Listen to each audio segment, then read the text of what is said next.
Are you okay? I've told every single person that works at the salon that I hate taking last minute appointments. I feel like it discredits what my work is and they don't want to pre-book their next appointment, and yet I still get offered them. Okay, then don't take them. So I'm just supposed to be rude when a receptionist comes to me and just like not take it and tell her no? So you're reacting to the receptionist asking you if you wanted an appointment today. Cool. No. Yes. Oh no, the receptionist is trying to help you get money. Hey, so I called earlier about a haircut and a blowout. Hi, are you Annie? Yeah, hi. All right, I'll let your stylist know you're here. Okay, thank you. Hey, I'm your stylist for the day. Come with me. Oh, thank you. You can put your stuff right there. Okay, so it said on your appointment notes that you wanted a shampoo, blowout, and a trim. Yeah, not a whole bunch off. I like the shape that I have going on. The centerpieces are kind of starting to drive me a little crazy, but I like the swooping that I have around my face, and then I'm just kind of wanting a little bit of the dead ends off, but so nothing crazy. Right, I'm just kind of wanting to find a stylist that I can establish with. That way I can start coming in regularly and not having to do last minute appointments like this. Okay, good, because I don't normally take last minute appointments like this because I feel like it's discounting my work. Oh, your nails are really grown out, but how have you been? Yes, but can we talk about the elephant in the room? What do you mean? The amount of pictures that are being posted on y'all's social media, not tagging you and pretending like everyone here can do the nail art that you're producing. What? Have you not looked at the social media? They're posting the pictures of the nails that I know you have done, and then they're not tagging you, and so it makes it look like I've not seen any of that. Here, look. This is all my work. I mean, it's one thing if you're getting a ton of new clients or something. Nope, everybody that's been in my chair are my clients that I brought here. Figured, so are you gonna address it? I think I'm gonna have to. You are grouped in, so if someone's nails turned out bad, it's also your fault. Do you have a second? Yeah, what's up? So I love the fact that you are loving the work that I'm creating and posting it and bringing more clientele into the salon, but I was wondering if you could start tagging me. Yeah, I didn't realize it was a big deal. I feel like it's fair, you know, since I did them, I get tagged or mentioned and told that it was my work that did that. Yes, I didn't realize it was a big deal. I'll start tagging you. Thanks, I appreciate that. Making a mountain out of a molehill.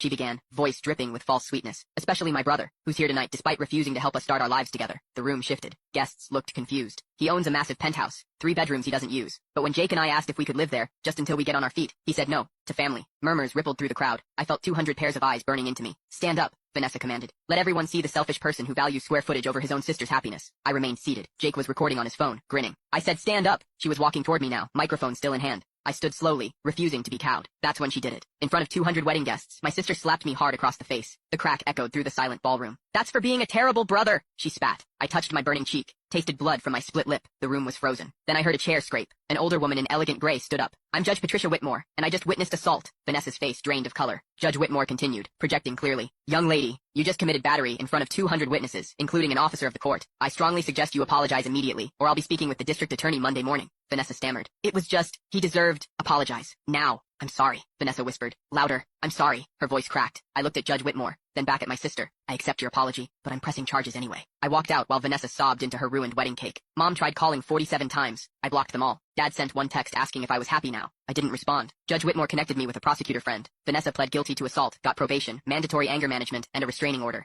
Jake deleted the video, but screenshots had already spread everywhere. The penthouse? Still mine. The family that demanded I sacrifice for a sister who physically attacked me? Not mine anymore. Sometimes the trash takes itself out. Sometimes it just needs a judge watching. She left. The third pregnancy, we told no one, not even our parents. But at Thanksgiving, I couldn't hide my exhaustion. Laura noticed immediately. Oh my god, you're trying again? She announced to the entire family. After 2 miscarriages, that's basically child abuse at this point. Mom gasped. Dad stayed silent. Laura continued. You're going to keep killing babies until you accept you're not meant to be a mother. I ran to the bathroom sobbing. Laura followed me, pretending to care. I'm just being honest because I love you. Her purse had fallen open on the counter. As I reached for tissues, I saw a prescription bottle tucked inside. Laura never took medication. Always bragged about being completely natural during pregnancy. Something felt wrong. The label was partially visible. My Stone. My hands shook as I grabbed my phone, locked in the bathroom stall. I googled it quickly. The results made my blood run cold. Abortion medication used to terminate pregnancies. Why would she have this? She was 8 months pregnant. Unless my mind raced back. Every miscarriage had happened after seeing Laura. After she'd made me tea at her house. After she'd insisted I try her homemade smoothies. After she'd given me vitamins from her purse because sisters share everything. I stayed in that bathroom for 20 minutes, my world tilting off its axis. When I came out, Laura was holding court at dinner, describing her perfect pregnancy journey. 3 babies, I thought, staring at her. She killed 3 of my babies, but I smiled and said nothing. Not yet. The investigation triggered automatically when the lab found Stone in my blood samples details from the third miscarriage. The police interviewed me for hours. I gave them everything. Timeline, photos, texts where she'd insisted I drink her teas. A week later, they arrested her at our nephew's birthday party. Cops walked through screaming children, passed the princess cake, and cuffed her in front of everyone. Mom fainted. Dad threw up on the lawn. Laura's husband stood frozen, holding their baby. You jealous B-word! Laura screamed as they dragged her out. You couldn't let me have anything, but I couldn't understand. Why would she do this to me? It didn't make sense. Her nursing license was revoked immediately. Hospital fired her retroactively. Her husband filed for divorce and emergency custody within 48 hours. Mom still chose her side. How could you destroy your sister? 2 weeks later, Laura called from prison. Why? I asked. Because my husband said your name during sex. Twice. All right, I'm gonna have to mix up more because I'm out. Okay. Did I tell you at the beginning that if I have to mix up more, I have to charge you more? Oh, no, you didn't tell me that. It's a common thing in salons, I'm sorry. And we need more? Yeah, that's why I told you 1,000 times that you have a lot of hair and asked how much more blonde you wanted to see. It's because I'm probably gonna have to use more color than I normally would. Oh, okay. And I start off with the same amount of color with every single client, and so it wouldn't be fair for me not to charge you more because you have. I get it. It's fine. I wasn't aware. That's fine though. Go mix it up. Hello? Hey babe, I just want to let you know that she's having to go mix more color, and she says that that's going to cost more. I budgeted for this. I knew I was wanting to do this for your Mother's Day gift. Please enjoy it. Thank you. Stop worrying all the time. All right. That's her. I'll have to call you back. Love you. Bye. All right. I am all done. Let's go to the shampoo bowl. Oh, I don't devalue your work at all. Well, the people who typically book last minute don't care about my time. Okay. So yeah, just a shampoo blowout. I like a lot of volume, and then just mainly a dusting and getting these centerpieces a little shorter. Okay, come over to the shampoo bowl. Okay. Whoa, not all your hair is in the shampoo bowl. Oh, sorry. If we want all of your hair to be washed, we have to put it all in the shampoo bowl. Silly me. Oh my God. She really hates being asked for last minute appointments, but the last time I didn't ask her, she got so mad at me that she wouldn't speak to me for an entire week. So like, what am I supposed to do? Because you booked so last minute today, I don't have time for a really good shampoo, just FYI. That's okay. All right, hold that right there and you can head back to my station. Oh, okay. Everything okay? Yeah, it's fine. It's just a little water down my back. Sorry about that. All right, let's get started. All right, I am all done. What do you think? Oh, that was quick. Okay, but thank you. I know, it was because I booked last second. You don't have time for the fluff. I get it. Okay, let's head up front. Sounds great. Morning. Hey, I needed to talk to you. Is it good news? So you know how I went and saw my doctor yesterday? Yeah. So they told me that I'm measuring a little bit ahead of schedule, and so just to be prepared for this baby to come like any day. All right, well, just go ahead and start telling your clients they're gonna be transferred to my books, okay? Uh-huh. So my next appointment, what do you want me to do? I'm gonna send you a text with the name of a girl that's here in town who does great nail art like myself, and that way I know you're getting it done properly, and you can book with her. So you don't want me to book with the salon owner? She's very, very nice, but she's just not at the quality that I would prefer my clients to be seeing. Okay, I got it. Yeah, I don't want to hurt anybody's feelings. Is she gonna be mad? I really hope not, but you know, there's a possibility. All right, so I'm so excited for you. As soon as you come back from maternity leave, you let me know, and as soon as you're ready, I'll be right back on your books. I appreciate you. Thank you so much. So, are you so excited to come see me for your next appointment? Yeah, I will be in touch when I'm ready. All right, I'll see you in the next couple weeks. Bye. Why the hell's the guest storming out of here yelling she's gonna call corporate? Did she? And why is Trick standing over there without his apron? And why is his apron here on the floor? Great question. I gotta get back to the kitchen. And why is Nicole and Trick at your table, Bridget? Oh, well, my guest, Nicole was kind enough to assist me with this particular guest unique situation, and Trick... Don't worry, Terry. We handled it. Handled what? What did she mean she was calling corporate? Exactly, right? Joke's on her. We ain't got a corporate, huh? You got a lot of nerve is what you got. Handled it. You don't handle anything. I do. No, you've literally told us to not bother you with little stuff at our table. Yeah. Oh, so now you listen to me, and it ends with you running people out of the building. Those people had to go. They were very disrespectful to Bridget. Oh. Yeah, trust me, you don't want them here. Bridget, what'd they say to you? They call you names, use a slur, throw something at you? No, she was just rude when I tried to make conversation. Yeah, so ridiculous. Sick people. That's it? She was rude to you? We work in food service. We serve rude people every damn day. I've worked in food service half my life. Do you know what kind of rudeness I've endured? I've had people treat me like the gum on their shoe, and not once did I ever even curl my little eyebrow at them. Well, that's your problem right there. You need to grow thicker skin, Bridget. Okay. And Nicole, I don't need you playing manager. What? Well, technically, I was the one pretending to be the manager. You what? Never mind. That's a write-up, all right, for all of you. Write-up. Damn, that's my first write-up. What's it mean? Is it like a suspension? No, it just makes him feel better. You're fine. Thicker skin. You got in trouble. Shut up, Poppy. You know, it's nice the way you guys stand up for each other. I wish somebody would stand up for me like that. Shut up, River. Why the hell's the guest storming out of here yelling she's gonna call corporate? Did she? And why is Trick standing over there without his apron? And why is his apron here on the floor? Great question. I gotta get back to the kitchen. And why is Nicole and Trick at your table, Bridget? Oh, well, my guest, Nicole was kind enough to assist me with this particular guest unique situation, and Trick... Don't worry, Terry. We handled it. Handled what? What did she mean she was calling corporate? Exactly, right? Joke's on her. We ain't got a corporate. Huh? You got a lot of nerve is what you got. Handled it. You don't handle anything. I do.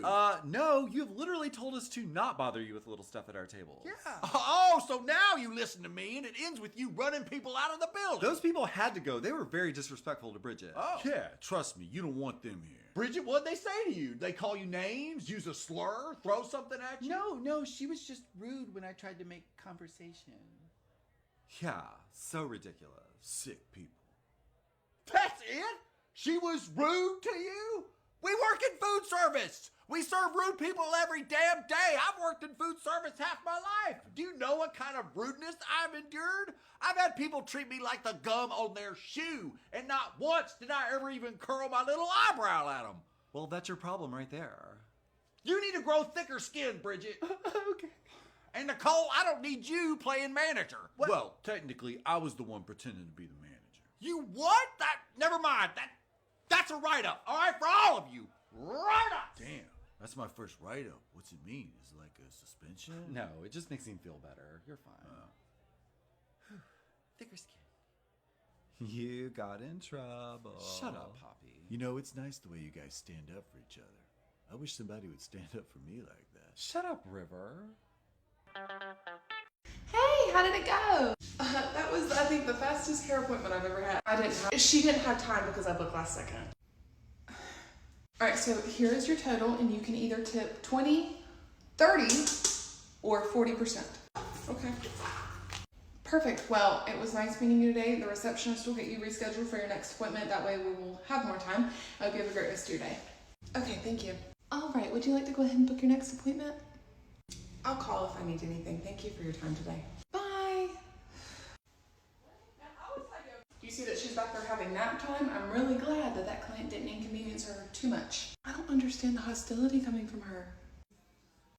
Thank you for calling the salon. How can I help you? Hi, so I just got my hair cut there yesterday and I was styling my... Hi, how are you? Hey, yeah, I was styling my hair today and I realized that there are like random short pieces that are not blending. And I didn't know if maybe she had time within the next week or so to get me in just to kind of blend those pieces a little bit better.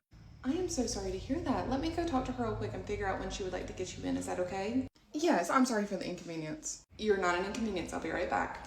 And also, because it took so much more time than expected, I'm not gonna have time to cut or blow dry you today. Oh, okay. Yeah, sorry about that. That's okay. Could you at least cut my bangs? What do you mean? Well, not actual bangs. Like, I used to have these bangs that stopped like right at my cheek and it just kind of like gradually went down and it created some movement. Do you think you would have time for that real quick? Yeah, if we do it fast, so hold on. All right, there you go. That is all I have time for today. I am so sorry. That was not exactly the length I was thinking, but it'll do. It's fine. I am in a rush, so if you go up front, they will check you out up there. It was nice meeting you. Have a great rest of your... Okay, thank you for your time today. Hi, how did it go? Did you not want to blow dry? She said she didn't have time. Okay, so your total today is $5.50. Do you want to leave a tip on that? Oh, what's 20%? So a 20% tip would be $110, but a lot of our clients here leave like 30 to 40%. So which one would you prefer? That, just 20%, please. Okay, you're good to go. It was nice seeing you. Thank you. I hope you have a great day too. Hey, the client that you had yesterday, she just called in and there are a few pieces that are not blending and she was wondering when you can get her in. What? I don't even know when I have time. When do you want me to try to get her in? I have so much going on. Your client's not trying to inconvenience you. Your client is trying to come to you to fix something that you messed up. Just put her down after my last client today, okay? Is that all right? So aggressive. Hey, you still there? Hey, yeah. She said that she would take you at the end of the day after her last client, so if you could come around 5:30, she could fit you in then. Yeah, sure thing. Thank you. Hey friend, you can have a seat. I'll let her know you're here. Hey, your client's here.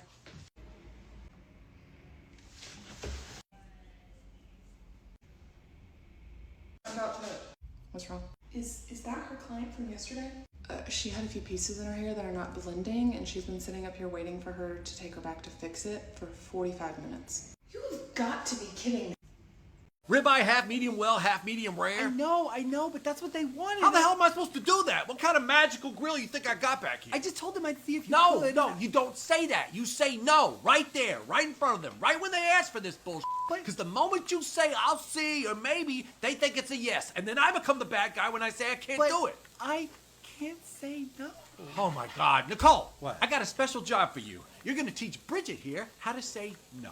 No, I don't. Oh, my pleasure. Let's go.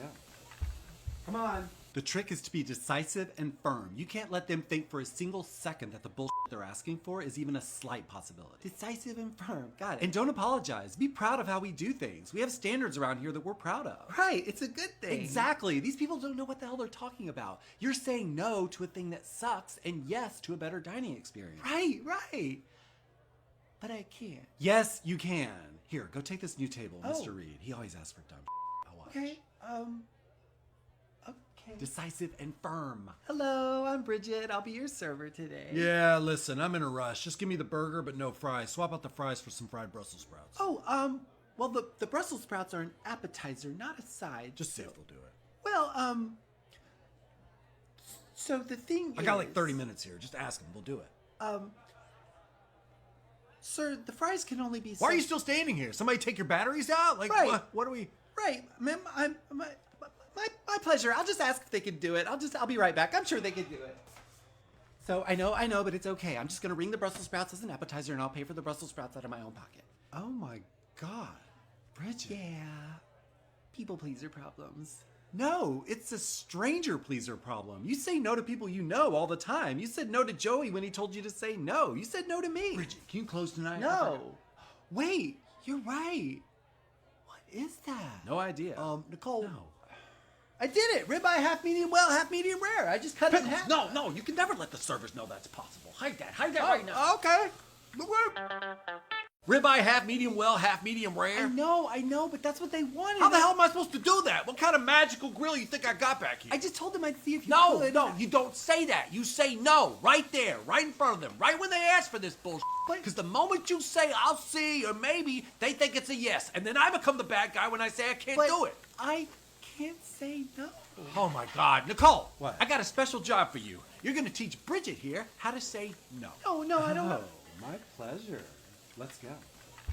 Come on. The trick is to be decisive and firm. You can't let them think for a single second that the bullshit they're asking for is even a slight possibility. Decisive and firm. Got it. And don't apologize. Be proud of how we do things. We have standards around here that we're proud of. Right, it's a good thing. Exactly. These people don't know what the hell they're talking about. You're saying no to a thing that sucks and yes to a better dining experience. Right.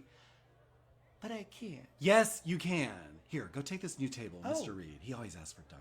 I'll watch. Okay, okay. Decisive and firm. Hello, I'm Bridget. I'll be your server today. Yeah, listen, I'm in a rush. Just give me the burger, but no fries. Swap out the fries for some fried Brussels sprouts. Oh, well, the Brussels sprouts are an appetizer, not a side. Just see if they'll do it. Well, so the thing I got like 30 minutes here. Just ask them. We'll do it.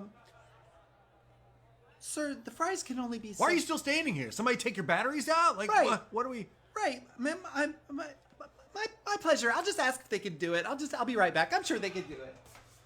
So, I know, but it's okay. I'm just gonna ring the Brussels sprouts as an appetizer and I'll pay for the Brussels sprouts out of my own pocket. Oh my God. Bridget. Yeah. People pleaser problems. No, it's a stranger pleaser problem. You say no to people you know all the time. You said no to Joey when he told you to say no. You said no to me. Bridget, can you close tonight? No. Wait, you're right. What is that? No idea. Nicole. No. I did it. Ribeye, half medium well, half medium rare. I just cut it in half. No, you can never let the servers know that's possible. Hide that Oh, right now. okay.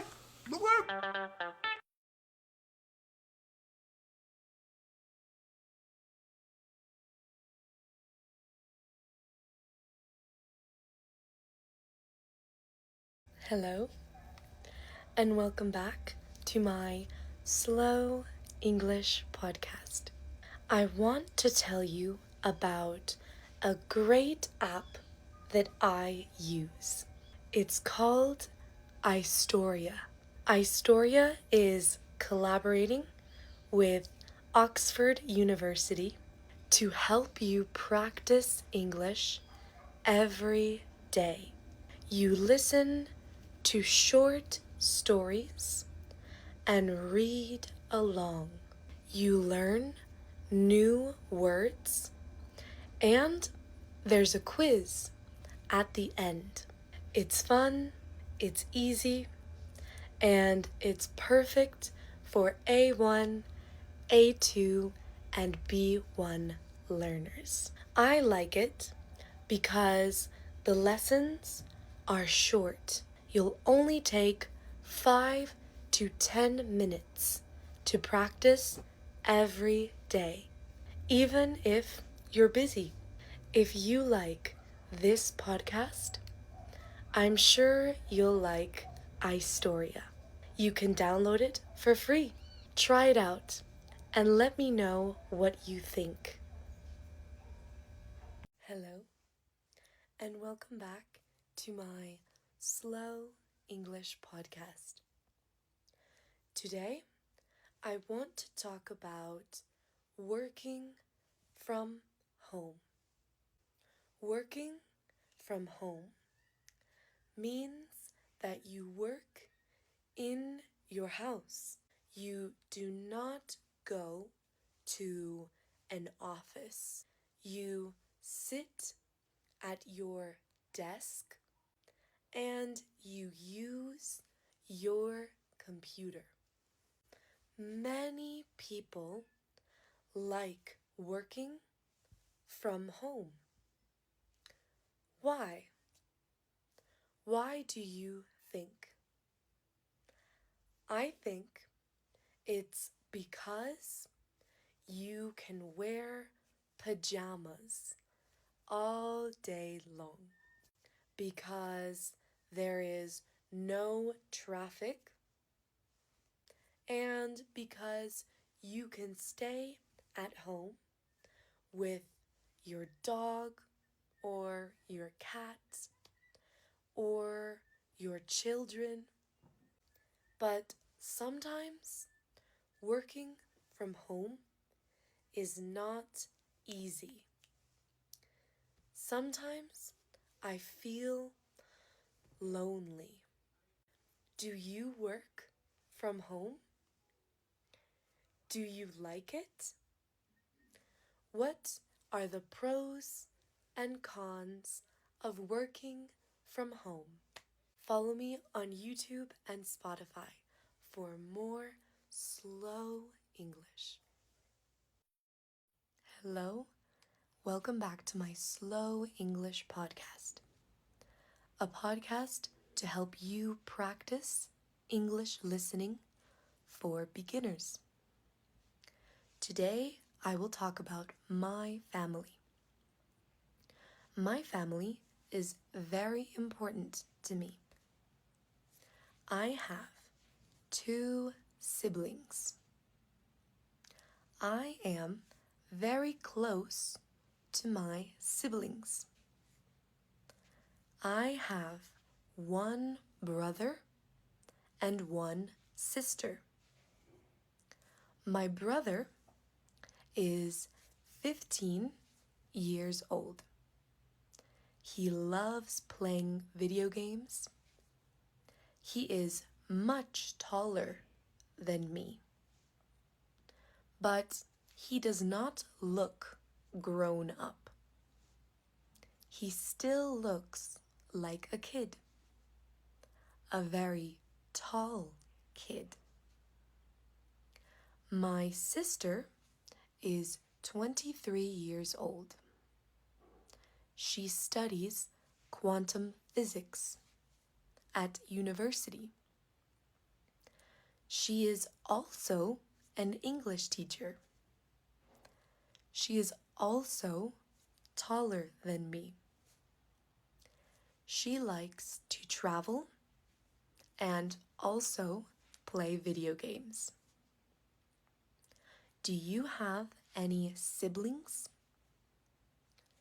What do they like to do? My mom is 42 years old. She is also an English teacher. She teaches students in the United States. My dad is 51 years old. He is also an English teacher. He teaches students in Mexico.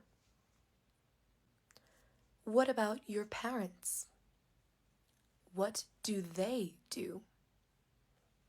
Do your parents work in construction, education, management, or healthcare? Hello, welcome to my English Slow podcast, a podcast to practice listening to English for beginners. Today, I'll talk about my daily routine. My daily routine is what I do every day. In the morning, I wake up at 7 a.m. I brush my teeth, I wash my face, and then I eat breakfast. My favorite breakfast is oatmeal. Oatmeal with bananas, strawberries, and honey. I eat oatmeal every day. What is your favorite breakfast? What do you usually eat for breakfast? After breakfast, I do yoga. I love doing yoga and stretching every day. Then I get ready for work. I am an English teacher. I teach English. I teach 2 students. My students are from Ukraine, Colombia, Germany, Russia, and Mexico. What is your job? After teaching, I study. I study Mandarin Chinese. Then I eat lunch. I normally eat a sandwich for lunch. What do you normally eat for lunch? After lunch, I get ready for my dance class. I dance salsa.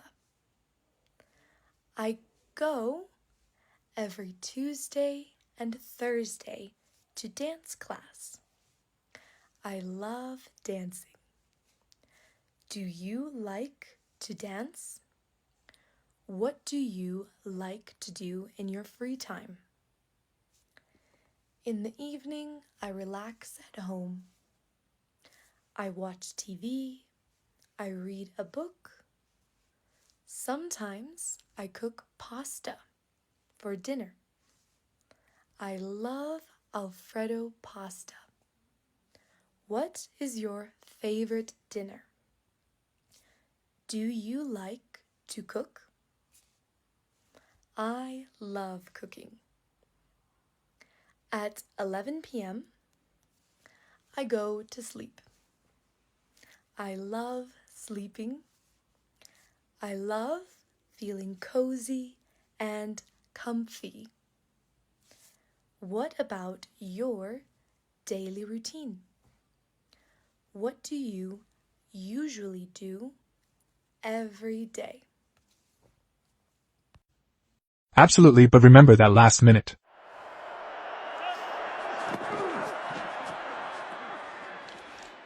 Kelsey. Oh my god, breaking through untouched, he was wide open for sure. That takes some serious guts right there. Watch this pass, up the middle to the tight end screen. Talk about threading the needle, what a play. Right through the crowd too. 30 seconds left at 79 yards, why aren't they calling timeout? Isn't that you? I figured they'd probably take one here. Look at this traffic. 79 yards and no room to work with. Making space. That's the tight end making a play. They're really burning that clock. Still no timeout. Just a reminder the clock is ticking. Did they forget about it? 10 seconds, what are they doing? Outside route comes open, Kadarius Toney. The Chiefs are going to the house. It's over. Back-to-back Super Bowl champions in NFL history. A walk-off win in the final moments of overtime. Hardman runs it in and sends the 49ers packing. Patrick Mahomes takes home his 3rd Super Bowl ring. Sorry Shanahan, you lost another Super Bowl. If a man only catches one pass in his entire life, make it this one. This season Hardman only had 2 good catches. Super Bowl, both were touchdowns.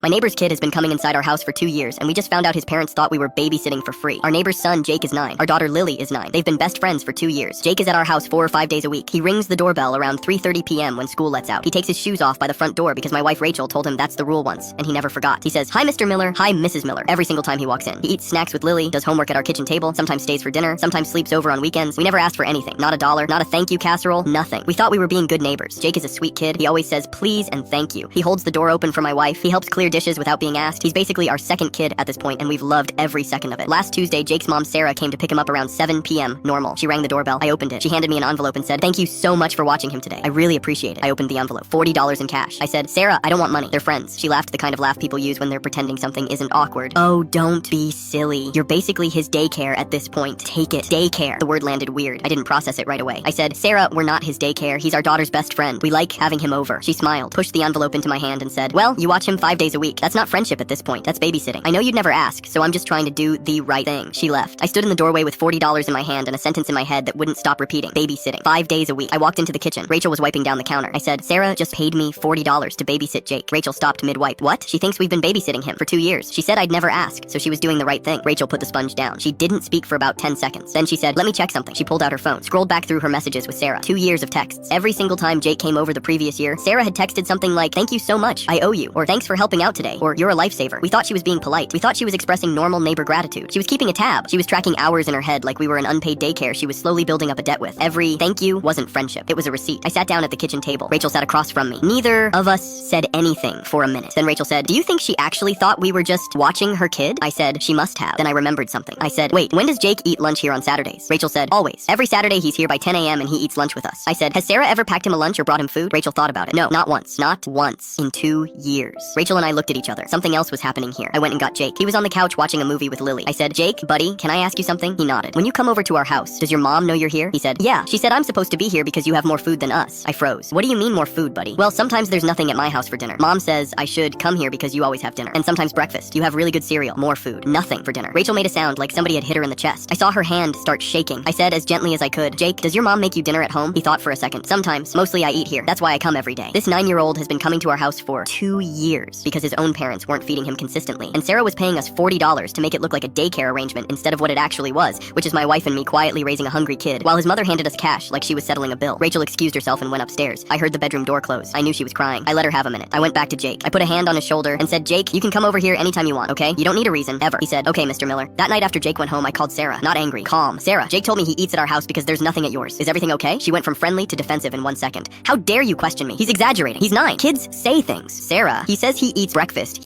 During sex ed class, our teacher said, "Would anyone like a demonstration?" Our entire class instantly gasped. Did Mr. Weiler really just say that? He didn't really know English that well, so we assumed it was a mistake, but then he doubled down. He looked toward the back of the room, directly at Rachel. "Rachel, could you please come up here and demonstrate?" Rachel was in the middle of eating a snack and just looked confused.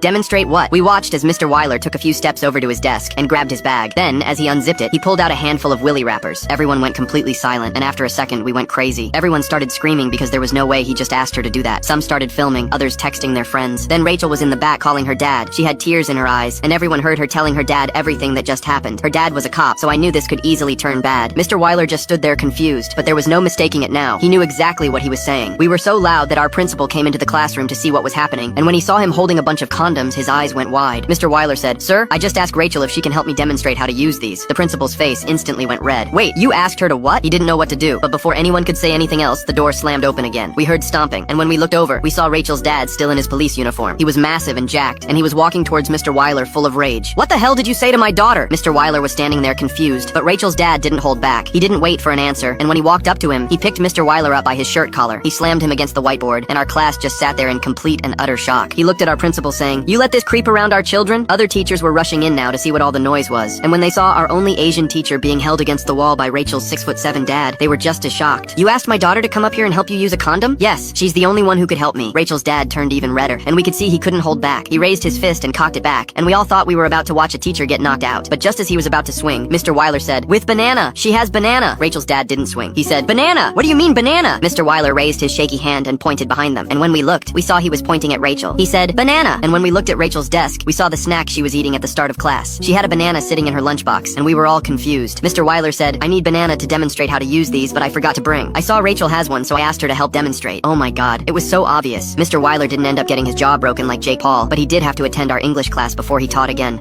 I accidentally joined a stranger's family vacation and ended up dating their daughter. I was supposed to meet my college friend Dylan and his family at the Clearwater Beach Resort. Instead, I walked up to a different family in the lobby because the dad was holding a sign that said Dylan. They were the Mitchells, and apparently their nephew Dylan was flying in from Chicago. I'm Dylan from Boston, and I wasn't paying attention. The dad, Richard, grabbed my suitcase before I could explain. "Dylan, thank God you made it. Traffic from the airport, okay?" I opened my mouth to correct him, but his wife Barbara was already hugging me. "We're so glad you're here. Richard's been talking about this fishing trip for months." Fishing trip? My Dylan hadn't mentioned fishing. That should have been my first clue. But Richard was already walking toward the elevators, and Barbara had her arm linked through mine, and somehow I found myself nodding along. Yeah, traffic was fine. Happy to be here. The lie came out so easily I almost believed it myself. Why didn't I correct them? I still don't know. Maybe because Richard seemed so excited. Maybe because admitting I was a complete stranger felt more awkward than just figuring it out later. Maybe because I'm an idiot. We got to their suite, and Richard started unpacking fishing gear while explaining the week's itinerary. Deep sea fishing on Monday, snorkeling on Wednesday, beach volleyball tournament on Friday. Barbara brought out a cooler full of sandwiches. "You must be starving. I made your favorite, turkey and Swiss." I hate Swiss cheese, but I ate it anyway because I was in too deep to back out now. That's when she walked in, Richard's daughter, carrying shopping bags and looking exhausted. "Dad, the resort gift shop is a scam. They wanted $40 for sunscreen." She stopped when she saw me sitting on the couch eating a sandwich. "Who's this?" "That's Dylan," Barbara said happily. "Richard's nephew from Chicago.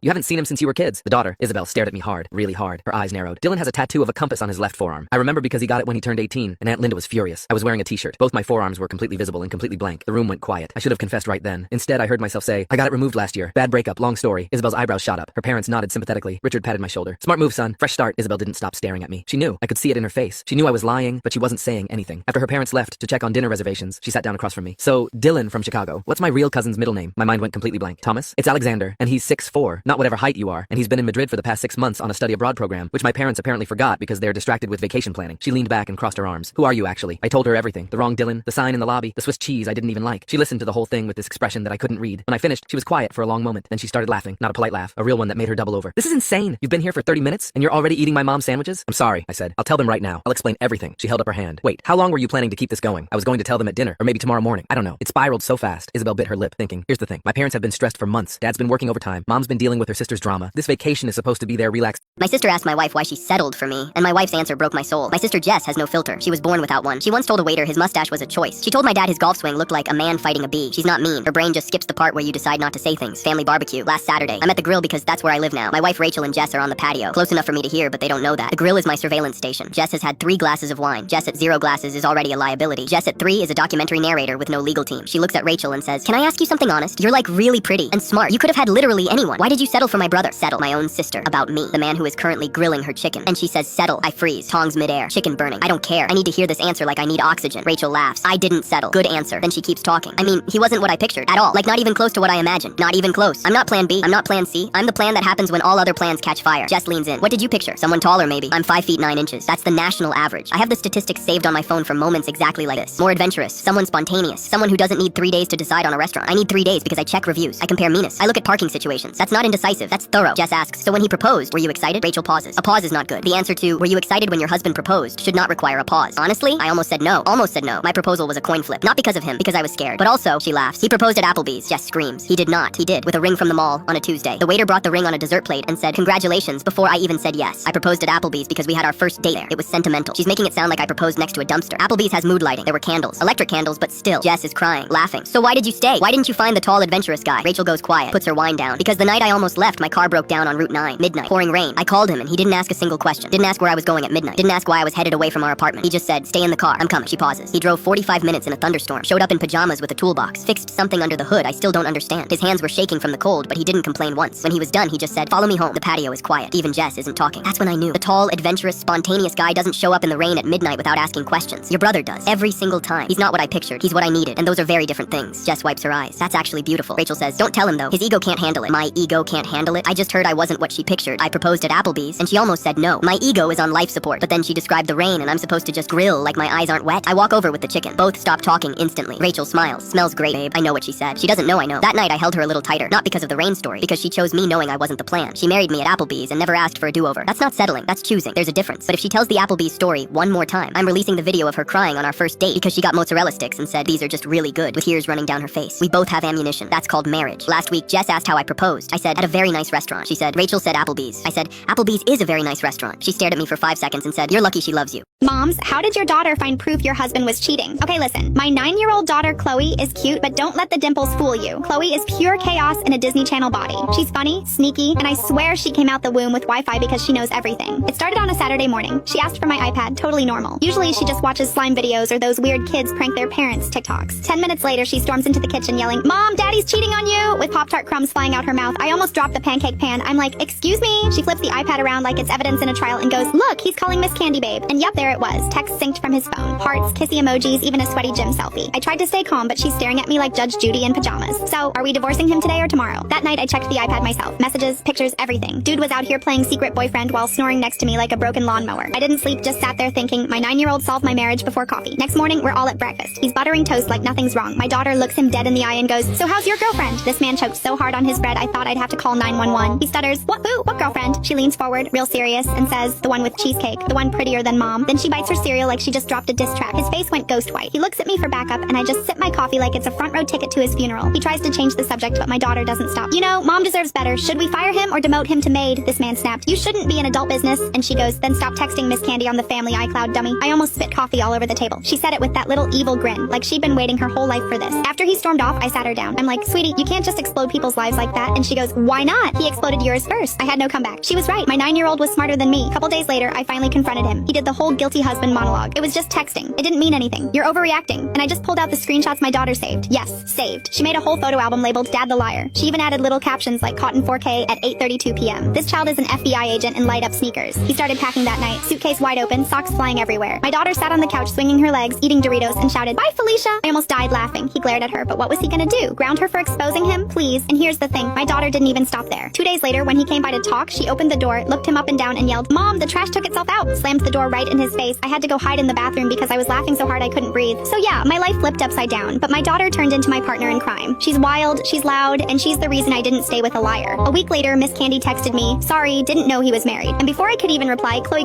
During family therapy, my son said, I don't feel safe at home. The therapist asked why. He said, because mom keeps changing faces. My son is 7 years old and has never said anything that wasn't completely literal. He doesn't do metaphors. When he told me the soup was a little spicy, he meant it had 1 black pepper flake in it. When he said the dog smelled kind of bad, the dog had rolled in a dead raccoon. So when he said his mom keeps changing faces, I did not think he meant she seemed different lately. I thought he meant exactly what he said. My wife Chloe laughed it off immediately. He means my skincare routine, she said to the therapist. I wear these sheet masks at night. They probably look a little strange. Our son, Cody, shook his head. Not the masks. The therapist, Dr. Osi, leaned forward. Cody, can you tell me more about what you mean? Cody looked at his lap. Sometimes mommy looks different, like behind her eyes. Chloe laughed again, but it came out a beat too fast. Kids have wild imaginations. Dr. Osei wrote something down. I watched Chloe watch him write it. Her jaw was tight. On the drive home, Chloe said Cody was clearly just anxious, and we needed to cut back on screen time. I nodded and said nothing. but something had lodged itself in my chest. Here's the thing about Chloe that I could never explain without sounding crazy. For the past 4 months, she had been slightly, almost imperceptibly off. Not in any way I could point to. She still made coffee the same way, still laughed at the same things, still called her mother every Sunday. But sometimes I would say something, a reference to a trip we took, or an inside joke, and there would be a half-second pause before she responded, like a loading screen, like something buffering. I told myself I was imagining it. I told myself marriage was just like that sometimes. I told myself a lot of things. 2 nights after the therapy session,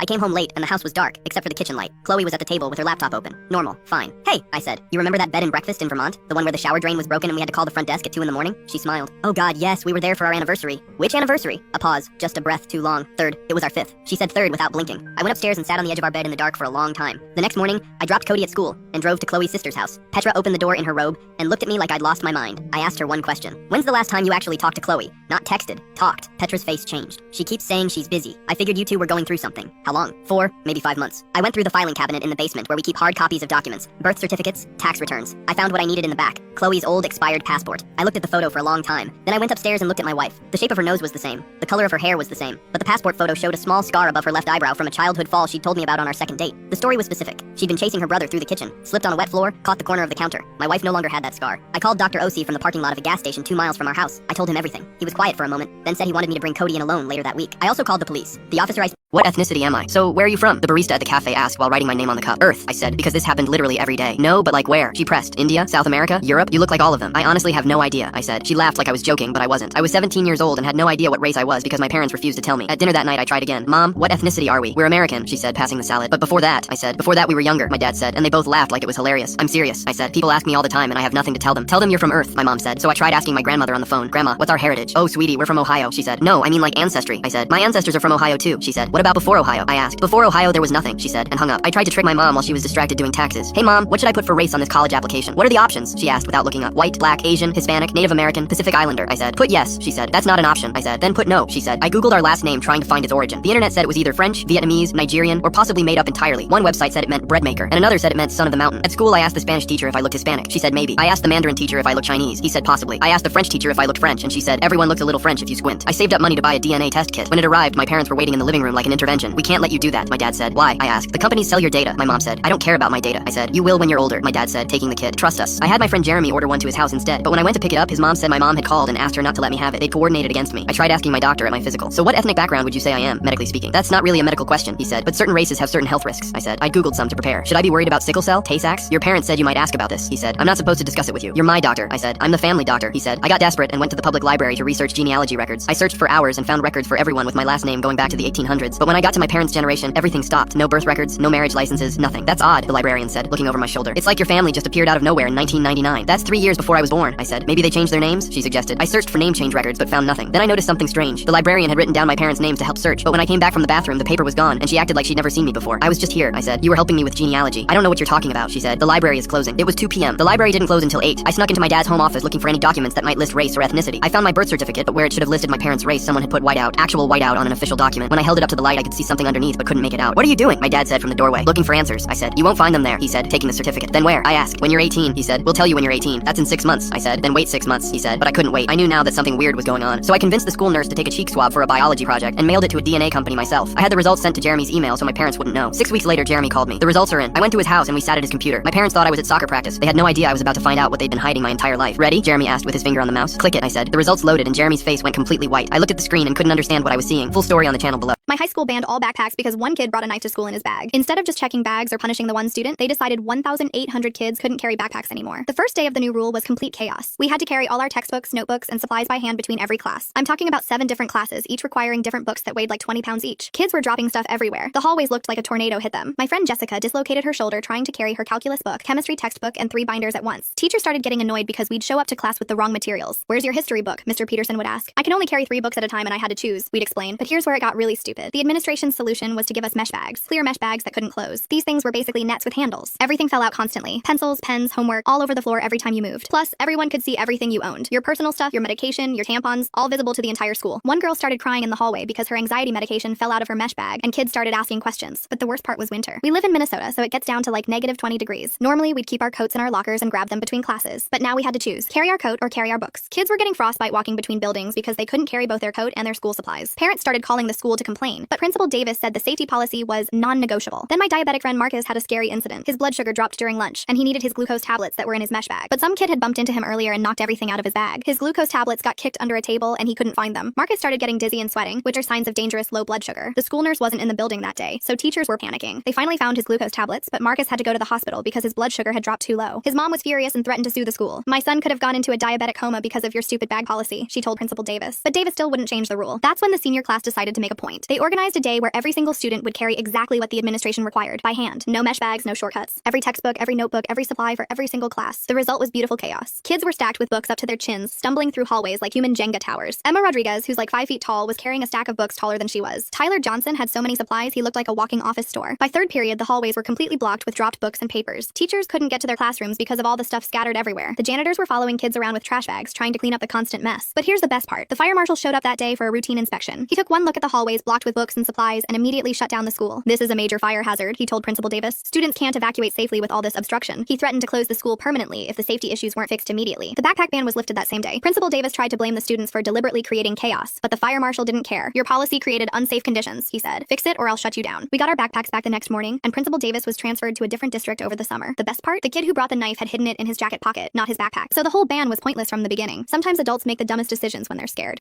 I cheated on my then pregnant wife 26 years ago and lost the chance to know my daughter. She told me I'd never see the baby, and she meant it. The divorce took 6 weeks. I lost the house, the car, everything, and moved back to my parents at 28 years old, sleeping in my childhood bedroom with my high school football trophies still on the shelf. My dad didn't yell. He just said one thing: you did this to yourself. Then he stopped talking to me for 3 months. My mom would leave dinner on a plate outside my door like I was quarantined. When my daughter was born, I got a single text from my ex. 7 pounds, 4 ounces healthy. That was it. No name, no picture, nothing. I tried calling 14 times that day. She blocked my number. 6 months later, I showed up at her apartment. I just wanted to see my daughter for 5 minutes, hold her once. My ex opened the door 3 inches with the chain still on. She looked at me like I was a stranger and said, "If you ever come here again, I'm filing a restraining order." I left and never went back. I was too ashamed to fight it in court. My lawyer said I had rights, but I couldn't do it. Couldn't put my daughter through a custody battle where she'd grow up knowing her dad fought her mom in court. So I just paid the child support. $840 every month for 18 years. Never missed once. Never asked for anything back. I rebuilt my life slowly. Got a better job at an engineering firm. I met someone new at a company happy hour. Her name is Samantha. She knew everything about my past. On our 3rd date, I told her about my daughter, about the cheating, about losing everything. She said, "Everyone deserves a second chance. Just don't make me regret giving you one." We got married, had 2 kids. Quinn and Owen, they're 16 and 14 now. Great kids. But there's always been this ghost in our house. This daughter I've never met. Samantha understood. She never made me feel guilty about it. I checked my ex's Facebook maybe twice a year. Always late at night when everyone was asleep, just scrolling through pictures. My daughter had my eyes. Same dark brown, almost black. Same thick dark hair that won't stay flat. She was a swimmer just like I was. Made state finals 3 years in a row. I swam state finals too back in high school. I'd stare at those pictures wondering if she had my sense of humor, if she liked the same music, if she knew anything about me at all. When she was 12, I saw a post about her winning some science fair. My ex's husband was in the photo with his arm around her. They looked happy, like a real family. I closed my laptop and didn't check it again for 2 years. Then I saw the college acceptance post. She got into medical school. Full ride. I wanted to be a doctor once, failed organic chemistry twice and gave up, but she made it. She actually made it. I felt this weird mix of pride and grief, like I was watching someone else's daughter succeed. That's when my ex sent me a message. After 24 years of silence. "Hey, I know this is out of the blue, but we're buying her a car for graduation. High school, not college yet. Would you want to chip in? She's worked so hard, and I thought maybe you'd want to be part of this somehow." They were asking for $3,000. I sent $5,000 the next day. I would have sent $50,000 if I had it. I just wanted to be connected to her somehow, even if it was just money. 2 weeks later, another message. "I told her you helped with the car. She asked about you. I think she might want to meet you. She'll be in town next month for her best friend's wedding. Would you want to have coffee?" I couldn't sleep for a week. I told Samantha, and she said, "This is your chance. Don't mess it up." I bought new clothes, got a haircut, rehearsed what I'd say 1,000 times. Sorry doesn't cover it, but I'm so proud of you. I practiced in the bathroom mirror like an idiot. I picked a coffee shop downtown, neutral territory. I got there 30 minutes early, ordered a black coffee I couldn't even drink. My hands were shaking so bad. Then my phone buzzed. A message from my ex. "I'm so sorry." I asked her this morning if she was sure, and she said no. She doesn't want to meet you. She's known about you her whole life, but she asked her stepdad to walk her at graduation next year, not you. She said you're just the guy who sends checks. I sat there for an hour. The coffee went cold. I kept thinking she'd change her mind, that maybe she'd show up anyway, but she didn't. I still sent the money for the car. I wanted her to know someone was proud of her, even if she'd never know it was me. Last week I saw her post a picture with the car, a blue Honda Civic. She was smiling that smile that looks just like mine, and I realized I'll probably never. Bosses, when did your worst employee become your best hire? I was ready to fire Dennis after his 3rd month at the warehouse. He showed up late almost every single day with some excuse about traffic or his alarm or his cat. His desk was a disaster zone covered in sticky notes and random papers that made no sense to anyone but him. He never followed the scheduling system I spent weeks implementing and instead kept everything in a beaten-up notebook he carried everywhere. Every time I tried to talk to him about procedure, he would nod and say he understood, but then go right back to doing things his own chaotic way. I started documenting everything to build a case for termination because this guy was clearly not cut out for logistics management. My assistant kept telling me to give him more time, but I had seen enough. Dennis was disorganized, unreliable, and seemed completely incapable of following basic instructions. The breaking point came on a Thursday morning when our biggest client called in a panic. They needed an emergency shipment of medical supplies to 3 different hospitals by noon the next day. It was already 10 a.m., and coordinating that kind of complex delivery on such short notice was nearly impossible. I called an emergency meeting with my team and started pulling up our routing software to figure out how to make this work. Everyone was scrambling, pulling up spreadsheets and databases, trying to calculate delivery windows and driver availability. Dennis boss walked in 20 minutes late with coffee stains on his shirt. I was about to lose it on him right there in front of everyone, but he sat down, opened that stupid notebook, and started writing. I ignored him and kept working with the team. We spent 2 hours trying to map out a solution, but kept hitting dead ends. Either we did not have enough drivers available, or the routes would not work with the time constraints, or the warehouse inventory was not where we needed it to be. Dennis finally spoke up and said he could have it done by 8 a.m. the next morning. Everyone stopped and stared at him. I asked him what he was talking about. He flipped through his notebook and started rattling off information. Driver availability that was not in our system. Warehouse inventory locations that were not documented anywhere official. Alternate routes that avoided construction zones our GPS software did not know about yet. He had everything mapped out in his head and that notebook. I asked him how he knew all of this, and he shrugged and said he had been tracking everything manually for months because our system kept missing things. Every time he showed up late, it was because he was checking on deliveries that were running behind. Every sticky note on his desk was a workaround for problems in our logistics software. That chaotic notebook was actually a detailed backup system he had been building because he noticed our digital records were incomplete and unreliable. I told him to prove it. He spent the next 3 hours on the phone coordinating everything without using our official system once. He called drivers directly using personal cell numbers he had collected. He rerouted shipments based on real-time traffic information he had been monitoring. He pulled inventory from locations that were not even supposed to exist in our database, but he knew about because he had walked the warehouse and mapped everything himself. By 6 p.m., he had the entire emergency delivery plan down to the minute, with backup plans for every possible complication. I watched him work and realized everything I thought was incompetence was actually him compensating for failures in the system I was so proud of. He was late because he was fixing problems before they became disasters. He was disorganized because he was juggling 10 different workarounds at once. He ignored my scheduling system because he had already identified that it was missing critical data. The delivery went perfectly. Every shipment arrived early. The client was so impressed, they doubled their contract with us. When I asked Dennis why he never told me what he was doing, he said he tried to bring up system issues in his first week, but I shut him down and told him to just follow procedure. So he followed procedure in front of me and fixed everything behind the scenes on his own time. He thought that was what I wanted. I felt about 2 inches tall. I apologized and asked him what he needed to do his job better. He said he needed authority to update our systems and hire 2 more people to help him track everything properly. I gave him a promotion to operations director on the spot.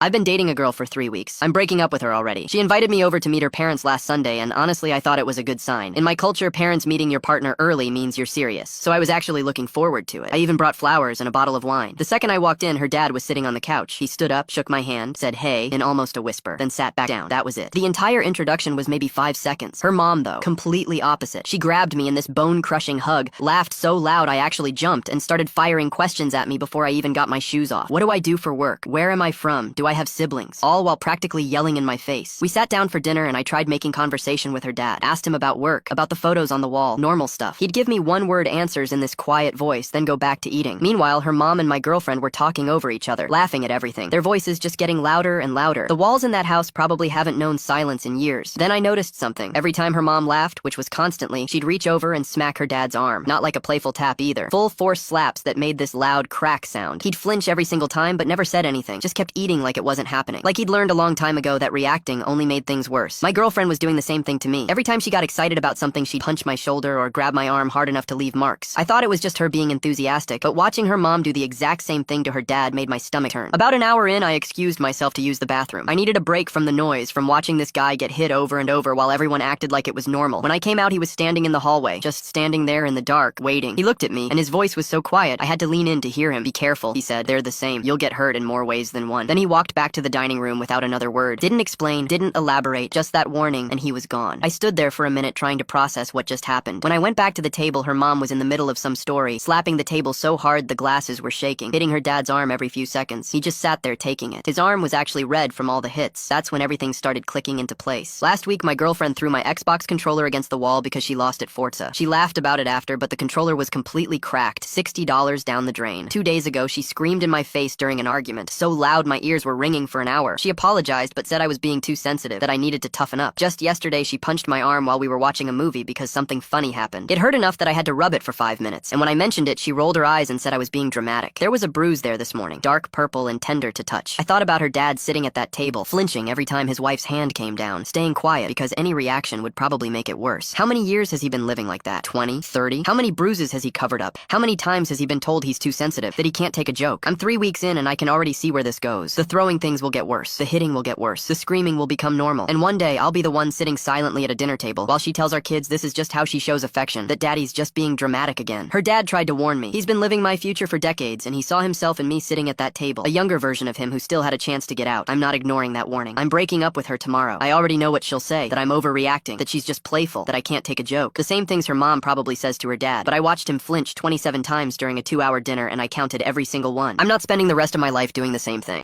My girlfriend called me her princess. I'm 6'3", 240 pounds, covered in tattoos from my Marine Corps days. Everyone assumes I'm this tough guy who doesn't do feelings. My girlfriend Victoria started calling me her princess 3 months ago as a joke after I got emotional during the opening scene of Up. I pretended to hate it around our friends, rolling my eyes and telling her to knock it off, but secretly I loved it. Every time she said it when we were alone, something in my chest would loosen, like I could finally breathe. I'd never told anyone this, but after 2 deployments and watching 3 of my buddies come home in boxes, I'd spent the last 4 years convinced that being vulnerable made you weak, that caring about anything too much was dangerous. Victoria never pushed. She'd just call me her princess while we watched TV, or whisper it when she thought I was asleep. Those 2 words made me feel more seen than any therapy session the VA ever offered. Last Tuesday, I came home early from my construction job. My boss sent everyone home at 2 p.m. because a cement delivery got delayed. I was actually excited because Victoria worked from home on Tuesdays, and I thought I'd surprise her with takeout from that Thai place she loves. I walked in quietly, planning to scare her as a joke. That's when I heard her voice coming from our bedroom. Of course I call him that. He eats it up. My hand froze on the doorknob. My stomach dropped so hard I thought I might throw up. He acts all tough, but the second I call him princess, his whole face lights up, she continued, laughing. It's honestly kind of pathetic how desperate he is for affection. I stood in that hallway for what felt like an hour, but was probably 30 seconds. Every muscle in my body locked up the same way they did during my first firefight in Kandahar. Flight or fight response. Except this time I couldn't do either. She kept talking. I mean, I love him. But sometimes I wonder if he'll ever actually deal with his issues instead of just waiting for me to fix him with pet names. I grabbed my keys off the counter and left. I didn't slam the door. I didn't make a sound. I just walked out like a ghost. My phone started blowing up within 10 minutes. 12 missed calls, 23 texts. I turned it off and drove to my buddy Josh's place. He's the only guy from my unit who made it back relatively okay. I told him everything. He listened, handed me a beer, and said, "Man, that's rough, but are you sure that's what she meant?" I spent that night on his couch, staring at the ceiling, replaying every moment Victoria had called me princess, trying to figure out which ones were real and which ones were her laughing at me behind my back. For 2 days, I ignored her completely. She showed up at Josh's place on Wednesday evening. He opened the door, took one look at her crying, and said, "He's in the garage," before disappearing back inside. Victoria found me working on my truck, which is what I do when I can't deal with my feelings. She looked terrible. Red eyes, no makeup, wearing my old Marine's hoodie. "Please tell me what I did wrong," she said, her voice cracking. "Please, I can't fix it if you won't talk to me." I didn't look up from the engine. I came home early on Tuesday. She went completely still. "What? I heard you on the phone, talking about how pathetic I am." My hands were shaking, so I gripped the wrench harder. "About how desperate I am for affection. About how I'm too broken to fix myself." Oh my god. Her voice sounded strange, not defensive, horrified. "Oh my god, you only heard part of it." She pulled out her phone with trembling hands and opened her call history. I was talking.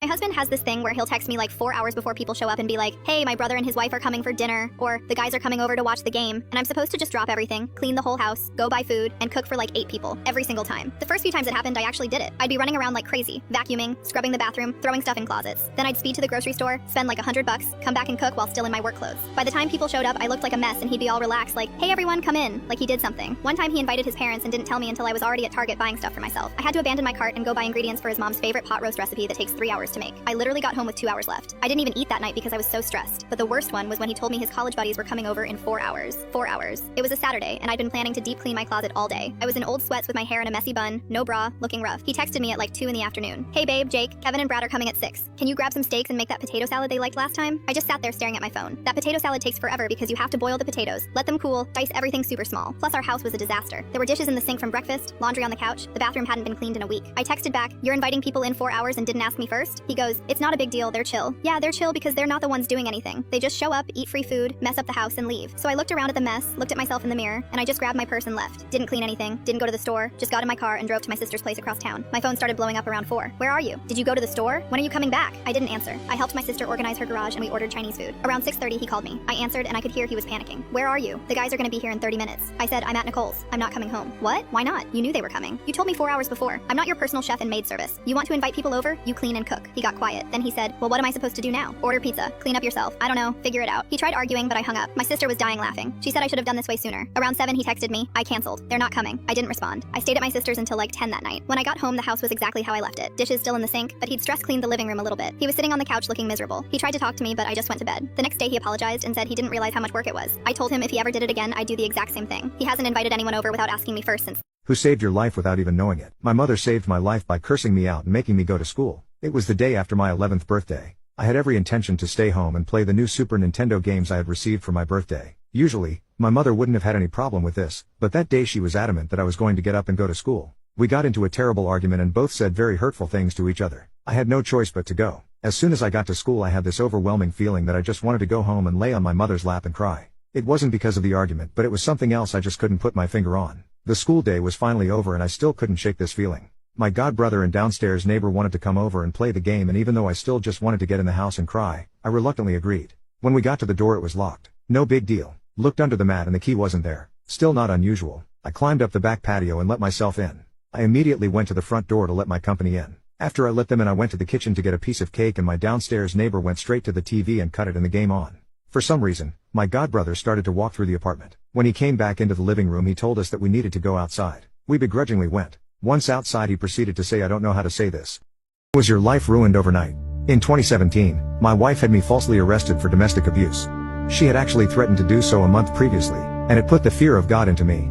So I took the next day off from work, went to court, and tried to get a restraining order against her and possibly have her removed from our home. The judge refused to give me one. He told me that because my wife hadn't physically threatened me, he had no grounds on which to grant me a restraining order. He did, however, say he would give me a no-abuse order, which meant that my wife couldn't threaten me like that again. I told His Honor that if that was all the court was willing to do that day, I'd much prefer to just drop the whole matter, as having my wife served with a no-abuse order would fail to offer me any real protection from false accusation and would just make the situation worse. But he said he'd already begun writing out the order and was going to give it to me anyway. He then wished me good luck and a good day.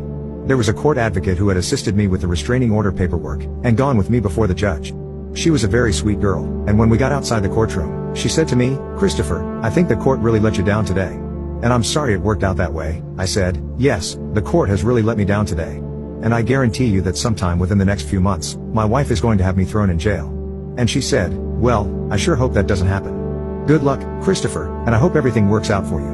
And indeed, the no-abuse order did in fact make things worse, much worse. The whole situation became incredibly uncomfortable and hostile, and my wife and I got to the point where we really hated each other. But I refused to flee my own home, and just as I had predicted, about a month after I tried to get the restraining order, she had me arrested. We had been arguing that evening and said some really nasty things to each other, and then she left our apartment and went across the hall to a girlfriend's. I thought it was all over. 10 minutes later a police car pulled up in front of our building, lights flashing. I knew immediately my wife must have called them, but deep down I guess I really didn't believe my wife would be sadistic enough to have me arrested, inasmuch as I had never been anything but good to her. I was wrong. 2 officers came in and asked me what was going on. I said, "Nothing's going on, and I have no idea why you guys are here." They asked, "Has there been an altercation between you and your wife?" I said, "No. Just an argument. Just words. Is this a noise complaint?" They ignored that query and asked, "Where's your wife?" I told them, "I believe she's right across the hall at a friend's." "Okay," they told me, "stay here while we go speak to her." "No problem," I replied. They went across the hall and were there for 20 minutes. And I knew something must be going on, because it doesn't take 20 minutes to tell 2 cops that we just had an argument and that everything was fine. I knew she must be inventing some kind of major bullcrap story for them. And sure enough, when the officers returned 20 minutes later, they told me to stand up and put my hands behind my back, as they were placing me under arrest for domestic violence. Domestic violence? I said. What violence? It was a simple verbal argument. They said, "Well, she's saying differently. And we're placing you under arrest." "What did she say?" I asked. "She claimed I put my hands on her." They ignored those questions and proceeded to handcuff me and bring me to the police station. I found out the next day that she'd told them I had grabbed her by the hair and thrown her to the floor, which, please believe me, was a complete and total fabrication. An utter invention on her part. I've never hit a woman in my life or treated a woman in any such fashion. Never. I spent 18 days in jail. I'd just gotten paid the night my wife had me arrested and had $800 cash on me, but the bail bondsman set my bail at $1,500 because I had a DUI from 16 years ago and one other minor charge on my record, and because domestic violence is taken so seriously here in the Bay State. I knew I could get the bail reduced, which I did, but I had to sit in jail for 18 days before I could get in front of a judge again and get my bail lowered to $500, and spring myself, which I did.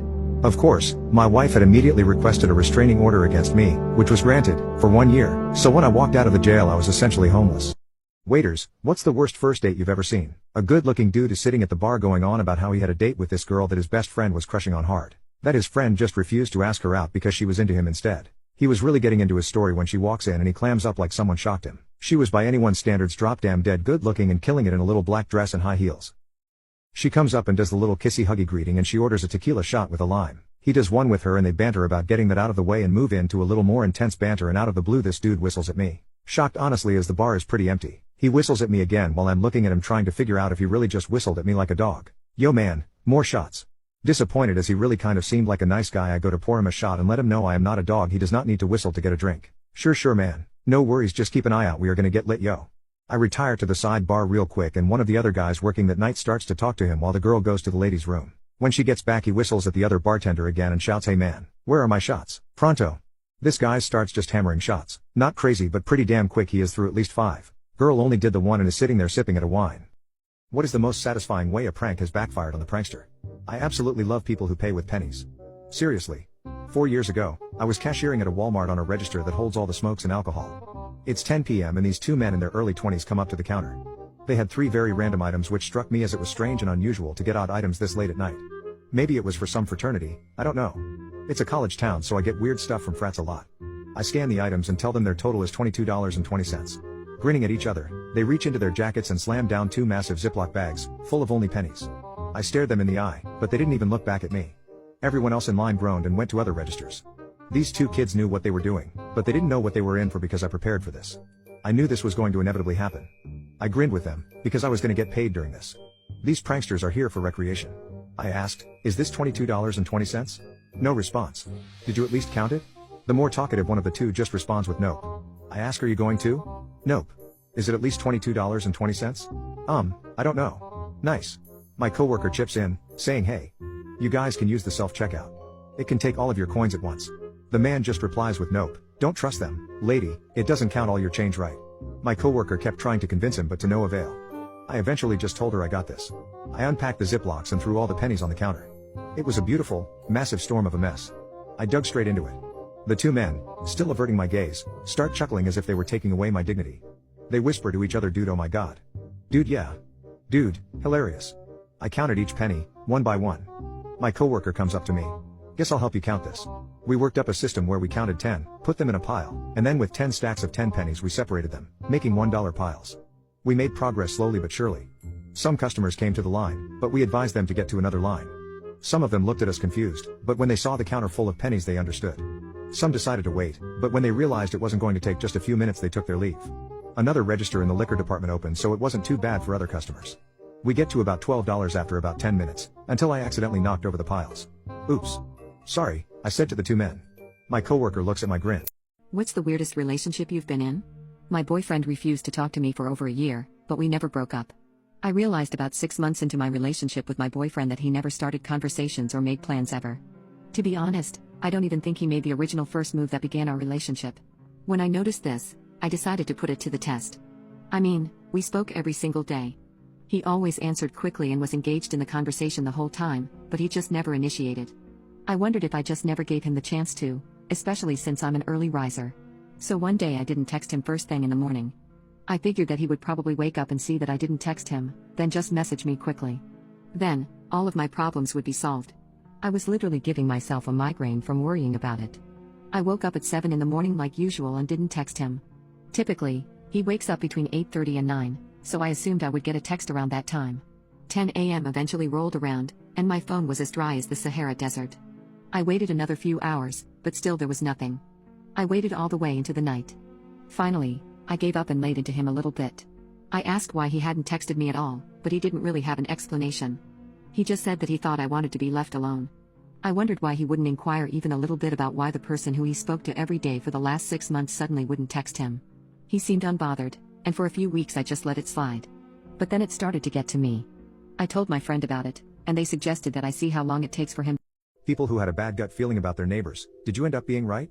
My neighbors in the unit above me are a couple in their 30s who have lived there for about 3 years with no issues between us.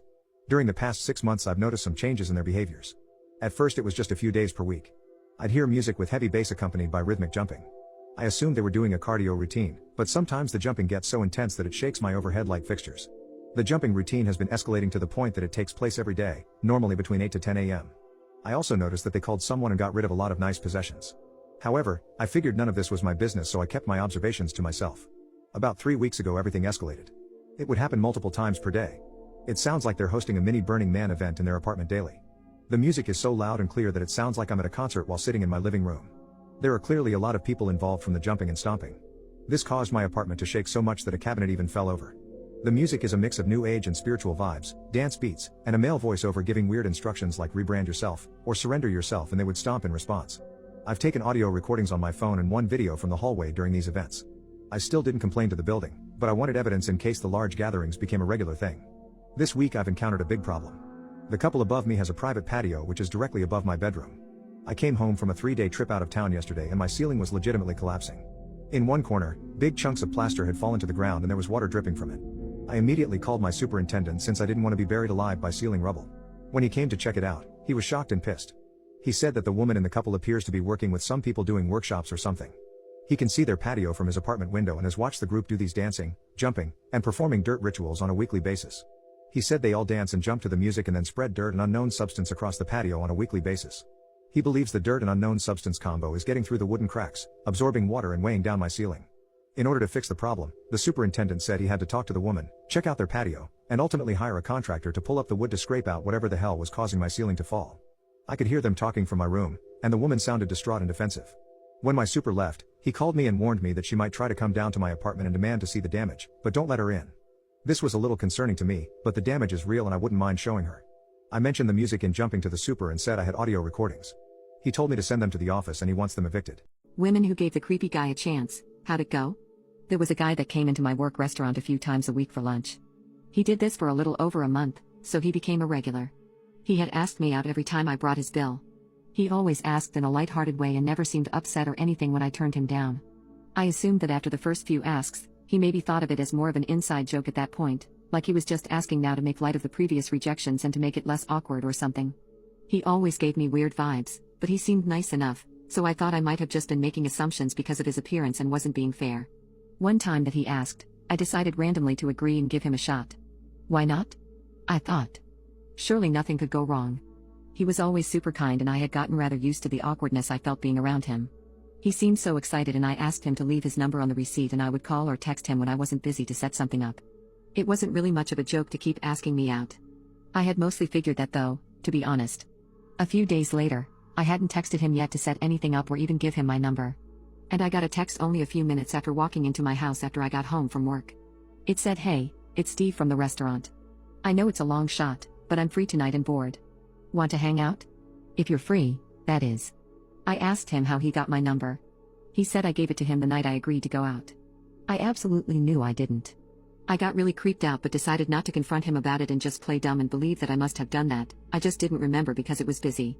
I told him that I wasn't free to hang out that night, that I was going to be working later to help cover a shift and then would be pretty pooped by the time I was off.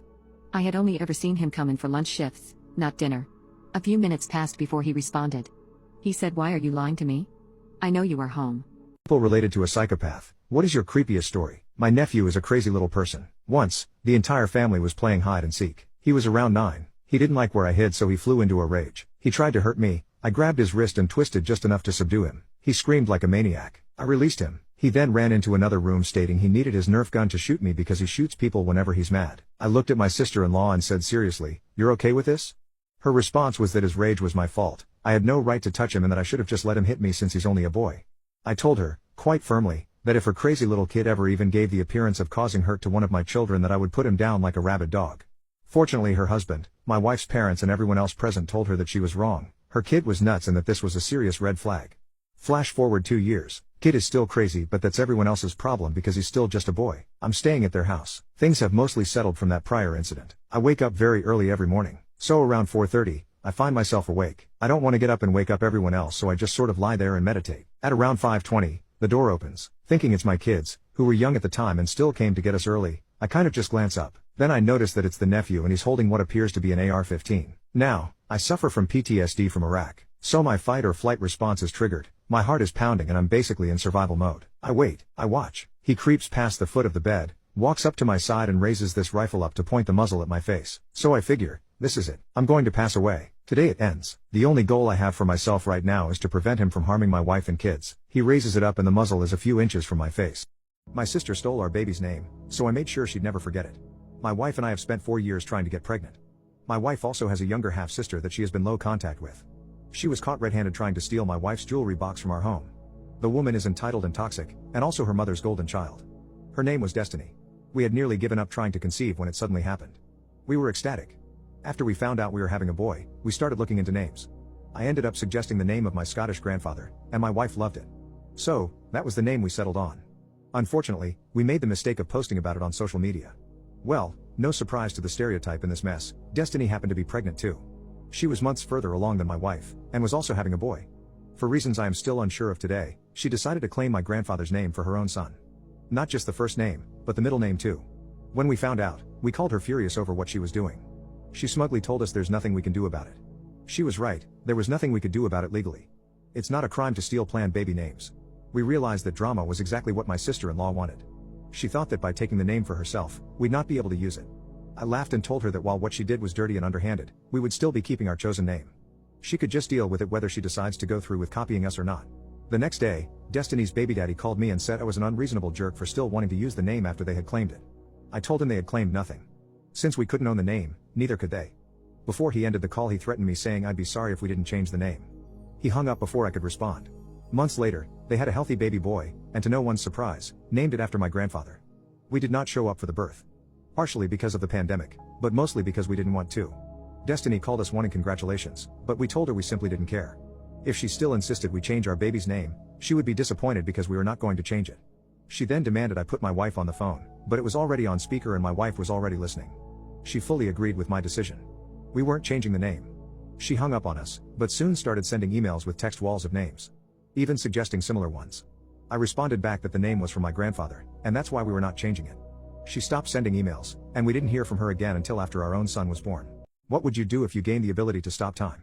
I think we would all do the same thing. If I froze time in class, you best be sure your boy is going ham with permission, of course. But after that, I think I would get bored, so I would commence my plan of becoming an anarchy god.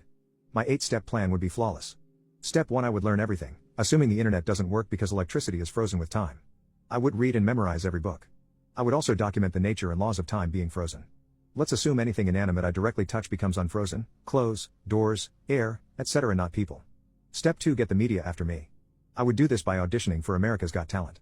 I would use my various skills to work my way up the chain until the final round. While waiting between auditions, I would cause minor havoc, like unexplainable things disappearing. In the final round, I pretend I'm going to be singing. I sing horribly, and midway through, I stop abruptly and cut the music.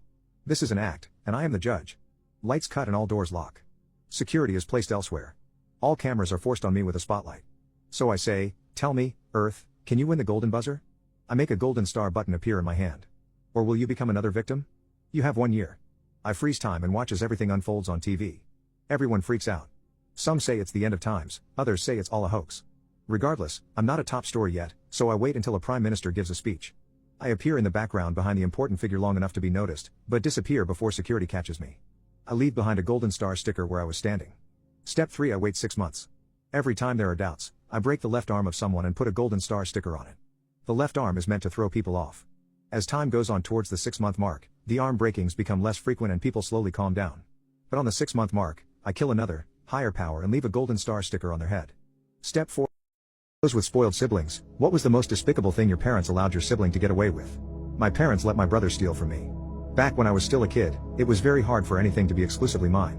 And as my brother got older, he craved money for things above all else. He and I both got allowances. Equal allowances. So that was sorta fair. I say sorta because he didn't have to do chores for his, while I did. But that's in the past now because my brother is now having to do all those chores for nothing. My brother always wanted more money though, whether he spent it or not. He loved having new things. But sometimes he'd just save the money instead, which is odd because you'd think him the kind of kid who'd splurge his savings on the first thing he wants. My brother and I both got allowances of about $25 a month, and I was pretty thankful for it. I usually saved most of my money, though. But my brother always wanted more. One day, as a teenager, I came home to find my room had been ransacked. And the only thing gone was my money. I'd hidden it to try and keep it from my brother for obvious reasons. I thought I'd hidden it well, but he found it anyway.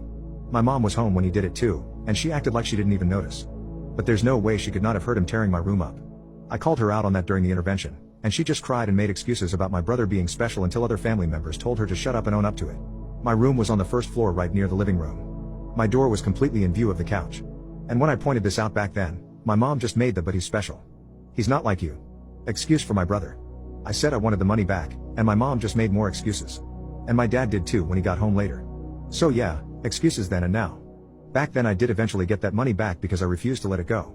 I heard my brother screaming as they took the money out of his piggy bank and gave it back to me. They had the most disappointed looks on their faces, like I just robbed my brother even though he'd robbed me. But they couldn't tell me off because I wasn't in the wrong, and they knew it. I don't imagine many kids getting into the kind of situations where they are more right about something than their parents very often. A few months later, the whole situation repeated. My brother ransacked my room again and stole the money I'd hidden, again. That time my parents didn't want to do anything about it and basically said that they couldn't bear to see my brother so disappointed from taking his money. I reminded them that stolen money wasn't his money. And it was really suckish that they were just sitting back and letting that happen. My dad yelled at me to go to my room for saying that. So the next day, I rode my bike to my aunt's house and told her everything. She came back home with me and asked my parents if they really let my brother steal from me and did nothing about it. My mom just started whining that my brother has special needs, and she didn't want to make him cry again. And my dad backed her up. My aunt just gave them both that narrow-eyed look and reminded them they have 2 sons, and my feelings mattered too. She told them what they were doing was very wrong and it meant that my brother would never respect boundaries. She warned them that he would think he could always get away with stealing when he got older. My aunt asked me openly how much my brother took.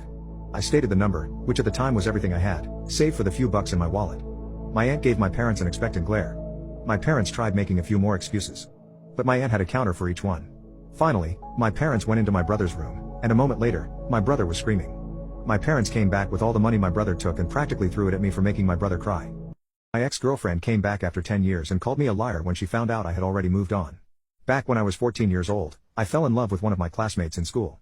She's kinda gullible in a cute way, and laughs so hard at my jokes even at her expense.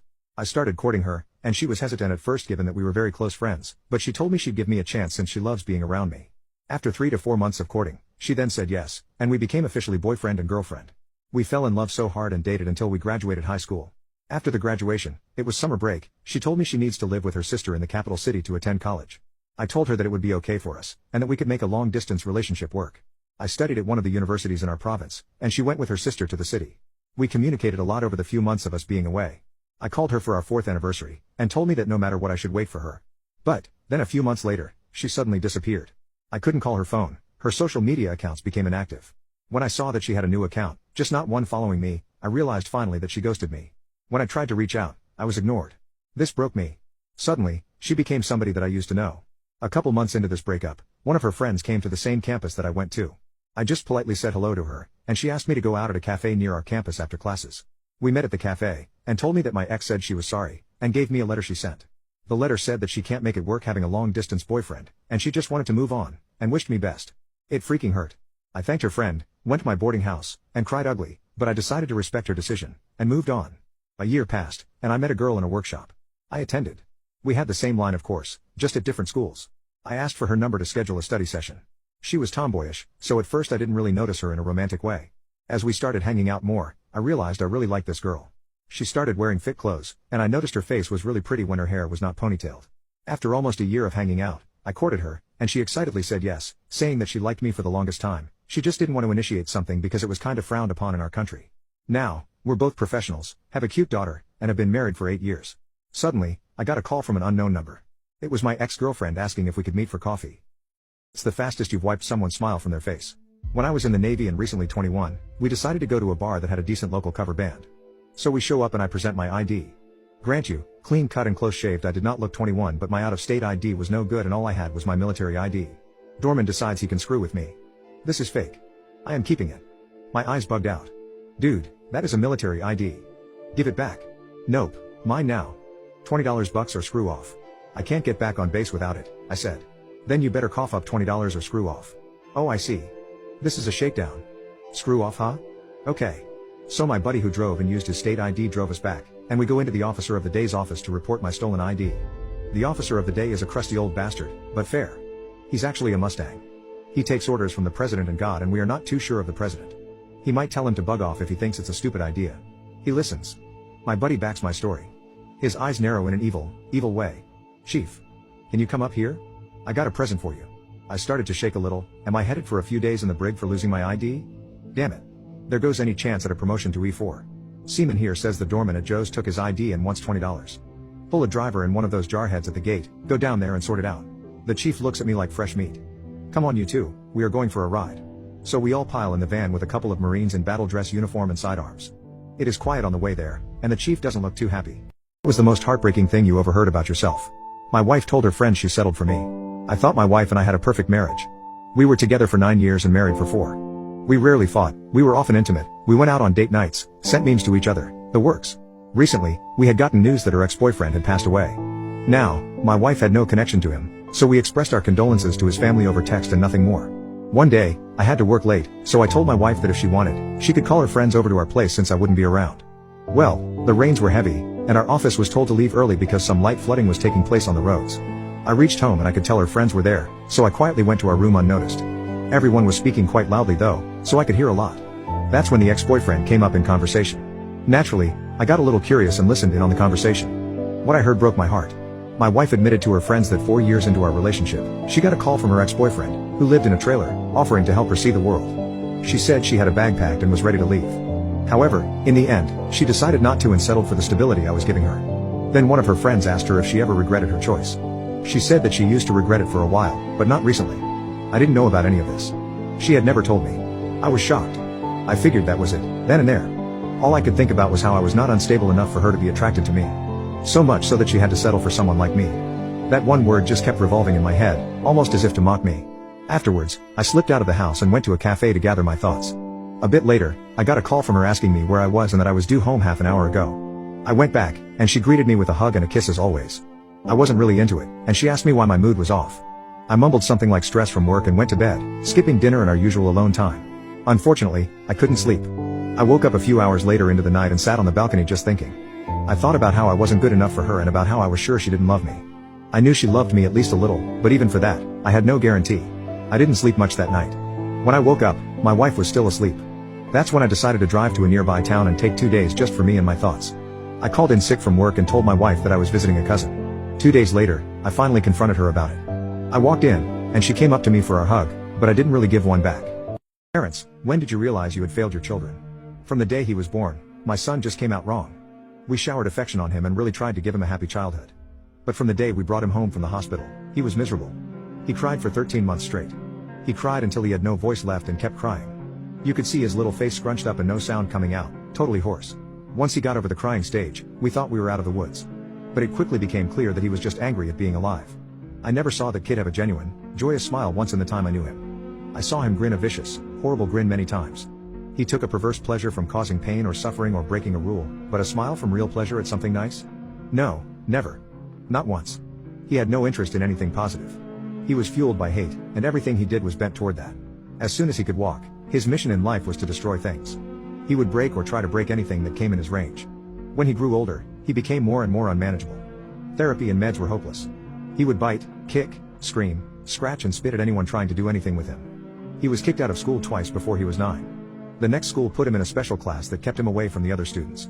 We had to install a door and lock on the kitchen because he would steal knives and use them to gouge the walls and furniture or chase people with them.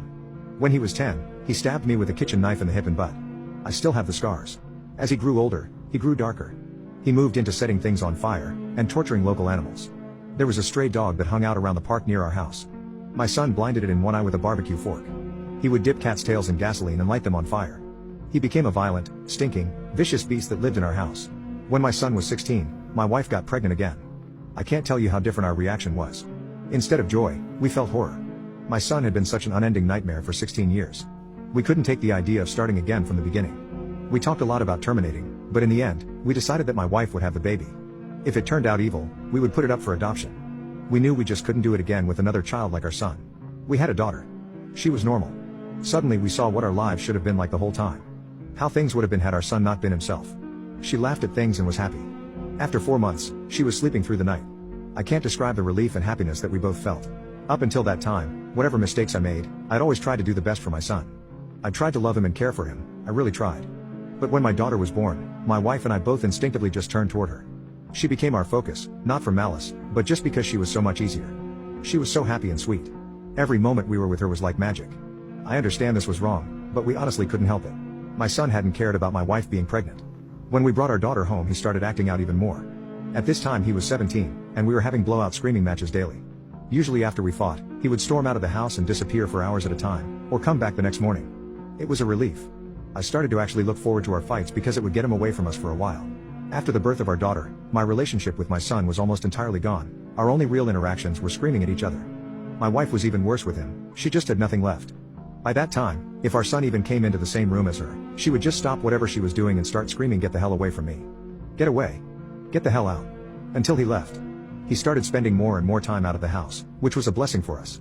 I have no idea what he got up to out in the world, but we were just happy it wasn't being inflicted on us.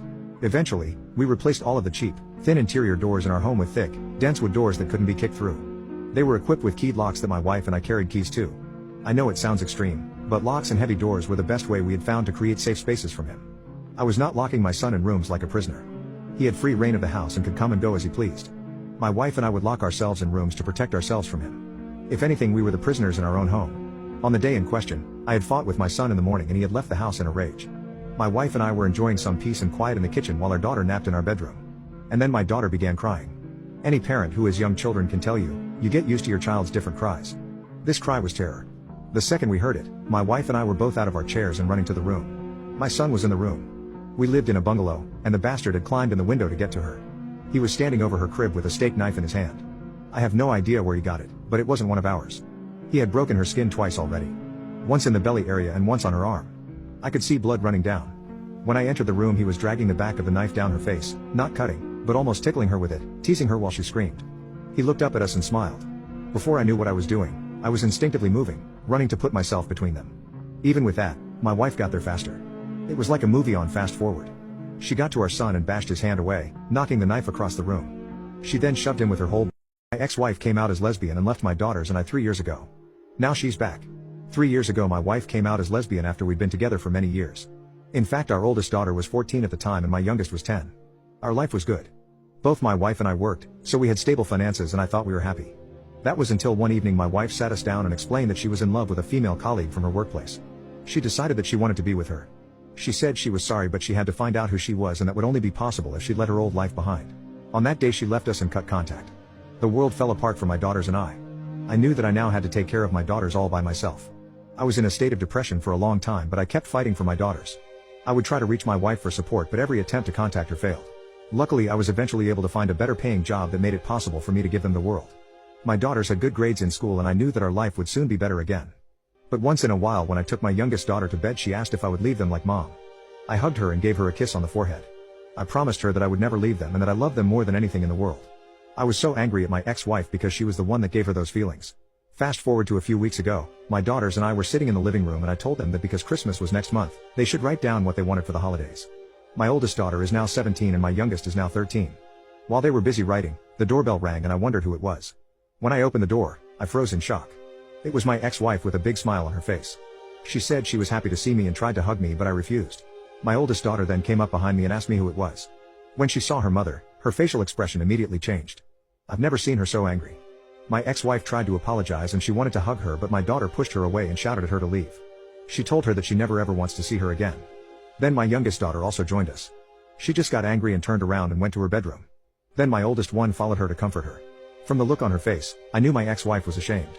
I asked her what she wanted. She said that the last 3 years weren't good years for her. She constantly thought of her daughters and wanted to see them again but for some reason she never came by because she was expecting this exact response from them. She asked if I could talk to them. I told her that I could tell them she was sorry and let them decide but I will not push them into doing anything they don't wanna. She was okay with that and left. She also left me her new number to contact her. I then went into my daughter's room. She was crying in the arms of her older sister. I told them what their mother had told me. I told them that if they'd want to meet her, they could do that. It would be okay for me. My oldest daughter said that she cannot forgive her for doing what she did and that I was everything they needed. It felt good to hear this. Really good. I always thought that being a single parent would mean that I might never be enough for my children but hearing this made me so happy. My youngest daughter then said that she always thought she missed her mother but now that she had seen her again, she never wanted to see her again. I texted my ex-wife about that. She read it but didn't respond. However, she didn't give up that easily. She showed up to our house once more while my daughters played ping pong outside. I was in the living room watching TV when I suddenly heard loud shouting outside of the house. What is the most insane situation you witnessed at school? When I was a freshman, we had a problem with a gang in our school. They were mostly wannabe thugs who went around intimidating everyone else. Real gang members. Everyone else hated them, but we were all afraid to do anything about it.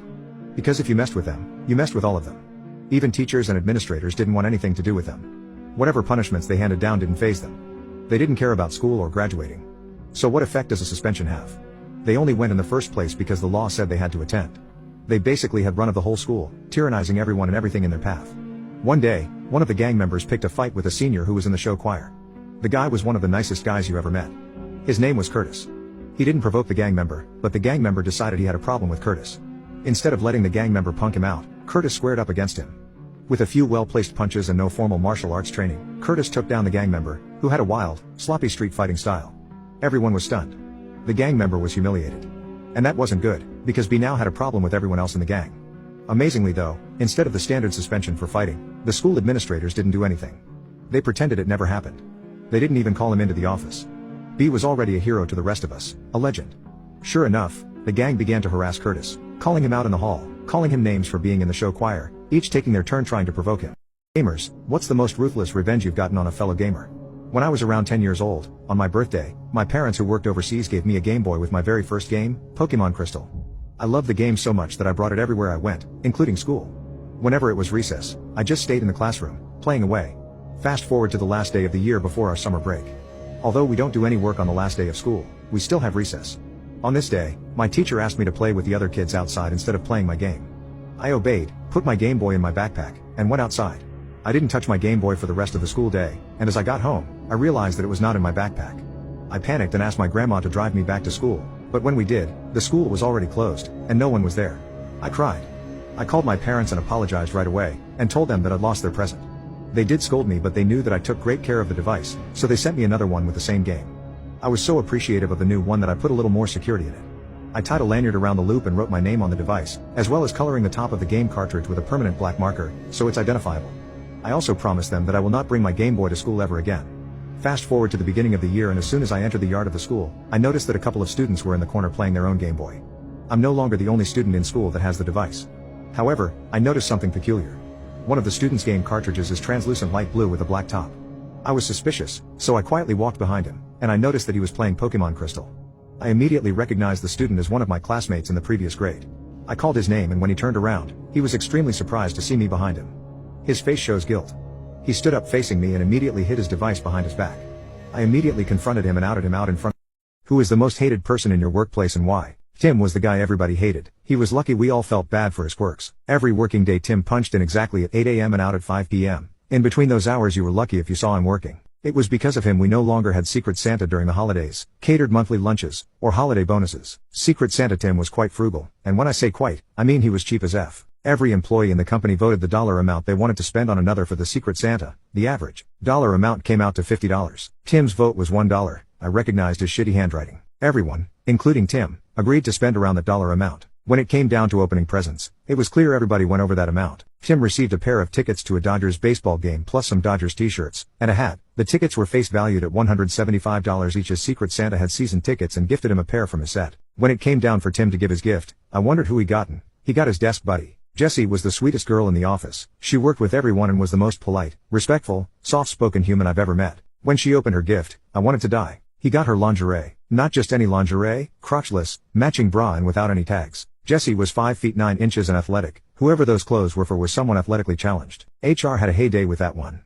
Catered lunch the last Friday of every month featured catered lunch with a short work day. It always revolved so that things never felt redundant. Mexican, Italian, barbecue, pizza or Chinese. Tim religiously ate Mexican food. When the chosen Mexican restaurant was catering, Tim was first in line to eat. He would wait around the time clock near the patio door so that when 1 p.m. hit, his hand was being scanned with 1 foot out the door. When it was any of the other catered meals, he made it known that he was irritated that so-and-so were catering. May 2013. My sister is horribly depressed and addicted to adult films, and yesterday she came on to me. My relationship with my sister was pretty normal up until about 6 months ago, and we were actually really close.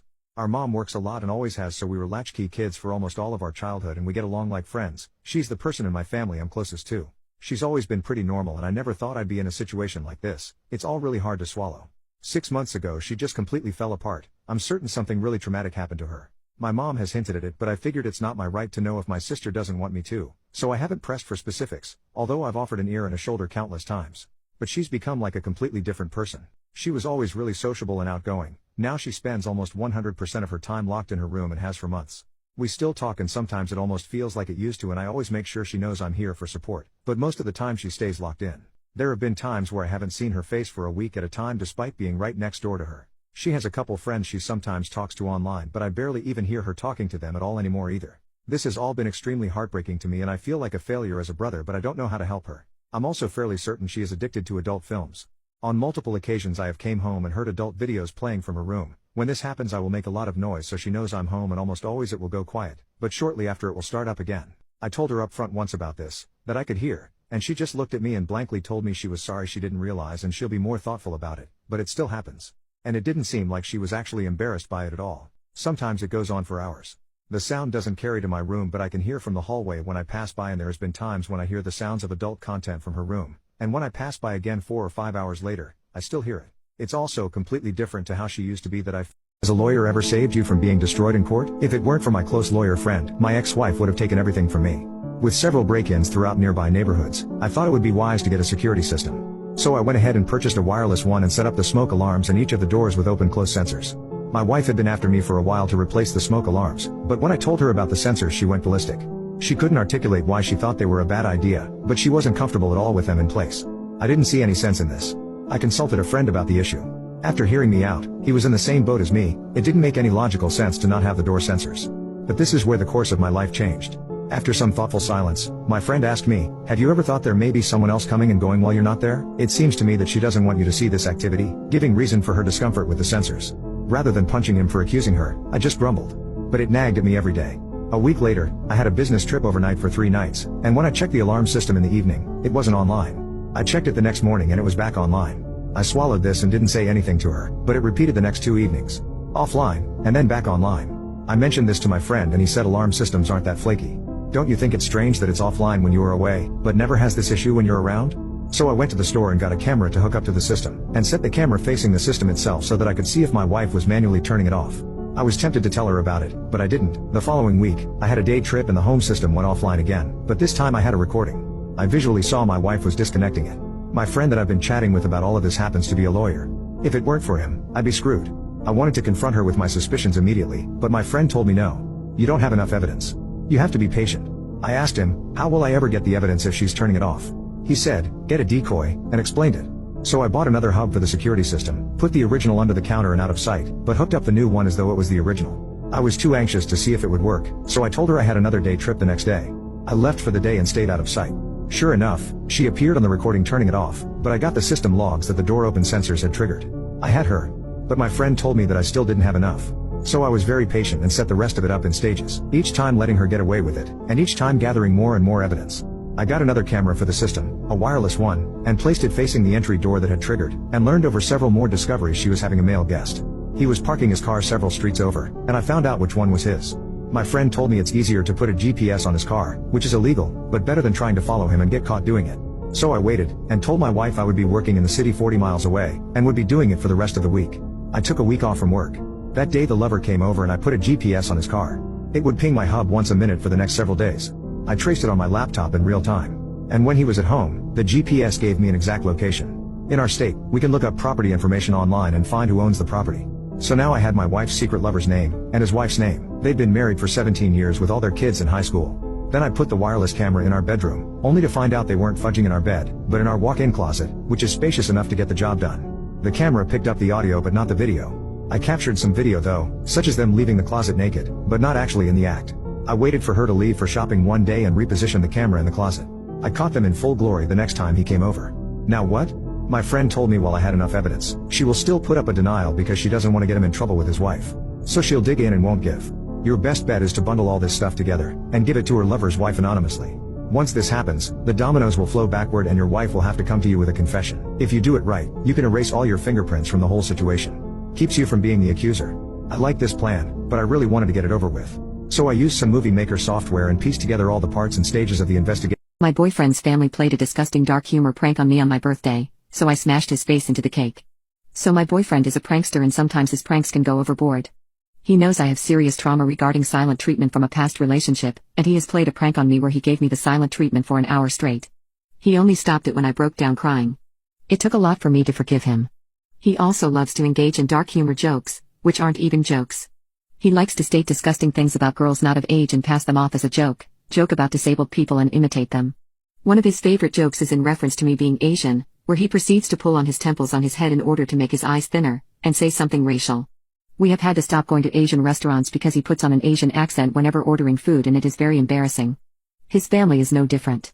He is an only child and his parents love his sense of humor, and whenever I am over at their house, their parents join him in on the Asian jokes. They also give him suggestions for what pranks to play. His father has suggested before that he plays a prank where he runs into my room in the middle of the night with a black mask and a knife as a prank. His father is in his 60s, how can that be funny to a man of that age? You may be wondering why I am with my boyfriend as the things I have listed are horrible, and that is because other than these things, my boyfriend is perfect. Outside of pranks and jokes, he treats me very well, he is not genuinely abusive, our intimacy life is great and he has never crossed any boundaries in regards to this. He surprises me with my favorite flowers regularly, and cooks dinner for me when I come home from work. The only real issue I have with him and his family are the pranks and dark humor jokes. I have talked to him about it, but he doesn't seem to see my point. He doesn't call me sensitive OP or anything like that, rather just says he does not see a big problem, as the jokes are just jokes and not actual actions he is performing and do not correlate with his true feelings. In his own words, just because I say potential when I see a 12-year-old walking down the street, doesn't mean I have the intention of effing her in the slightest. I suppose I can understand where he is coming from.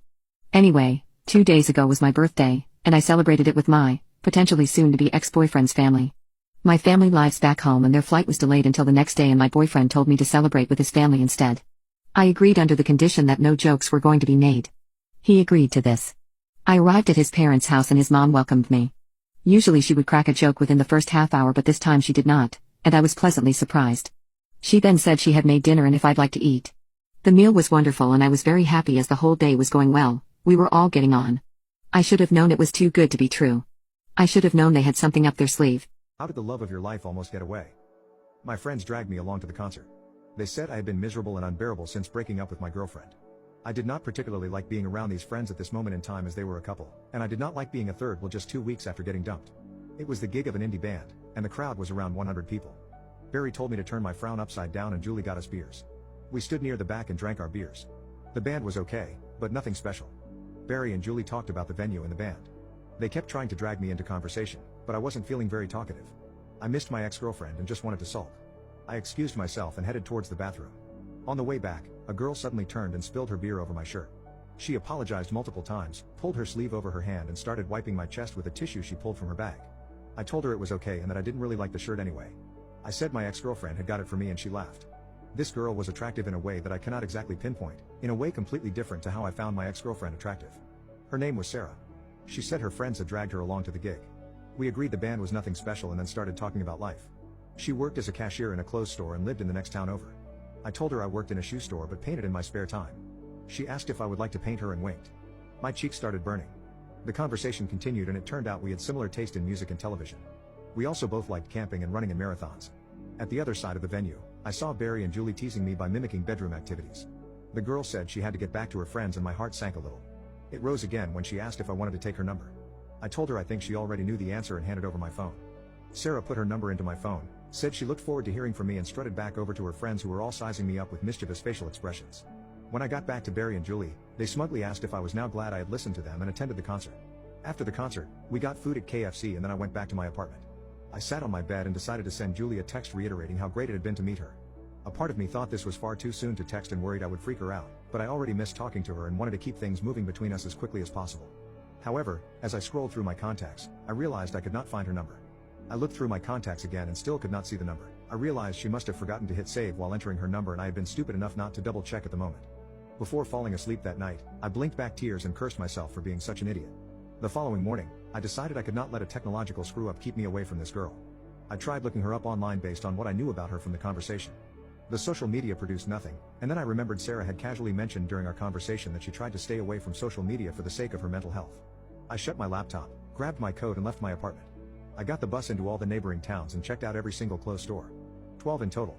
I asked staff members in every store if they had any coworkers called Sarah. I contacted the gig venue, asked if she had bought her ticket online and if they could share her contact information with me. They said no with a slightly concerned tone and abruptly ended the call. Deflated, I returned home and tried to figure out my next move. Barry called me over a few nights later. He asked how things had been going with the girl, and I explained the entire situation. Barry expressed sympathy about the mess up with her phone number. My boyfriend's daughter screams at my face and expects us to follow all her demands because she's on her period. She instantly calmed down when I told her to pack her things and leave. My boyfriend of 2 years has an 11-year-old daughter who just started her first ever menstrual cycle 3 days ago. He has full custody of her, and they began making transitions to move in with me and my 8-year-old son about 2 weeks ago. Up until this point, everything was going fairly well. The kids got along, and I thought Diane was a nice enough kid. Anyway, she walked out of her bedroom 3 days ago and told me she thinks she started her period and was asking me general questions on how to wear a pad, what she can/can't do, etc. all as well. After calling my boyfriend at work to confirm plans and give him the rundown, I let her stay home from school. She was crampy.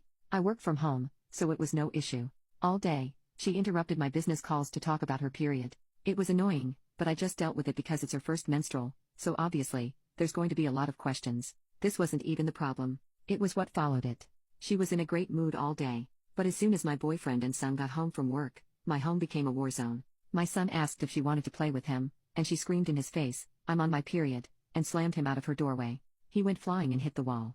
He bruised his shoulder and hit his head on the door frame. My boyfriend went to talk to her, and she started crying. "I'm on my period. I don't want him near me." He gave her a pass for her behavior, which already pissed me off.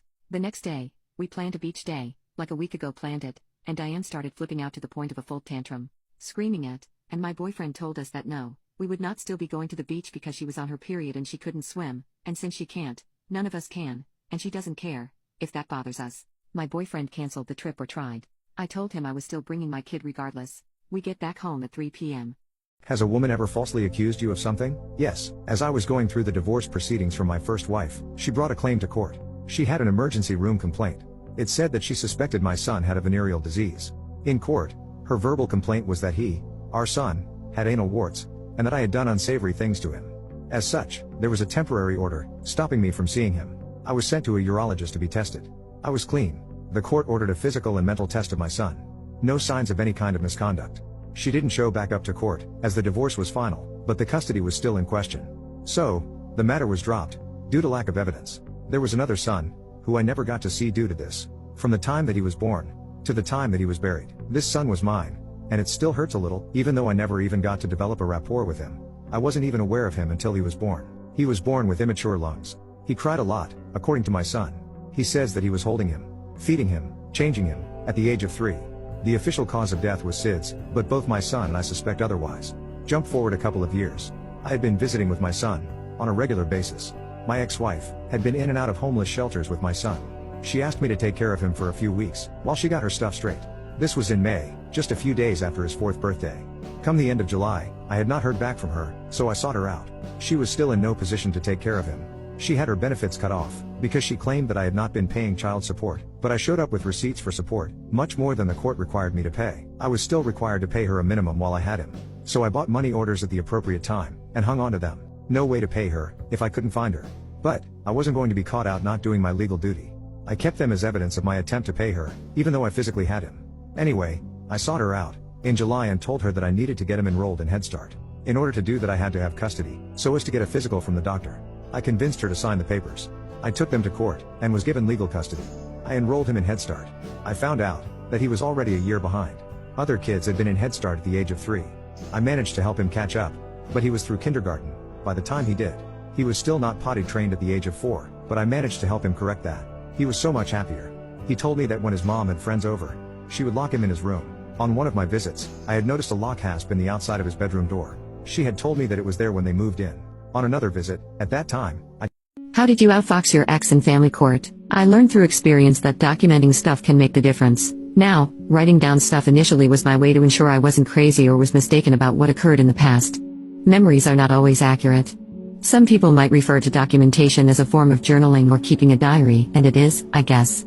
Anyway, my daughter's daddy refused to pay monthly child support even though he made far more money than I did. He was a tight-fisted miser when it came to me and our child.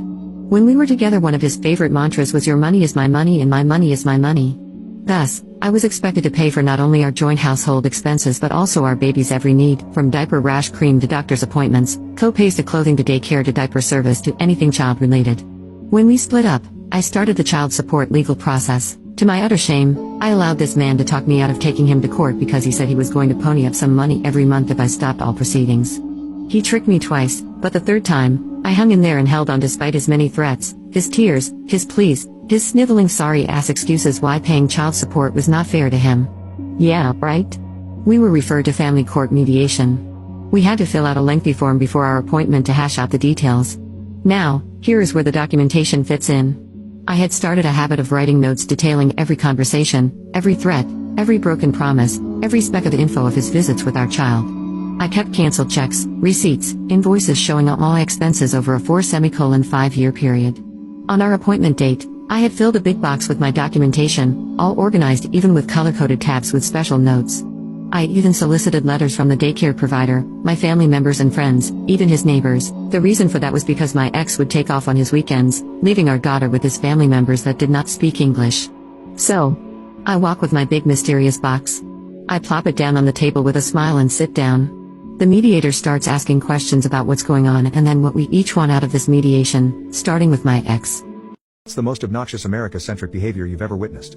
I'm currently on a coach tour around Europe with 43 other travelers. There are 4 Americans including me and my wife, while the rest are from all around the world. My wife, the man from North Carolina, and I are conscious of the stereotypes associated with ugly Americans. We are committed to avoiding any behavior that perpetuates such stereotypes. Right from the start of the tour, when our group met in Paris for a meet and greet, the other American woman stood out as loud and opinionated. Within 5 minutes of arriving, she loudly told the waiters off for quietly talking to each other in French, saying we are all Americans here. She then complained that the foods had the French name on them above the English name, asking if any other foods on the trip could have the American names on them only. She also corrected the other English-speaking nationalities and their particular names for foods. The Brits had fun with this, regularly asking each other if they wanted chips, to which she would loudly correct them, "You mean fries?" Not that they actually ate any fries. Once on the road, we had a different guide in most countries, so each was unaware of this woman's demands. As soon as a guide mentioned any distance in kilometers, she would call out loudly, "Hey, miles, remember, we are Americans." Remember, we were 4 Americans among 43 other non-Americans. The Dutch guide would always respond with a random, very inaccurate number.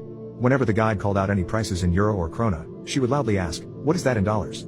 Once again, the Dutch guide would always respond in an apparently random, inaccurate number. After 2 days of this, she loudly confronted the guide, having worked out one of his answers was wrong. He pointed out that, no, his calculation was correct. In New Zealand dollars. Whenever we went into any shops, hotels, markets, and so on, she continued loudly with the "What's that in dollars?" theme. What is the most tragic announcement that was made at your high school? April 20th, 1999. I was in my 9th grade math class. One of my best friend's brothers was sitting next to me. In front of me was another guy, and we were in the back of the class in the corner. The 3 of us are chilling, talking, and messing around. We had finished an assignment and had a few minutes. All of a sudden our principal comes over the loudspeaker.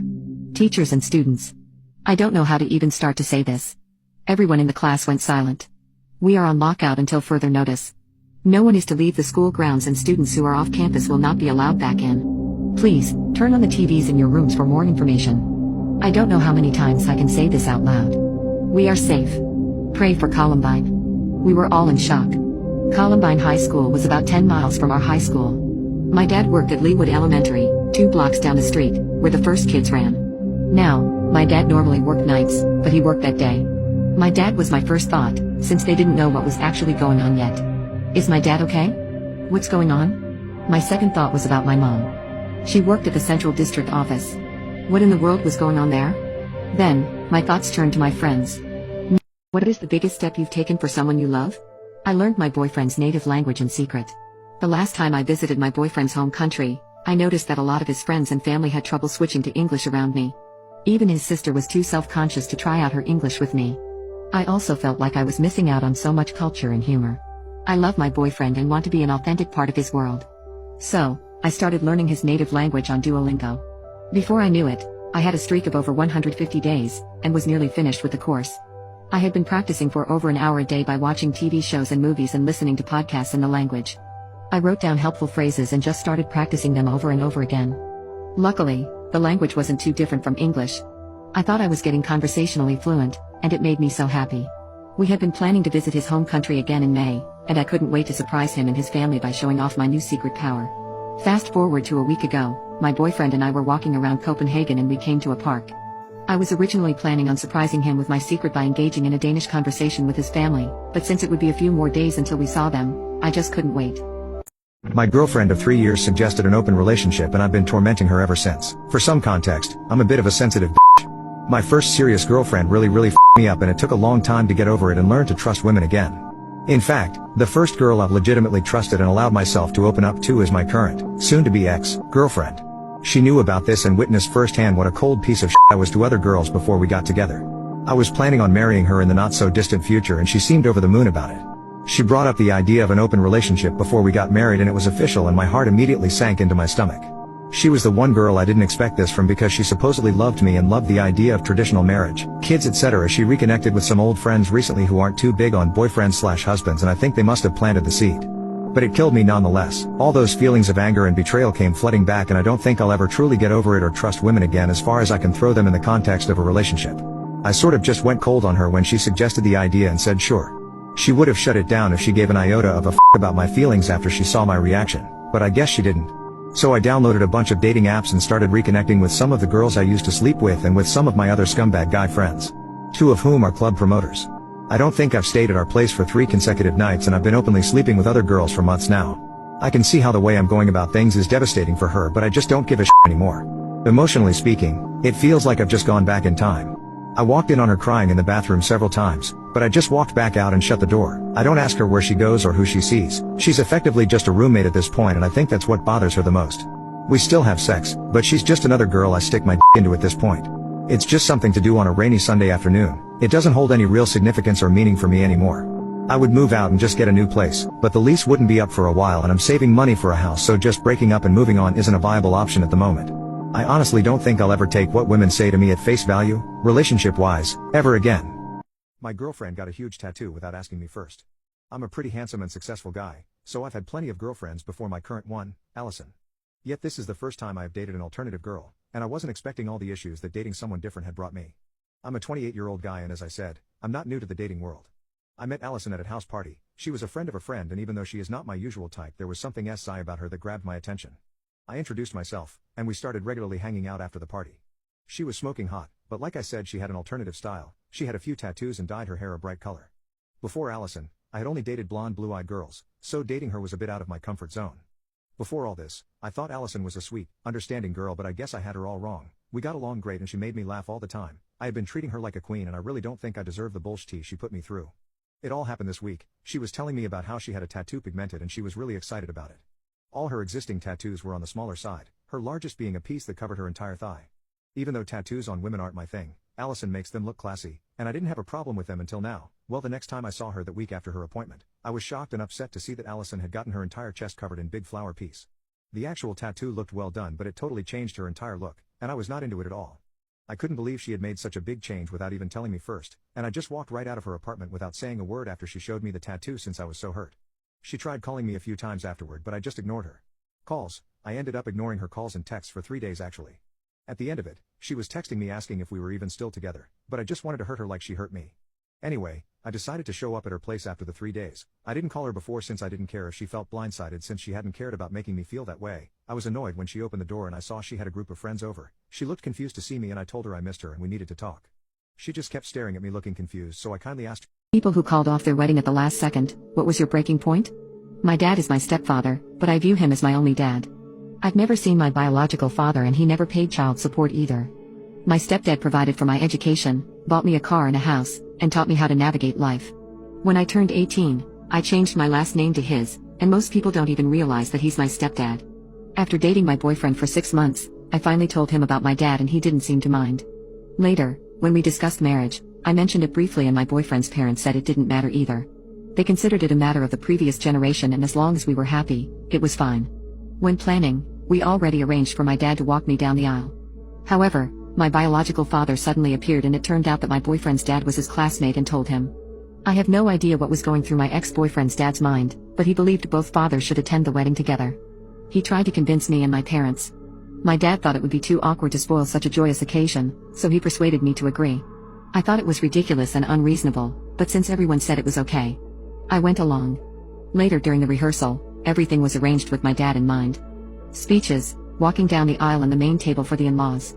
But on the wedding day, the hotel arrangements were changed. My ex-boyfriend's dad informed me that these elements were cancelled. Because after all, my biological father was my true father. I asked my ex-boyfriend if he knew about it and what he meant. He said his dad had a point. I asked him if this was a show of force or moral coercion. He said it was about considering the dignity of both families and not causing a scene on such a joyous day. I told him I only had one father and it's the one I shared a last name with. We didn't need to get married anymore. I took the microphone and proceeded to drop the biggest possible bombshell. Dear friends and family, thank you for taking time out of your busy schedules to attend the pre-engagement ceremony of me and someone. Why do I say it's a pre-engagement ceremony? Because this marriage isn't happening, everybody gasped, and people were whispering to each other. I continued. Please adjust the lighting to shine on the man wearing a cheap suit at the second table on the groom's side. Am I the asshole for refusing to make my niece a doll like her sisters? I 26 have no kids. But my oldest brother has 2 daughters. Oldest is now 7, younger just turned 5.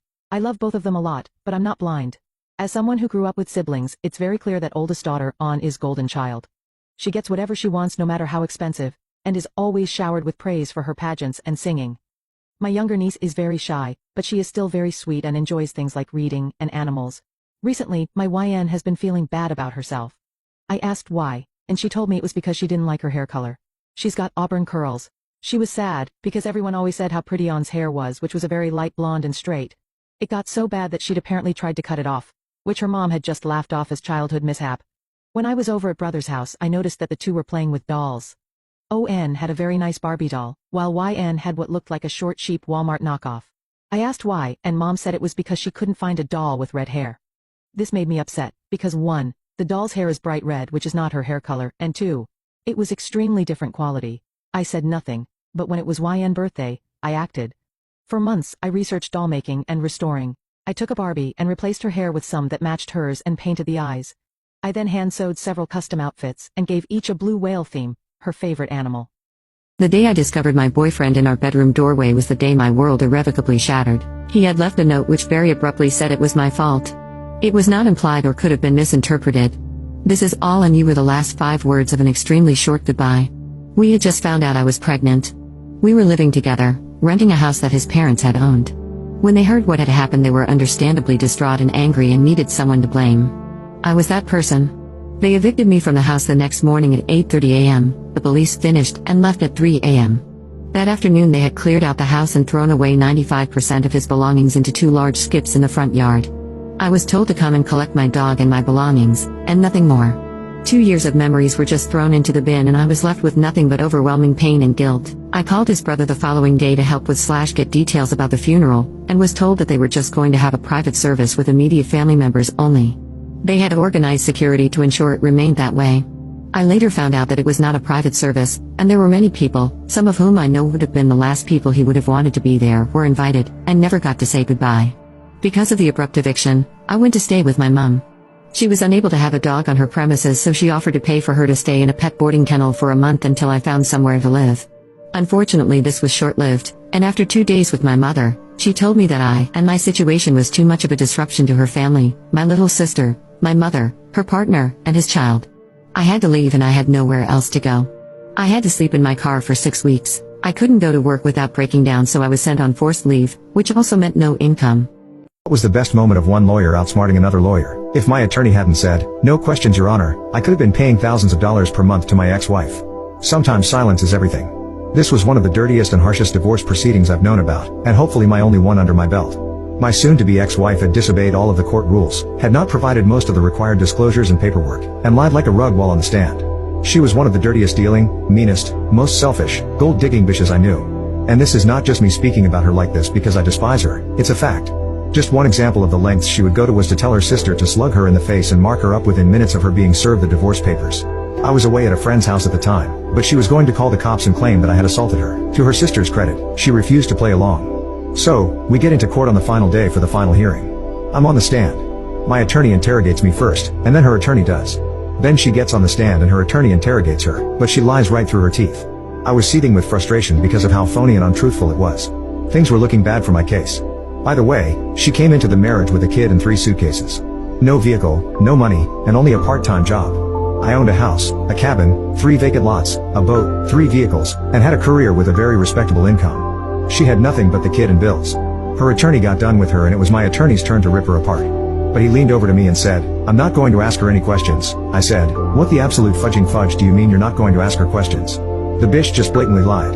"You can completely tear her apart right now." He looked at me and paused, but I needed some answers. My toxic coworker reported me to HR because I resigned, and now she's demanding to know my new company so that she can report me again. I was the director of sales ops for a software company. Karen was on my team. We processed purchase orders. Karen had a small vehicle accident that put her in a neck brace. She also needed once-weekly physical therapy appointments and had some restrictions on duties, all of which I accommodated, with no issue. Despite meeting her needs, Karen decided coming to work was optional. HR noticed that she was repeatedly absent from work for 3 to 4 days at a time, multiple weeks in a row. They did not give me details but told me documentation from her doctor did not justify all of these absences. To make matters worse, Karen would never give notice that she was going to be out, and sometimes would just no-show without ever calling, nor indicate how long she would be out. HR eventually told Karen she needed to either attend work more regularly or get a doctor to sign off on short-term disability. This worked for me. I would rather Karen take extended time off, so I could get a temp to take her responsibilities, than be absent frequently with no warning. Karen's original doctor would not document a need for disability, so she found a doctor who would. She bragged to the team that she found a doctor who would sign off on anything. So Karen went on disability and I was able to get a temp to cover her until she returned. Even though coworkers told me Karen was going to clubs and dancing, I didn't care. That was between her and HR. For now, at least, the work was getting done. The period of Karen's short-term disability eventually expired. At this point, she either had to come back to work, or go on long-term disability so I could replace her permanently. Karen's sign anything doctor would not give her documentation for long-term disability, so Karen grudgingly came back to work. She quickly went back to being absent all of the time. She also refused to do even the basic duties of her job. I went to HR and told them things were not working out and that I wanted to replace her. They were on board with this plan. HR brought Karen in for the talk.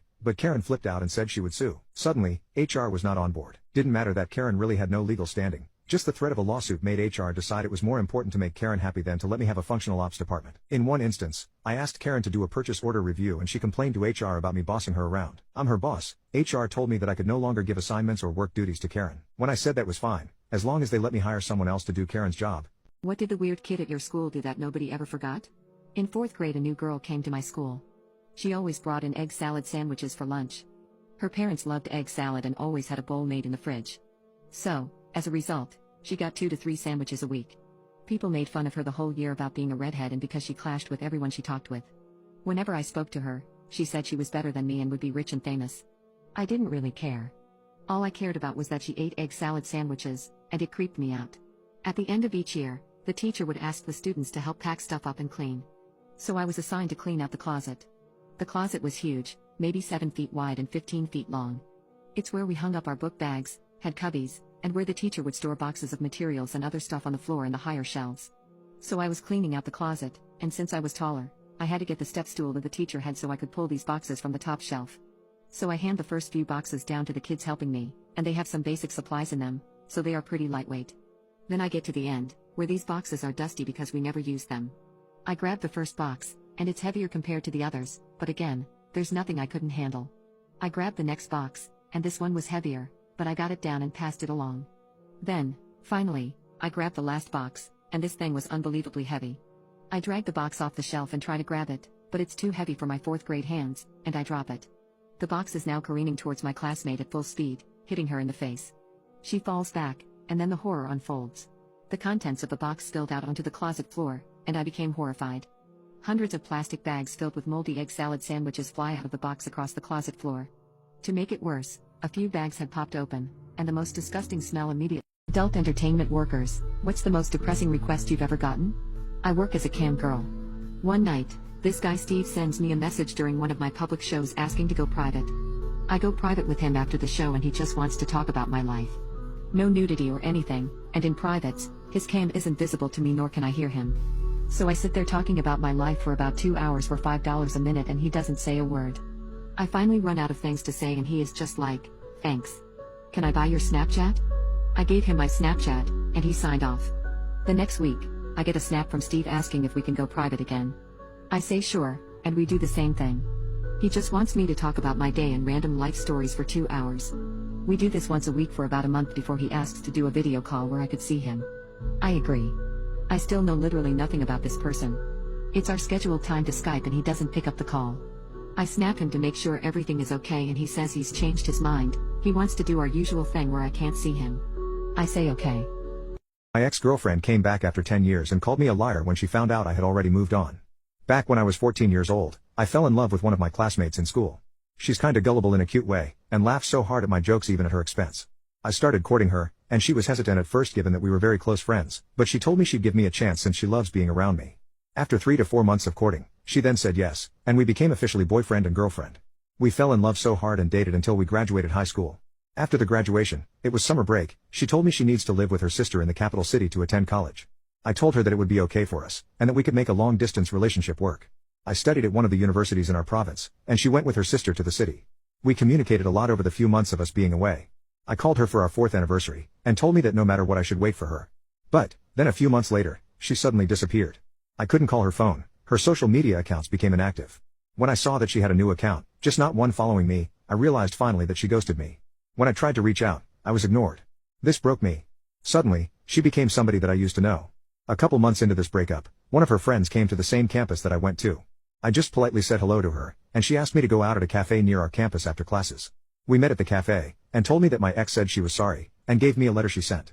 The letter said that she can't make it work having a long-distance boyfriend, and she just wanted to move on, and wished me best. It freaking hurt. I thanked her friend, went to my boarding house, and cried ugly, but I decided to respect her decision, and moved on. A year passed, and I met a girl in a workshop. I attended. What is the most satisfying way a prank has backfired on the prankster? I absolutely love people who pay with pennies. Seriously. 4 years ago, I was cashiering at a Walmart on a register that holds all the smokes and alcohol. It's 10 p.m. and these 2 men in their early 20s come up to the counter. They had 3 very random items which struck me as it was strange and unusual to get odd items this late at night. Maybe it was for some fraternity, I don't know. It's a college town so I get weird stuff from frats a lot.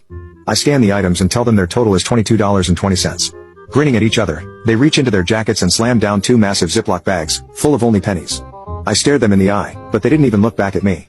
Everyone else in line groaned and went to other registers. These 2 kids knew what they were doing, but they didn't know what they were in for because I prepared for this. I knew this was going to inevitably happen. I grinned with them, because I was going to get paid during this. These pranksters are here for recreation. I asked, is this $22.20? No response. Did you at least count it? The more talkative one of the 2 just responds with no. I ask, are you going to? Nope. Is it at least $22.20? I don't know. Nice. My coworker chips in, saying, hey, you guys can use the self-checkout. It can take all of your coins at once. The man just replies with nope. Don't trust them, lady, it doesn't count all your change right. My coworker kept trying to convince him but to no avail. I eventually just told her I got this. I unpacked the Ziplocs and threw all the pennies on the counter. It was a beautiful, massive storm of a mess. I dug straight into it. The 2 men, still averting my gaze, start chuckling as if they were taking away my dignity. They whisper to each other, dude, oh my god. Dude, yeah. Dude, hilarious. I counted each penny, one by one. My coworker comes up to me. Guess I'll help you count this.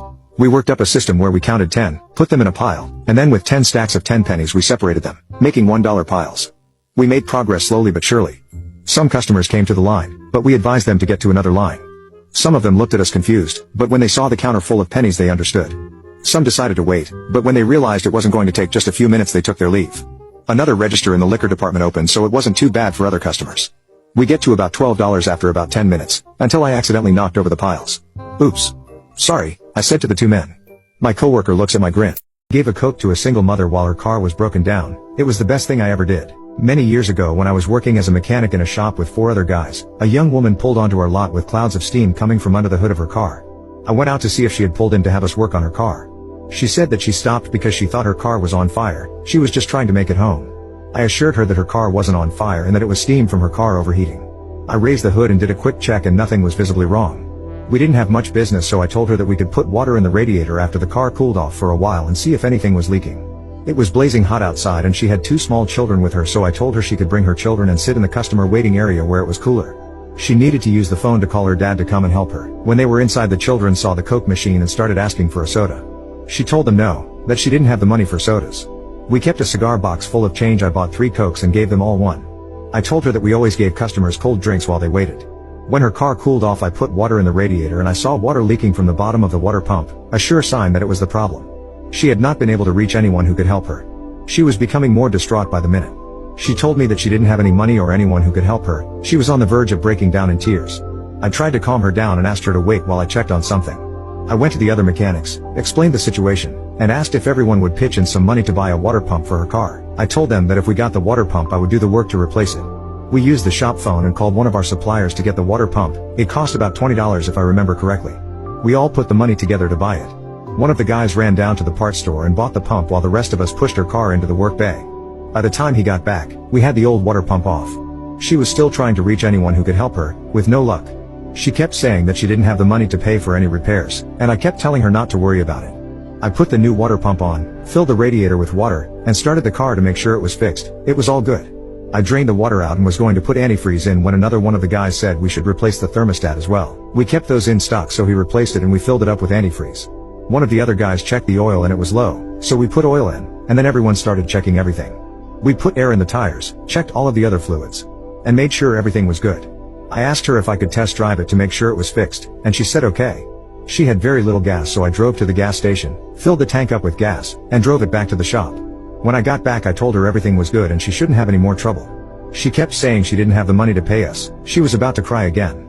I finally got her to settle down and she put her kids in the car and left after thanking us over and over again. We all felt good about helping her.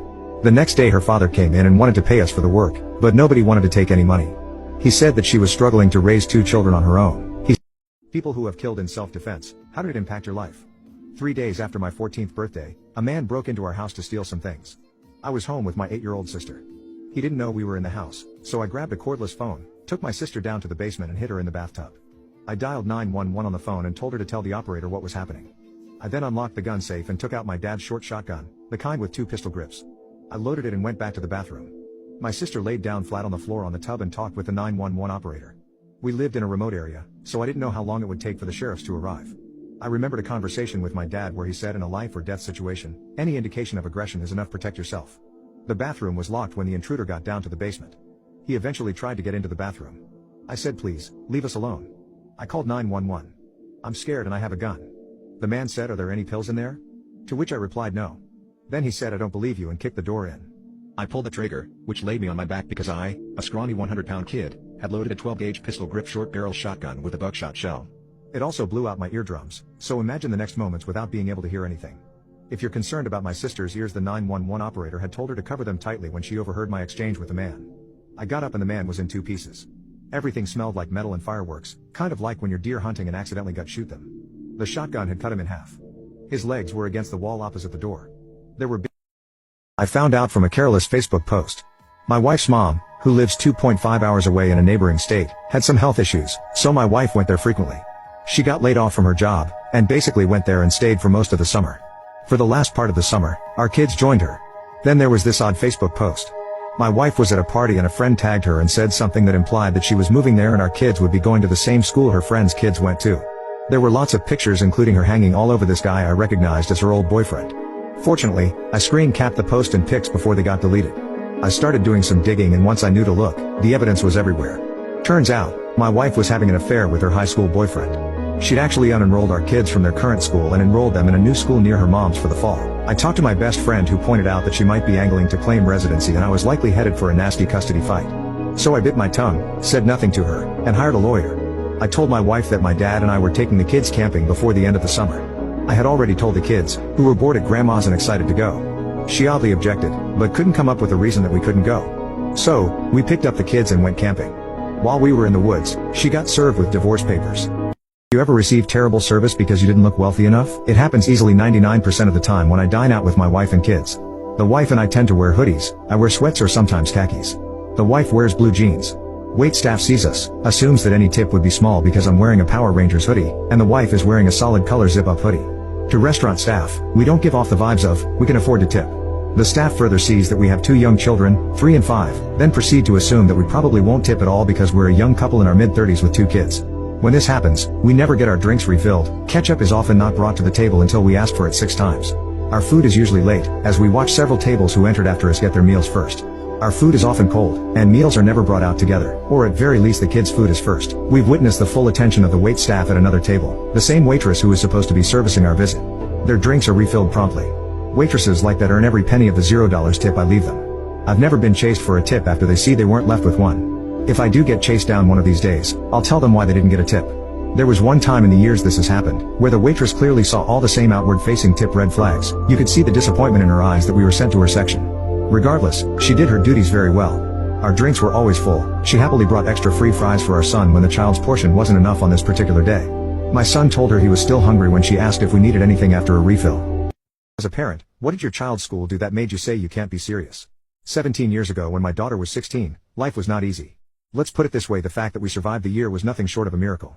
I get a call the last week of school in June, asking me to come in. Okay, I came in the next day, the second to last day of school. I'm sitting with the dean and she tells me that we have a serious problem. My daughter has missed more than 100 math classes. She just didn't show up. I blinked for a moment and said, let's get this straight. My daughter missed over 100 math classes and you only got around to telling me this now, when tomorrow is the last day of school. The dean stammered for a moment and I said, so, let's rephrase this. You brought me down here to cover your butt before school is over because no one called me about this before. Not the teacher, not the attendance department, not you, not the assistant principal. No one. My daughter was missing every day and no one said a word. I didn't get a call or a letter home. Now let's bring my daughter in. My daughter came in and sat next to me. I asked, I just found out you have over 100 cuts in your math class. Why didn't you go to math? Because the math teacher hates me. When I asked a question, she yelled at me for bothering me. So I stopped going. Then I wanted to see how long it would take for someone to notice I wasn't there. Sounds reasonable to me. When did you stop going to class? October. So, that means no one noticed October, November, December, January, February, March, April, and May that my daughter was not in math class. So, what do you want now? Well, we can't punish her since tomorrow is the last day of school. We think you should cancel her student ambassador trip. January that year, my daughter expressed a wish to apply to be a student ambassador because they were going to Australia. She needed to keep her grades up, needed a letter from the teacher saying she would be a good candidate, and a letter from the dean verifying she was keeping her grades up and being a positive leader in school. She got her letters in January, and I finished paying for the trip in May. I'm not canceling the student ambassador trip. I just finished paying for it and it's not refundable. But it only proves the point more that you didn't open a single file because you wrote the letter, approving my daughter and praising her. That was January. My narcissistic mom wore a white dress to an Indian wedding thinking she'd upstage my beautiful bride. But she looked ugly and was embarrassed the entire time. I don't have a good relationship with my mother because she was the type to demand gifts on my birthday because I wouldn't be here without her. For 18 years, I never got to open presents myself. Every event, from my games to graduation, was always about her. I always felt like my life and achievements were just an extension of her accomplishments. I think I suppressed my resentment because everyone around me always acted like this was normal. I didn't know how to cope with this, so I just tried to get as far away from her as possible. I applied to the furthest university I could realistically get in, and stayed far away because any time I had to go back home, it was the same story.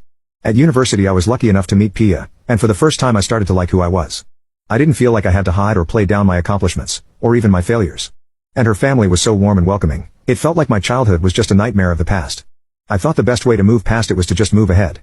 I was ashamed of my mother's behavior, and the ugliness of my resentment, so I pretended everything was fine, and invited my parents to my wedding with Pia. I actually had a really clear vision of what I wanted in the wedding, just an event that would be about me and not my mother. These suppressed feelings led to me unfairly lashing out at Pia when my mother tried her old tricks and asked to wear white to our wedding. At that moment I forgot white wasn't the bridal color in Indian weddings. I just felt a cold sweat that another precious moment would be hijacked by my mother.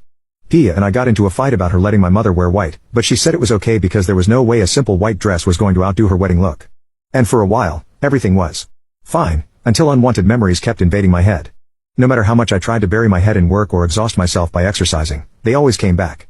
I ended up having an actual meltdown that night. I was sobbing and crying. It was probably my ugliest moment. The next morning I half expected to wake up alone, and get a text that the wedding was off. Instead, incredibly, Pia stayed with me. She convinced me to go to therapy, encouraged me through those first few hellish sessions, and gave me space when I needed it. Therapy really helped. I was able to understand why I was feeling angry and upset, and how to deal with it beyond just trying to ignore it. I apologized to Pia earlier, but it let me actually be honest with her about my family. It really transformed our relationship. I took over the wedding preparation with the help of my in-laws, and I got to actually design my dream wedding. My mother-in-law later told me she was really relieved that we switched because my lovely Pia didn't really care about the colors or flowers, and had virtually no input on any of it as long as we were getting married. My mother-in-law was also very encouraging and patient in letting me voice my input. The actual wedding went really beautifully. Pia was ready to rescind my parents' invitations completely after everything, but her terrifying little sister suggested we invite anyway as a final sort of FU, to show them I wasn't alone anymore and no matter what they tried this time. When is a time you should have been in tears, but felt stone cold emotionless? My wife of 10 years cheated on me for a reason so ridiculous, I genuinely could not believe my ears. My wife went out with friends like usual last night. She normally came back around 2 a.m., so I stayed up waiting. The hours ticked by with no word from her. By 4 a.m., her phone went straight to voicemail. I was sick with worry, but she finally stumbled through the door at 6:47 a.m. She came through in a tight dress and mesh leggings I had never seen, makeup smeared across her face. Relief flooded me for half a second before I took in her disheveled state. My heart dropped. Were you assaulted? She shook her head. I didn't know whether to feel relieved or more worried. Then where were you? She shrugged, avoiding my eyes. You know what I was doing. The truth hit me like a freight train. She cheated. Who was it? Some guy from the club. I'm sorry. She yawned and began tearing up in her drunken state. I'm tired. Let's not fight now. She slinked off to bed without another word. Numb with shock, I watched her pass out in bed. My mind raced, questions piling up that I wasn't sure I wanted answered. How long has this been going on? Was this the first time? I knew then this marriage was over. But before I left for good, I needed the truth. I packed a suitcase as the questions scrolled through my mind on repeat. By the time she woke, bleary-eyed, I was ready. She started crying when she saw the packed bags. I'll do anything to fix this. We can work through this together, I promise. I shook my head. The truth. Now. Or we're done. She took a shaky breath. It was just a one-time mistake. I never meant to hurt you. Don't lie to me again. How long? The tears came faster. A few times over the years. But it was just meaningless, I promise. Meaningless to her, maybe. But she had shattered my world without a thought. Did you even use protection? She nodded, unconvincingly. Do your friends cheat too then?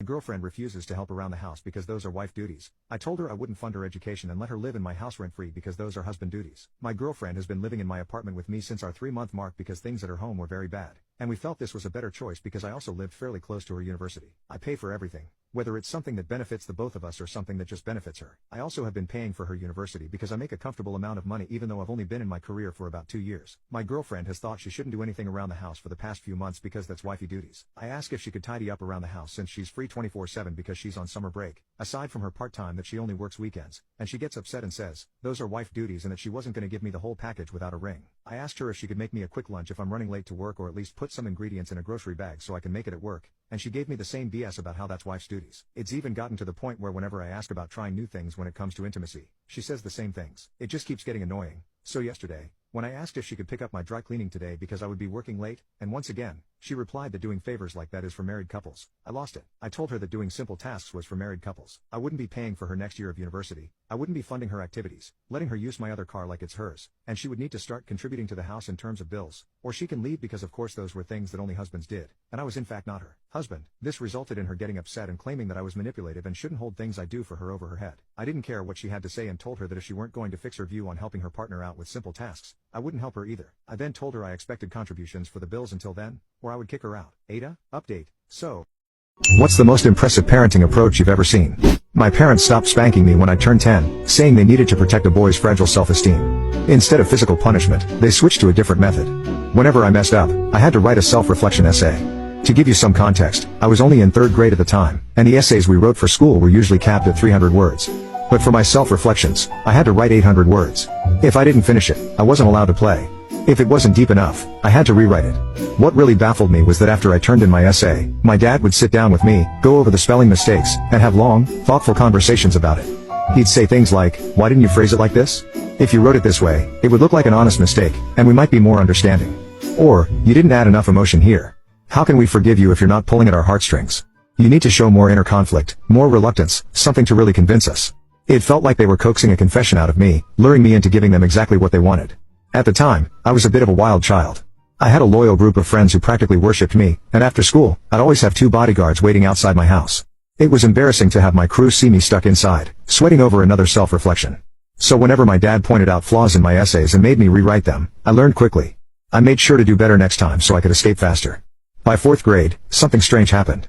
My language arts teacher noticed that I was pretty talented at writing essays. Even though What secret ruined your life before it was even shared? My boyfriend got my best friend pregnant and I didn't find out until 15 years later.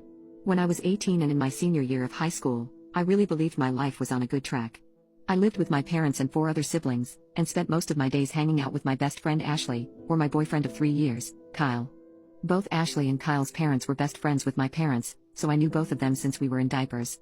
Ashley's been my friend for 18 years, and she truly was the person I trusted with everything. I've been dating Kyle for the last 3 years. I believed he was the love of my life and the one I would eventually marry. We were quite serious and even talked about getting married after he finished college. Although I had every plan on going to university, I was quite content with the idea of being married to Kyle and being a stay-at-home mom. My parents loved Kyle and supported our relationship. I really was happy. My sister was also dating Kyle's brother, and all our siblings were very close. One day at the beginning of the school year, I noticed that Ashley was being very melancholic and detached. After a while of prodding, she told me she was pregnant. I was very surprised because I didn't know. She and her boyfriend broke up a while ago, and I didn't know she had anyone else like that in her life. I asked her who the father was and she didn't want to talk about it, but in a way implied that the ex was the father. She was absolutely distraught, so I dropped the topic and just consoled her. I was with her when she told her family, and while her parents were disappointed, they promised to support her in whatever she decides. They tried to make her share the dad's name, but she refused and made me promise to stay quiet. I was there for her for the next 9 months. I went with her for an ultrasound appointment. I was there for her when she was bullied in school for being pregnant. I helped her set up the nursery. I was there when she was sick or just felt down. I held a baby shower for her, went shopping with her. I even took some parenting classes with her. We chose names together and she even asked me to be with her in the delivery room. I noticed that the pregnancy was really taking a toll on her emotionally and physically, and I tried to support her in every way possible. She was my best friend, always there for me, and I loved her. Some 2 weeks before her due date, I went to the mall to run some errands and ran into her ex. Although I promised never to contact her, the knowledge of my friend's emotional state sent me into a fit of anger. I confronted him and gave him a piece of my mind. Telling him what a piece of garbage he was for leaving his ex pregnant and alone and not caring for his unborn child. What incident will traumatize you for the rest of your life? What happened to me while I was in jail? In 2013, at 26 years old, I was arrested and sent to Steuben County Jail in NYS. I was arrested after making the dumb mistake of driving without a driver's license and telling the officer that I was my sister. I was charged with misdemeanor probation violation with the original charge being criminal impersonation and was in jail waiting to go to court. I had never been in any legal trouble before. About 4 weeks into my incarceration I began getting severe headaches. It got so bad that I put in a request to go to medical and see the jail's physician assistant. After seeing her for the first time and describing the pain that I felt in my nose that spread to the top of my head, I was told that I was suffering from a sinus infection. I accepted that as a plausible explication, and took the antibiotics that were prescribed to me. A week went by and the pain was getting worse, not better. I again requested to go to medical and was again seen by the physician assistant. I told her the pain was getting severe, that it had spread to the side of my face and the back of my neck, and asked to be taken to the hospital. The physician assistant told me that she was not sending me to the hospital, that hospital visits were only reserved for emergencies, and she had concluded I had an impacted tooth. A day went by and I was in complete agony. I was unable to move my head even the slightest bit without feeling as if my entire head would explode. The pain was so bad that I couldn't eat or sleep. All I did was lay on my bunk sobbing. I begged every CO on shift to help me. Different sergeants were called in to talk to me and I begged them to send me to the hospital, but was always refused. At about 9 days after my headaches began, I developed double vision. I told the nurse that was handing out meds that I had constant double vision. I remember telling her, "There's 2 of you." I was instructed to put in a slip to request to go to medical. A few hours after the double vision began, I was talking to another inmate when she went, "Oh my God, your eyes. They've shifted." I went into my cell and looked into the mirror, and was horrified to see that I had gone cross-eyed. I had been calling my mom every day telling her that I knew something was very wrong with me. After seeing that I had gone cross-eyed, I called my mom, hysterically told her I was cross-eyed, and asked her to call the jail and see if she could persuade them to take me to the hospital. Everyone my mom called and spoke to on the phone or talked to in person at the jail would assure her that I was getting adequate medical care. I requested to speak with a sergeant, and after about an hour one showed up to talk to me. I showed him my eyes, told him my vision was doubled, told him I was in the worst pain of my life, and pleaded with him to send me to the hospital. I told him that I knew something was seriously wrong, that I knew if I wasn't treated soon I would pass away. To which he sarcastically said, "I didn't know that you're a doctor. Go back to your cell, you can go to medical in the morning." The next morning, after about my 10th sleepless, agonizing night, I discovered I could no longer walk properly. Instead of my normal stride, I was now walking with small shuffled steps. I felt very unbalanced, like everything was spinning. I was on a second-story tier, and it was nearly impossible for me to get down the stairs. I was again sent to medical, and this time I was told that I was not going to the hospital, to stop bothering the COs and sergeants, and that all this was your own fault for taking other inmates' medication. I was completely stunned, and adamantly denied that I had taken anyone else's medication. The physician assistant said that I must have, that it was the only. Nerds, have you ever felt bad for your bully? In 9th grade, I signed up to be a tutor and was assigned to one of the worst bullies in school, Jared. In our first lesson, I discovered he was illiterate. He knew the alphabet and could spell his name, and that was about it. I also learned the reason he was so much bigger than most of the other kids in our grade was that he'd been held back 2 years already because he couldn't read, and if he didn't get at least a C in English, he'd be held back again. He'd already decided he was going to fail, and he was so angry and frustrated, and now embarrassed because I knew. That first lesson was basically him ranting about how stupid and pointless the tutoring was because it was just for half an hour on Wednesdays and that wasn't enough time to learn anything. So I told him he was probably right, but we took the same bus home, just a few stops apart, so I could come over to his place every day after school if he wanted to study more. He blew me off for a while, and then he cornered me in the library during lunch hour and said something like, "Fine, but if you tell anyone, I'll end you." I got permission from my parents, and starting the next day, I went home with the guy. Now, to be clear, my own home situation was a little chaotic. My parents fostered, so there were always a bunch of kids, some with special needs, aged infant to teens. My house was always kind of noisy, kind of cluttered. It didn't bother me to see day-old dishes or a messy room, but this kid's house was wall-to-wall open beer cans, rotting food, cigarette butts, and used diapers. The youngest kid looked to be about 6 years old, but was still in diapers. This was a 2-bedroom house, with the 6 kids segregated by gender into the 2 bedrooms and dad sleeping in the living room in this gross nest of beer and dirty clothes. I have no idea if there was a mom in the picture at all. Dad did not know I was coming over and started yelling, and Jared snapped back about how he had a group assignment and we had to work on it together. Dad goes off for what felt like forever about how I'm going to have to do all the work because Jared is an idiot, good for nothing, useless piece of trash. Finally we are allowed to retreat to the bedroom, which stank of piss. What's one rule your school implemented that absolutely backfired? In my senior year of high school, I got kicked out of band for throwing a drum at a kid's head. We all played drums and would constantly have sword fights with the sticks. It was all fun and games. Sure, a few bruises and laughs, but no one ever seriously got hurt. It may have escalated to me throwing an entire drum after getting carried away one time, but I thought surely he'd be able to just walk it off. I was wrong. An angry mom came to school the next day after seeing the golf ball that formed on her son's head. I got kicked out for bullying immediately, no questions asked. It wasn't really fair though, to be honest. After all, it was a remake of a duel from Star Wars that may have just gotten out of hand. Everyone in band knew that getting hit was a possibility when they played, so I don't know why I was singled out. At the same time, my school had planned a trip to Disney World in the next 2 months that I could no longer attend. Not really fair, to be honest, but I let it slide. Despite having paid for my portion of the trip in its entirety, they informed me that I could no longer go and that I would not receive any of my money back. Well, my mother wasn't about to lose out on $1,000 and demanded they give it back. She got the money back but wasn't too happy at the school for trying to pull that off. Roughly a month before the band trip, my mom asked if I wanted to go to Disney World. It just so happened to be the same weekend the band was going. Without telling a single friend, student or teacher, we planned a trip to Disney at the same hotel for the same days. We also booked the same parks the entire band was going to be at for each respective day. Fast forward to the day of the trip, I get to the hotel before everyone else and sit by the pool waiting for my friends and classmates to arrive. Slowly but surely they arrived. Seeing me poolside left most of them shocked and dumbfounded. Then, the chaperones and teachers walked in. The color in their faces went bright red and they immediately started to yell at me, at which point I jumped in the pool and swam away, kicking the water hard enough to leave them drenched as I made my escape. My revenge had just begun. There was also a curfew in place for all students, which I didn't go by because I went by myself. Every night after curfew, all the teachers and chaperones would hang out by the pool and have a few beers. There I was.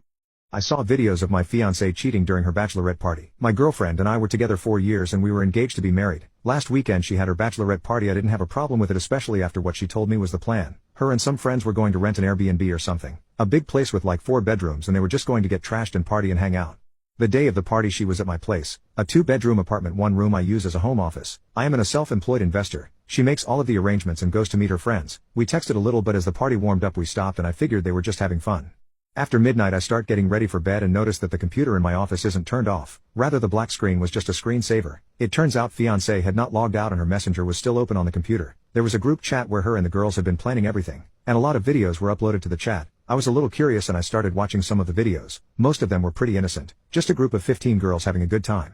Then there was a video of a woman going to the front door and about 10 guys enter the apartment. I don't know who they were and I didn't recognize anyone. There were a couple videos of the guys and girls dancing and drinking, and then the worst happened. A video started of my fiancée making out with a guy on the sofa. She stops and rolls over and starts making out with a second guy.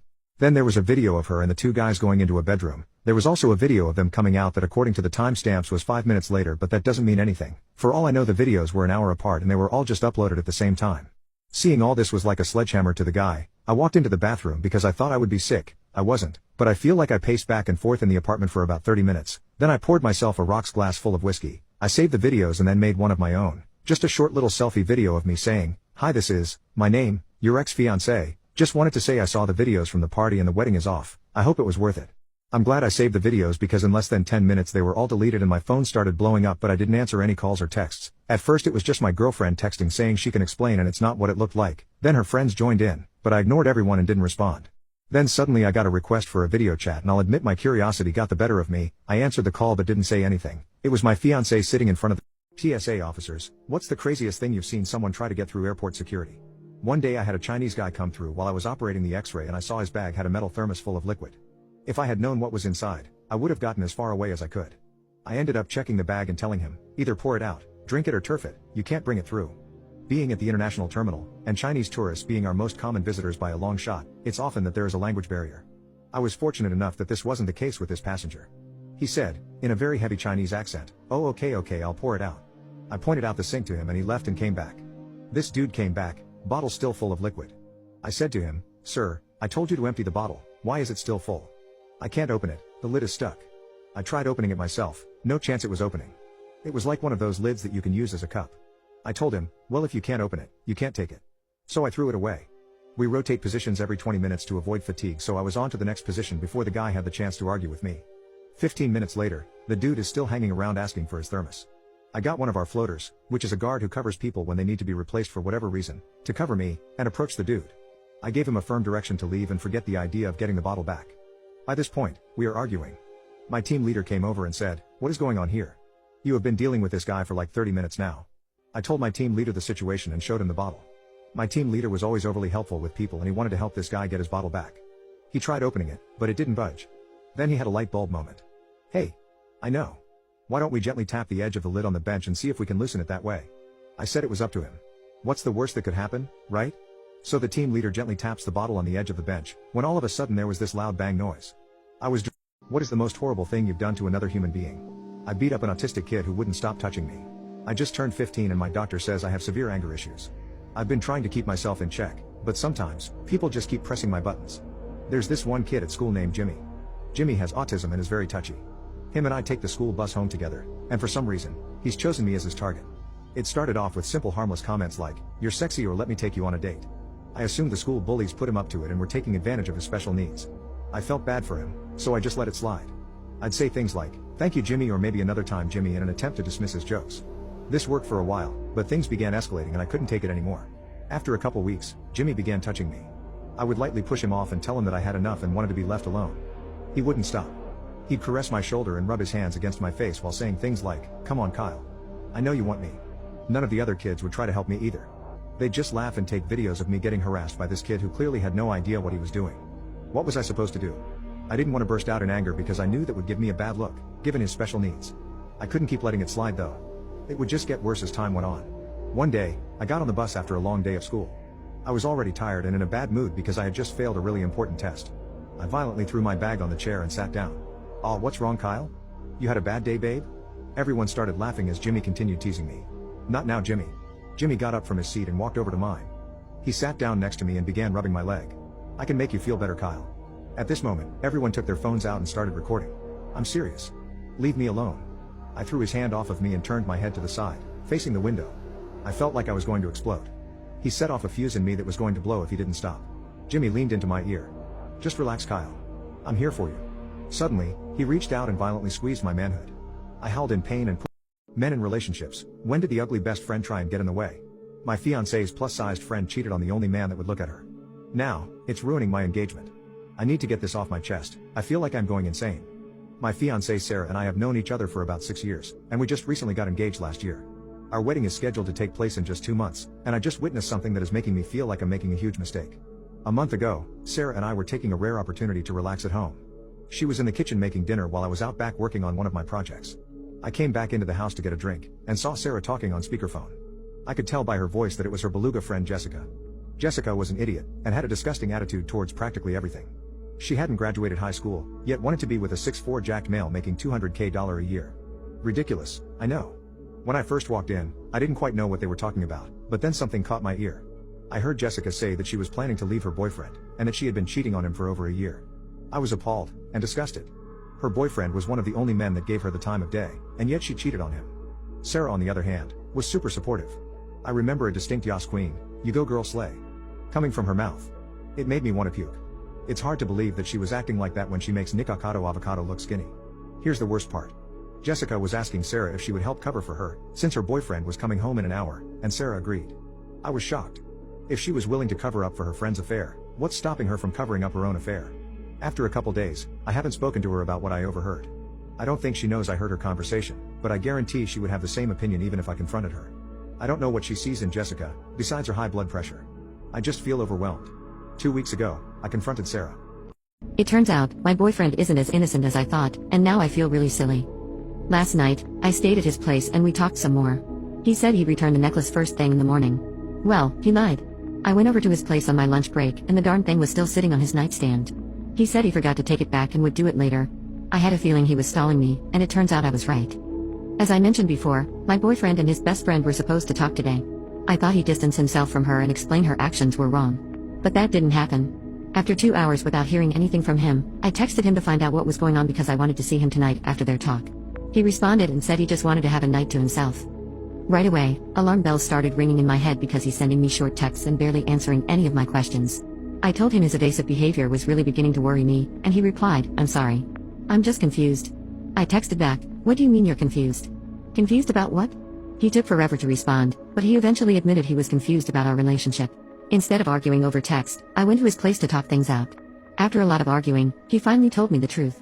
During their talk that afternoon, she confessed she's had feelings for him since college, and now it's hard for her to be around him. When I asked if he felt the same, he said, "I don't know," which basically means yes.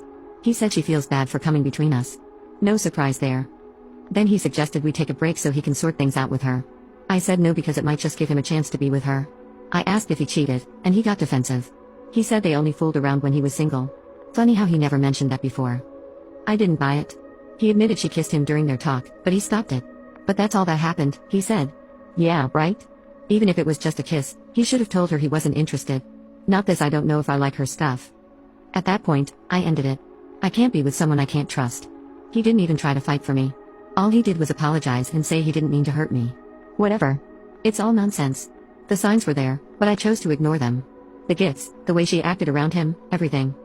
I'm trying to see the bright side. I know I deserve better. I already feel relieved. My relationship wasn't going anywhere with her in the picture, and I should have ended it sooner. I'm grateful this happened now and not later when we were engaged. I have great friends and family for support, so I'll be okay. I'm moving on for good. Thanks to everyone for your help. Writing all this down has been really helpful. My boyfriend bought his friend a Tiffany necklace for her birthday. He forgot to return it after I told him to. Now, he can spend all the money he wants on me, but he'll never have me back in his life. My boyfriend and I have been together for almost a year now. He has a really close friend who happens to be a girl. I've been okay with it since the start because they've been friends since college, even before I came into the picture. They never dated because they were already in relationships back then. She's been single for a few months now. It's her birthday this Friday, and my boyfriend wanted to get her a special gift. I thought it was nice until I saw what he bought. I feel it's not right, and I want him to return it. He got her a necklace from Tiffany's because she's been wanting it for a long time.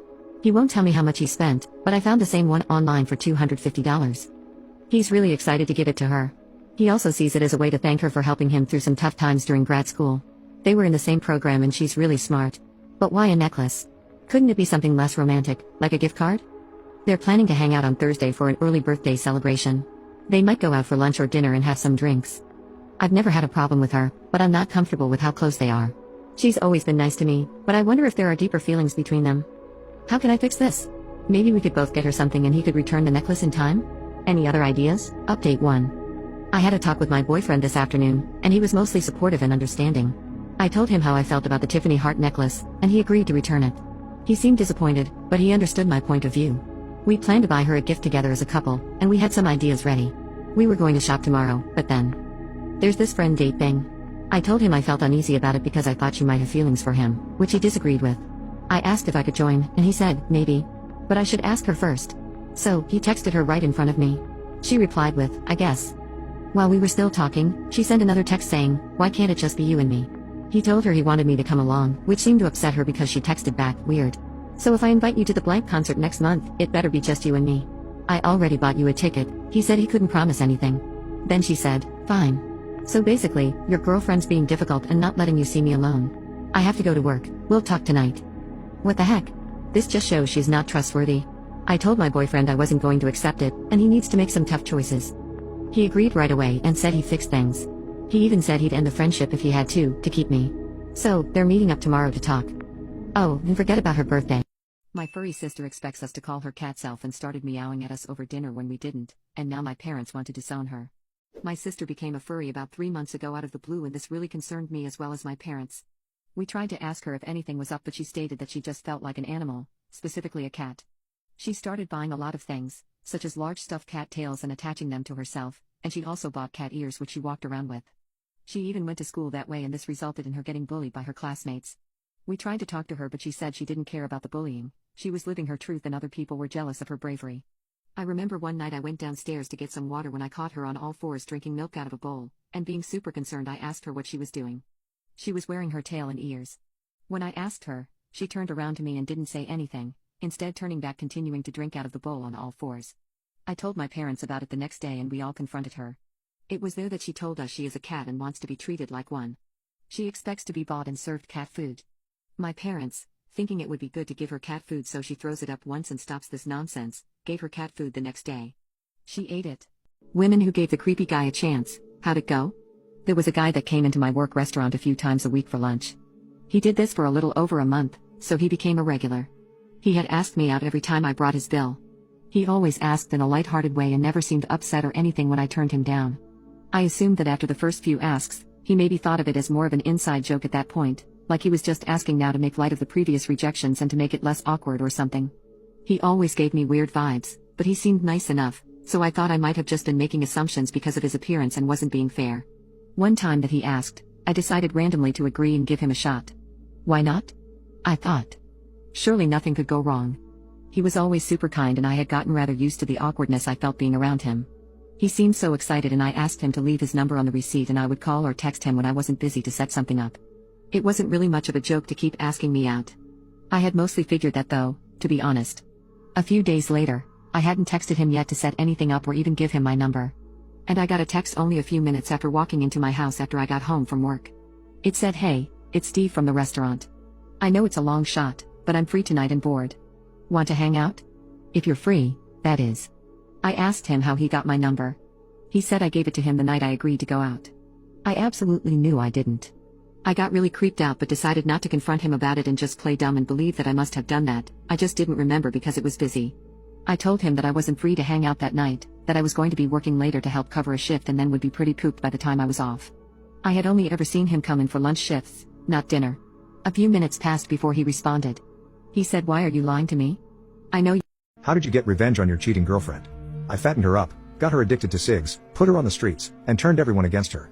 My girlfriend of 5 years at the time and I were going through a rough patch. I had just entered my last year of medical school and was always busy. Even though we lived together, we never really spent time together anymore. Because of the sudden lack of free time, she got very lonely. She would tell me all about the conversations she had with these people, and at the time I was happy because it meant I could spend more time on my studies and I wouldn't feel bad about being unable to spend time doing things with her. One day she told me she got into role-playing. At first, I was a little weirded out, but she assured me that it was entirely innocent and platonic. She even invited me to watch it. I could tell she was really excited and having a good time, so I pushed aside my feelings because I still felt like I was wronging her. One day, she told me about this guy she met online.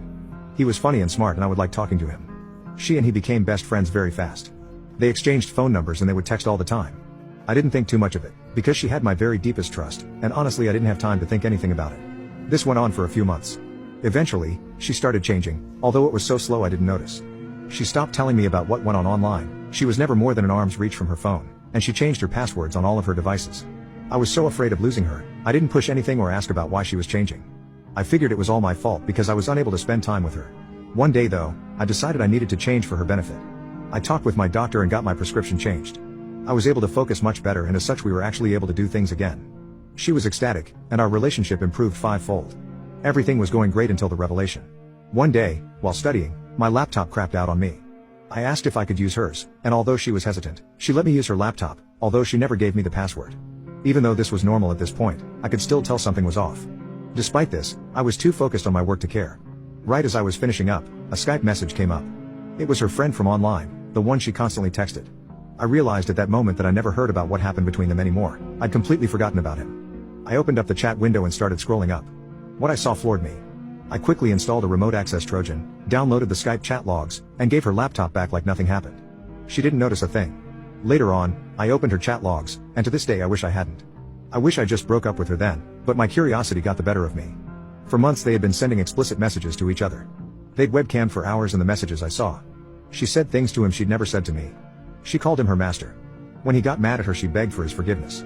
I discovered she had started paying for his internet and phone bills because she couldn't stand to be without talking to him. And it wasn't just intimate messages. They also sent truly heartfelt messages to one another. Love was tossed about frequently.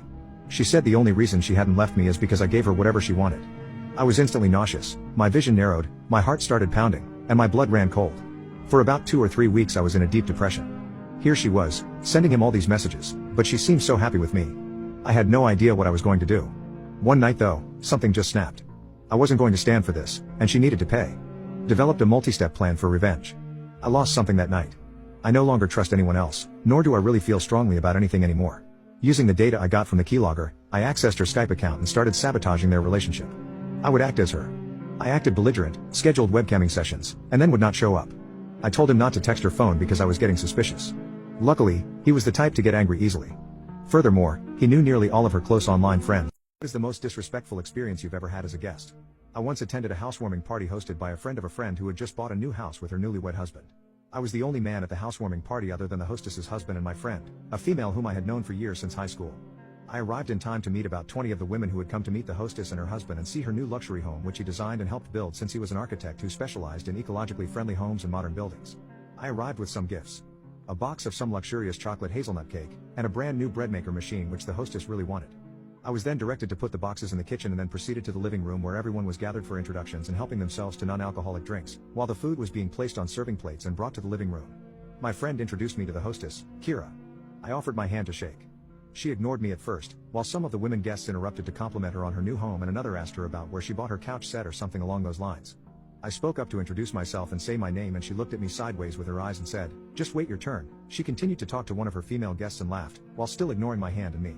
Without even being introduced or shaking hands with Kira, my friend and I just walked over to our spot in the living room while she apologized for her saying that she's probably been very busy setting up her new home and she'll have time to talk to everyone later on. After a few minutes of chatting, Kira's husband, a very nice and quiet shy man, tapped his glass with a spoon like a bell to get started. We all bowed our heads together in prayer and blessed the housewarming party and all who came and brought gifts. Then Kira started her speeches and announcements, and each guest had a chance to introduce herself and say one interesting fact about herself. When it came to my turn, Kira interrupted me and said, "We all know who you are, so let's move on to the next guest." She introduced herself before I could even finish saying my name. I stood there speechless but just smiled, not knowing what to say. My friend who brought me just held my hand and smiled at me as if to calm me from being angry. After introductions, Kira offered a tour of her new home and we all followed her from room to room, admiring all the decorations and evening complimenting her on all the amazing ecological things she pointed out, like the triple layered windows that allowed the sun to heat up rooms and 1-inch floor tiles that were made with recycled materials that helped to retain heat, as well as her heating vents that allowed heat from her clothes dryer to be directed to other rooms and items like that. I asked some questions about various items out of curiosity and how they were ecological, and my questions were completely ignored by Kira, who clearly was bothered by my questions or perhaps hearing my voice. When I asked about what certain switches were for and other details, Kira politely reprimanded me, saying, "Don't touch anything," which she repeated again when she showed her gray water recycling system for the toilets and for use in their garden and greenhouse room that held many plants and had an indoor bed of vegetables growing under a large slanted window which made up much of that room's wall that allowed sunlight in. Kira's husband quietly told me about what some of the switches were for. My son told his sister to wear a bra when she's home, but she said it's not fair that he doesn't cover his man bobs. Now he's depressed and won't talk. My daughter, 16F, got into an argument with her brother, 15M, because she sometimes doesn't wear a bra around the house. She's still covered, but she just wears a t-shirt instead. She said that wearing bras can be painful and it makes her uncomfortable, and as a father I don't really mind, especially just around the house. However, my son recently started expressing his discomfort with this. He was saying how it makes him uncomfortable and how she should start wearing bras again. My daughter overheard this from the other room and got upset. She came charging in the room and said that she wasn't bothering anyone and it wasn't any of his business. Her brother said that he actually was bothered by it and that she should cover up. I told my daughter that if he's uncomfortable then maybe she can just put on a bra when she leaves her room. In hindsight I realized that this was a horrible suggestion. She got upset and told me that it's unfair that she has to wear a bra when her brother doesn't have to cover his man bobs. My son looked defeated, but he got upset at this and accused her of making fun of him. I told him that she wasn't making fun of him and told him that it was a fair statement. I told him that if she's also uncomfortable then he should start wearing a shirt when he leaves his room. He started crying and accused me of calling him worse words than overweight, which confused me as those words never came out of my mouth. I felt bad and wanted to let my son know that he misinterpreted what I meant, but when I went to talk to him he just told me to leave him alone and wouldn't stop crying, so I decided to give him some space. My wife told me that my spoiled half-sister wanted to show up in a wedding dress to my engagement party, so I changed the party theme so she would fit right in. My half-sister Heather and I never really got along. It doesn't help that Heather's mom hates me and my mom. She has always tried to one-up me. She thinks she is better than me and tells all our cousins that I am insecure because my dad chose their family over my mom and me. She never fails to make all my life events all about her, like my graduation party where she announced that she was accepted into a prestigious university. Now my fiancé and I got engaged last month and had our engagement party this Saturday. We had planned it originally as a casual formal event. Nice dresses, but not I am going to the Met Gala ball nice. More like we are going to a good restaurant nice. Anyway, my cousin hits me up saying she has to show me something. It was the picture of the dress Heather was gonna wear. This dress. It can only be described as opulent. It was long and white, strapless with sewn in crystals and golden accents. I'm pretty sure it's a wedding dress, but I can't be 100%. This made me really mad. I started texting people telling them that there had been a change of plans. You can check if there's a part 2 by pressing share and more. I think my children are effing. I hope their little baby together doesn't turn out with 6 fingers. I have a bit of a blended family. I married my beautiful wife, Portia, about 14 years ago after my late wife passed away, leaving me with 3 kids alone. She came with 2 of her own in tow. They were all very young, the youngest 2 being around 2 years old. I thought we found a perfect family for our kids after they lost someone very important to them. As our youngest 2 children were too young to remember, I always raised them with the assumption that they were biological siblings. They didn't need to know the horrible truth that both of their parents had passed away. I should have also told them how disgusting it is to touch your literal sister. They were always extremely close, treating each other like fraternal twins. They acted like they could hear each other's thoughts, they would speak to each other with some weird hidden language. To be honest, they freaked the hell out of me. Every day I would wake up thinking they would start doing backbends and chasing after me and my wife with weapons. As they got older, their attachment to each other got worse and worse. My wife and I tried to put them through therapy, but they would just fight us off and sit quietly the whole session. Then, one day it just stopped. They didn't talk all the time, they made friends outside of each other. And they acted like normal kids. I thought my life was finally simple. That was when I started hearing little squeaking at night. I ignored it every time, hoping it was my kid just jumping around in their bed. But when I tell you it was loud, the whole house could hear it. One night, I had enough and went to tell whoever it was to quiet it down. What I saw scarred me for life. 15 years ago my parents declared me legally dead to steal my money. Now they want to reconcile. This story began over 30 years ago in Germany.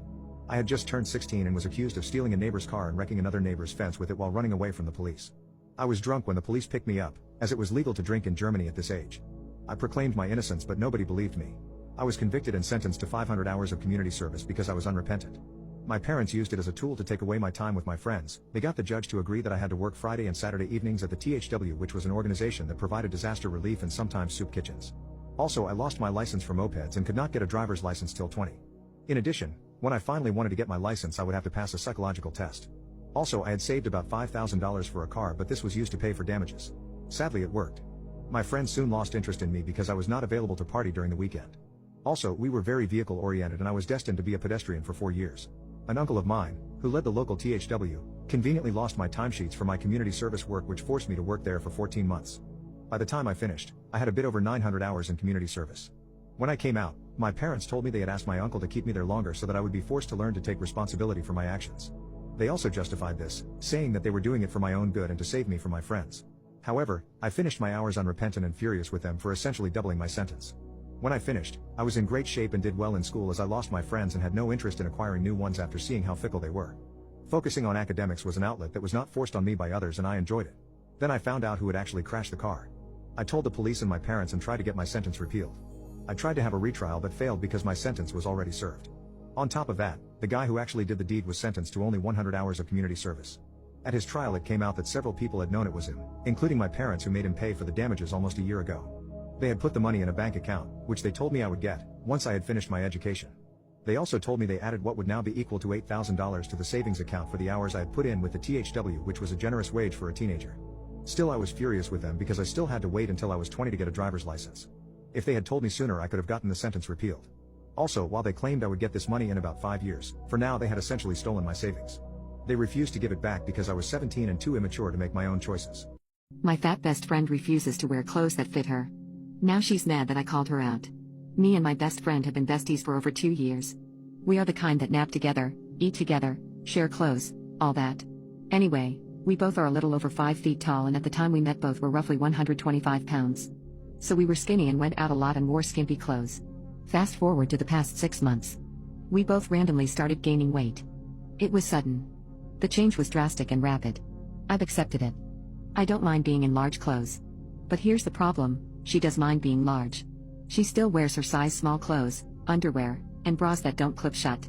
If you are thinking, is it that bad? Yes. It's that bad. She is in such deep denial that we're fat. I prefer the term juicy. She embarrassed me at my 6-year-old's football game last week because she came to this children's football game in a size small black cocktail dress. Was expecting positive attention? If so, she was out of her mind. She looked like a walking sausage. It was so bad my son even commented on it when we got home. He said she looked like the gob goo goo glob.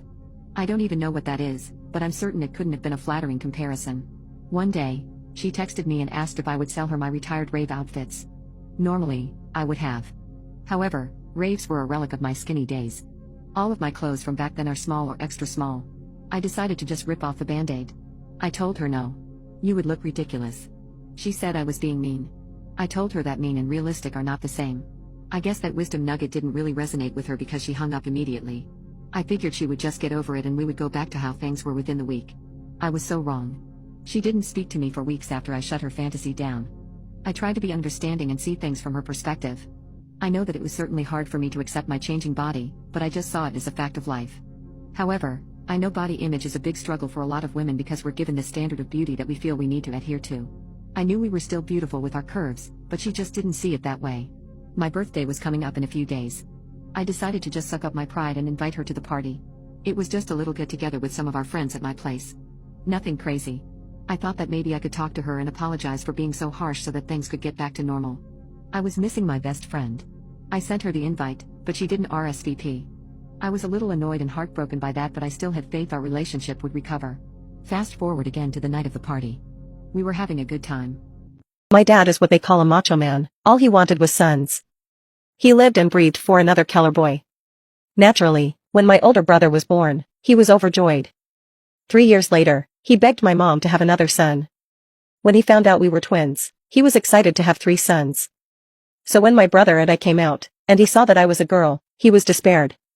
I've always been his least favorite kid, and he never tried to hide it. While he named my brothers Anthony and David, which mean priceless and beloved respectfully. He named me Lilith, which literally means night monster, while my brothers and mom tried to soften that direct punch to the gut by calling me Lily. He insisted on us all calling me Lilith, so I could feel the disappointment that he felt the day I was born. Clearly him and my mom did not stay married, and quite unfortunately he signed for full custody when Anthony was 5, and David and I too.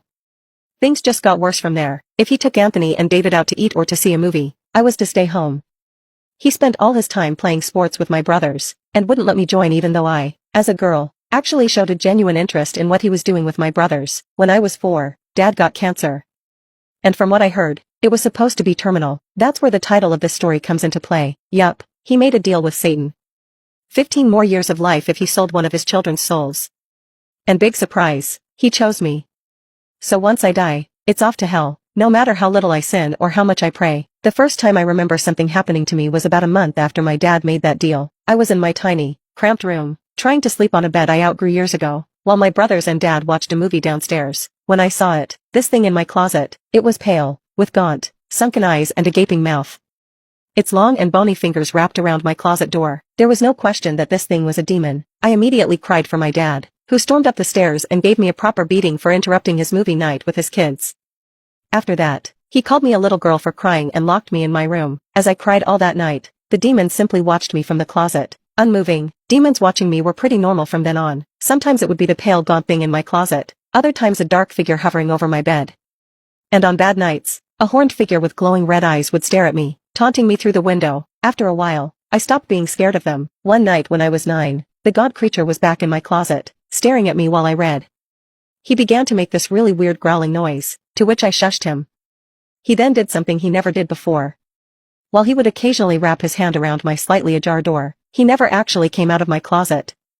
Until that night. In one swift movement, he tore open my closet door and stood up fully, revealing he was taller than the ceiling itself. He bent his neck in an abnormal way to fit under the roof. I rightfully should have been shitting my pants at this moment, but for some reason, I just wasn't that scared. We locked eyes for a while, which was more awkward than scary, so I just went back to reading my book. He just looked at me curiously for a while, until my dad decided he wanted to be a horrible person again, and threw open my door to yell at me for something or other. The entire time the demon just watched. Thankfully my dad left after slapping me across the face, but I was crying again for the rest of the night. The demon, who now looked at me with something more than curiosity, looked back at my closed door, trying to see my dad. As I did nothing but sob, the demon just sat down beside my bed, towering over me. Neither of us looked at each other the rest of the night. I cried while he just stared off in the distance, but I wasn't alone, and that was all I cared about. From then on things changed. What's the meanest thing your husband has ever said to you? My parents adored him and saw potential in him. His parents really enjoyed having me around and frequently invited me to their family functions. I was the only one who ever called him Danny and even had asked if it was alright to call him that. To which he smiled and replied, "I'll always be your Danny." Danny was in a horrific car crash when I was a junior in late December. He was T-boned by a truck driver who was high on powder and had been drinking. The driver ran a red light which ended up plowing Danny into the light-changing post. The force spun his car and it easily could have nosedived into the river if it weren't for a tree that caught the edge of the front end, making the car come to a standstill. He had a shattered jaw, broken collarbone and a punctured lung. For 2 seemingly long and painstakingly days after his emergency surgery, he was in a coma and placed in the ICU. Tubes and wires were everywhere, followed by the sounds of the breathing machine and the heart monitor and whatever else so-called gizmos they had him hooked up to. The only time I left his side was to go to the bathroom. His mom allowed me to stay the entire time. He was barely recognizable as his face was 3 times the size it should have been. Bruises and cuts covered him and of course the endless supply of tubes and wires. I was never happier when he finally opened his eyes and looked at me, tried to smile, followed by a squeeze of my hand. My Danny had made it back to us and he was going to be all right. After his long recovery, one day he got it in his head that he really wanted to serve the country. He had romanticized the idea of being a hero and that we would be able to afford college, since his family wasn't very well off. While I admired and always thanked veterans for serving, I just had a bad feeling about Danny enlisting. For some reason, deep down, I knew the day he would leave for training would be the day that my Danny died. Not wanting to be selfish, I communicated where I stood with the whole idea and how I had a bad feeling about it. But if this was something he felt that he needed to do, then I'd support him 110% and would be right here waiting for him to come home to me. After he dodged a few red flags, like having a metal plate in his jaw which the military may not accept readily, Danny succeeded in enlisting. Before I knew it, we were saying goodbye to each other. After he left, I cried myself to sleep every night, and I couldn't understand why. I just did. I wrote uplifting letters to him daily and counted down the days for his graduation. The day finally came when we got to attend the ceremony, and we were finally reunited in joyful smiles and tears. It was then that I thought perhaps I was just being paranoid and that maybe everything would be all right. At least I desperately wanted it to be. Yet I had this nagging feeling that he was somehow different. I couldn't put my finger on it and shrugged it off. A few days after he came home after graduating from advanced individual training, I was overjoyed in having him home. I didn't care that somehow he wasn't Danny, that something was off. The Daniel that came back was short-tempered. He seemed angry at the world and was no longer organized. His car was constantly full of garbage. His room was a disaster. For the first time, we actually got into heated arguments versus calmly talking things out and trusting the other would be heard and have a turn. Another red flag I had ignored was my dog's reaction to him. When he first stepped through the door, my dog had literally bolted from the room, refusing to have anything to do with him. This was a dog that loved to wiggle her butt and push her nose into your calf for attention from visitors. As time passed by, it became harder and harder to ignore the fact that Danny was no longer there, and in his place was this man who looked like him, smelled like him, walked like him, talked like him. Which made it impossible for me to let go. I had hoped that maybe he just got buried deep down inside and— What is your darkest secret? I got her pregnant the first time right out of school. Olivia was the one thing our life was missing. We were such a happy family. Then, a few months later, she got pregnant again with our new son. Again, we were so happy. Now we had our little family of 4. When we got married, we agreed to sign a premarital agreement. We went on dates very often. Our bedroom life was amazing. I showered her and our kids with gifts and flowers 3 times a week. We had a big house that I was able to give her, with my accounting degree. We would always talk when we were teens about the life we wanted. I thought we were happy. Yet she still betrayed me. I found out she had a hookup app on her phone. When I confronted her about it, she didn't deny it. She said she was hooking up with guys every night. She even had a few guys over at the house and in our bed. In the house I paid for. My kids were now, at this point, 8 and 7. We knew divorce would be hard on them since they loved us both so much. I didn't want them to have a tainted image of her through my grief and pain. I stayed. But I moved her into the guest bedroom. Funny enough, throughout all this, Olivia's sister was my rock. My family wouldn't have understood my pain. My wife's family always favored her because her sister was the mistake baby. I still loved my wife, but I didn't know she made her sister's life hell. My wife was barely home when she moved into the guest bedroom. Our kids barely saw their mom. Whenever they spoke to her, she was either rude, cold, or ignored them. When she came home, she would get something to eat, drink, and go to her room. And stay there. My sister-in-law was there for our kids. She would be at the house a lot. She picked up my kids and did things with them. She was also home when my wife was home, but my wife didn't care. After 2 years of this, my kids started to call her mom. She didn't want them to if they didn't want to, but they wanted to, which made me happy. They had only spoken a handful of times to their mom by now. They were used to it, and so was I. Me and my wife's sister would spend a lot of time together, and I loved it. So did she. Now this leads me to the current situation. I had booked a trip to Fiji for me, my wife and kids. My wife's sister wanted us to try and fix things, which I tried to do for the first year. I told my wife about the trip. She just yelled at me and told me to F off and that she wasn't coming. And I kid you not, referred to her own kids as those little freaks. This sounded like she knew about our kids calling their aunt mom. Cashiers, who is the worst repeat customer you've ever had? I own Walmart stock. Oh, how I got to hate that phrase. I worked for Walmart for 12 years, and we had a customer we despised. She was in her 60s, and would proudly state I own Walmart stock and then proceed to treat us like vermin, looking down on us like something stuck to the bottom of her shoe, and we were lucky to be serving her. Her name was Ms. DeSantos, but we called her Ms. DeSatan. She'd have one of our people assist her for hours shopping, taking her time, picking this, sending it back for something else a bit cheaper, taking a much-needed worker away from us, only to get to the front and exclaim that she had changed her mind, and leave. Buying nothing, and every time we'd protest she'd come out with I own Walmart stock. She could walk fine, and didn't even need a cane, she just used one for the effect. I had seen her at another venue walking just like you or I. She'd get one of those electric carts we had, carts that someone with a disability really needed, and use it almost like a lethal weapon. She'd run over people's feet, crash into their carts, run into our displays, and ruin them, sending products flying everywhere. Children got to know to get out of the way quickly if she was coming because she sure wouldn't slow down or avoid them, not one little bit. Her 3 biggest hits included a baby carriage. Fortunately, the baby was in mama's arms, otherwise she knocked that carriage over on its side, and it would have been bad, and definitely a hospital trip. The baby's mom tore her apart in English, and when she tried pretending not to speak English saying no habla, mama shifted into Spanish and blistered her verbally.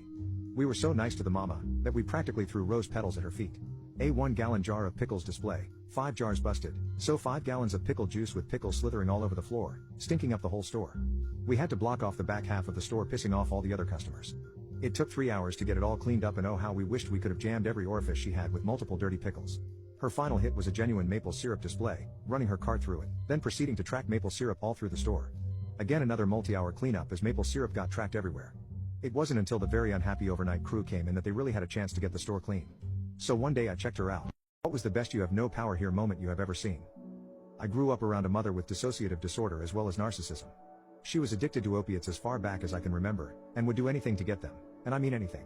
Growing up, it wasn't rare for her to have a tantrum during one of her highs and beat the shit out of me, break me down by picking apart every little thing she knew I was afraid or self-conscious of, and actively sabotage my relationship with my father and siblings. She would be up for days at a time, pass out standing up with her eyes glassed over and back hunched, and when she festered once again she would be up and moving and destroy everything in the house. There were times where I'd leave and the house would be clean, and come home and it would look as though a pissed off tornado had run through the house, i.e. broken glass, animal feces, dirty clothes, roaches, empty pill bottles, ground up pill residue, and other miscellaneous things littering the house. On particularly bad nights she would hallucinate, and during those times it wouldn't be uncommon to find pools of her blood on the ground from running through glass. I remember being up for days at a time because her and my father would scream at each other for days at a time without stopping, actively trying to get me to pick one side or the other even if it meant barging into my room at 4 a.m. to begin their screaming match where I could watch. She manipulated me, abandoned me at times in the middle of nowhere when she'd meet up with her various sugar daddies. She was still with my dad during this, and never once apologized during her brief moments of mental clarity. If anything, she would blame everything but herself. In her mind she was infallible. Money was always a big issue since she couldn't work in such a state. She sold some of her pills, yes, but ultimately those funds were used to buy more drugs anyway. Because of this, we were homeless frequently, without power and water for literally years at a time, and barely ever had any food. It was almost every night I went to sleep with the only thing I'd have eaten that day being a school lunch. On weekends, sometimes I didn't eat at all. The rest of my family had no clue this was happening. During the summer when I was 16, my aunt whom I hadn't talked much with since I was a lot younger got in touch. She asked if I'd like to come to stay with them in Texas for a few weeks during the summer. Of course I said yes, and I was absolutely ecstatic. I didn't bother asking my parents since I'd be very much surprised if they even noticed I was gone, so they were unaware. My aunt drove up all the way to Iowa and stayed the afternoon with us. My parents seemed to lack the cognition to recognize she was even there out of the blue, so they didn't come out of their room. When she arrived our house was fairly clean. We left for a bit to go get food, and when we returned the tornado had already passed. As she told me when we were on our way to Texas, the thing that bothered her the most wasn't that our house had suddenly gone to hell, it was that I didn't even react to it. Instead, I tiptoed around the debris and started packing my things without a word. This deeply unsettled her, and ultimately she asked me if I was safe where I lived. I said yes, as it was all I had ever known. She told me that what she saw frightened her, and she wanted me to come live with her in Texas. Thinking that she called my daughter's boyfriend son. I'll never forget his reaction. My daughter has been dating James for 2 years now. Before meeting him, my daughter strictly told me not to mention his dad or any family members to him as he is not close with them. I didn't ask what happened because it was not my place to know. Genuinely, I liked him a lot. He is a good man, responsible, neat, and truly loves my daughter. We bonded well. I only met him a handful of times. A few days ago my daughter came to visit me along with James. I was fixing my car. James looked curious and asked what I was doing. I told him I was doing basic maintenance to it like changing the oil and checking tire pressure. We went into talking and he told me he doesn't know the first thing when it comes to taking care of a car, let alone fixing it. He always just paid a mechanic to do it. I was shocked. I told him I could teach him a couple of things if he really wanted to know. He doesn't need to waste his money on fixing basic things. He was a fast learner. In no time he had picked up what I was telling him to do. After he was done, I patted his back and said, "Well done, my son." The expression on his face changed. 1 second he was happy and the next his mood was completely different. He broke down crying on the floor. I tried my best to calm him down, but he was wailing. By the time my daughter came, he was in a fetal position. I was confused. My daughter took him inside to comfort him, I guess. He ended up spending the night. My daughter just took his dinner in her room. She came downstairs and asked what happened. I gave her the details of it. All of a sudden she was mad at me too. She was almost screaming and asked why the hell did I say "well done, son." She specifically told me not to mention anything about his family. I didn't. I just said "well done, my son," because that's what you usually say when you are proud of them. I didn't even utter the word father. It just slipped. I said sorry and asked if I could talk to him and apologize. She was pissed and told me to forget it. He was not in good shape after this. A couple of days later my daughter called and asked if I could come to her place. I said of course. When I went inside, the first thing my daughter did was hug me and said she was sorry for yelling and berating me. That she was wrong. She should have handled it like a mature adult. I told her it was fine. She also said James wanted to talk to me as well. James was in their shared bedroom and asked for privacy. It was just me and James in the room. As soon as I went there, he started apologizing and said he didn't. What's something a sibling did for you that you'll never forget? My parents made me a parent at age 6. 30 years later, my brothers restored my faith in humanity. At a very young age, I was forced into learning all of the fundamentals of being a mother. I was taught how to change diapers, how to prepare milk, how to carry my brothers, and had to do all of the chores around the house. I was 6, and even then I knew I had a very abnormal childhood. My parents didn't seem to care for me at all, and instead just saw me as a worker that would take care of their kids so they didn't have to do anything. By the age of 9, I had practically raised my 2 twin brothers Hayden and Theo. Growing up, My parents would constantly tell me that since I was the oldest, I had the responsibilities of taking care of my brothers. When I turned 12, my parents essentially abandoned me to focus on their business. I started skipping school in the 5th grade, since my parents would randomly just leave the house with my younger brothers there. It was a nightmare. And it only got worse. When I turned 16, my parents pressured me into taking my driver's exam. Once I had my license, they threw everything at me and started living away from home. They bought me a car, but I was now responsible for driving my brothers to school, their appointments, their events, wherever, whenever. I wasn't their older sister, I was their caretaker. I had to ensure their homework was finished every night, cooking and cleaning were all my jobs, and so on. It had gotten so bad, that my brothers had started referring to me as Mom. This made me happy to a degree, but part of me also wished their actual mom was there instead of me. I'd never had a birthday party thrown for me, my parents weren't there for my graduation, and even our grandmother's funeral wasn't important to them. Anything that involved myself or my brothers was just a nuisance. It was all on me to step up to the plate. My parents would prioritize friendships over their children every time. There was no such thing as a family vacation. My parents would rather go with their friends. The only thing my parents ever provided was a roof over our heads. After I got a job, my parents stopped buying me clothes, paying for food, gas and so on. They even started taking a percentage of each of my paychecks to put towards our monthly bills. As long as they didn't have to deal.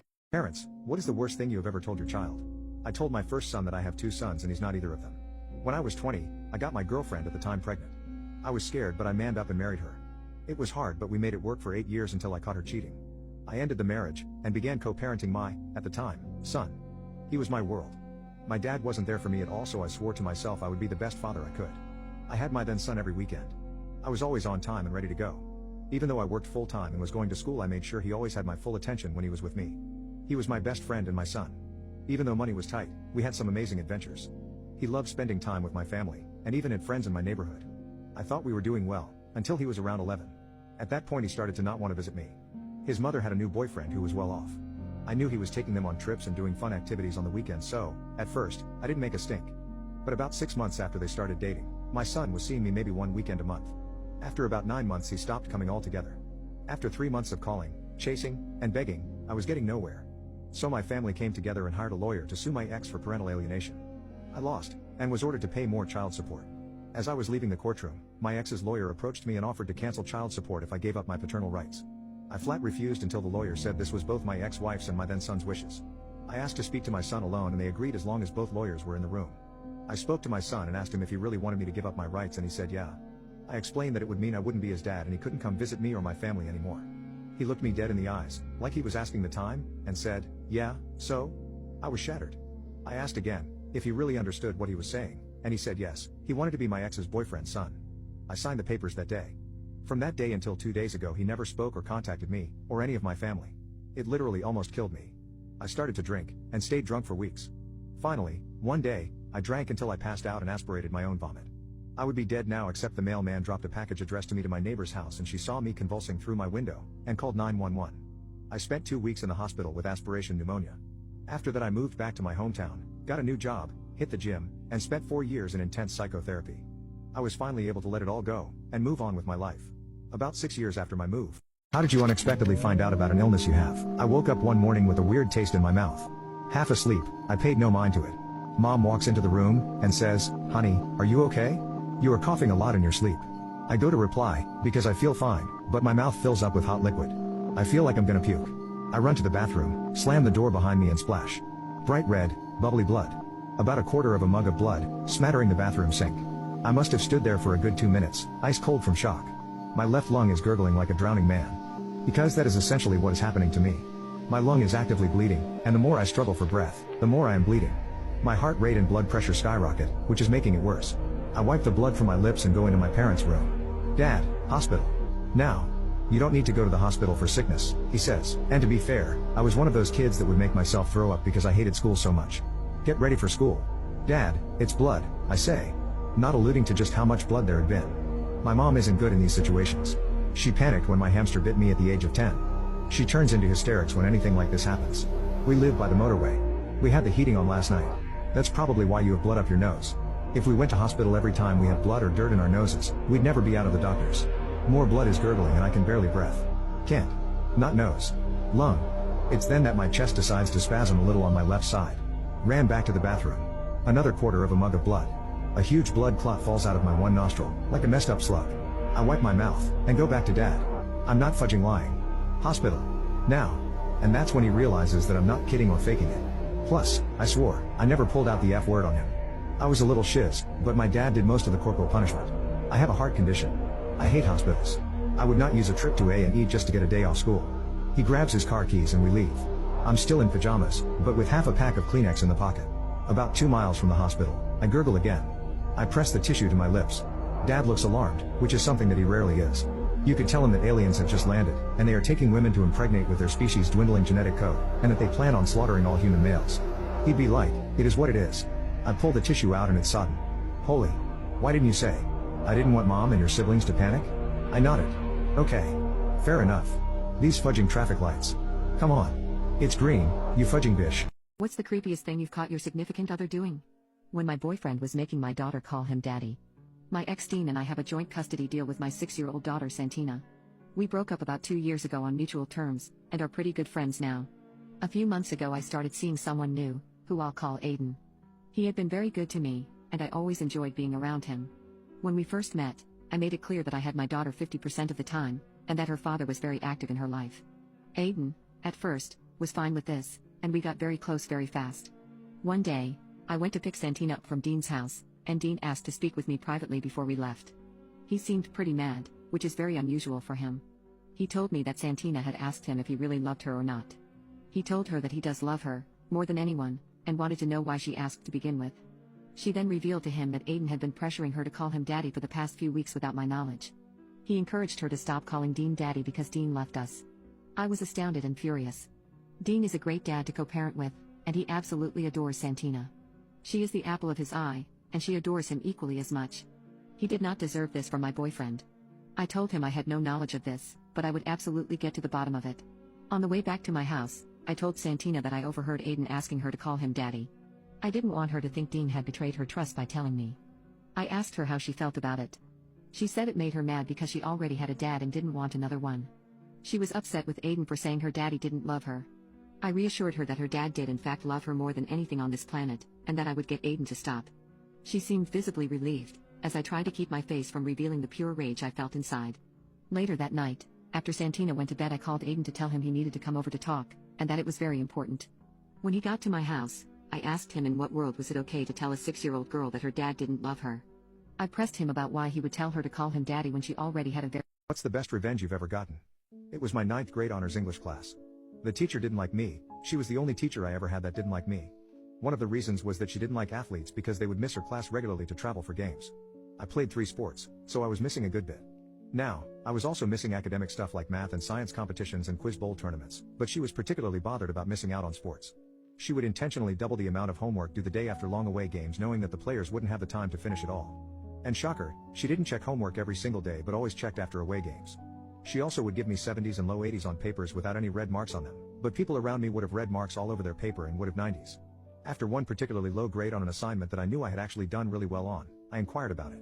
Her exact response was that I was only doing 70% of my ultimate capability and the others were doing 90% of theirs.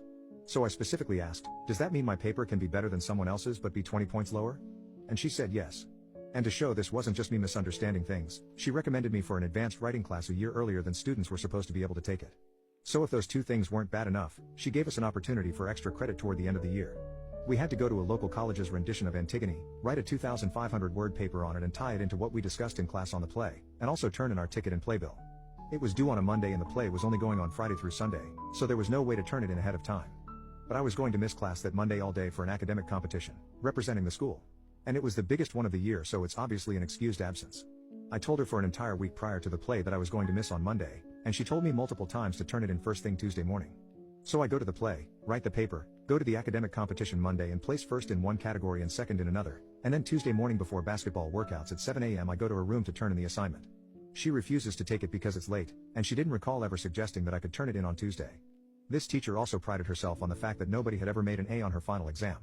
She thought she was the toughest teacher ever. Really, she just loaded students up with a bunch of busy work.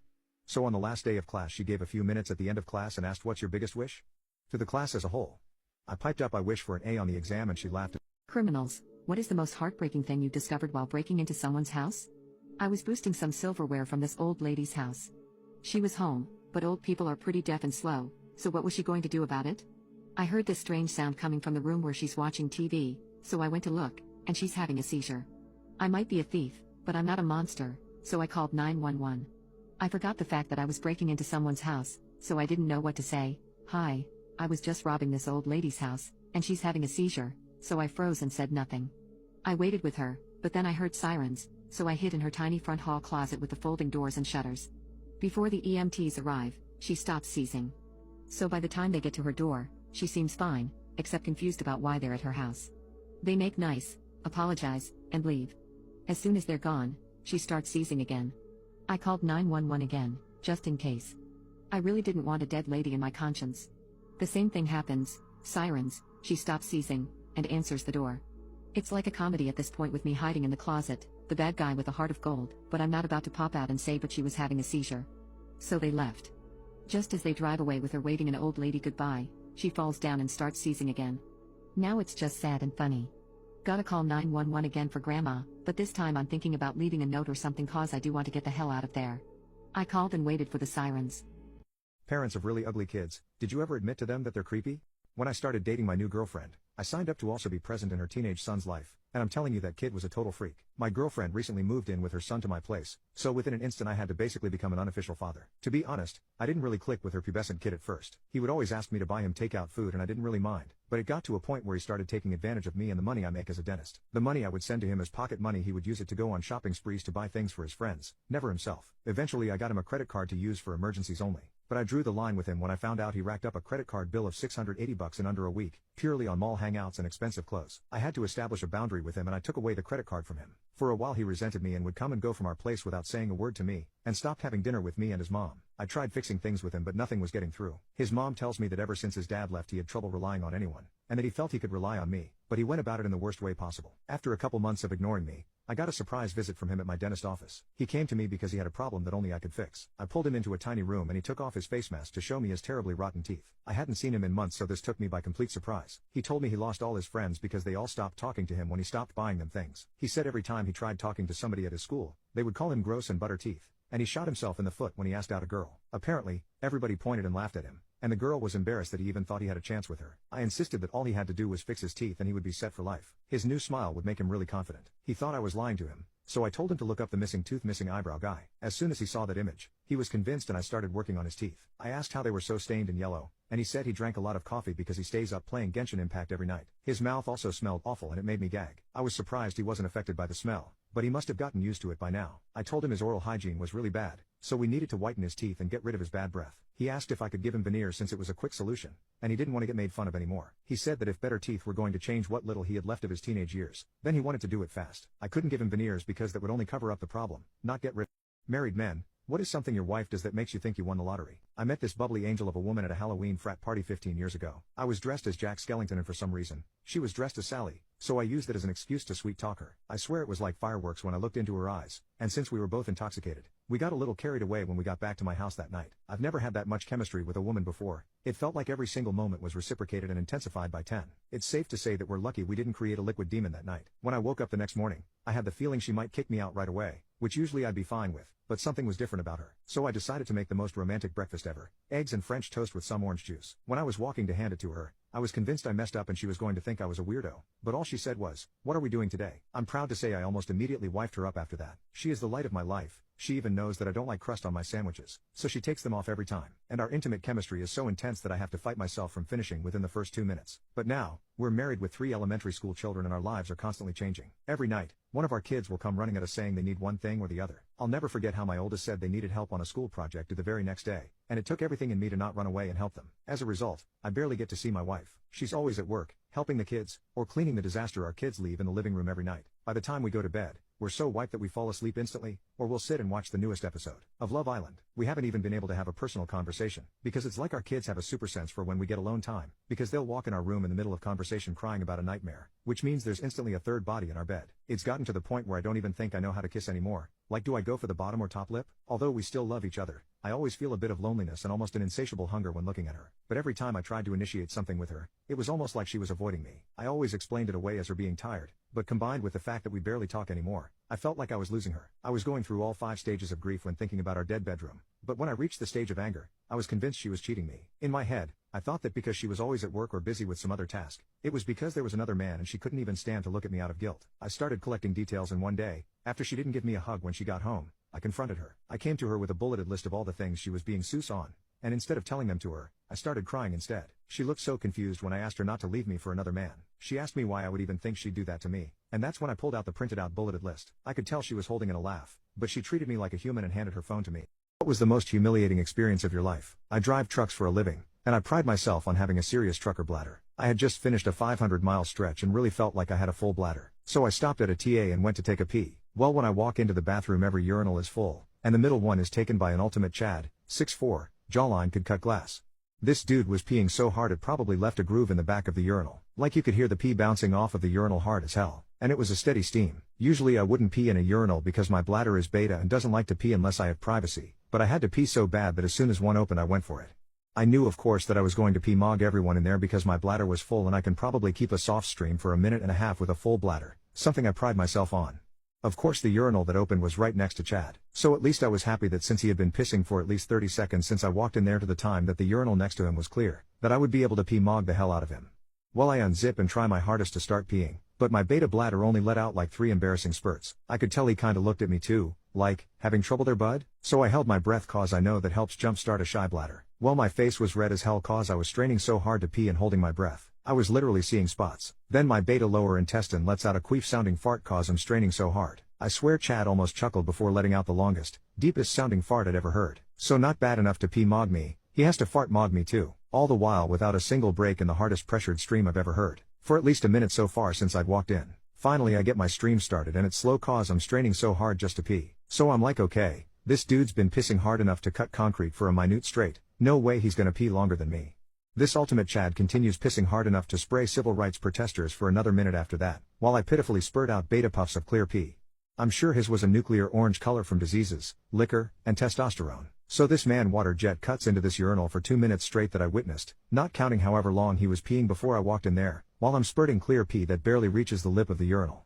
Meanwhile he has a complete unbroken stream even with a ripping alpha baritone fart. Then, I kid you not, this guy of Reddit. What are the struggles of dating a very rich girl? Wealthy people will do anything in their power to get rid of poor people. My girlfriend's family comes from old money, and they've exploited their money in ways you can't even begin to imagine. For one, they framed their butler of unalive, and threatened to unalive his entire family if he showed proof to the authorities about who the real K-Yer was. They managed to keep this scandal out of the news by giving hush money to the people involved. Because of this, my girlfriend has tried her best to keep me away from her father because if he disapproved of me, there was no telling what he would do. But this ended when her dad arranged a dinner party in order to meet me. She said he wanted to make sure I was suitable enough for her. I tried my best to live up to his expectations by being the perfect guest and boyfriend. And while he said it was nice to meet me at the end of the night, I learned that was farther from the truth. I visited his house sometimes to see my girlfriend and one day, I happened to overhear him arguing with his wife about refusing to allow his daughter to marry me, because I was going to steal her inheritance. That's when I knew I had to tell my girlfriend about how I felt about his treatment towards me. She apologized for her father's behavior, saying he refused to educate himself because he believes he's superior and doesn't need to learn about the poors as he put it. She also explained the details of her inheritance. She had a massive trust fund that she could only touch when she got married. I could afford to provide for her, with or without the inheritance, so I tried to forget all about it. I wish I could say we lived happily after that, but I can't because a few months later, her father asked me to visit him at his office. When I got there, the man looked like he had planned my death to a T, and I really thought I wasn't going to leave that office alive or safe with the way he was glaring daggers at me. He had never arranged for me to meet him privately before, so I knew this couldn't be anything good. And I was right because the first words out of his mouth were, "I don't want you dating my little girl because you're poor." This didn't surprise me at all. Before I could say anything, he continued, "I don't care what you think, you are nowhere near close to the standard that I'm looking for in a son-in-law. I'm sure you're just looking for some easy money. I've dealt with people like you before, so I'm going to make this simple for you. I'm going to give you $15,000 to break up with my daughter and never talk to her ever again."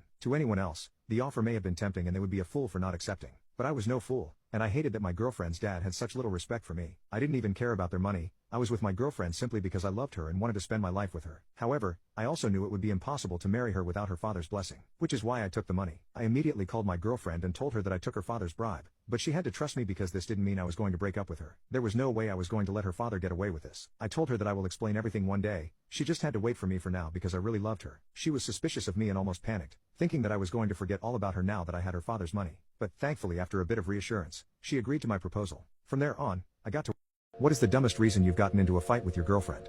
She didn't know I was stronger than her. When my then girlfriend and I started dating, I discovered early on that she can be quite physical in the sense that she likes to push, hold, and punch even. Bear in mind she is never actually trying to hurt me, she is just playful like that. I found this both adorable and fun, so I played along. If she pushed me, I would act like I had to balance myself, or if the bed or sofa was nearby I would fall onto it. If she held me, I would pretend that it was difficult for me to get out of her grip. If I pushed her and she resisted, I would pretend it was hard work, same with me holding her arms, etc. You get the idea. I always assumed she knew I was playing along and not actually physically straining myself to compete with her strength. This went on for months. Here is where my screw up occurs. One day, we were chilling on the sofa, watching a show when I realized I was running late to meet some friends. I told her I needed to shower and make a move. She decided this was a good time for a play fight. She sat on top of me to pin my arms under her knees. I played along and struggled to move her off me. A little more wrestling took place, with me playing along like I do. Then I told her I really need to make a move. She was not done and continued to hold and push me back onto the sofa. Eventually I decided I need to win this little fight and get going. So, I got her onto her back, held her hands near her head, leant down to kiss her on the cheeks a few times and let her know again that I was running late. She tried to move her arms and could not. While struggling she grunted out, "Why are you so strong today?" I laughed and looked at her like she was joking. This was my second mistake. Her eyes went wide with comprehension and she stopped struggling. "Are you always this strong?" she asked, almost to herself. "Come on babe, you did not really think we are of equal strength, did you?" I replied. I then went to take a shower, got ready, and as I was heading out the door, I noticed that she might have been a little upset. Me, being fully aware that I do not fully comprehend the mystery of female emotions, had no clue why she was upset. I did what all men do, I guessed.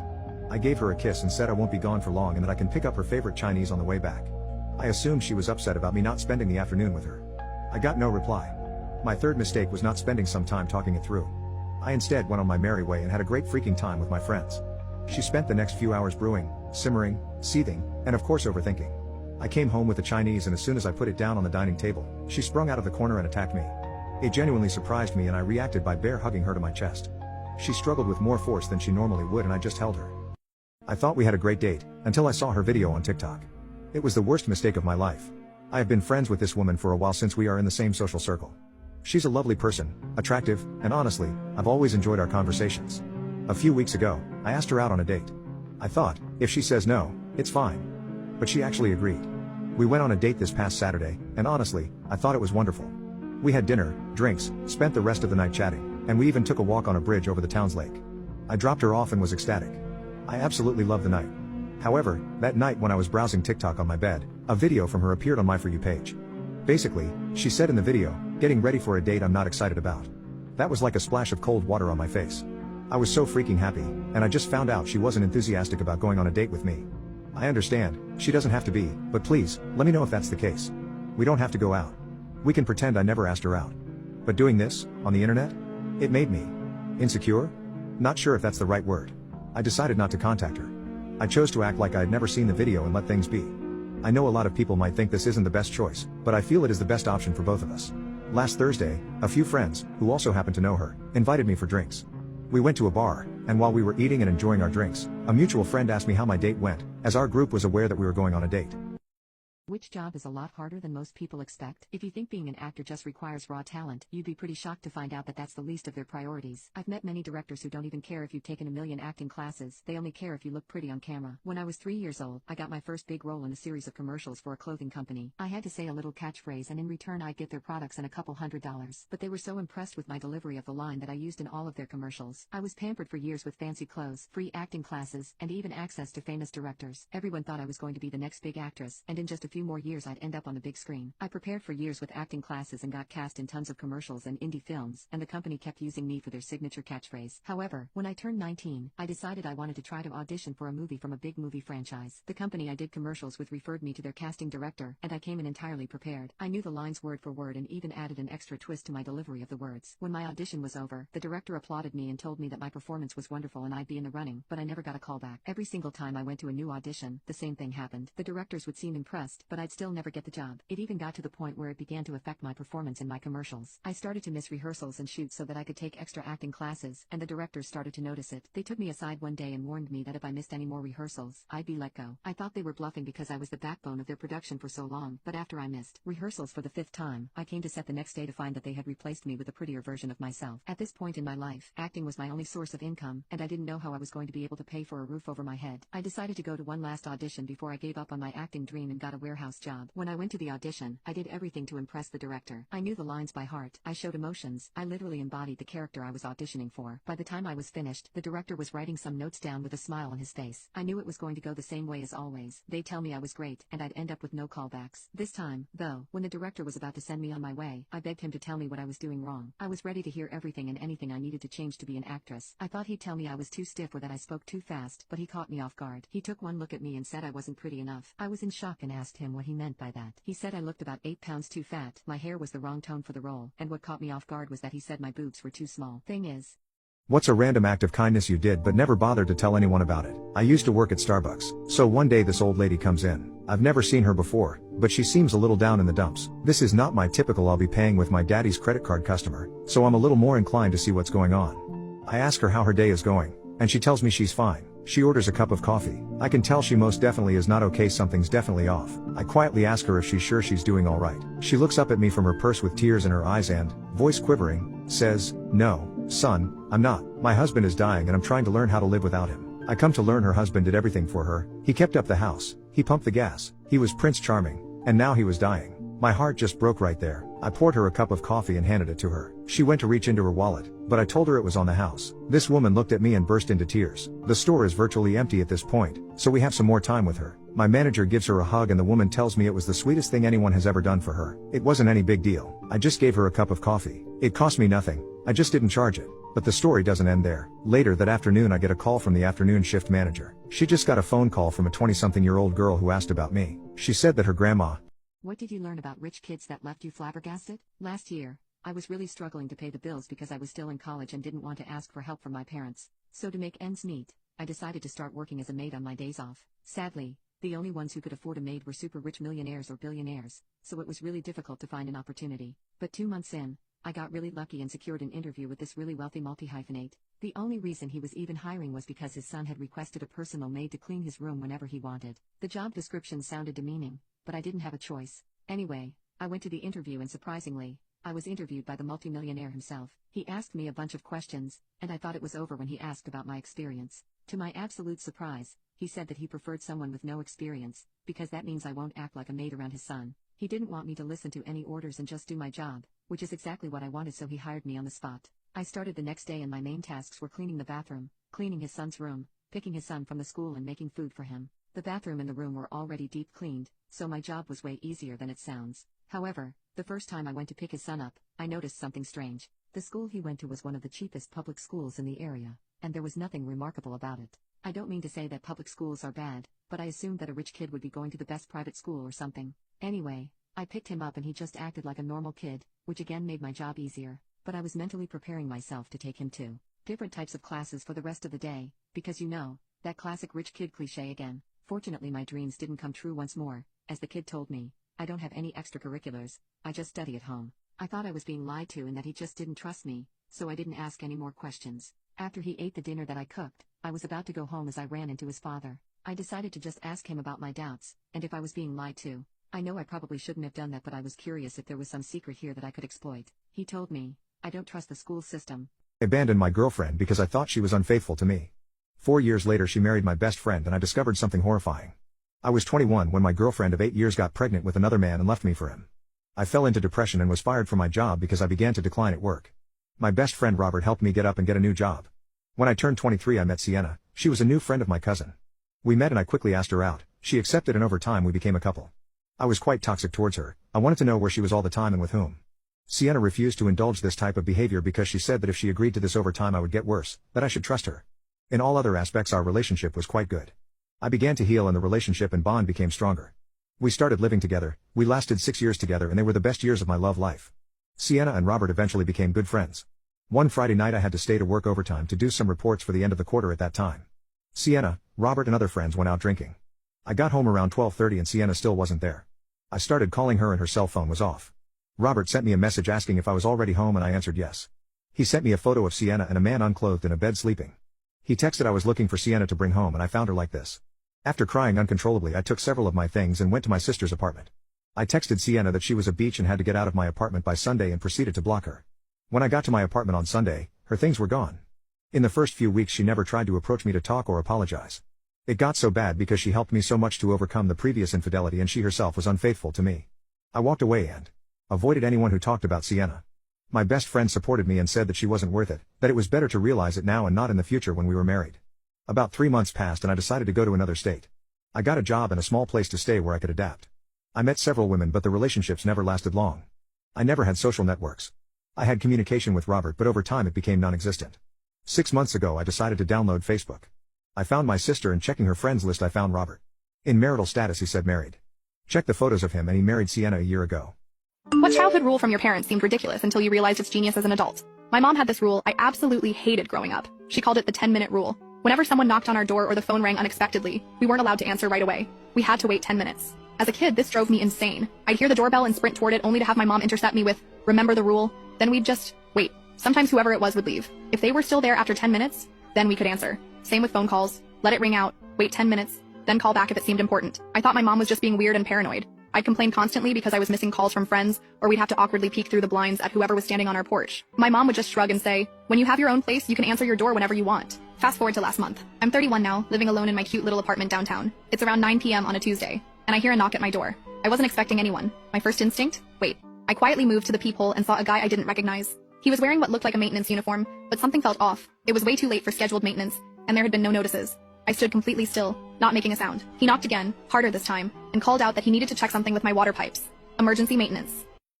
What's something your parents told you that you later found out was a complete lie? My feet hurt every single day, and I thought that was just how shoes worked. My parents had explained to me when I was little that shoes came in exactly 5 sizes: toddler, child, teenager, adult woman, and adult man, which as a kid made total sense. They told me I was lucky because some countries only had 3 sizes, and everyone just had to make do with whatever was closest to fitting them properly. When my friend Liam invited me over to work on our biology project, I almost canceled because the walk to his house meant 40 minutes of that deep burning ache that started in my heels and shot up through my ankles with every step. I'd learned to walk on the outer edges of my feet to minimize the pressure, but a 40-minute walk meant I'd be feeling it for days afterwards. I wrapped my feet in extra socks like I always did, even though it made the shoes even tighter because the cushioning helped a little and started walking. We had a presentation due Monday, and Liam was the only person who actually understood the material. Halfway there, I had to stop and pretend to check my phone while I shifted my weight back and forth, trying to get the numbness to go away, because when my feet went numb, that meant the real pain was coming soon. His house was normal looking from the outside, but when I got inside and took off my shoes, I noticed something weird about their front closet. There were like 20 pairs of shoes, all in different sizes, even though only 3 people lived there. The relief of getting my shoes off was so intense that I actually sighed out loud, and Liam's mom glanced at my socks, which were damp with sweat from the pain, and she got this strange look on her face, but just offered me some water. Liam must have seen me staring at all the shoes, because he laughed and said his mom had a shoe shopping problem, but I was looking at the boxes on the shelf, and each one had different numbers on them, like 7.5 and 9 and 10.5, which made no sense. When we got to his room, I kept flexing my feet, trying to get feeling back in my toes, and finally Liam asked if I was okay, and I mentioned stepping wrong during the walk over. He immediately asked what shoe size I wore because he had some old running shoes that might be more comfortable, and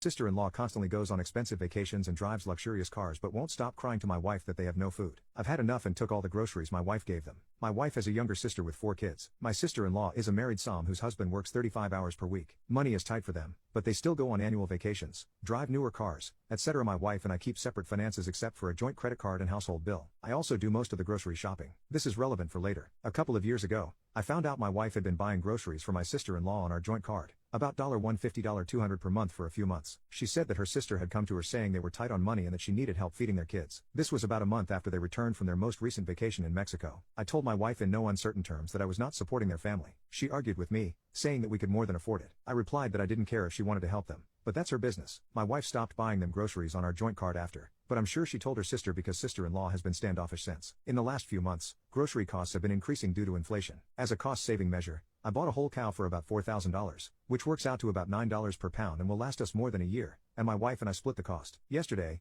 I went to the freezer to pull some steaks and saw that the amount of beef was visibly lower. I checked our security cameras and saw my wife leaving the house with a big box. I texted her demanding to know if she had taken a bunch of our meat to sister-in-law, and she replied yes. I drove to their house and knocked on her door. When sister-in-law answered, I told her I was returning what my wife had brought over.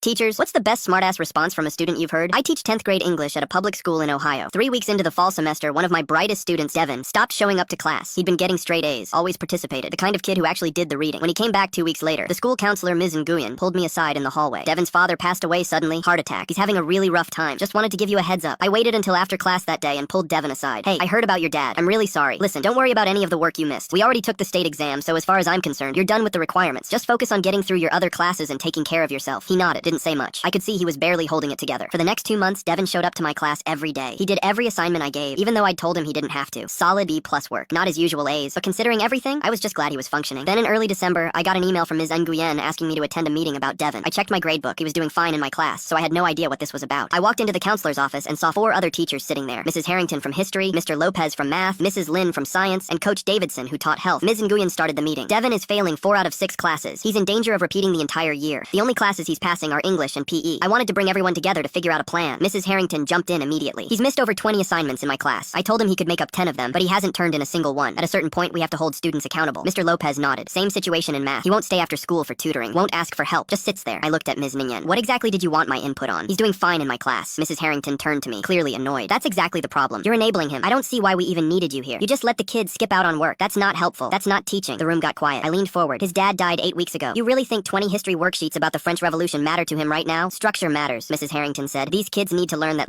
What is it like to meet somebody you actually fought against in a war? 25 years after Vietnam, I'm working construction in San Diego when this new guy joins our crew. Vietnamese immigrant, about my age, spoke decent English with a thick accent. His name was Duke. Quiet guy, worked hard, minded his own business. We got along fine for about 6 months. Just 2 old guys building houses, nothing complicated. Then one day we're taking lunch break, and he notices my Marine Corps tattoo, asks where I served. I tell him Da Nang, 1968 to 1969. His face goes completely white. I was North Vietnamese Army, he says quietly. Same area, same time. The sandwich in my hand suddenly felt like cardboard. Here's this guy I've been working next to for months, and we probably spent a year trying to kill each other. Neither of us knew what to say, just sat there on the tailgate of his truck, staring at each other like we were seeing ghosts. You ever fight near Hill 881? I finally asked. He nodded. I was radio operator, 3rd Battalion, 324th Division. We hit your fire base many times. That's when it hit me. This wasn't some random coincidence. I remembered that radio operator. We'd been hunting him for weeks. Smart bastard who kept calling in mortar strikes, then disappearing before we could triangulate his position. You son of a bitch, I said,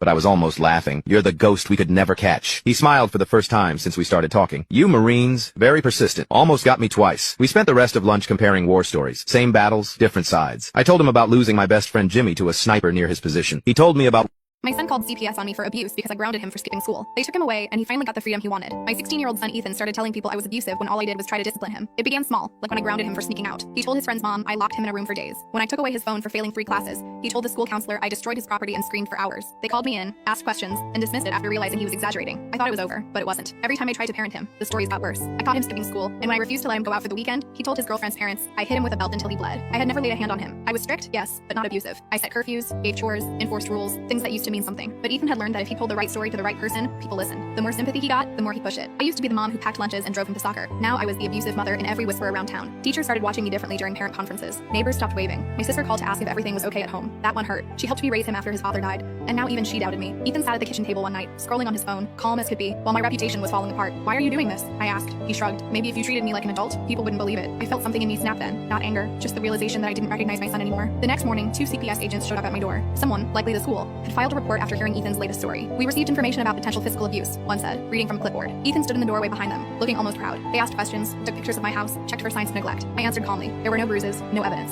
Still, they said they'd follow up. 2 days later, they came again, this time with a court order. Ethan had told them he was terrified to live with me. They said they were placing him in temporary custody for his safety. I watched as they packed his bag, my son grinning like he'd finally won something. I didn't fight it. I just stood there, numb, as they drove off. The silence afterward was unbearable. His room was exactly how he'd left it. Messy, posters crooked, half-empty soda cans on the desk. For the first time in years, the house was quiet. Too quiet. I didn't know whether to cry or scream. Weeks passed. CPS After I refused to give my mom my inheritance, she invited me to a family meeting. When I arrived, they had lawyers ready to force me to sign it over. But the moment they handed me the papers, I smiled and said, "Funny, I brought someone too." My dad was the only real parent I had. He worked hard, was fair, and always put me first. My mom was selfish, manipulative, always playing the victim. They divorced when I was 12, and honestly, it was the best thing that could have happened to him. Mom took everything in the divorce, demanding alimony that stretched dad thin, but he never complained. Worked overtime, made sure I never felt it. 6 months later, Mom married Richard, a real estate developer. Suddenly she had a mansion, luxury car, fancy vacations. My half-siblings, Trinity and Ashton, came next. Perfect children for her perfect new life. Dad never made me choose sides. She's still your mother, he'd say. When Dad died last year from a heart attack, his will was clear. Everything left to me. He'd warned me, she'll come after it. A week after the funeral, Mom started calling. First fake concern, then guilt. Finally demands, split it with your family. By family, she meant herself, her husband, and their kids. People who barely spoke to Dad. I said no, over and over. She started showing up unannounced. One evening, I found her Mercedes blocking my driveway. Be reasonable. Reasonable? Like during the divorce? This is about what's fair. Fair would have been visiting Dad in the hospital. She softened. I'm worried. All that money. You could make mistakes. I'm 32, Mom. Her face went cold. You're choosing money over blood. Wasn't that what you did? She stormed out. When I stopped answering, threats came about contesting the will. Then I got a formal invitation to a family meeting. At the bottom, regarding the estate of William Jensen. I called Dad's lawyer, Mallory. This sounds like an ambush. I'm coming with you. Don't tell them. We agreed to arrive separately. When I walked in, the living room was set up like a courtroom. Mom sat center, smug. Her husband beside her, half-siblings looking pleased. Two men in suits. A lawyer stood. We're here to discuss proper distribution. He handed me papers. They wanted 75% of everything. You've got to be kidding. Mom sighed. Don't make this harder than it has to be. I smiled.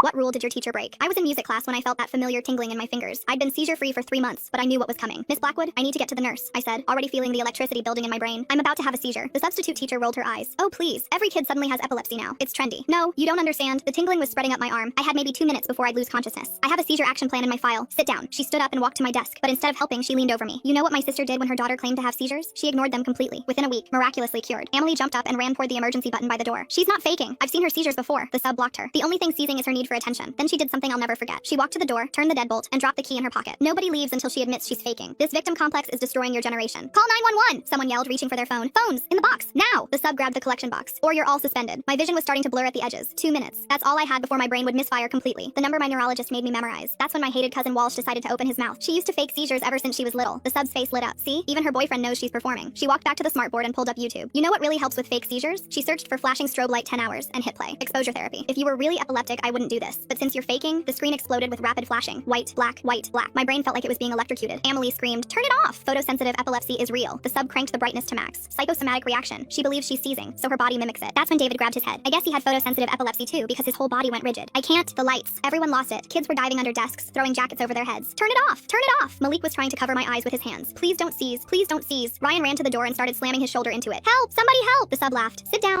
My dad warns me not to expect a birthday gift since I'm the least favorite, but I turned the tables with a surprise of my own. His reaction is priceless. I was turning 18, and honestly, I wasn't expecting much. My brother got a car for his 18th birthday. Not just any car, a brand new Jeep with a bow on top. My sister got a trip to Paris with 2 of her friends when she turned 18. Me? Dad pulled me aside exactly 1 week before my birthday and said, don't expect anything special this year. Money's tight, you know how it is. But I knew exactly how it was. Money wasn't tight. It was never tight when it came to them. Growing up, I always felt invisible in my own house. My brother was the golden child, star quarterback, straight A's, everyone's favorite. My sister was the baby, the princess who could do no wrong. And me, I was just there, taking up space. I remember being 12 and winning a regional science fair. I came home so excited to tell everyone. My brother had just scored a touchdown at practice that same day. Guess which one got celebrated at dinner? Hint, it wasn't the science fair. When I was 15, I made honor roll for the first time. I left the certificate on the kitchen counter, hoping someone would notice. 3 days later, I found it under a pile of my sister's cheerleading flyers. No one had said a word. So when Dad gave me that warning about my birthday, something inside me shifted. I wasn't hurt anymore. I was done. I'd been working at a local grocery store since I was 16. Every paycheck, I put away as much as I could. I told my parents the money was for college expenses, which wasn't exactly a lie. But I had a bigger plan brewing. 6 months before my 18th birthday, I'd applied to MIT. I didn't tell anyone. Not my guidance counselor, not my friends, definitely not my family. I wrote the essays late at night in my room. I sent in my test scores, my transcripts, everything in secret. 3 months before my birthday, I got the email. Full academic scholarship, full ride. They wanted me. I stared at that acceptance letter for hours, reading it over and over, making sure it was real. And then I saved it. I didn't tell a soul. I wanted to wait for the perfect moment. My birthday morning arrived. I came downstairs around 9 a.m. Mom was making pancakes, but they were my sister's favorite kind, chocolate chip. My birthday breakfast had always been blueberry, but I guess she forgot. Dad was reading the newspaper. My brother was texting someone, probably his girlfriend. My sister was taking selfies with the pancakes before she even ate them. Morning, I said, sitting down at the table. Oh, happy birthday, sweetie. Mom said. What's a childhood game you played that helped solve a crime? When my sister and I were little, our favorite game was hide and seek with Dad. He'd pretend to be a monster hunting us through the house. But one time, my sister came up with a way to finally win, a way to signal each other silently. She held up a Barbie doll and grinned. One arm up, one leg up, head turned left. This means Dad already checked this room. It's safe to hide here. And it worked, every single time. Dad never caught on, but I never thought we'd have to use it to survive. One night, Dad came home super late. Is Daddy okay? My sister asked Mom, who seemed more nervous than usual. She told us not to worry, but I could tell something was wrong. Right as we were eating dinner, the front door slammed open. Dad stumbled in, running a pocket knife along the walls. Go upstairs, shut your door. Don't let your dad in, Mom whispered. We walked up the stairs but stopped at the top of the landing. You think I'm stupid? Dad shouted at Mom. You think I wouldn't find out? We heard a crash as he pushed all the plates off the table. Mom begged him to calm down. Then suddenly, it got quiet. Footsteps coming up the stairs. My sister grabbed my arm and dragged me to her room. Girls, Dad sang. Daddy's home. My sister looked at me, then at the Barbie on her dresser. Just like hide and seek, okay? Look for the safe rooms. First one to the telephone wins. The phone was in our parents' bedroom at the end of the hall. We each grabbed a Barbie and split up. This time Dad wasn't pretending to be a monster. He was one. I hid in my closet. I heard him reach the top of the stairs. Heavy footsteps footsteps, heavy breathing. Girls, Daddy wants to talk to you. He went into my sister's room first, throwing things, slamming drawers. Then he moved to the guest room. I crept out and moved to my sister's room. I posed the Barbie on her dresser. One arm up, one leg up, head turned left. Safe. I hid in her closet and waited. A minute later, my sister slipped in beside me. We didn't speak. We just listened. Dad finished the guest room and moved to the bathroom. We heard him rip back the shower curtain, curse. Then he moved toward my room. My sister squeezed my hand and crept out. She made it to the guest.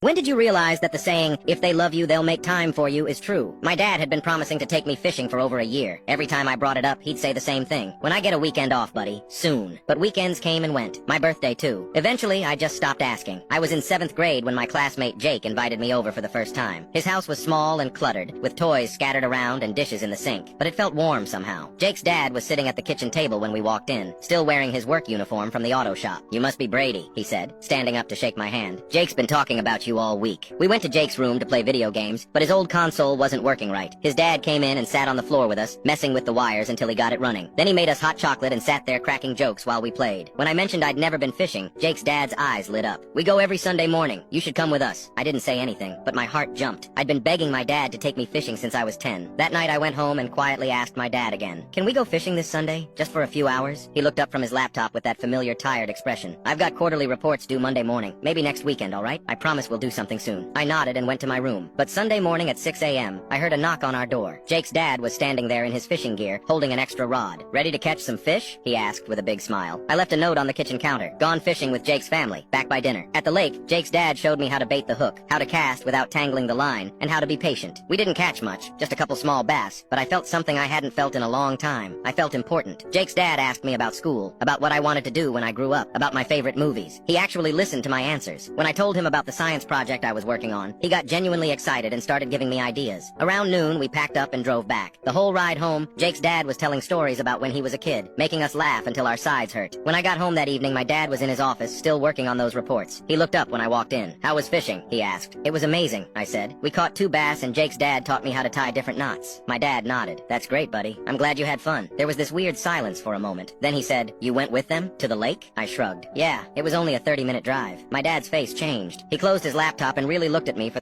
During dinner, my sister looked at me and asked, "Remember that person you killed last year?" I set my fork down. "Why would you bring that up? A year ago, I hit someone with my car. Apparently, I was blacked out drunk. Killed her. I went to court, pled guilty, did probation. I've been living with that shame every single day since. My boyfriend Walter was the only one who stood by me through all of it." Belly pulled a paper from her jacket. Dash cam footage surfaced. They finally enhanced it. My sister is a cop. My mouth went dry. She looked me dead in the eyes. "It wasn't you behind the wheel that night." I turned to Walter. His face was white. Walter was the only other person in the car when it happened. "What is she talking about?" He didn't answer. Belly slid the paper across the table. A printed still from the dash cam. Grainy, but clear enough. A man behind the wheel. Not me. Walter. My voice cracked. "That's you in the driver's seat." "It's not what it looks like." "Then what is it?" Belly was on her feet now. "Because I've been staring at this image for 6 hours trying to make it make sense." My dad stood up slowly. "Someone better start explaining." Walter's hands were shaking. "I can explain. Just let me." "You let her go to court." Belly's voice was rising. "You sat in that courtroom and watched her plead guilty. You held her hand through sentencing. And it was you?" I felt the room tilt. A year. A whole year. The probation, the community service, the friends who stopped calling, the whispers at family events. I was the girl who killed someone, and he let me believe it. I looked at him. I lost everything. My reputation, my confidence. I couldn't even look at myself in the mirror. "And you knew? Why would you do this?" Walter reached for me. "Baby, please, don't touch me." I pulled back so hard I knocked over my glass. Wine spread across the tablecloth like blood. My mom gasped. "Why? Why would you do this?" He was crying now. Actually crying. I was scared. I panicked. I didn't know what to do. Belly laughed. Cold. "You panicked? That's funny, because the footage shows you moving her into the driver's seat. That's not panic. That's a plan." My dad's voice dropped. "You framed my daughter?" Walter didn't answer. That was answer enough. Belly pulled out another paper. Phone records. But here's what I couldn't figure out. Why that woman? Why that street? Why that night? She looked at Walter. So I pulled the victim's phone. My husband called me a moron after I was hit by a car, so I started treating him like he was brain damaged every time he made the smallest mistake. I was crossing the street when a car hit me, not speeding through a red light or anything dramatic. The driver was turning right and didn't see me in the crosswalk. I went down hard, bruised my hip, and scraped up my elbow pretty badly. The driver stopped immediately, kept apologizing, and gave me all his information. When the ambulance came, they checked me out and said I should go to the hospital just to be safe. I called my husband Dale from the ambulance. I got hit by a car and I'm going to the emergency room. His first words weren't, "Are you okay?" or "I'm on my way." His first words were, "What did you do? Walk into traffic like a moron?" I thought he was joking. No, I was in the crosswalk. I had the signal. "Sure you did. People don't just randomly hit pedestrians who are paying attention." I hung up on him. He showed up at the hospital an hour later. The doctor was explaining I had a minor concussion and needed to rest. Dale interrupted him. She probably wasn't looking where she was going. Gets distracted easily. The doctor looked confused. The driver admitted fault. Filed a police report saying he didn't see her. Dale shrugged. She probably jumped out too quick. Didn't give him time to see her. The nurse checking my vitals stopped what she was doing. "Sir, your wife was hit by a car?" "Yeah, because she doesn't pay attention." Classic Kayla move. I sat there with a neck brace on, blood still on my shirt, listening to my husband tell medical professionals I was too stupid to cross the street. When we got home, he continued, "Maybe now you'll look both ways." I was in a crosswalk with a walk signal. "So you say." The driver literally admitted fault. "Dale, he gave me his insurance information. He's paying for everything. He probably just feels bad you walked in front of his car." I stopped arguing, but I didn't forget. 2 weeks later, Dale tripped on the stairs carrying laundry. Nothing serious, just stumbled and dropped the basket. "Oh my god, are you okay?" I said in the most condescending irritating voice possible. Can you understand me? How many fingers am I holding up? He looked annoyed. I tripped. It's not a big deal. Tripping is actually a sign of cognitive decline. Maybe we should get you checked. Did you forget how stairs work? Kayla, stop. I'm just concerned. People don't just randomly trip unless something's wrong with their brain. What's a childhood game you played that helped solve a crime? When my sister and I were little, our favorite game was hide and seek with Dad. He'd pretend to be a monster hunting us through the house. But one time, my sister came up with a way to finally win, a way to signal each other silently. She held up a Barbie doll and grinned. One arm up, one leg up, head turned left. This means Dad already checked this room. It's safe to hide here. And it worked every single time. Dad never caught on, but I never thought we'd have to use it to survive. One night, Dad came home super late. Is Daddy okay? My sister asked Mom, who seemed more nervous than usual. She told us not to worry, but I could tell something was wrong. Right as we were eating dinner, the front door slammed open. Dad stumbled in, running a pocket knife along the walls. Go upstairs, shut your door, don't let your dad in, Mom whispered. We walked up the stairs but stopped at the top of the landing. You think I'm stupid? Dad shouted at Mom. You think I wouldn't find out? We heard a crash as he pushed all the plates off the table. Mom begged him to calm down. Then suddenly, it got quiet. Footsteps coming up the stairs. My sister grabbed my arm and dragged me to her room. Girls, Dad sang, Daddy's home. My sister looked at me, then at the Barbie on her dresser. Just like hide and seek, okay? Look for the safe rooms. First one to the telephone wins. The phone was in our parents' bedroom at the end of the hall. We each grabbed a Barbie and split up. This time Dad wasn't pretending to be a monster. He was one. I hid in my closet. I heard him reach the top of the stairs. Heavy footsteps, heavy breathing. Girls, Daddy wants to talk to you. He went into my sister's room first, throwing things, slamming drawers. Then he moved to the guest room. I crept out and moved to my sister's room. I posed the Barbie on her dresser. One arm up, one leg up, head turned left. Safe. I hid in her closet and waited. A minute later, my sister slipped in beside me. We didn't speak. We just listened. Dad finished the guest room and moved to the bathroom. We heard him rip back the shower curtain, curse. Then he moved toward my room. My sister squeezed my hand. My parents stopped for my sister's Starbucks while driving me to the ER during my allergic reaction. I was 14 when I discovered I was deathly allergic to shellfish. We were at a family barbecue when someone brought shrimp skewers. 3 bites in, my throat started closing. My lips swelled. Hives erupted across my arms. My cousin noticed first. Your neck, she said. Look at your neck. Red welts were crawling up from my collar. When I tried to call for help, my voice came out as a raspy whisper. My aunt found me collapsed against the sink. She screamed for my parents. Mom took one look and said, "Hospital, now." We piled into the car, me in the back seat trying to remember how to breathe. Each inhale felt like sucking air through a coffee stirrer. We were maybe 2 miles from the hospital when my 11-year-old sister piped up. Can we stop at Starbucks? There's one right here. My vision was blurring and she wanted a frappuccino. Not now, sweetie, Mom said, but her voice was gentle, negotiable. Please? My sister whined. We're literally passing it. I tried to object but could only wheeze. Dad glanced at me in the rearview mirror. We have time, he said. She's still conscious, still conscious. Those were the words he used to justify pulling into the Starbucks drive-thru while I was dying in the back seat. The line had 6 cars. 2 minutes became 4. 4 became 7. My sister ordered a venti caramel ribbon crunch with extra whipped cream. Mom reminded her to say, please. Meanwhile, I was clawing at my throat, trying to force air into lungs that were sealing shut. The woman at the window noticed me. Is she okay? Just car sick, Dad lied smoothly. When we finally pulled away, I'd lost feeling in my fingertips. The world was going gray. My stepkids told me I'd never replace their real mom, so I stopped trying and they finally learned what she left them with. I married my husband when his twins were 8. Their mom had walked out 2 years earlier, leaving nothing but a note that said she needed to find herself. No calls, no birthday cards, nothing. But to hear the kids talk, she was a saint who'd been driven away. Every family dinner was a war zone. I'd cook their favorites and they'd push the plates away. Your meatloaf tastes weird. Real mom made it better. I'd help with homework and get accused of doing it wrong. Real mom was smarter. I bought them new clothes and heard how real mom had better taste. My husband would just sigh and say they needed time to adjust. Time. Like 3 years wasn't enough. The breaking point came on their 11th birthday. I'd spent weeks planning, decorating the house, baking a cake from scratch, inviting all their friends. When they walked in and saw the decorations, my stepdaughter started crying. You ruined it. Real mom always took us to that fancy restaurant. You're trying too hard to be her and you'll never be. I looked at my husband. He wouldn't meet my eyes. The party went on, forced smiles and whispered complaints.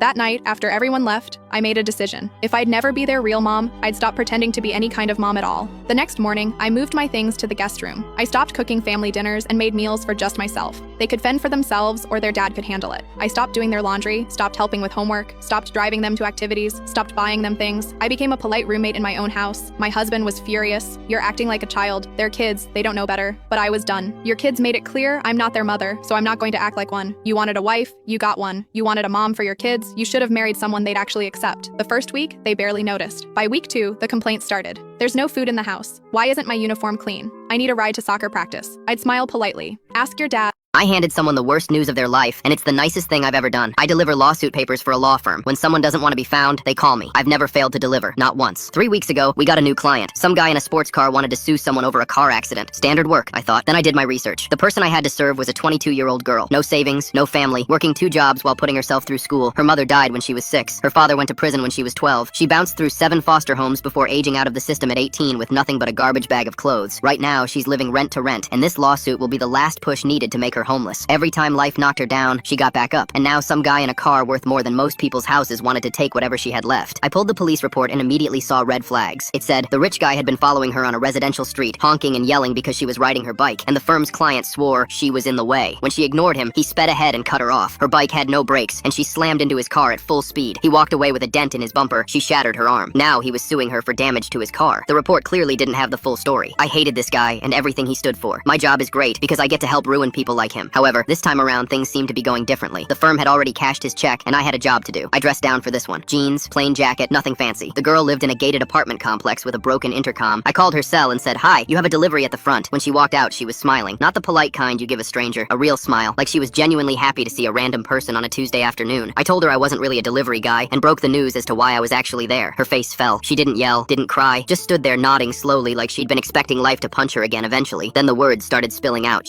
My daughter posted a TikTok rating her parents. She gave her stepdad a 10/10 and me a 110, so I decided to show her who really deserves that rating. The video hit 50,000 views overnight. "Some dads don't deserve kids," she wrote. I watched it 3 times, then liked it. Didn't comment, didn't call, just waited. That weekend, I drove to her mom's house when she was at work. My daughter was washing the car I bought her, a Honda Civic I'd been making payments on for 2 years. "Dad, what are you doing here? I need the car back," I said, holding out my hand for the keys. She laughed. "Very funny. I'm serious. The car's in my name. Insurance too. I also closed your college savings account this morning." Her face went white. "You can't do that." "Already did. $80,000 gone." She started crying, calling me crazy, asking what was wrong with me. I just got in the car and drove away. 3 days later, my phone wouldn't stop buzzing. Her mom was calling non-stop. Her stepdad too. The guy she rated 10/10 for being always there and so supportive. Then I got the text from my daughter. "Dad, please call me back. Mom and Steve are freaking out about money. What's happening?" I sent her a simple reply. "Ask Steve where his paycheck is." See, I'd been curious about this perfect stepdad. Did some digging. Turns out Steve hadn't worked in 3 years. The business consulting job he bragged about didn't exist. The nice clothes, the fancy dinners, the weekend trips, all paid for with my child support money. My daughter called that evening sobbing. "Dad, I looked at Steve's LinkedIn. There's nothing recent. Mom won't talk to me. What did you find? His last job was 2021. Part-time at Best Buy." Her voice cracked. "Have you really been paying for everything?" I pulled out my phone and started reading. When $2,200 monthly child support. Sent every month for 6 years. Your braces, $4,500. Summer camp, $2,800. That laptop you love, $400. The family vacation to Disney last year, I sent an extra $3,000. Silence. "Your mom told you I was a deadbeat dad who barely helped, right?" She said you only sent the minimum and it was always late. "I have every bank transfer, every receipt. Want me to send them?" The next day she showed up at my apartment.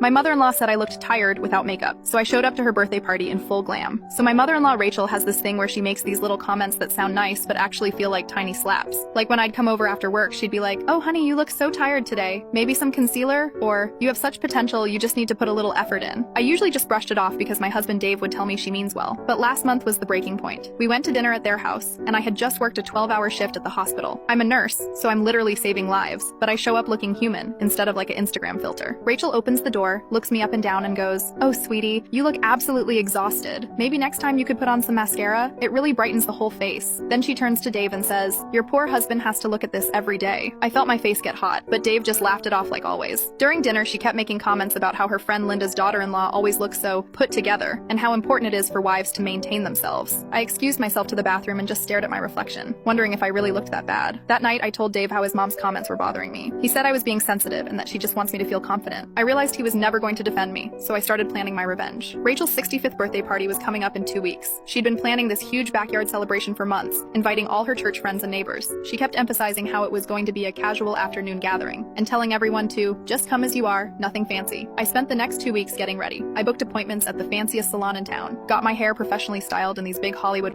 When did you put Gen Z in their place? I picked up my grandma's phone call and all I heard was crying. Not regular crying, but that broken kind of crying that old people do when they feel completely helpless. She was sitting in her car outside McDonald's trying to explain what happened. All she wanted was a small black coffee. That's it. $1.09 worth of coffee that she'd been ordering the same way for 20 years since Grandpa died. But the kids working there had other plans. She said when she walked up to the counter, this teenage girl with pink hair just kept looking at her phone. My grandma stood there for 5 minutes before someone even acknowledged her. When she finally ordered her coffee, the girl rolled her eyes and rang up a large caramel frappuccino instead. Grandma tried to correct her politely. The girl called over her manager, who was maybe 19 years old with a face full of acne and an attitude bigger than the restaurant. He told my grandma she was confused and needed to speak up. She repeated her order louder and clearer. Small black coffee. They gave her a Coke. When she went back to the counter to explain the mistake, a different worker started filming her with his phone. He was laughing and saying something about another Karen video for TikTok. My 80-year-old grandma, who still writes thank you cards and calls everyone sweetie, didn't even know what TikTok was. She asked one more time for her coffee. They gave her chocolate milk. By this point, 3 employees were gathered around filming and laughing. One of them actually said, "Come on, lady, just crash out already so we can go viral." They wanted her to lose it. They wanted her to scream so they could post it online and make fun of the crazy old lady who couldn't handle a wrong order. Instead, she just started crying and left. She sat in her car and called me because she said if Grandpa was still alive, he would have handled it. He would have made sure she got her coffee and her dignity. I told her to go home and that I'd take care of it. I called my buddies Rocco and Gavin. These are guys I've known since high school who would do anything for family. I explained the situation and we came up with a plan that would make those McDonald's. Hi, I think I have an appointment with Jen. Hi, are you Katie? Yeah, sounds great. I'll let her know that you're here. Thank you, I appreciate that. Hey, your client's here. Are you aware of how thick her hair is? No. Hey, I think you're here for me. Hey, so what brought you in today? It's my Mother's Day gift. Aw, sweet husband. So he probably didn't know what he was booking. He said he booked it for balayage, and I looked into that, and I really like the look of that. So as long as you're okay with that. I just was unaware of how much hair you had when I accepted this appointment. Is that a problem? No, it'll be fine. And honestly, I'm really just shocked you want to change your hair color. Like, it's gorgeous how it is. Thank you. And are you sure you don't want to just leave it alone? It's gorgeous how it is. Yeah, I've not done anything for myself in a while, and he really thought it'd be healthy for me to like focus on myself and get something done. But I really appreciate the compliment. Okay, so you just want to add more blonde into it. Yeah, no, I'm really excited about this because anytime I've ever added blonde to my red before, it's made my red pop more. And so I'm really excited just to kind of have some more dimension and have more going on. And you're aware with how much hair you have, this will probably take a little while. Yeah, I'm in no rush. You're fine. Thank you. All right, now I'm gonna go mix your color. Thank you for calling the salon. How can I help you? Hi, I'm so sorry to call last second, but I didn't know if maybe y'all had time today for a shampoo, blowout, and a trim. Let me look. Are you a returning client of ours or are you brand new? Oh, I'm new to the area, so new client. Welcome to the area. It looks like one of our stylists may have time. Let me go double check with her real quick. Okay, sounds good. Thank you. I'm gonna put you on a brief hold and I'll be right back. Hey, we just had a call in and she's wanting just a shampoo, blowout, and a little trim. And you have time at 2:30. Do you want me to book her with you? You know that I hate when you offer a client a last minute appointment because then forever the client thinks that they don't have to pre-book their appointment. Why would you do that? I didn't offer it. I was asking you. You know I don't take last minute appointments. Let me get this right. So don't book the super simple client today that you could get to pre-book for future appointments that could give you more money. And so don't book her, right? Okay, fine. Dramatics. Hey, are you still there? Hey, yeah. So one of our stylists, Tiffany, she can take you at 2:30 today. Oh my goodness, yes, I know this is so last minute. I don't normally do that, so I really appreciate y'all getting me in. All right, so I'm gonna get you put into our system and we'll see you at 2:30. Have a great rest of your day. Thank you so much, I'm so excited. Hey, is this Kristen? Hi, yes. Hi, so I saw that you put in an application last night for the salon. I own the salon, so I wanted to reach out myself. Oh yes, I actually forgot I did that. Yeah, so I was wondering if you could come in on Thursday? Oh, for an interview? No, to start. Oh, yeah. Yeah, your work is just really good, and so I figured let's just go ahead and jump into it. I really appreciate that. Thank you. Perfect. Well, I'll see you Thursday. All right. Thank you. Got a job without an interview. That's pretty cool. Hello? Welcome in. Just so you know, we're a one-woman salon now. Two-woman salon. Just you? Yeah, you can have a seat right there. It's so cute in here. I'm so excited for you to be starting today. So tell me a little bit about yourself. Do you have clients coming in? Yeah, so I love nail art. I've been doing it for a while and it's like my passion. Also, just so you know, I'm 4 months pregnant. Not a big deal. When you go on maternity leave, I can take your clients. Yeah, we'll absolutely see about that. Maybe you could teach me some of that nail art? It's so pretty. Yeah, if we have time, absolutely. Well, how exciting. Oh, I think I just heard someone come in. Thank you. All right, let me get set up for clients. Get here. I think I made this lady upset or something. You? I seriously doubt it. I took their order and then I complimented her top because it was so cute and then she got weird. What did she say? Well, I was like, I love your top. Where's it from? And then she gave me one of these. I was like, I've had it a long time. What? Yeah. Well, you didn't do anything wrong. She sounds miserable. Yeah. Thanks, Nicole. No problem. Okay, let me get these share plates out of your way. Your entree should be out in just a minute. Do you guys have any fun plans after dinner? I don't think that's any of your business, is it? Oh, I'm so sorry. I don't need you asking questions about our plans or sharing shopping tips. Okay? I'm so sorry. Personal, don't you? Oh my gosh, I didn't. Okay, I'm so sorry. I'll take these, and I'm so sorry. It's like just service. I read that 28% of people think that using a coupon on the first date is sexy. 28%? No way. That is an instant ick. Hey, in this economy, she's lucky if I even go somewhere that requires money. Yeah, right? It's like, how about a romantic walk by Lake Balboa? For real, man. Oh my God, they hate me. They hate me. Babe, what happened now? What'd they do to you? I asked them if they had any plans after dinner, and they both got so mad at me. Like, I was being too personal. Oh, that's it. Which table? No, Trek. What? I ain't gonna do nothing too crazy. But I will. Guys, no. Wait, okay. Nicole. I got this. Nicole, what are you? No. Oh, I'd buy a ticket to this, and I don't even need a coupon. Hi, folks. I'm Nicole. I'll be your server now. Where's the other server? Yeah. Well, you didn't want the nice server, so now you got me. My sister slapped me in front of 200 people at her wedding because I wouldn't give her my penthouse. Turns out, a judge was watching. I bought my penthouse at 28 after grinding 80-hour weeks in corporate law. 3 bedrooms, floor-to-ceiling windows, skyline views that made clients gasp. It was mine. Earned. Not inherited, not gifted. Mine. My sister Vanessa is 32, works part-time at a boutique, and has always believed the world owes her everything. When she got engaged to Jake, a wannabe influencer with 47 followers, the entitlement reached new heights. 2 months before the wedding, she invited herself over with champagne. We need to talk about living arrangements, she announced, pouring herself a glass. Jake and I will be moving in after the honeymoon. You'll need to be out by June. I laughed. Genuinely laughed. Vanessa, this is my home. I'm not moving. Her face hardened. Don't be selfish. We're starting a family. You're just one person. A single guy doesn't need all this space. Neither do you. Mom already agreed you'd do this. It's settled. That's when I understood. They'd been planning this behind my back, assuming I'd just hand over 6 years of sacrifice because family. I'm not giving you my penthouse, I said clearly. She stood up, champagne sloshing. You'll regret this. The campaign started immediately. Mom called daily. Your sister needs this more than you. Dad tried guilt. Be a man and help your sister out. Vanessa posted on social media about greedy brothers who put possessions before love. But I held firm. The wedding arrived.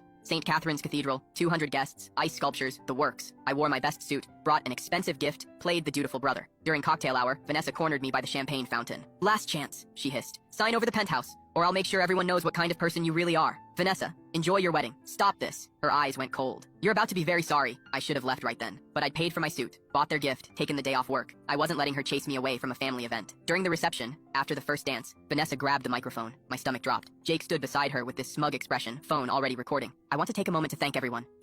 When my sister told me I deserved my 3 miscarriages, I stayed quiet. 3 weeks later, she lost everything. 2 years of fertility treatments drained our savings and souls. Annie learned to give me hormone shots. I learned to smile when friends announced pregnancies. We'd converted the guest room into a nursery, but I could barely look at it. But finally, our miracle happened. 2 pink lines. I fell to my knees in our bathroom, shaking. Danny found me, and we held each other on the cold tile floor. But my sister Laura had always competed with me. Better grades, prettier dress, bigger wedding. When I shared our news, she immediately announced, what a coincidence. I'm pregnant too. Of course she was. At family dinners, she'd compare our symptoms loudly. I have 0 morning sickness. It's so easy for me. Mom would fawn over her while I struggled to keep food down. Then week 10, I woke up to cramping. Blood everywhere. Danny rushed me to the hospital, but it was too late. Our baby was gone. I couldn't stop apologizing to Danny, like I'd failed him. Laura visited that evening, sat on my hospital bed and said, maybe your body just knows when something's wrong. Some people aren't meant to be mothers. She rubbed her own belly while she said it. 6 months later, I was pregnant again. Danny and I didn't tell anyone for 8 weeks, but Laura somehow knew. You're glowing, she said at lunch, her hand on my Cionic before I could stop her. Trying again? So brave after your first failure. That word, failure, like my baby was a failed test, not a life lost. This time I made it to 12 weeks. Laura threw a gender reveal party for herself that same weekend. You should come, she insisted. Unless you think it'll be too hard, watching me celebrate what you can't have. Mom scolded her gently, but Dad said Laura was just excited. The morning of her party, the cramping started. I knew immediately. Danny drove in silence this time, his knuckles white on the steering wheel. We'd learned there were no words for this kind of pain. Laura visited me at home this time, 7 months pregnant and radiant. Maybe you should stop trying, she said, sorting through my mail like she owned the place. It's getting pathetic. Some women's bodies just can't do it. You're traumatizing yourself and Danny. She left a bag of maternity clothes. For when you accept reality and just adopt. Danny threw them in the trash the second. Don't be upset. What, my girl gets disrespected? I'm supposed to just stand here while your friend takes care of it? Oh, baby, this is just what Nicole does. It's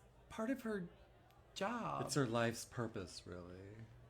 How's your food? Is it okay with you that I asked that? I'm sorry. Oh, I just know that you don't like any light conversation, so I'm trying to keep things as simple as possible. Is the food good? You know, you're being very nasty. Oh, this is actually very mild for me, but you know what they say, the world is a mirror. I'm very uncomfortable with this. It's probably that sweater. Oh. See, I'm just matching your nasty energy, but I'm not supposed to be nasty, right? Because I'm just the worker and you're the customer. But why should you get all the fun, right? Who the hell do you think you are talking to me like this? First time here, get used to it. What? Actually, I'm a little annoyed. I thought you only talked to me that way, Nicole. No, you're just the only one who gets it this way all the time. Bro, you just gotta lean into the wave. What? Is there a manager here I can speak to, or is everyone here insane? I'm going over there. Not as an employee, as your boyfriend. Stop. No, don't stop him. It costs nothing to be kind, especially to someone who is just trying to be nice to you. Well, this dinner cost $150, and we didn't come here to share our personal lives with the server. All right, listen. This is your manager? I'm a boy. Yes, this is our manager, Patrick. Patrick, this lady would like to speak to the manager. Oh, I'm sad. Yeah. So, listen. I'm gonna have to ask you to leave. What? Oh. Yeah, we don't appreciate the way you were talking to our server over there, so pay your tab and get out of here. He did. This is the worst I have ever been treated in my life. I can't believe we had to pay for this. Yeah, well think about that next time. This is so chaotic. Yeah, I'll be calling corporate. Yeah. We're not corporate. We do whatever we want. Nice work. Now quit congregating and get back to work. Shut up. I thought Terry was the manager. What's going on here? I asked my sister about them and she said that they didn't know anything about Robert's life since I left. They have seen him at most 10 times in these 4 years, but they never started a real conversation. I wrote to one of my friends on Facebook at that time, and he did have contact with Robert. I asked him about it and he told me that Robert and Sienna became very close because Robert supported Sienna after her altercation. He also called me an idiot for abandoning Sienna in her state even though she always supported me. I asked him what she was referring to, as I didn't know what she was talking about. He asked for my number and called me a few minutes later. Apparently that night they started drinking a lot, several of them left Sienna alone. After a while Roberto sent me the image, they woke up Sienna and she didn't remember anything. The guy that was next to Sienna ended up roping her. She was very bad, especially after I kicked her out of the house. She never contacted me because she was really in a bad way. She went to therapy and when she wanted to look for me she found out that she was pregnant. Robert supported her all the time. She ended up losing the baby. They started dating later, got married and apparently now she is pregnant. I told my friend that I didn't know anything about that. I always believed that she was unfaithful to me and that Robert never tried to correct me in that regard. I really feel terrible, mentally worn out with so much crap because I still love Sienna. Should I contact Robert or Sienna? I reached up, I grabbed the muzzle and I pushed as hard as I could, sending the butt into the little kid's face. His nose is wounded, he's crying, he's screaming about how he's going to end me, how I'm finished. So now everyone is awake. Lights are flipped on and I see that it's a toy rifle made to look like an AR-15. Apparently, this little kid was planning to stick the muzzle in my face and pull the trigger to scare the crap out of me with flashing lights and electronic firearm sounds. My sister-in-law was really mad. Her chosen narrative is that I'm a mentally unstable lunatic who is a danger to all children. She calls the cops. She insists, despite the protestations of my wife, that she's having me arrested and charged with child mistreatment. Police arrive. Interviews take basically the whole day. I'm a little worried that, getting arrested aside, I might not be able to leave and go home the next day as planned because these cops might not be done with their investigation. Fortunately, it didn't play out that way. See, this little kid wasn't just crazy around me. He was crazy everywhere and had been for years. The police had a file on him because the school was required to call the police every time he threatened to bring a firearm to school, which was often. I laid out my version of events much like I did here. I didn't see him and have a flashback thinking he was an insurgent. I saw him, I knew what he is going through his head, and I wanted to try to prevent him from ending my family. They did let me go home on schedule, and a week later the detective called me to let me know there would be no charges. He also told me that his interview with my nephew was chilling and he hopes that my sister-in-law pulls her head out of the sand and gets the kid some help. I told him she won't ever, and when he's 30 years old and on trial she'll be crying and saying he's just a boy. Hopefully he doesn't hurt anyone, but I know the odds are stacked against that hope. Text me back. I was curious, especially since we just had a conversation about it, so I did it again. This time, I was going to commit to it for as long as I possibly could. And boy, did I commit. I didn't hear from him for a day, then a week, then a month.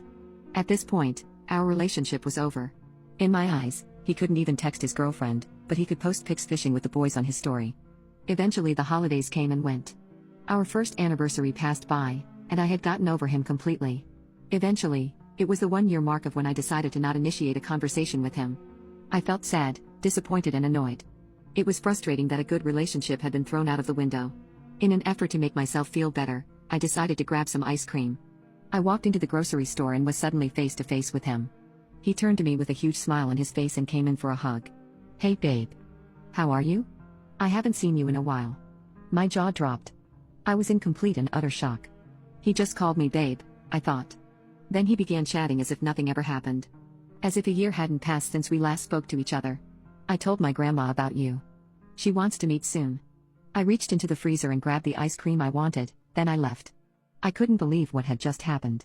He seriously thought that after a year of not talking, we were still a couple. It's been another year since that happened, and I am curious if he thinks we are still together. He called me twice that afternoon to confirm that I had shared my evidence, and I said yes. Shortly after everything went down, I left my apartment to run an errand. The woman was outside just standing on the sidewalk and stared at me the whole time as I walked by. I ignored her. This isn't my fault. Today I went to run another quick errand in the neighborhood. When I returned, the couple was again standing on the sidewalk. They followed me into the building and then waited until I was opening my apartment door to confront me. They were both wearing creepy fake smiles and started interrogating me. They asked, "Is your ceiling really collapsing? When did it start? Do you think it was related to the recent rainfall? Because our patio is just fine." I was a little uncomfortable. Were they standing there the whole time waiting for me? I have nothing to hide. So I confirmed the damage is pretty bad. I just don't want it to fall during the winter. I said I was sorry for the inconvenience, but hopefully the work will be done quickly for everyone's sake. They seemed satisfied enough, so I said, "Have a good day," and shut my door. I'm getting the sense that they're nervous about what the contractors will find when they tear open their patio. I had so many questions. What the hell are the dirt rituals? Who are these people she's working with? I don't know what they look like or why they're available to stomp around all day on weekdays. The repair work has started on both sides, but the contractors will come on Wednesday for the grand reveal of what's under the patio that's making my ceiling collapse. When the contractors came today, they reported that there was in fact dirt and sludge visible below the neighbor's patio. After seeing comments and doing research, I'm pretty sure my neighbor is affiliated with multiple ecstatic dance communities, both international and local. The international group has planned events during which all cells of the organization host dance sessions simultaneously. It also has a YouTube channel that streams trance music 24/7. I listened to a portion of it, and a female voiceover declared, "You are becoming the game master." Meanwhile, the local groups seem to be more exclusive and more radical in their mindset. One of the local groups, hosted by my neighbor's good friend, conducts 3-day events that cost upwards of $400 for admission. Participation in all 3 days is mandatory. They all sleep in the studio space, and the event description mentions that it begins with a ritual. The last and darkest affiliation that I've confirmed via social media footprints is that my neighbor and a few members of the local communities are also involved with some compassionate death groups. There's no way for me to verify at this time if these affiliations overlap in a meaningful way, but they are involved in both of them. My super asked me about the jumping again when I saw him today. He agreed with my new game plan to wait for another large event to happen and then call him to check on my ceiling so he can intervene. But last night, I received a frantic call from my superintendent saying the police showed up and arrested my upstairs neighbor. Apparently she was running an illegal euthanasia clinic out of her apartment, using the dance rituals and dirt mixtures to secretly end the lives of terminally ill clients. As they took her away in handcuffs, she turned and glared at me, hissing, "Watch your back." If you didn't want to hang out tonight, you could have just said so. Alarm bells rang in my head. I thought there's no way he's outside my house. He is just trying to call my bluff. Creepy, but not a full-blown stalker. But I felt exposed. I felt the crawl in my skin that only comes when someone is staring at you, the vulnerable pulses that are felt only by prey. I looked out through the blinds of my bedroom, and I couldn't believe it. He was parked right outside my house. I could see his face lit up by the phone screen. He was so close. I texted him and said, "Aha, you caught me. How did you know I was bluffing? I'm sorry. I do want to hang out soon. I'm just not feeling up to it tonight." I immediately called 911. The police showed up and went up to his car and talked to him for a bit. He drove away a few minutes later, and then the officers came to my door. They told me that they had acted like random neighbors complaining about a strange car. They didn't implicate me, but made it seem like it was an older person, so probably not me. They took his plate information but asked him politely to move so he didn't upset anyone in the neighborhood, and he complied. I went to my friend's house that night and filed a restraining order the next morning. I later found out that he most likely got my number from the shift sheet behind the hostess counter because several coworkers had seen him at different times snooping back there. I guess he grabbed a roll of silverware, claiming that the server hadn't left him any and he didn't want to bother anyone because he knew they were busy, so he just grabbed it himself. This stopped anyone from suspecting him of anything odd. His car had been parked at my house almost every night, according to a neighbor's security camera. I don't know how he got my address, but I assume he must have followed me home. He must have been full-on stalking me for a while.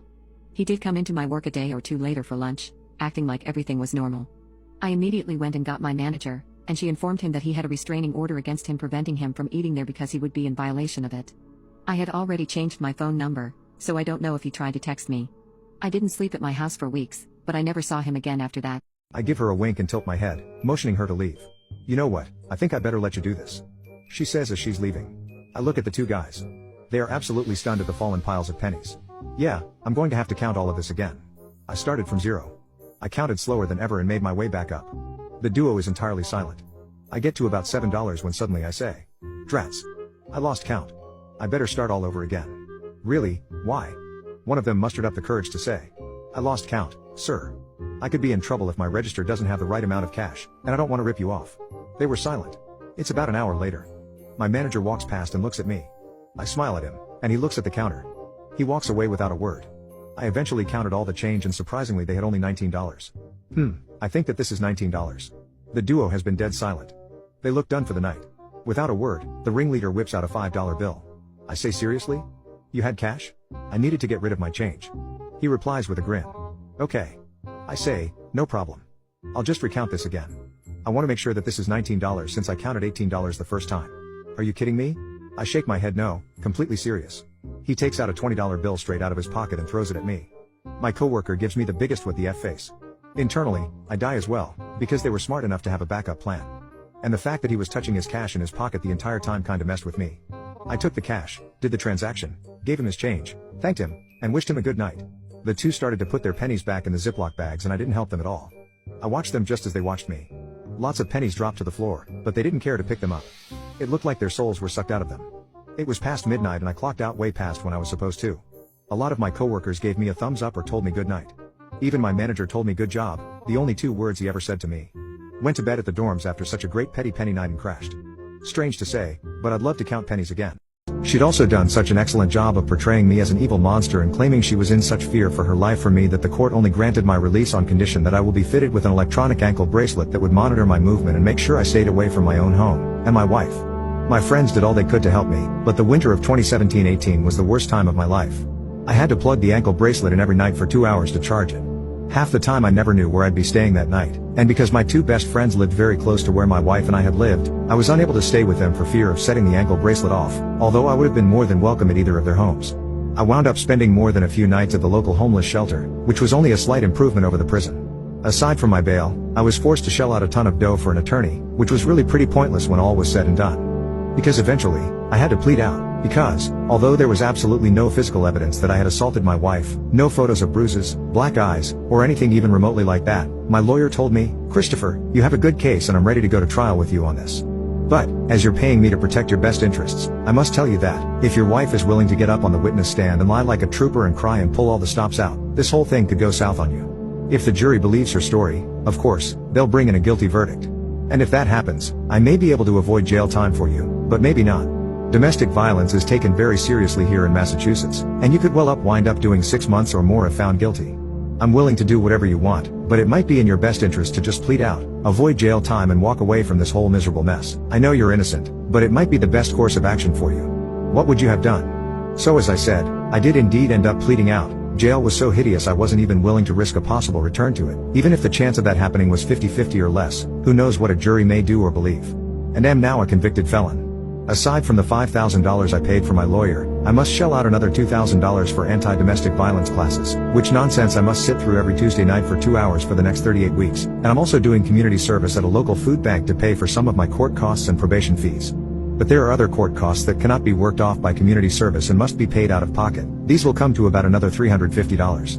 So essentially, my wife has made me homeless, nearly ruined me financially, and has tarnished my legal reputation permanently. Even as I write this, she sits in the apartment we lived in, watching my flat-screen TV, sleeping in my king-sized bed, and relaxing on all my furniture. And for 4 or 5 months, the court forced me to pay the utilities there and also her cell phone bill. I'm 57 years old and have been through some stuff, but this past year has truly been a living hell, and I don't exaggerate when saying that. I came very close to just giving up and hanging myself. I never would have survived without the help of my friends, and will always be grateful to them. Many times they really went above and beyond for me. I'm in a new apartment, and it's a dump, but I'm grateful to have it. And my landlord has promised to move me to better accommodations in a nicer building across the street sometime soon. My wife tried to destroy me, but she failed. Because I'm still here and still alive and have managed to pick up the pieces. But at great cost. Physically, mentally, emotionally, and financially. My credit's been wrecked, my hair has gone gray. I lost 30 pounds over the course of this year and nearly developed an ulcer. I felt miserably ill for months, nauseous all the time, every day, with occasional vomiting. My car was repossessed, and I now take public transportation everywhere. I won't go into what an evil harpy my wife is, a piece of human trash. But I've often asked myself, how does my wife sleep at night? How does she live with what she's done to me? Knowing she had me imprisoned on a false charge? That she really wants you to walk on your graduation. I was quiet for a moment. I live with my dad. Right. But your mom said she'd like to attend the ceremony and see you walk. I don't think you get it, I stated. I live with my dad for a reason. If ever there were an expression that perfectly exemplified the dial-up tone, that was the face she made. After she collected herself, I was released and headed back to class. By this point, I was mostly just not doing the project because it was dumb. But them calling a family member to strong-arm me was crossing a line. On top of that, they tried to strong-arm me using a parent with whom I was no contact. I decided right then that no matter what, I wasn't caving into their bull crap. F the project, F the school, F the weird tactics they were trying to use. Though in my anger was also confusion, why the hell did these people care so damn much about one guy not doing an optional assignment? Also, I had made myself very clear. So was that the end of it? Spoiler alert, it wasn't. A few more weeks later, I got pulled into the actual principal's office. The principal, for reference, was one of those guys that tried to make a show of being overly friendly and goofy, but to the point where it came off as superficial. When I got to his office, he was his usual extroverted self, greeted me and sat me down. So I've heard about this whole senior project problem you've had going on, and I get it. Trust me, I really do. You're new here. So our motto hasn't had as much of an impression. So after talking about it with the folks grading the projects, we think it'd be just fine if you had a modified project. Just do a project on one letter of impact and you're golden. He gave me a big warm smile. No, sorry? He asked, still smiling. I'm not doing it. His smile was slowly fading. But you only have to do one letter. It's really not that much. Yeah, I got that. I'm still not going to do it, I stated. But you won't be able to walk on graduation day. Yep. So what's the issue exactly? You called my mom. His mouth was open like he was going to say something, but I guess nothing came to mind as we sat in silence for a good 20 seconds, him trying to formulate an argument and me making a Jim Halpert face. I told him if that was everything he needed to talk about, I would be heading back to class. He didn't protest, so I just left. It was after this meeting that I eventually got some context. Apparently, California schools will shuffle principals around every few years for some reason that probably makes sense, but I don't care enough to research. Our principal was going to be switching schools after the 2013 semester had ended, and one of his big plans was to leave that high school with 100% participation in the senior projects that would otherwise not affect any final grade. He used the threat of preventing students from walking at graduation to bully everyone into doing the dumb project. Almost everyone. I stuck to my guns and refused to do it.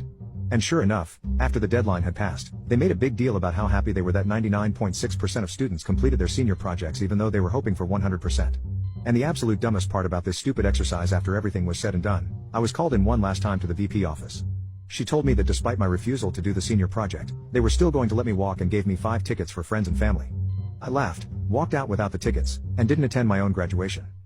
The dude, we will now call Bob, starts to get a bit sideways. Nothing big, just loud, laughing at his own jokes, talking over the girl every chance he gets. He then announces that he has to pee on a rock and walks to the back. The girl looks mortified and sad. She is texting away like a madman. Then I hear him in the back raising some cane and out he comes with a dude under his arm. They sit down and he starts talking to a different girl at the bar. He is not really drunk but well on his way and says something out loud to the other girl about gay people and walks outside. His friend follows quickly after and the girl is left at the bar alone. 5 minutes later the friend walks in, sits down, and has a drink with the girl. I heard him say that he put him in an Uber and sent him home. They walked to go to the place the other dude had reservations for them at. I honestly thought hell yeah, good for you dude. About 30 minutes later Bob walks back in sober as the day he is born. Sits down, waves me over and apologizes for whistling at me. Give us $20 and buys us a shift drink for when we get off. I was off at this point and sit down to have mine with him. He lets me in on his game. He did it all for his friend. Got tipsy, played the fool and called him to come save the day. He said, he is a better man for her than me. She is really just not my type. I was stuck between awe and impressed. I wait until the day before the 1-year mark. Other than the occasional left arm break, I stop all activity. The day before, I watch as people become scared again.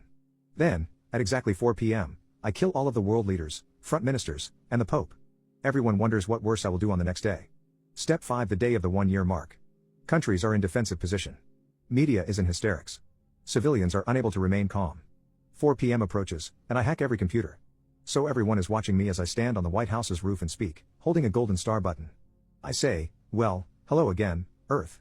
It's been a year, and I have finally made my decision about your planet. I pause for a good 10 seconds while smiling maniacally and hovering over the button. Suddenly, I press it and say, you've won a prize.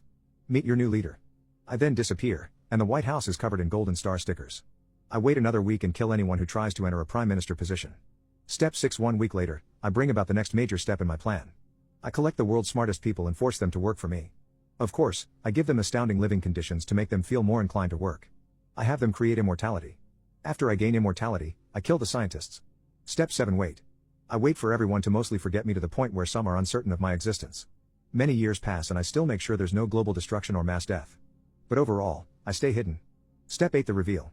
I claim to be a goddess wanting to help humans. After showing people all the good I can do, I make it so they worship me.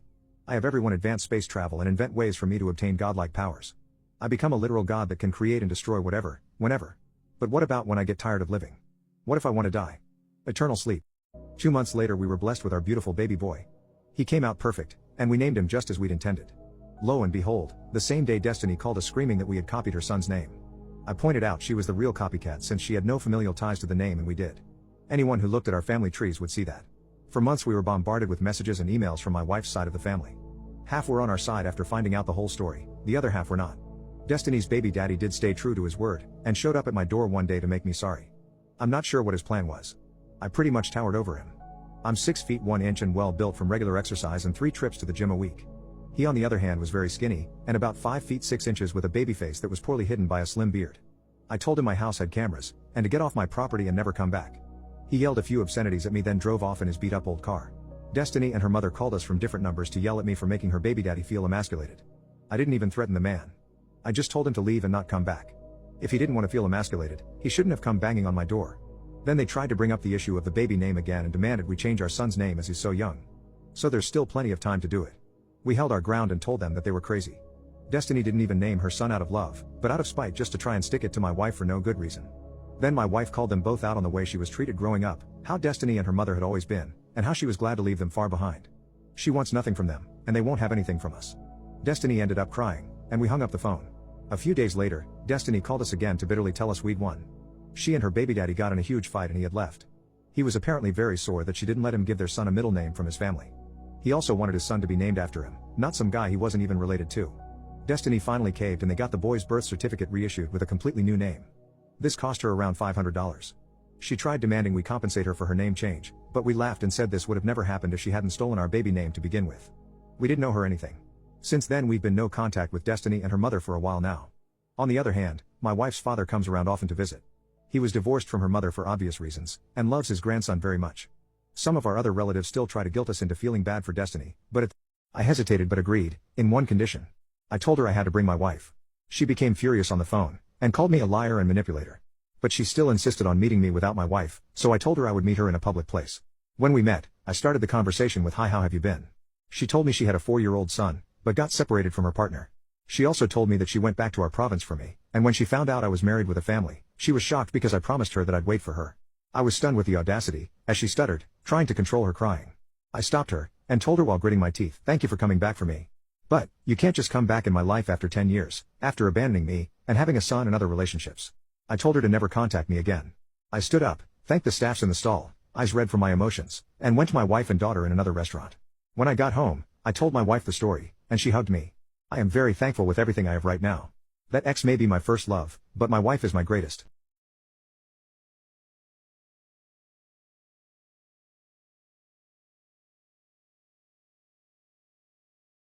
In this special day, I gave her the big question up front, dead center.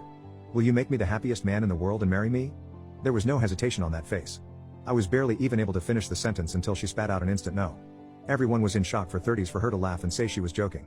She followed her similar routine of saying yes a minute after, but I wasn't going to let her off the hook that easy.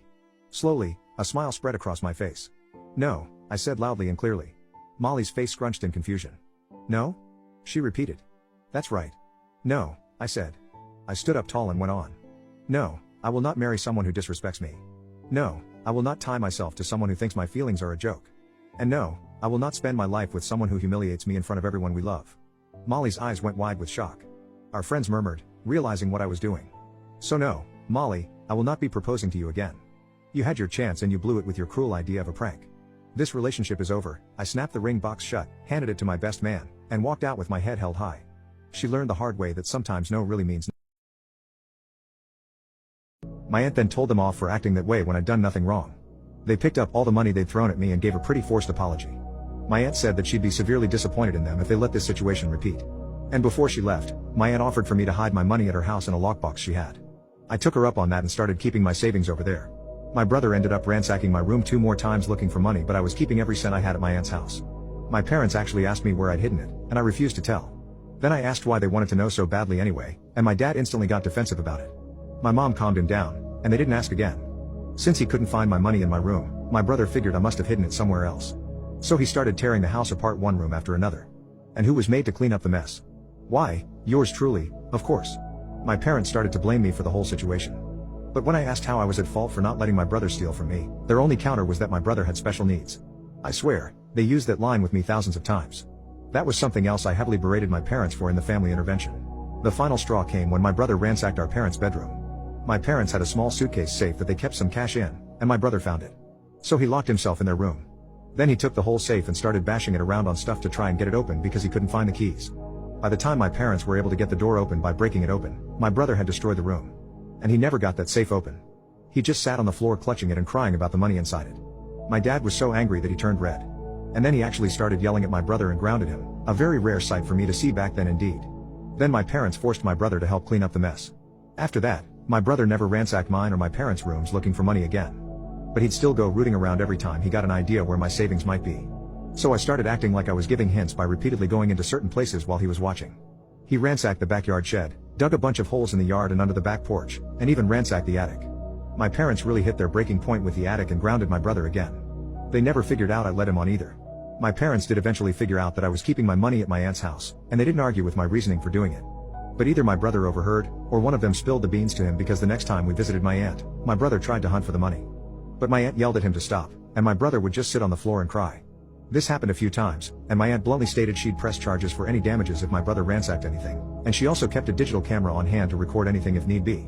My parents heavily scolded my brother to stop looking for my money. It wasn't his, and he can't have it.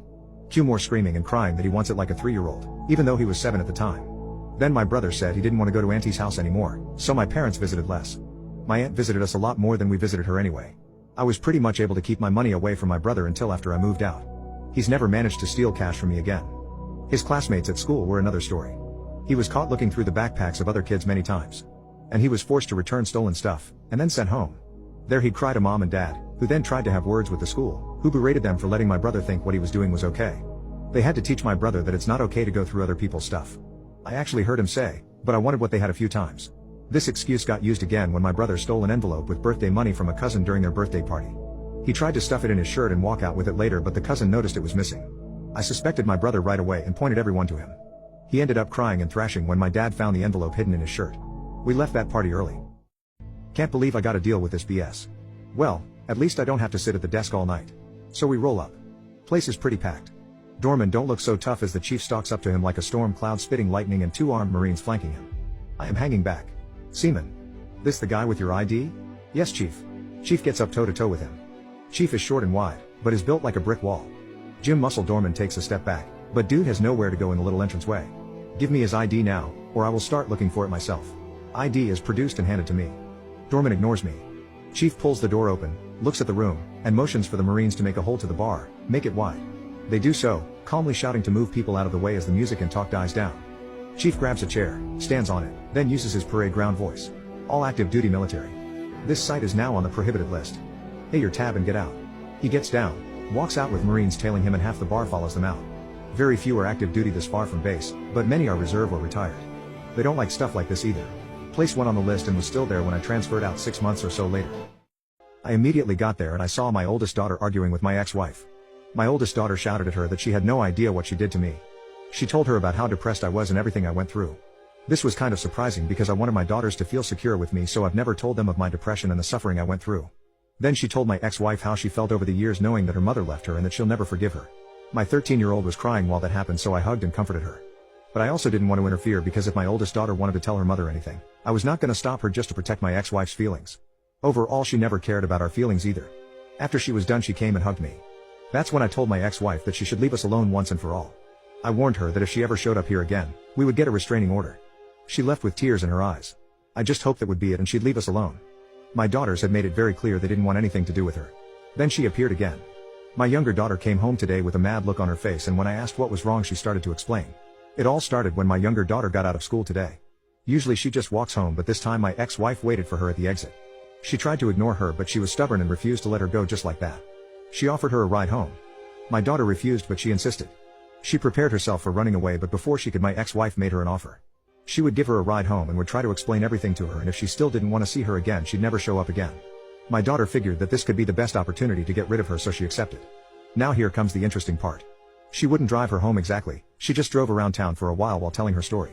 According to my daughter, she broke up with her girlfriend after 1 year because they had too many different interests. She said that while she tried to live her life, she constantly had her daughters in her mind. She said she went no contact because she deleted the numbers and hoped that this would help her start a new life with her girlfriend. She spent the last 2 years in a depression because she figured she couldn't live without her babies around. My ex-wife went on to say that she deeply regrets leaving them and that her life was a total mess.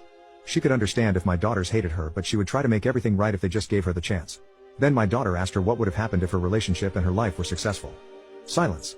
Then she asked if she and her older sister were just the consolation prize. My daughter told me that this question made her really mad, and apparently she accused me of poisoning them against her. This was funny because I never talked bad about her with my daughters. Of course I was angry for a long time, so I said a few bad things about her to my coworkers, but never to my daughters. She is still the mother of my children overall. My daughter said that when she got out of the car, she affirmed her will of never seeing her again, and my ex-wife just nodded and then drove away. My daughter asked me if we could do anything so she stays away because she doesn't expect her to keep her promise. I called my older daughter so my younger daughter could explain to her what happened as well. Then I asked them if I should get the restraining order and explain to them what that would mean. They said yes. I know that it might be harsh on my ex, but it's not like I didn't warn her. I just want my girls to be safe and happy. She asked me what was wrong again, and I told her we had to talk. I sat her down. She could tell I was sad and worried. I asked her if she was happy with me. She said that of course she was. I asked her if she loved me and if she had done so through the entire course of our relationship. She looked confused and said, of course she did, and asked me where this was coming from. That's when I told her that I overheard her conversation with her friends a few days ago. I heard how she was willing to leave me after 4 years to be with her ex and how she claimed to have settled for me. She teared up and said she didn't mean it like that, to which I asked how she meant it. She said that by settled for, she didn't mean that she thought she could do better and was dating down. Rather, she had made up her mind to stay with me because I was the better person. I told her that 4 years into our relationship, there shouldn't have been a question in the first place. Then I brought up the fact that she had even packed her bags. She started crying and said that that was an exaggeration on her part. She said she only considered it, and that was in a moment of weakness when we were having a fight and were briefly on break. Her ex had called her because he heard about our fight through a friend. Afterwards, they spoke on the phone for about an hour in which he flirted with her, put me down, and offered to show her the world. She said she had a choice between going with her ex or reconciling with me, and she chose me because she loved me and always would. She said that 4 years ago, she was a weaker person and that I made her stronger and better. I then brought up the fact that she said she regretted it but hadn't done so recently. I asked her what she meant by recently. She said that she regretted her choice for only a month after the offer was made because she had thoughts about what could have been. However, she stopped when she realized that she had the best moments of her life with me. I asked her if anything happened between her and anyone else through the course of our relationship, to which she said that she never cheated on me and never will. I believed her. We were both crying at this stage, and we just hugged and sat together. She apologized for what she said and what she was like 5 years ago. I apologized for listening in on a private conversation without telling her and for doubting that she loved me. She just gave me a kiss on the cheek in response. A few days went by when the next toughest dude confronted Curtis in the cafeteria looking for a fight. He pushed Curtis, who initially acted like he didn't want to fight. But when he pushed again, Curtis squared up and with 2 punches, knocked gang member number 2 to the ground before the guard could break it up. The cafeteria was silent. Everyone was stunned. Once again, no repercussions for Curtis. He had now taken out 2 of the 3 toughest guys. The rest were mostly wimpy followers who didn't pose a real threat and would scatter like roaches. Everyone knew the badass, Jason, would come for Curtis. Now it was just a matter of time. A few more days went by before the final confrontation. I had the fortune of being front and center for the last round. I was walking through the hall with my friend when I heard Jason yell for Curtis. He knew it was coming. Jason was bigger and heavier than Curtis. It looked like David and Goliath with scrawny Curtis just standing there, not talking, facing Jason. Curtis dropped his books, and it was on. Jason swung wildly and Curtis avoided most early throws, but Jason landed one that knocked Curtis down. He popped up immediately and when Jason went for the knockout, Curtis came through with an uppercut so solid Jason's head flung up in a stream of blood, splattering the wall. Jay was down, tried to get up but couldn't stand. He staggered and fell back down. It was over. I stood right in front and watched the whole thing. It was one of the most beautiful things I've witnessed. Curtis, a normal nice guy with no training or fight history, single-handedly beat the 3 biggest guys in school. The gang was decimated, their street cred destroyed by a guy from show choir. That was the most messed up thing I saw in school, and it was beautiful. Of everybody that he stole my device. He pretended to not know what I was talking about while he was gathering his stuff to enter the building. I followed him until he went to his class, which is different from mine. At least now I know which class he's in. When recess was called, once everyone was outside, I immediately snuck back inside the building. I went to his class and told the teacher that I wanted to get my backpack. Since it was the first day, the teacher barely remembers everybody, so I was allowed in after I mentioned my name, which is the thief's name. I immediately recognized the thief's backpack, so I grabbed it and went to the restroom to execute my petty revenge. I know that I will not be able to take the device back. If the device is missing, I know that he will report me as the thief, and I will be caught immediately. Since that's not an option, I settle on the next best thing, delete the saved file. I proceeded to open his saved file and he actually made amazing progress. He caught Suicune, the elusive Entei and Raikou, as well as Ho-Oh and Lugia. What's more impressive is, he also had the 3 legendary birds, Mewtwo, and the 3 starter Pokemon from Red and Blue. It was clear that he grinded the game all summer. Well, I started a new game with the character's name as Payback, pushed the start button, selected the save version, and when it asked if I wanted to overwrite it, I selected yes. It's done. I had erased all of his progress throughout the whole summer. I put it back in his backpack, entered his classroom, and left his backpack where I found it. The result was hysterical. Moments after the recess was over, my name was suddenly called over the intercom to come to the principal's office. When I was there, I saw him crying his eyes out while pointing at me with incoherent words, mid-sobbing. The principal asked if I had anything to do with his game. I played dumb and told them that I had no idea what was going on. He was blaming me for erasing his game progress, and when I asked why would I erase your game, he went quiet. He knew I checkmated him. He then proceeds to get up and walk out of the office. After a few seconds, I was dismissed as well. But discouraged me from pursuing the girl further. He said I was probably just desperate for a quick rebound and could find somebody else rather than obsessively searching for a girl I had a short conversation with at a gig. I told Barry he didn't know what he was talking about. This was more than a quick rebound. I felt a real connection with this girl. Things got a bit awkward then. Barry was the one who wasn't very talkative, and I struggled drawing him into the conversation. As he left, I said we would talk soon, and Barry just told me to look after myself. I texted Julie, stating that Barry was in a strange, unsupportive mood, but she never replied. The following week, just as I got home from work, my ex-girlfriend called and asked for a meetup. We met at a diner, sat in a booth by the corner and ordered 2 coffees. Tracy, my ex, admitted she had made a mistake by ending our relationship.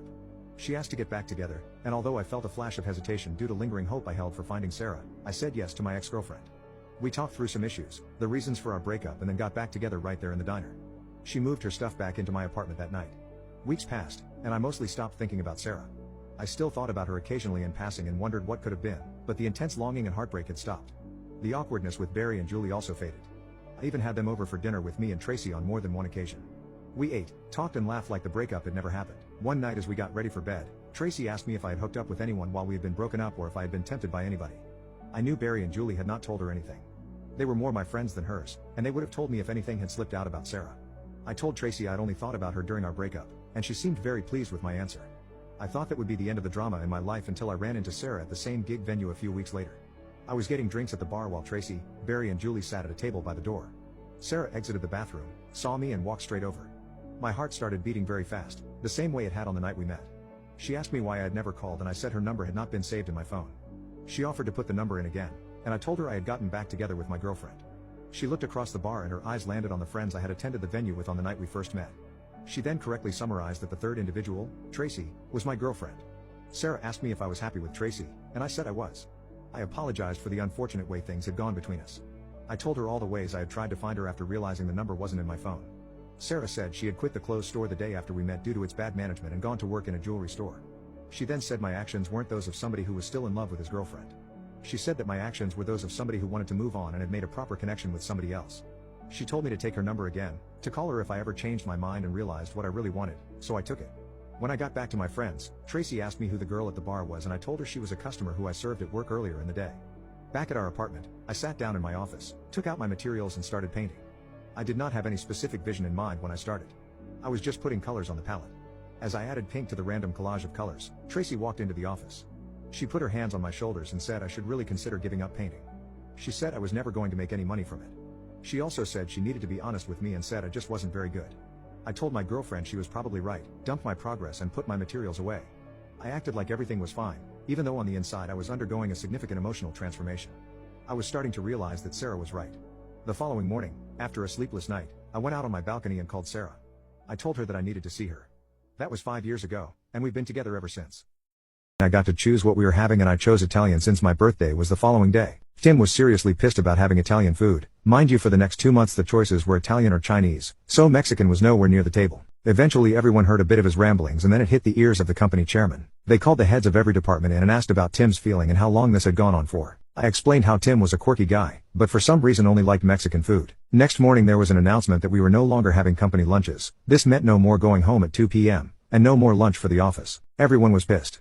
Holiday bonuses. This is what got the ball rolling for Tim's demise. Our company manufactured steel products and shipped them to different distribution warehouses. Nobody in our office worked in sales, so nobody had commission-based pay. Every year before our 2-week holiday vacation we received our last checks for the year and a bonus. The bonus was a percentage of the profits divided up between all employees. It was great.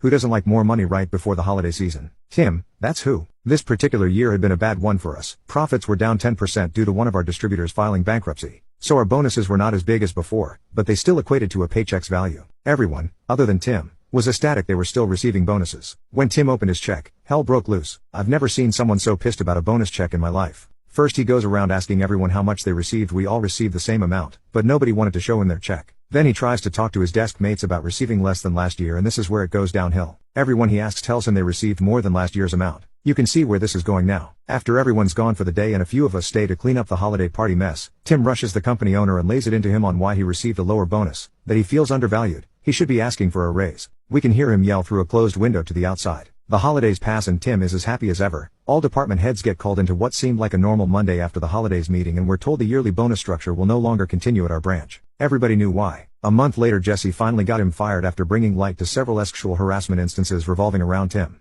When I left, I had a pot of chili in the slow cooker for dinner. I find half the pot gone. Diane had been eating out of the slow cooker. My boyfriend told me that Diane said the only thing she wanted was chili and that since she was on her period, he had to let her.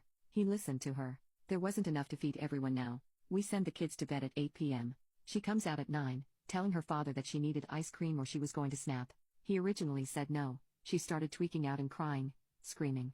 Wakes up my son. He ends up going and getting her the F-King ice cream instead of being a parent and snipping that poop in the bud. Then, this morning, my boyfriend told her she could stay home from school again because she's still on her period. I tell him no. I'm working today, and she interrupted me all day on my last work day. She starts flipping out, screaming at me that I'm not doing anything to make her comfortable when that's what she needs right now. My boyfriend sides with her. It's her first period. We need to learn to navigate it. I told him again that she was not staying here today. He gets angry with me and says I'm making his life harder than it has to be. His kid is still screaming at me. So, I snapped and told them to pack all their things and leave and that I was done. I said that I was glad she started her period so soon into moving in so that I could get a proper assessment of how it would be full-time, and I would be damned if I put up with this bullshit every month. They both immediately calmed down. She starts crying, saying she was trying to make me understand. He's telling me I'm being ridiculous. I stood firm, however, and told them to get out. They are now gone, and my house is peaceful. I don't want them back here. My boyfriend has been blowing my phone up since, telling me this is just a bump in the road, but I have never been so disgusted by anyone in my entire life. Am I the a-hole for not letting them return and telling him I'm done? I did speak to her about her aggression yesterday. I told her it wasn't okay to put her hands on people, to scream in my face, to demand we cater to her and break things. She says, I'm on my period. Nothing I do right now can be held against me because I have no control. This proves that she has control. She's using this as an excuse. I conducted. Dates, times, everything, and strung these together in a timeline. This part was kind of fun, so I added context captions for more information. Once this was all done, I had the urge to set it to music, so I used spy music like Mission Impossible, and when the two lovers met at the door I used Gershwin tunes, and for the big love scene I set it to a rock music tune by Billy Idol. I even added close-up zooms. I was getting all the anger out of my system while I was making it. Seems a little strange, but there was this odd thrill of having not only won the game, but mastered it, and now I was about to play her instead of the other way around. Might as well knock it out of the park. I added comedy pop-ups next to their heads, with thought bubbles of quips. I started laughing hysterically. After it was done, I couldn't help but wonder if I was losing it. But when I first handed it to the lover's wife, she didn't know who I was. I said I was doing a background investigation on her husband for a new position he was being considered for at work, and after following him around, this is what I discovered. I left the homemade movie with her. Only much later did she learn who I was. So after I dropped it off with this cheated on wife, I waited for the bombs to fall. That evening my wife came to me teary-eyed, and confessed the whole thing. I asked her, why now? And she told me the wife had called her with the information and how she had obtained it. She told my wife she would allow her to tell me about it first, but she was going to do it if my wife didn't. So my wife got in front of the train and spilled her guts about everything. I had the presence of mind to keep the wireless camera handy in the room, and when she started the confession, I started recording, got the whole confession on record. And as a bonus, I got her to confess she'd been doing it for almost 4 years with this guy. She'd gotten pregnant with him once and it miscarried. I still recall the episode. She made up a fake medical reason for it. I was so worried for her health when it happened. Pretty stupid, I know. It was highly satisfying to pretend ignorance while she confessed her heart out. I told her I wanted her to file for divorce, to start the papers rolling, and to assume she would get nothing in the settlement, but that I would give her something after the fact, to get credit for my goodwill and all this. She would have none of it. She hired an attorney who tried to get her more than half the community property assets including the house, and leave me with all the credit card debt and to pay for her attorney fees for my half. Her attorney made it sound like a one-night stand. My attorney argued she should have nothing, and handed over all the evidence, including stuff the other wife didn't have. We didn't have a judge yet, so the judge took sides with my attorney since I had the recording that she'd been deceiving me for almost 4 years. My attorney also argued that I had offered to give her something back if she would make it simple and short. I had also offered to bury the cheating so nobody had to talk about it anymore, and this was the purpose of making her file on me first, so it would look like she left on her own. Which is true, she left me when she cheated in the first place. Oddly, her lover came to the hearing and sat in the back, and since we had never officially met, I guess he thought I didn't know who he was. I introduced myself to him on a recess break and he gave me a fake name and lied saying his hearing was coming up, which is why he was sitting there. I corrected him on it and told him exactly who he was and why he was there. I thought he might leave at this point, but he stuck it out. The lover and his wife divorced. She took the lion's share.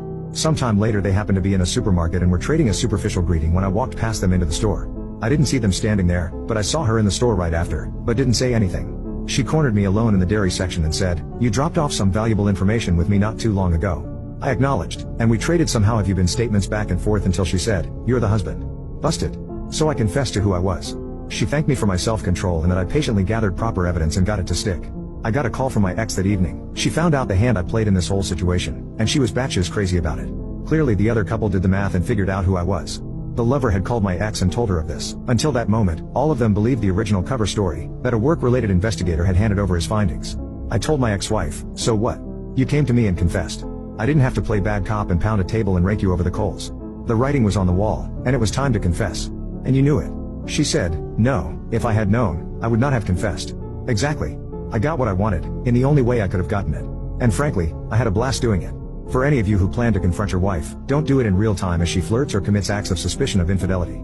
Patiently wait, take pictures, and gather the evidence. Well, they brought the cake out and that's when my stomach dropped. After they placed the cake down, the father said, our son told us no jokes, but he never said no pranks. Well, this prank took the form of a cake. A cake with a huge picture of my face on the top layer of the cake. That would not be an issue, if I did not have a huge scar on my face which I was deeply insecure about. What's worse is that the picture was at an angle which made the scar all the more visible. I broke into tears when I saw it. His parents rushed over to say they didn't mean to make me cry. As they were doing this, my boyfriend was not even trying to comfort me, he stood in front of the cake laughing and taking pictures of it. In a fit of rage, being behind him, I plastered his face into the cake. The silence in the room right after was deafening and I was the one laughing now. To my surprise, the parents laughed at this, but my boyfriend was not amused at all. He got up, his face very cakey and his phone completely ruined, and he yelled at me to get the F out. I was scared of him at that moment, and I didn't even want to start an argument, so I did as I was told. His parents led me out the door and I told them I hate them as I left. I got an Uber home and stayed the night at a hotel, then celebrated my birthday with my family the next day. I stayed the night in a hotel again as the last thing I want to do is see my boyfriend now. He texted me once telling me that unless I apologize the relationship is over. I think it is, as I don't think I was wrong to do what I did. Or was I? So, my boyfriend and I are still together and I have decided to give him one last chance. He ended up texting me first and apologizing. I told him I'm really not sure if I can forgive him, as making fun of the scar on my face is a huge boundary of mine which he has never crossed before. But this time he did, and the fact that his parents did so too made me feel humiliated and disrespected. I also told him that telling me to get the F out the way he did was utterly unacceptable. I told him that I understood that my reaction may not have been appropriate, and I'm sorry that his phone got ruined in the process, but the fact that he was laughing and taking pictures of the cake while I was crying made me feel worthless and not valued. He said he understood all of it and begged me to come home so we could talk it out. I caved and came home and we had a super long conversation about our relationship.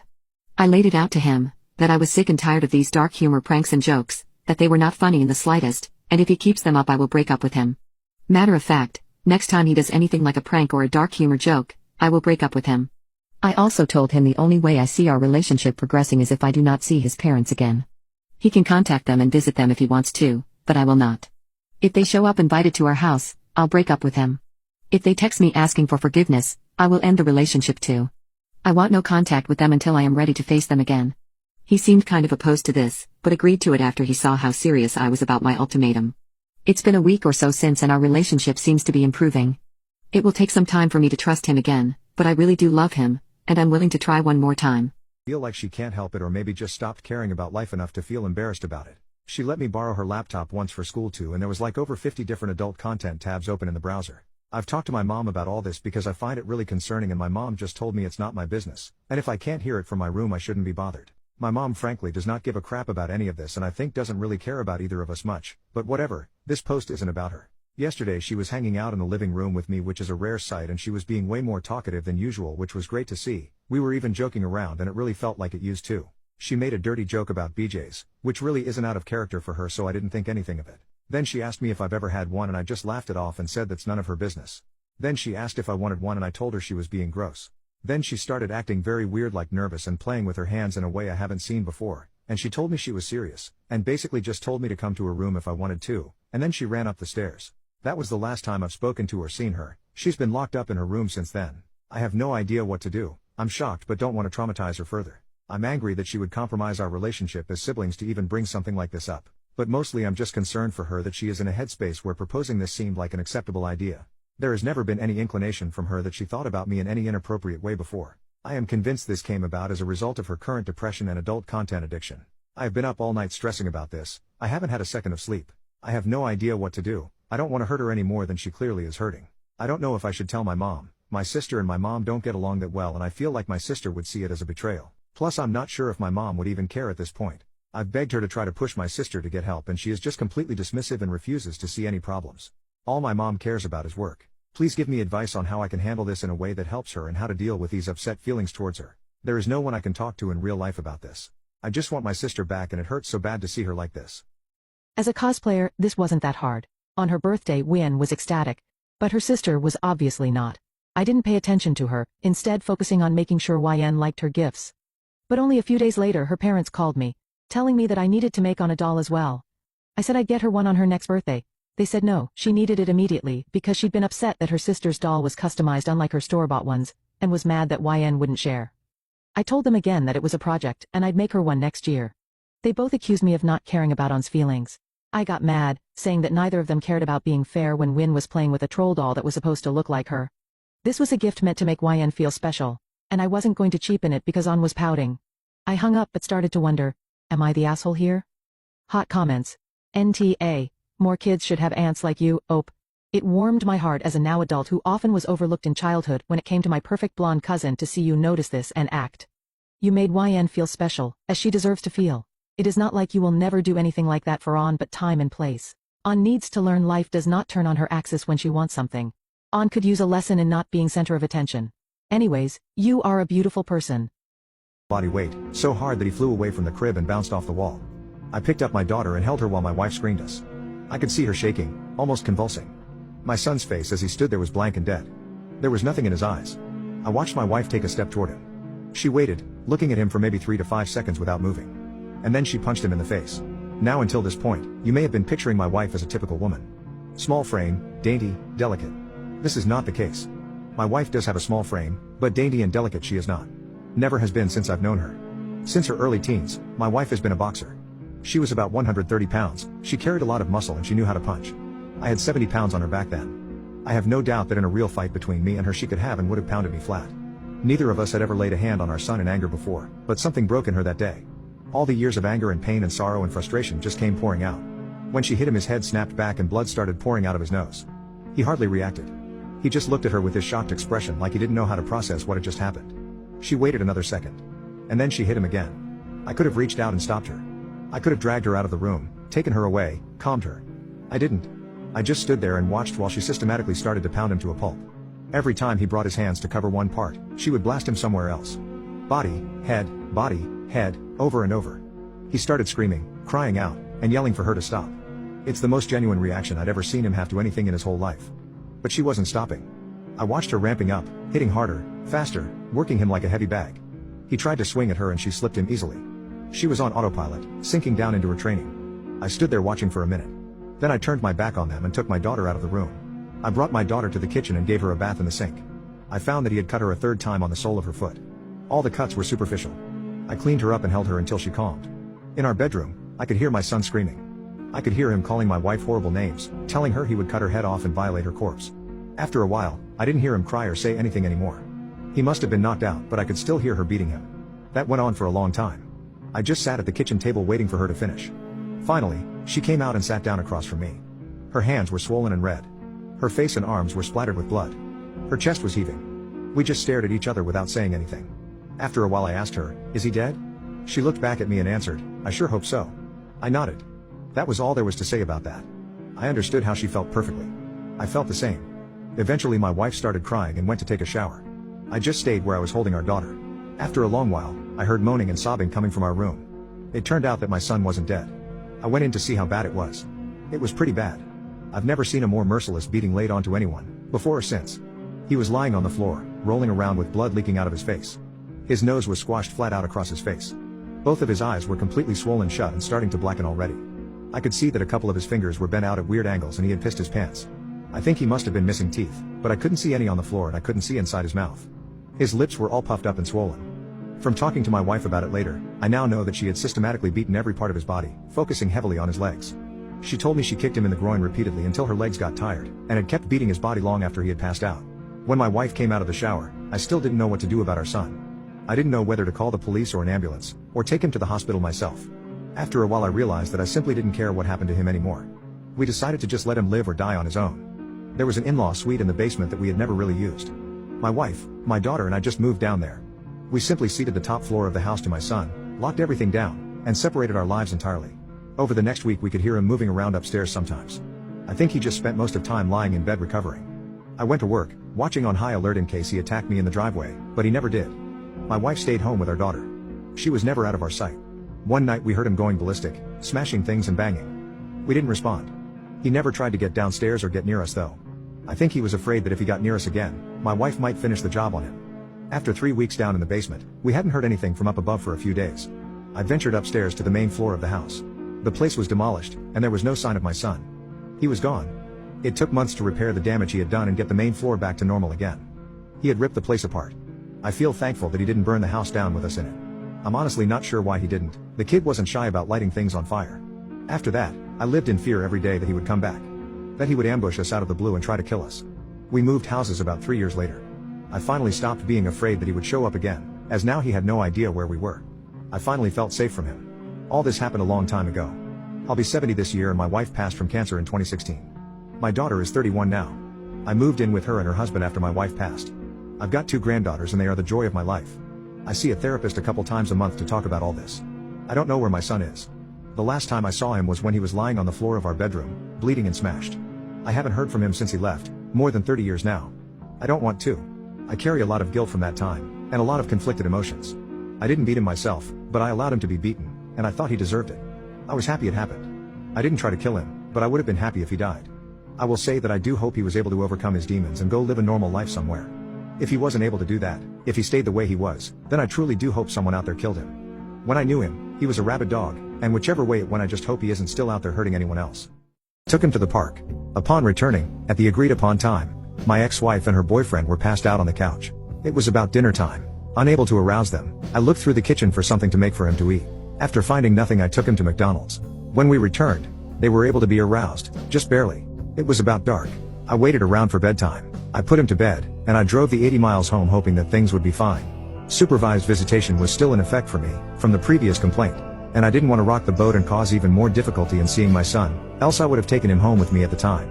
I probably would have been arrested for kidnapping and lost all privileges to him, if I had. Instead, I made the 80-mile trip 2 or 3 times a week, to see him, a few more years into the future. My ex has a daughter, who was born addicted to special powder. She lost custody of her. Fortunately, for the little girl she is being raised by the mothers, adoptive mothers, I later found out, of the girl's father. She has had ADHD issues, but is doing quite well being raised by those 2 wonderful women. The father died of a special powder odd, and the mother only sees her at the occasional birthday party. Forward a few years. My son is old enough to cook for himself, so I let him spend weekends with his mother. She has another child, with another boyfriend. My son comes home and tells me that he and his little brother basically spend the weekend in the back bedroom, where he takes care of him, while his mother and her boyfriend have guests in the living room. He became rather fond of his little brother, and wanted to continue to go, just so he could ensure his brother was well taken care of on the weekends. My son is barely 9 at this time. A couple of years go by, my son's visits become less frequent, multiple excuses on his mother's part, despite the fact that I always brought food, and drove the 80 miles, both ways, in order to drop him off and to pick him up. Eventually the police busted a meth lab at their trailer, and both the mother, my ex, and father go to jail. My son is horrified, mostly because he wasn't there that weekend, and he was worried about his little brother, saying that he should have been there. The father takes the rap, and the boy is returned to my ex. She goes through some stuff, and ends up living in a motel room. The cops are called about a child wandering around alone. Someone witnessed the child getting a severe beating. She loses the child. Court proceedings ensue. She loses custody of the child, being her second time. The state removed her right to have any children, even terminating her rights to my son. So, this is my story about how a woman's false accusation backfired, and turned out for the best for me and my son. I graciously let him go first. Daddy wanted full physical custody, stating he had our child more than I did and that I should pay him child support. That lying sack of shit. I wish he had spent more time with her, not less. Now I was prepared to do battle my way. And I made a point of being courteous and respectful towards him at all times. Even when I had to disagree with him, I was sweet and kind. He, of course, was somewhat of a pissy shitface towards me. Perfect. My turn. I said I wanted him to spend more time with our daughter. I wanted him to stay home on his weekends instead of taking off and leaving our baby with people that hit her with a broom or stuck her with needles when she didn't obey. I said she didn't obey because she doesn't understand their language and daddy won't teach her even simple words because then she might repeat what she hears at his house to me. I wanted to increase his overall time with her and even add one evening in the middle of the week. Oh, he denied it all, but remember those letters? Yep, his neighbors wrote that they watched our child on his weekends.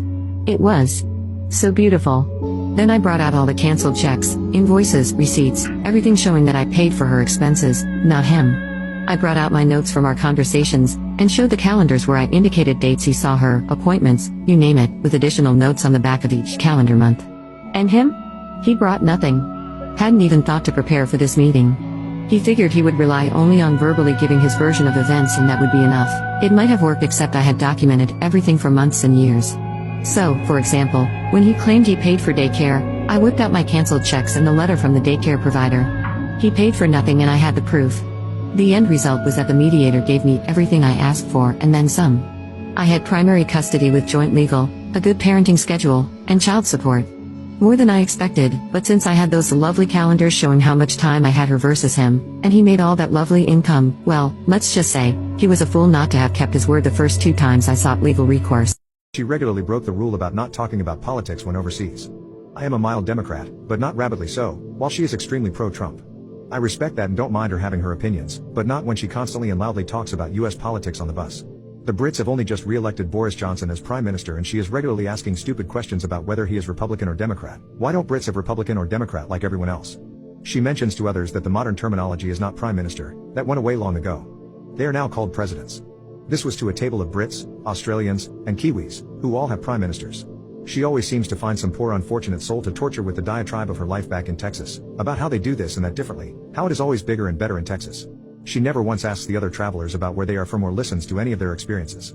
I am very pleased to see the other nationalities try to rescue my wife and me, or the gent from North Carolina when she corners us for a one-way conversation. It is actually becoming a bit of fun watching 2 of the New Zealand and British couples having fun baiting her or taking the piss out of her. I am inwardly proud that my fellow travelers don't think of my wife and me as being part of her group just because we come from the same state. Just when I thought she had calmed down, the beast went at it again, giving us Americans a bad name. We had just boarded a new bus in Norway which had a digital temperature readout so passengers could see the outside temperatures in degrees Celsius. Which, by the way, is used in pretty much all countries outside of the USA. I heard a few passengers groan out loud as her voice pierced the quiet serenity with, "Sir, can you please change the clock to real degrees so we know what temperature it is?" The new guide was a little perplexed about what she meant by the clock. He looked at the digital readout and said it appears to be reading correctly, to which she replied, "But it is in those other degrees. Can you turn it back to real degrees? We're Americans." Well, 4 of the 43 were. Group dynamics are a funny thing. 2 weeks ago everyone would have just rolled their eyes and let her have her way. This time, though, a dozen other passengers, I included, called out in unison no. To which some otherwise polite Canadians and Brits added, "Fuck off back to Texas." A sentiment I completely agreed with. My mother was fully aware of my situation and still refused to be a little more understanding. Instead, she denied me begging for $15 to buy some food and petrol. But wait, that's not all. When the 1-month agreed period for my dog's accommodation came to an end, she took my dog, the one thing I had left, the one thing that could make me smile, and the one thing that I felt loved by, to the RSPCA without so much as a phone call or a text to let me know. Instead, she waited for 2 weeks. The second she told me I was on the phone to the RSPCA to get her back. Apparently Huskies are quite popular and are always adopted out immediately. She was gone, and there was nothing I could do. So basically, within 1 month I had lost the love of my life to unaliving himself and I was to blame. I had lost my house. Even more so, I lost my home and 2 years of memories that were inside. I lost my job. I isolated myself and stopped socializing completely, resulting in losing even my closest of friends. I lost my beautiful dog, the only love I had left in my life at the time. And I feel like I had lost my mother in some sense because I don't understand how you can see anyone, let alone your own daughter, go through something like this and do nothing. Actually, she didn't even do anything. I would probably be more understanding if she did nothing. But she willingly and intentionally made things worse. My entire world had just fallen apart and the one thing that was holding me together was my dog. So she gives her up for adoption? I don't understand that and I don't think I can forgive that. The thing that gets me though, is that I wasn't able to say goodbye to any of them. My world was quite literally flipped upside down and I won't ever have the closure that I need to get my stuff back together. So what is the point? Anyway, that was probably the worst part of 2017 for me. This is the biological provider who disappeared for over 20 years. Did your cheap suit give you the cheap confidence to attend my ceremony? How dare you show your face? I haven't even used your surname. So what makes you think you can override my parents and control the situation? Do you know your place? Your repeated idiocy is simply unbearable. My parents raised and took care of me for over 20 years. They devoted themselves to nurturing me. And today was supposed to be my most important day. Why can't I walk down the aisle? Why can't I make a speech? Why do we have to embarrass ourselves by having 2 unrelated individuals on stage making a spectacle of us? Now all the elders from the groom's side, who can give me a clear answer? Are you trying to show dominance over me or my family? Are you morally blackmailing me or my entire family? Are you trying to extinguish our lineage? Are you insatiable or just mentally deranged? So please understand that this marriage won't happen. I also ask everyone to bear witness. The groom's family provided $66,000 in cash and a pair of gold bracelets, all inside the auspicious wedding basin. My family has never touched them. We have cameras throughout the entire process, both at the venue and the hotel. To avoid future disputes, could the host please bring a counterfeit money detector? I believe the hotel should have one also. This reception is paid for by my parents, so we won't entertain the groom's relatives. After all, we're not familiar with each other. And it's impolite to attend someone's wedding and expect to receive gifts. The groom's family's gifts will be deposited directly into the groom's account. We have surveillance cameras at the entrance and we can review any issues at any time. Alright, you can leave now. We'll have a few strong young men on our side to maintain order. As you exit, everyone follow along. Afterwards, my ex-boyfriend and his family came to apologize. His mother scolded his father and his father said he sympathized with my biological father as they were classmates. He even gave my biological father a red envelope with $500. After I firmly called off the wedding and engagement, no one could change my mind. My grandpa and grandma wore matching suits and since they never had a wedding ceremony, we figured this would be a good time. My wedding dress was taken off and given to my grandma, and the princess dress I wore for the reception went to my aunt. My aunt and uncle acted as flower children for my grandparents and had a great time. After eating and getting tipsy, my grandpa and grandma started taking turns with a literary performance. With the lights and disco music, we didn't waste anything and it was still an amazing day to remember and celebrate. My girlfriend of 3 years suggested an open relationship and I've been tormenting her ever since. All the I love yous just seem like empty words. Fool me twice, shame on me and all that. It just seems like they'll stab you in the heart or hit you with the I'm not sure if I have feelings for you anymore routine at point. I've given up on the idea of permanence as far as relationships go and I'll probably just find someone to have children and co-parent with at some point. The only people I need in my life to get any real emotional fulfillment and whom forever applies to our blood relatives and my 3 best brothers who I've known for over a decade. Everything else is just temporary lol edit. A lot of people seem to be under the impression that I should have voiced my disagreement etc. But I think that would have been pointless. I'm not naive enough to think that she didn't already have someone in mind that she wanted If she hadn't already him that is. She knew what views in my history was and still decided to suggest something so disgusting. I mentally checked out of the relationship the moment an open relationship was mentioned. It's the most disrespectful and degrading you could possibly say to someone who has a modicum of self-respect. It's borderline cheating in my opinion. No amount of communication would have changed my mind on the subject. She thought she could have her cake and eat it too lol. Maybe she thought I didn't have any options and I would just grovel and go along with her gross suggestion like some spineless worm. It was nearly sunset, and the park was warm and beautiful. We were sitting down in the grass, just people watching when a young man's soccer ball rolled up to us. I threw the ball back, and the young man replied with a thank you in Danish. I told him it was no problem at all, but I guess since my Danish still needed some work since he could tell I was a tourist. He asked if we were visiting, and I proceeded to have a conversation with him entirely in Danish. When the encounter was over, I turned around to my boyfriend, bug-eyed. He just looked at me as if to say, what the heck? I told him that I had been keeping a secret from him for a while. I told him that I had been learning Danish for him over the past few months because I loved him and wanted to be an authentic part of his life. I was so nervous and relieved to say it. His eyes widened even more, and he just hugged me for a very long time, smiling, and told me how happy he was. He said he had suspected that I was doing something like this because a bunch of Danish songs had started appearing on our shared Spotify playlist. I had been listening to them to learn the lyrics. He said he would love to help me with the language. For the rest of the day, we just talked and then had an amazing dinner. It felt like a huge weight had been lifted off my chest. Names I was lucky to not hear later on the news. I know this sounds like it took minutes to think of all of this, but it was milliseconds. The whole class was in shock when the TV was on. It showed the building that I had driven by every Friday night to take my dad dinner. Another building that my dad was in. The kids running away from the building with their heads covered. We were all staring at the TV, hoping that we'd recognize a face so that we would know our friends were safe. Some kids cried. Others were in shock. No one spoke for what felt like hours. We just stared at the TV, hoping it was just a dream, or a prank. The bell rang, and we were dismissed to our next class. That was the only time in my 4 years at my high school that the hallways were quiet. Once in a while you'd find a group of kids crying and holding each other. It was surreal. I made it to the band room and was able to call my mom. It was a zoo at her office and my dad was safe, helping families who were coming to pick up their kids. He was in for a long night.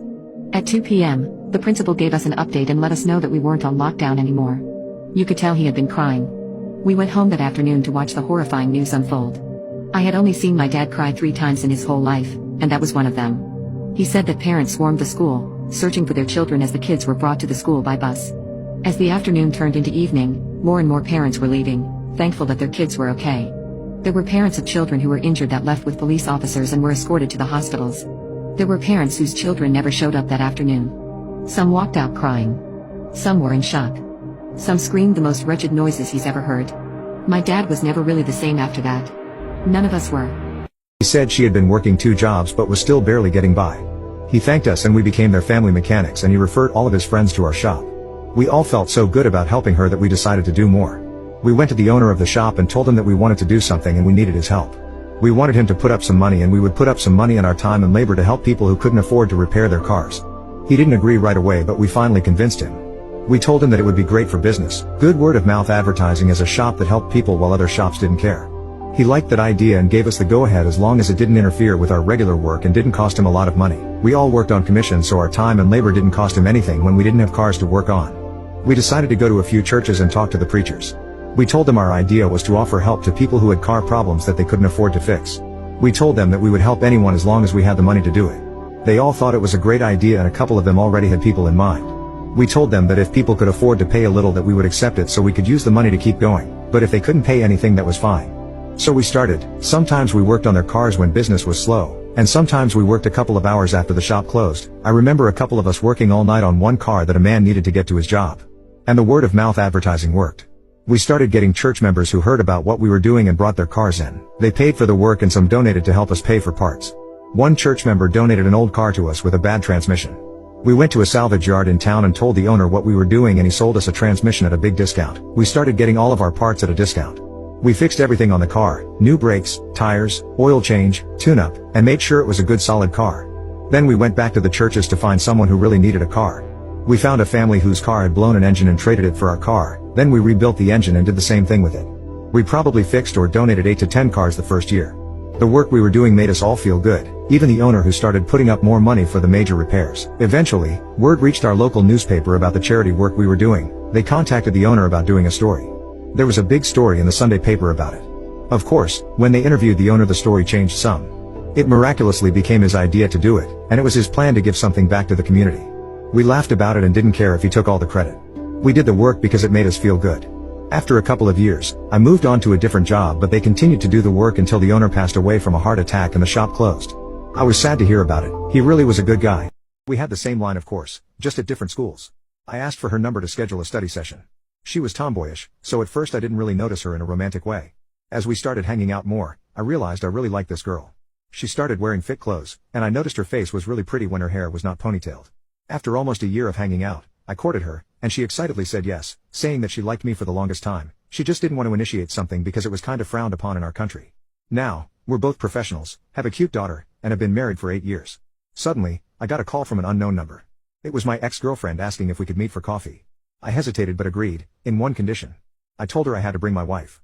She became furious on the phone, and called me a liar and manipulator. But she still insisted on meeting me without my wife, so I told her I would meet her in a public place. When we met, I started the conversation with, "Hi, how have you been?" She told me she had a 4-year-old son, but got separated from her partner. She also told me that she went back to our province for me, and when she found out I was married with a family, she was shocked because I promised her that I'd wait for her. I was stunned with the audacity, as she stuttered, trying to control her crying. I stopped her, and told her while gritting my teeth, "Thank you for coming back for me. But, you can't just come back in my life after 10 years, after abandoning me, and having a son and other relationships." I told her to never contact me again. I stood up, thanked the staffs in the stall, eyes red from my emotions, and went to my wife and daughter in another restaurant. When I got home, I told my wife the story, and she hugged me. I am very thankful with everything I have right now. That ex may be my first love, but my wife is my greatest. This time, though, he actually types in the chat. Basically, he gives me his life story. He tells me that he is an independent software developer in Switzerland. He's never had a girlfriend and is a virgin. He's 36 years old. He has crippling social anxiety and says he hasn't spoken to a woman face to face, not even via webcam, since he graduated from college. He says that he's hideously ugly and felt overwhelming guilt for even looking at a woman because he felt that it was just unwanted and offensive to her. I tried to just listen and be understanding. At the end of the conversation, he asked if he could turn on his cam and try to have a conversation with me. I agreed. He turns on his cam, and he's actually a pretty good-looking guy. I mean, he wasn't a model, but he had a handsome face and a nice haircut, clean looking. I was shocked and just really sad that he thought so lowly of himself. I told him that he was very handsome and that he shouldn't think so lowly of himself, and we just chatted about life for a few more hours that night before saying goodbye. The next day, I got a Snapchat from Steve. He says that he felt so good about himself that he finally said hi to the front desk receptionist at work. And she said hi back and smiled. He was thrilled about this normal social interaction. We didn't video chat again, but he snapped me every time he interacted with somebody. Last I heard, he has a girlfriend. Reluctantly, my attorney asked the judge for 2 minutes out in the hall with me. It's not the best thing to do, but he did it. We went out into the hall where my attorney basically told me that he had it under control and I'd see that shortly. I was still seething, but after having spent nearly over $30,000 in legal fees, I figured I had to trust him to do what was right. And he did. We went back into the courtroom. The judge reconvened the session and told my attorney that it was his turn to question my estranged wife. My attorney stayed seated and said, "No questions, Your Honor. You could have knocked me over with a feather." My ex-wife got one of her sour and mean little smiles on her face. She knew she'd beaten me. The judge said, "Time for closing arguments," and called for my attorney to close. My attorney stood up, moved to the lectern and said, "Your Honor, the law clearly states that the court can only rule on items brought before it during the hearings. And since nothing has been brought to the court about the disparity of earnings, post-marital support, or continued maintenance, they cannot be considered." At that point, you could literally hear a pin drop in the gasping intake of air. And you could see the color drain out of the faces of both my ex-wife and her attorney. The fact that I was making almost 6 figures at just one job, and had insurance through my job, and a good retirement plan with insurance cover included, were all moot points that she would get minimal benefit from. Yes, she got part of my retirement income, $810.56 per month for the rest of my life. But that was calculated only on what had accrued during our marriage. She got no more than that. She got no insurance benefits. She got no earnings disparity payments to supplement her minimum wage income and indulge her champagne attitude. And she got no further opportunity to try to up the ante on what she could suck out of me. By being smart enough to stop at that point in the trial, and by not asking my ex-wife a single question, my attorney was able to prevent any further questions and the chance that her attorney might remember that she hadn't brought up any of those matters. If he had asked a single question to my ex-wife during his rebuttal phase, her attorney would have had another opportunity to bite the apple. My attorney was expensive. But, like the divorce, he was worth it. We filled the closet. The girl on the floor is now crying because she was hit in the head with the box, and another kid starts crying because it smells so bad. The other kid actually starts to gag because the smell is so bad. We were temporarily trapped in the room because there were both doors on each end. One was locked because there were kids on the other side taking supplies out of a door hanger thing, and my step stool was in the way of the door we had to get out of. I climbed down the ladder, push it through the door, and run out of the room. I hear behind me the muffled cries of the girl, and the other kids start to vomit in the closet. At this point, the teacher comes to the closet, walks into the room, and immediately back out. She takes a breath, grabs the girl with a bloody nose and the puke-covered boy out of the room, and shuts the door. She turns around and asks what happened. I told her that these boxes were heavy and one fell open, but 2 others were on the floor in the room. My teacher put on a brave face and asked me to help get the other boxes out, and we set off on our adventure.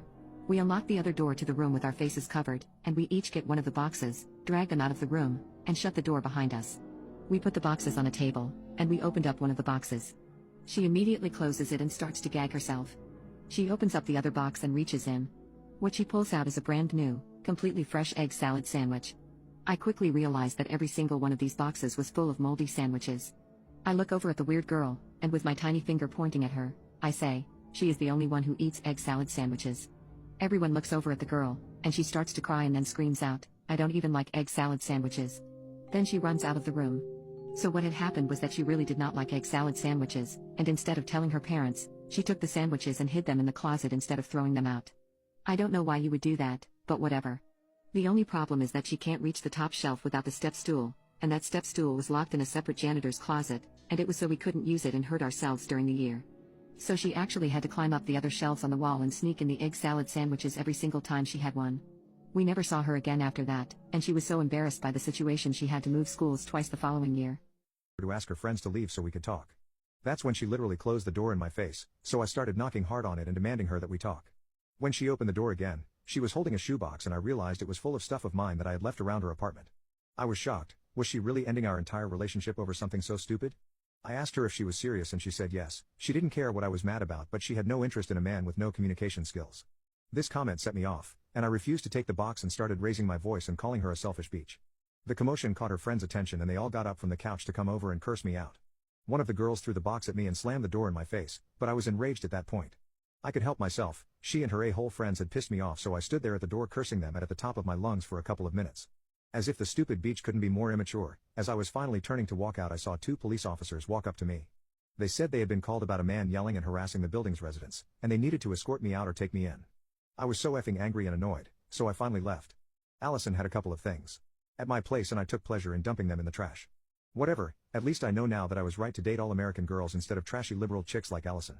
They refused to give me a request for a new employee. This went on for months and Karen quickly learned she could complain to HR about anything and get her way. You would not believe the accommodations she was given. Meanwhile, she made no effort to hide that she was not really injured anymore, was barely coming to work, but was still getting paid. She even encouraged other team members to take advantage of this loophole she had found. Then one day during the month-end crunch, Karen had not come in or called. So I called and asked her if she planned to work that day. It was a simple question carefully crafted to be neutral in tone. She told HR that I had harassed her with my phone call. I got written up. So, I immediately put in my 2-week notice. Not going to deal with my career being f***ed by a woman who had worked maybe 6 days in a month, especially when I gave 60 to 70 hours a week to the company. With me suddenly gone, the sales ops fell apart. Purchase orders were not going through. To address this emergency, a company senior VP took over sales ops until my replacement could be found. HR was certainly not going to tell this guy he could not give Karen duties. So Karen actually had to work. About a month after I quit, Karen got my home number and called me, furious that she now had to actually work. She told me she was going to report me to HR, for a company I no longer worked for. And sure enough, she did exactly that. I kept in touch with members of my old team and they told me she was laughed out of the HR office. But here's where it gets absurd. Karen called me again, cursing, screaming and threatening me,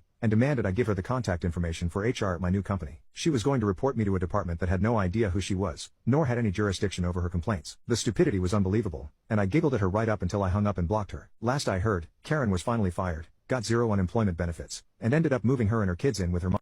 My husband spoke to her via our home Ring doorbell thing. When this did not placate her, I literally barricaded myself in our bathroom, and he went out the back door, locking it, and then around the front to speak to her. I could hear him screaming at her, unpleasant, but apparently effective, because she finally left. This morning, I received a phone call from her adoptive parents apologizing to me, that they never fully disclosed how she was conceived, and that they helped fund the private investigator, which is how she found me, hoping it would lead to a more happy reunion. What they did tell me they told her, was that she was the result of SA. What they lied to her about was that it was my parents who made me give her away, and that I always loved her, chose life, and wanted to keep her if I had been older. Those were all lies, and it seems she received a similar very religious upbringing, that I did. I ended up agreeing to speak with her on the phone, facilitated by her birth parents, if she understood that now she has to leave me alone, or I will pursue legal advice, and will not hesitate to call the police if she were to ever come to my home ever again. I was very blunt with her, because I felt that she's already been lied to 100 times. It probably would have been better to do the conversation through a therapist, but honestly I'm just happy it's over. She asked me if I loved her as her daughter the way I love the children I'm pregnant with. I told her I have love for her as a human being, but that I would not lie and say I felt like a mother to her. That she's only 5 years younger than my own husband, and that I don't love her in any maternal way, but I do love her as my sister in humanity. She asked me do I wish I had an abortion. I said that at the time, I wanted an abortion. That the trauma I felt would have been significantly reduced if I were allowed to terminate the pregnancy forced upon me by my... I also said I wouldn't go back and change what happened now, because she already exists, and I would never wish away her existence. She asked me about my faith and if I am still insert out very conservative religious background, that I guess she shares. I told her no, that I am not even a Christian. She asked me about my political beliefs and if I support killing babies. I said I am 100% pro-choice, that I am a socialist and an anti-capitalist, but that I don't think being conservative makes you a bad person, not really related, but I felt the need to say it.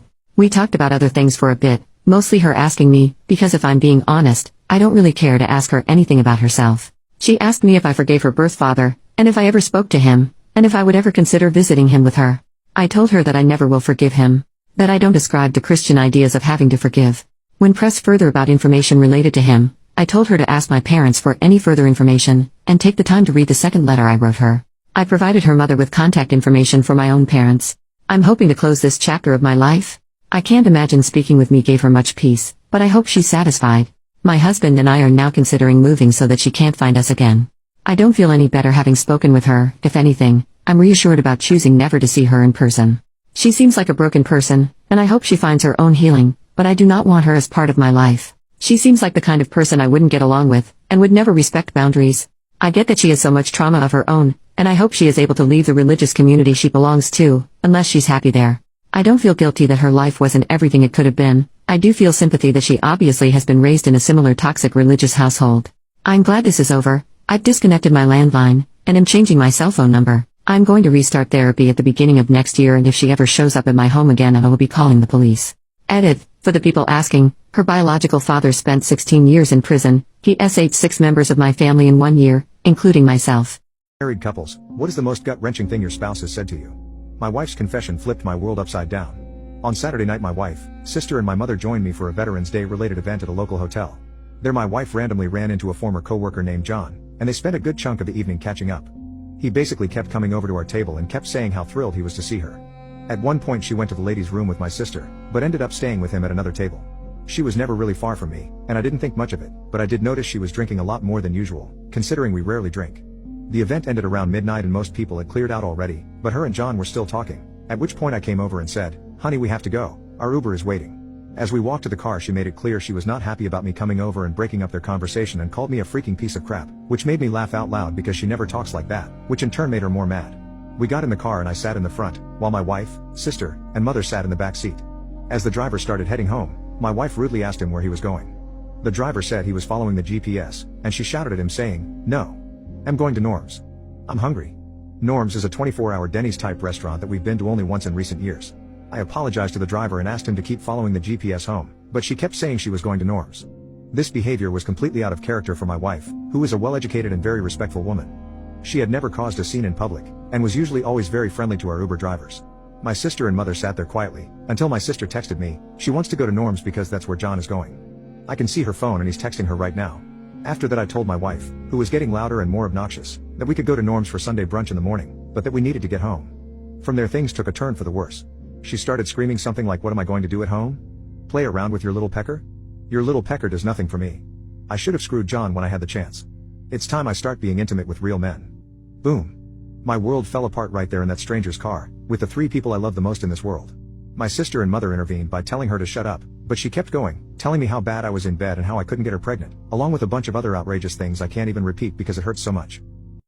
In short, she was attentive, made sure everything was okay, and she went above and beyond. Our meal came to about $80 or so, which is expected when the four of us eat out. I paid in cash, rounded up the dollar for the cost of food, another $4.50 that we would have paid for the fries she gave us at no cost, and a $100 bill for the top tip. So, I essentially left a $104.50 tip on an $80 check, about 130%. This time, she came running after me. She was very concerned that I had accidentally left too much. She asked if I may have miscounted or didn't read the denomination of the bill properly. I simply said no, that tip was completely intentional. You saw us come in, and you saw that we dressed in street clothes that aren't particularly fancy. You knew that, since we have 2 kids, you would likely end up with a big mess to clean, and no tip at all. Your service was fantastic nonetheless. Our food was hot, plates were warm, drinks were full and cold. You also gave out special needs son more fries, for free, when he was hungry, which you didn't have to do. You could have brought them, and charged me for them, but you didn't. That is why I'm giving you this tip. Every other waitress has seen us dressed like this, assumes the worst, and treated us even worse. So don't thank me, thank you. I hope the unexpected tip helps. Have a good night.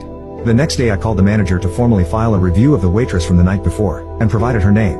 The manager paused for a second, then said, "Are you the guy who gave her that 130% tip?" I just replied, "That's me?" Confused. The manager had apparently already written up the review after hearing of the tip, and of what I told the waitress when she came to correct my terrible math skills. The next time I have a positive experience like this one, I'll do it again. There were big holes in the wall and pieces of the door stuck in it. I found out later that some of the wood in the wall was pieces of the man's spine. There was blood everywhere. His upper half was next to his legs, kind of on its side. I don't know if he was aware of it, but he was still moving, not twitching, more like flopping his arms around. His heart was still beating because it was squirting out of him and arcing along the wall with irregular spurts. His eyes were wide open and his mouth was mouthing the words "Mama, I'm sorry" over and over again. They stopped moving a moment later. It's been almost 25 years, many of those in therapy, and I still have nightmares. I don't go hunting anymore. I don't set off fireworks. And when someone says the phrase "I don't believe you," I am instantly transported back to the moment where I killed a man. I hear the sound, feel the wave of heat, and smell the smells all over again. I also don't celebrate my birthday, which is a hard thing to explain to people.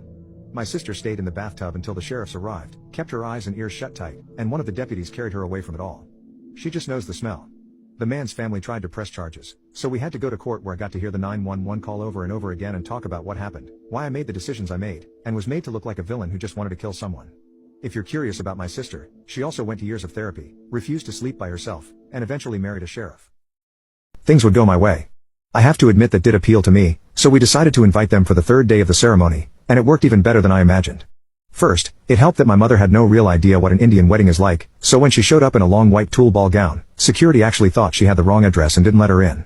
This was actually something I didn't plan, but I felt such joy seeing my mother fuming by the gate while other guests were let in.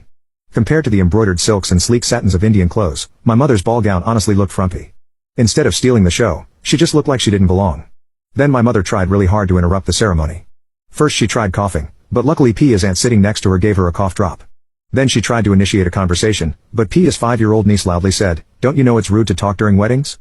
I'm 5 and I know that. I later learned that she had been coached to respond this way by my wonderful, terrifying sister-in-law. The third time she tried to interrupt, Pia's cousin, who had also been coached by sister-in-law, jumped and loudly whispered that the food didn't seem to agree with my mother and needed to go to the bathroom immediately, and basically pushed her away. After that she stayed embarrassedly quiet for the rest of the ceremony. Throughout all this, everyone else acted like she wasn't there. In the after-party, the difference between my mother and everyone else was unpleasantly accented by her ignorance of Bollywood/Tollywood dance skills, so she tried to refocus attention through conversation. She turned to my mother-in-law and started to complain about how hard it was to raise me. My mother-in-law, bless her heart, said, "However difficult children are, they bring 10 times as much happiness just by growing. Your son is such a wonderful young man, you must be so proud of him." My mother didn't like the direction of the conversation, so she turned to Pia and asked her if she was sure she wanted to be with me. This was after we had gotten married. Pia looked at her like she was a bit slow and said, "Why would I be marrying him if I wasn't sure?" My mother loudly asked her again if she was really sure because I used to wet the bed. I haven't done that since I was 8, but there she was, loudly announcing it for all and sundry. At that moment, I really hated her. It felt like there was something stuck in my throat, and no words came out. But Pia didn't have that problem. "You must be confused," she said, and it was so confident with a touch of concern that my mother looked like she was actually confused. Then she raised her voice so it could be heard over the music. "Dear mother-in-law, I know we are family now, but it's much too soon right now, or ever, for me to hear about your bedroom activities." Then she dragged me away to the dance floor while people started to stare at my mother. Stupidly, the first thing I said in our first dance as a married couple was that my mother was right. But because I am the luckiest man alive, Pia just squeezed my hand and told me it happens when children are put under stress and it wasn't my fault. That was pretty much the end of the problem, and I enjoyed the rest of my wedding dancing, eating food and talking with Pia, and now my wonderful family. By the end of the day, my mother looked incredibly constipated, but she hadn't managed to ruin anything. I felt so relieved when I said goodbye, like a weight had just slipped off my feet and my knees felt weak. It was the first time in my life that she hadn't taken over something that was supposed to be about me. After that day, I haven't had any sudden invasive memories of the past. I feel so incredibly lucky to have married this girl. I give her a wink and tilt my head, motioning her to leave. "You know what, I think I better let you do this," she says as she's leaving. I look at the two guys. They are absolutely stunned at the fallen piles of pennies. Yeah, I'm going to have to count all of this again. I started from 0. I counted slower than ever and made my way back up. The duo is entirely silent. I get to about $7 when suddenly I say, "Drats. I lost count. I better start all over again." "Really? Why?" One of them mustered up the courage to say, "I lost count, sir. I could be in trouble if my register doesn't have the right amount of cash, and I don't want to rip you off." They were silent. It's about an hour later. My manager walks past and looks at me. I smile at him, and he looks at the counter. He walks away without a word. I eventually counted all the change and surprisingly they had only $19. I think that this is $19. The duo has been dead silent. They look done for the night. Without a word, the ringleader whips out a $5 bill. I say, "Seriously? You had cash?" I needed to get rid of my change. He replies with a grin. "Okay." I say, "No problem. I'll just recount this again. I want to make sure that this is $19 since I counted $18 the first time." "Are you kidding me?" I shake my head no, completely serious. He takes out a $20 bill straight out of his pocket and throws it at me. My coworker gives me the biggest what the F face. Internally, I die as well, because they were smart enough to have a backup plan. And the fact that he was touching his cash in his pocket the entire time kinda messed with me. I took the cash, did the transaction, gave him his change, thanked him, and wished him a good night. The two started to put their pennies back in the Ziploc bags and I didn't help them at all. I watched them just as they watched me. Lots of pennies dropped to the floor, but they didn't care to pick them up.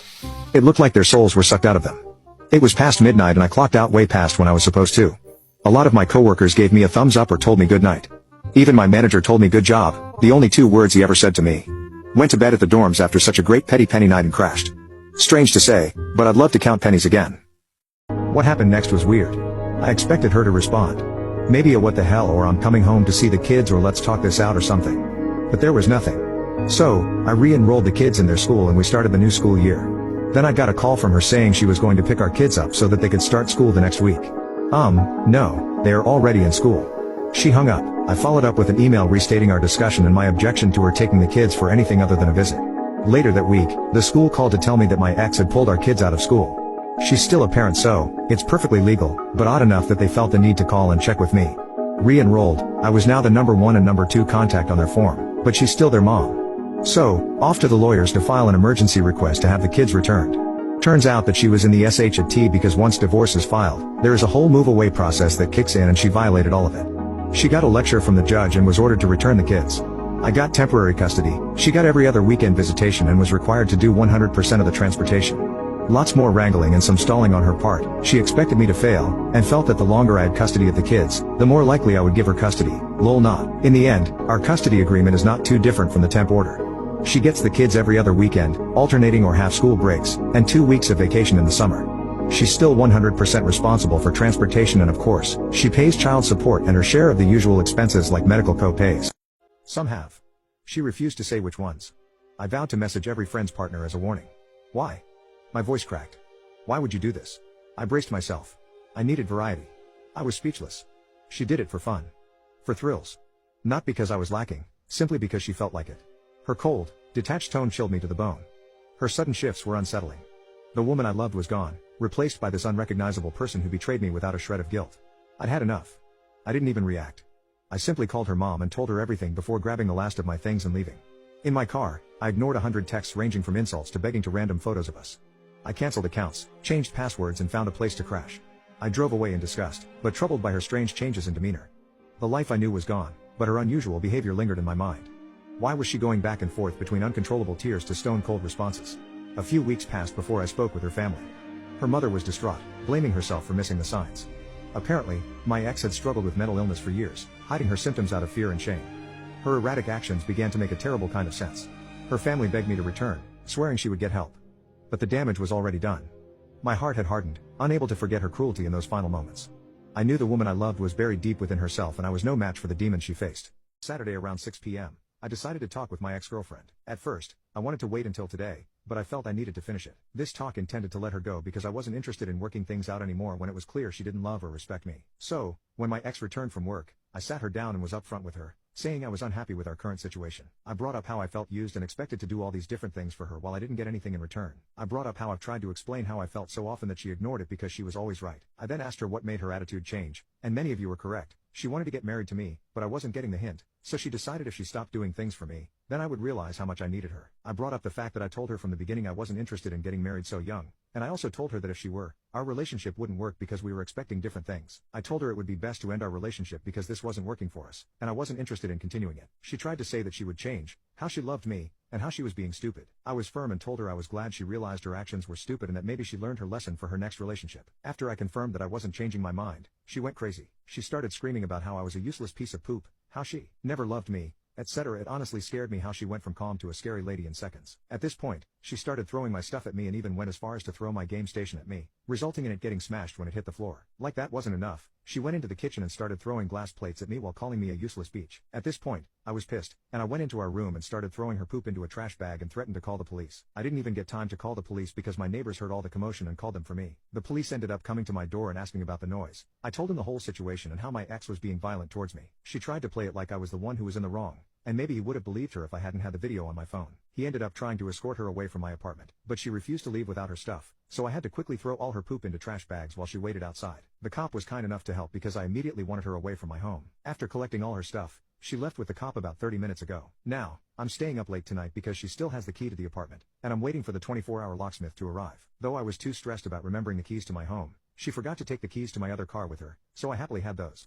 I struggled with basic stuff like phonics and often mispronounced words. I could craft an essay like a pro. My teacher recommended me for a regional writing competition, and that's when it became clear I was born for this. Saying I was gifted might be an exaggeration, but I had a knack for whipping up 800 words in 2 hours, often finishing early and doodling planes on my scratch paper. My essays were full of dramatic inner conflict. I could turn a simple story about closing a window into a gripping tale of emotional struggle, where I battled with myself multiple times before letting out a deep sigh of relief as I finally reached for the latch. By the end of elementary school, I'd competed in 3 state-level essay contests, winning first prize twice and second prize once. Despite my grades being all over the place, my essay skills made me a bit of a school legend. In middle school, my self-reflections ballooned to 3,000 words, and I was already publishing short stories in local newspapers, granted, only in small-town papers. By high school, my reflections were 5,000 words long, and I could easily knock out 8,000 words in a day. I even started having written discussions with my dad about philosophical topics like the meaning of education. Once I got to college, nobody forced me to write self-reflections anymore. But by that point, my self-reflection soul was on fire. I couldn't stop. So I started a side hustle, writing love letters for other people. My specialty? Heartfelt apology letters to girlfriends after a fight.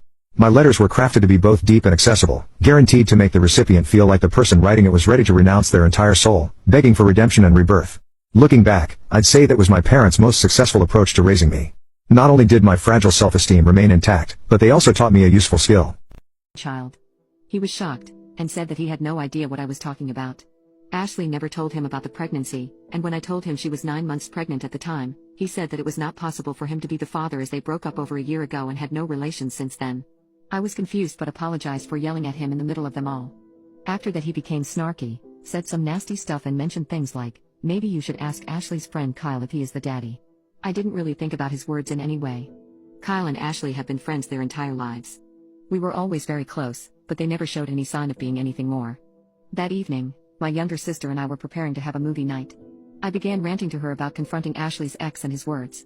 My sister, who is usually very outspoken, got quiet and didn't really respond to anything I said. After a while she excused herself and went to the bathroom. I decided to go and get some snacks and went downstairs to the kitchen when I overheard my younger sister berating my mother. I heard my sister tell my mom about me running into Ashley's ex, and what he had said. She told my mom she no longer wanted to hide from me the fact that Kyle was Ashley's baby's father. I was shocked, absolutely shocked. I stumbled into the kitchen and demanded an explanation. Both my mom and my sister became white as a sheet when they saw me, and my sister started crying her eyes out. My sister explained to me that during the end of the summer break, Kyle and Ashley attended the same house party, got intoxicated and slept together. Ashley got pregnant and told Kyle, but they were both too ashamed and afraid to tell me. They also didn't share this with their parents. Ashley, however, couldn't keep it a secret, and told her mom and dad, who told Kyle's parents, then later told mine as well. This all happened when Ashley was in her first trimester. By her second trimester, all of my siblings, and all of Kyle and Ashley's siblings, knew about this. Everyone except for me. I simply cannot explain the way I felt. I was physically ill for the next 3 days and I couldn't speak to anyone. My parents were apologetic, but explained that they didn't want to see me hurt or ruin everyone's relationship. I did not speak with Kyle or Ashley, although they bombarded my phone with messages and calls and also came to my house. I refused to see them. At one point, Kyle's mom came to our house and my mom allowed her into my room. While I was lying in my bed, still ill and just emotionally drained from the betrayal, explanation for my eyes going cross, and that it was obviously a drug reaction. I cried and told her it wasn't true, that it was something neurological, and begged to go to the hospital.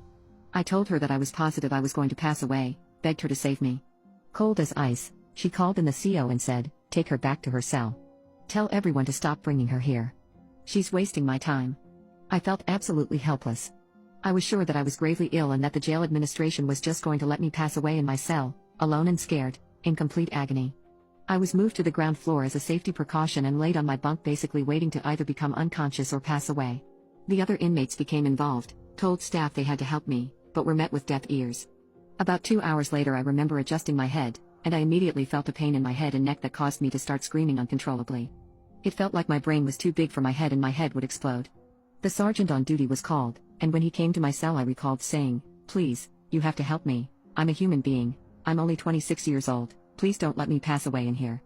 I was overwhelmed with joy and gratitude when he replied, okay, get your shoes on, we'll get you checked out. I sobbed uncontrollably, and just kept thanking him. He had to keep his arm around me to help me walk up the hall. We got to the end of the hall and he stopped to open a side door and led me in.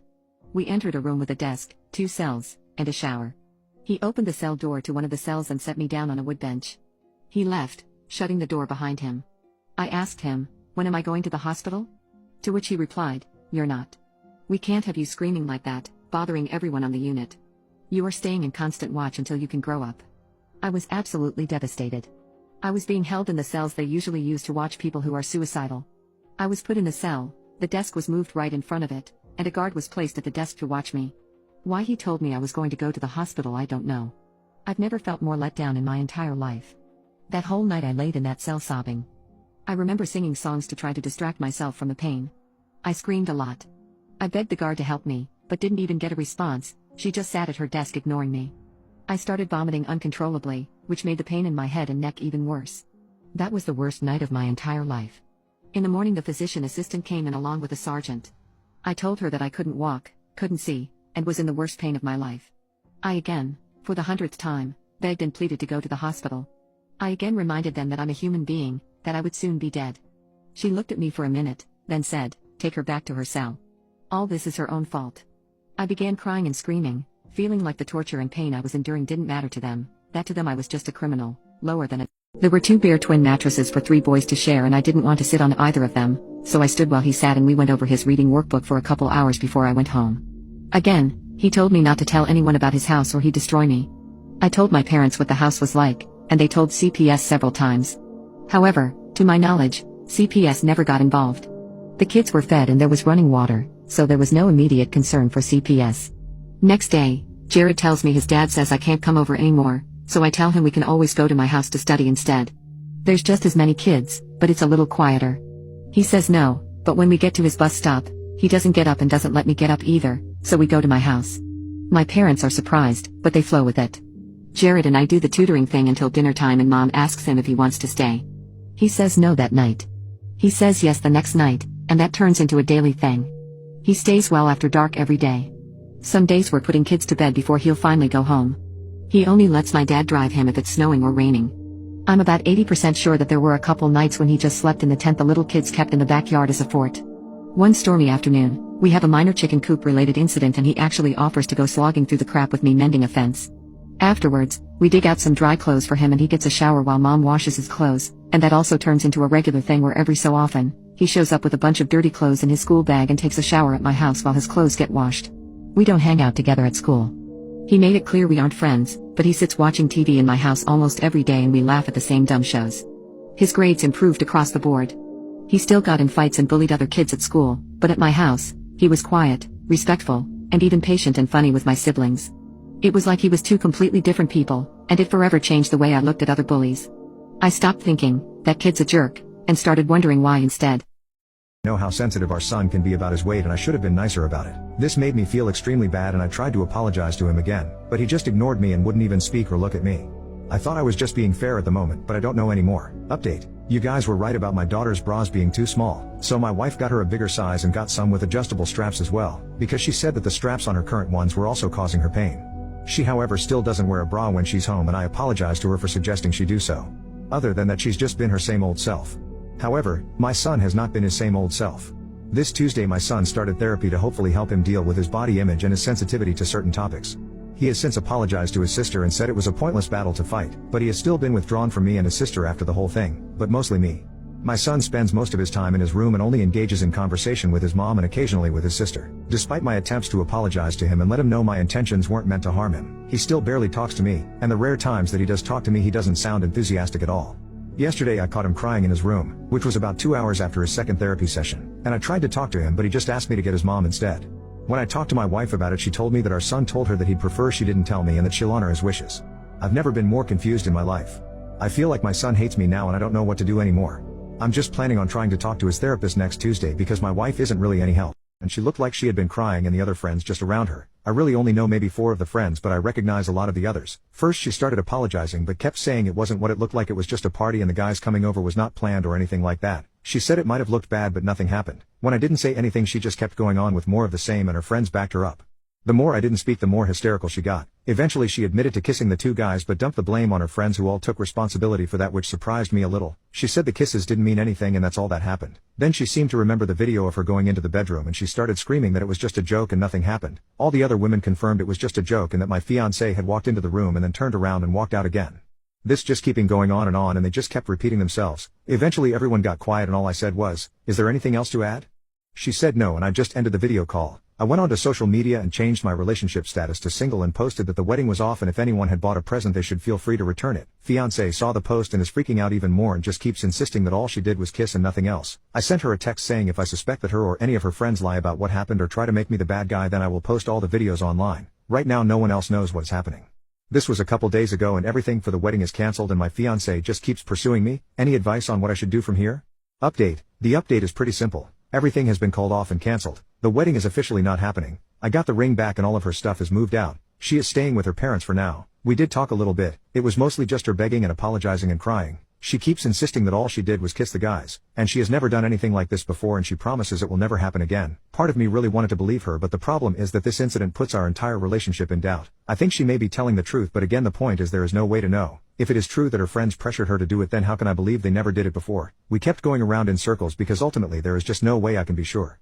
She said she would do anything including cutting off her friends and only ever drink around me. She really blasted her friends online saying if at the party had stuck to the original plan she would still be getting married, so maybe she already cut them off. All I can say is that at the moment I am single and I'm just going to live my life, probably take some time to myself after getting out of a 4-year relationship. What's crazy is that a couple of her friends are also texting me, just to talk. I haven't responded yet because well it's hard to trust them too. Thanks again to everyone who expressed sympathy, and I hope none of you here need to deal with anything like this in the future.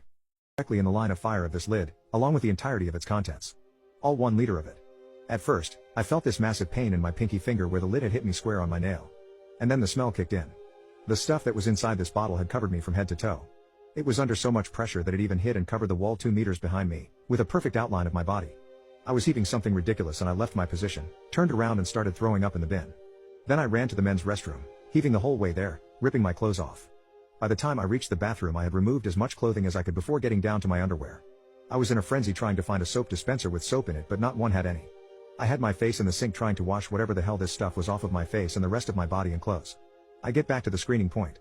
The lane where it all happened was shut down entirely, and there were 4 cleaners there trying to clean the mess up. My boss sent me home without question. I spent hours trying to get the smell off me with different products. It just wouldn't go away. It took handfuls of washing powder to remove the smell from my body. The next morning I come to work and my manager says, "I heard about what happened to you." "I can't believe it, that's disgusting." I asked, "What was it? Like off tea or coffee or something?" And he says, "Oh, you don't know?" Then, he started to heave telling me what happened while I was absent. He said, "After you ran to the bathroom we kept the guy there and started questioning him, what he did to you, and what was in that bottle." He told us he vomited in it. The guy had vomited into his thermos on his flight in. That wasn't even the craziest part. He flew in 6 weeks before, so the vomit was 6 weeks old. He forgot the bottle in his bag, which had obviously started to ferment or some shit. Which ended up covering me head to toe. Swimming, knowing that they couldn't tell me otherwise.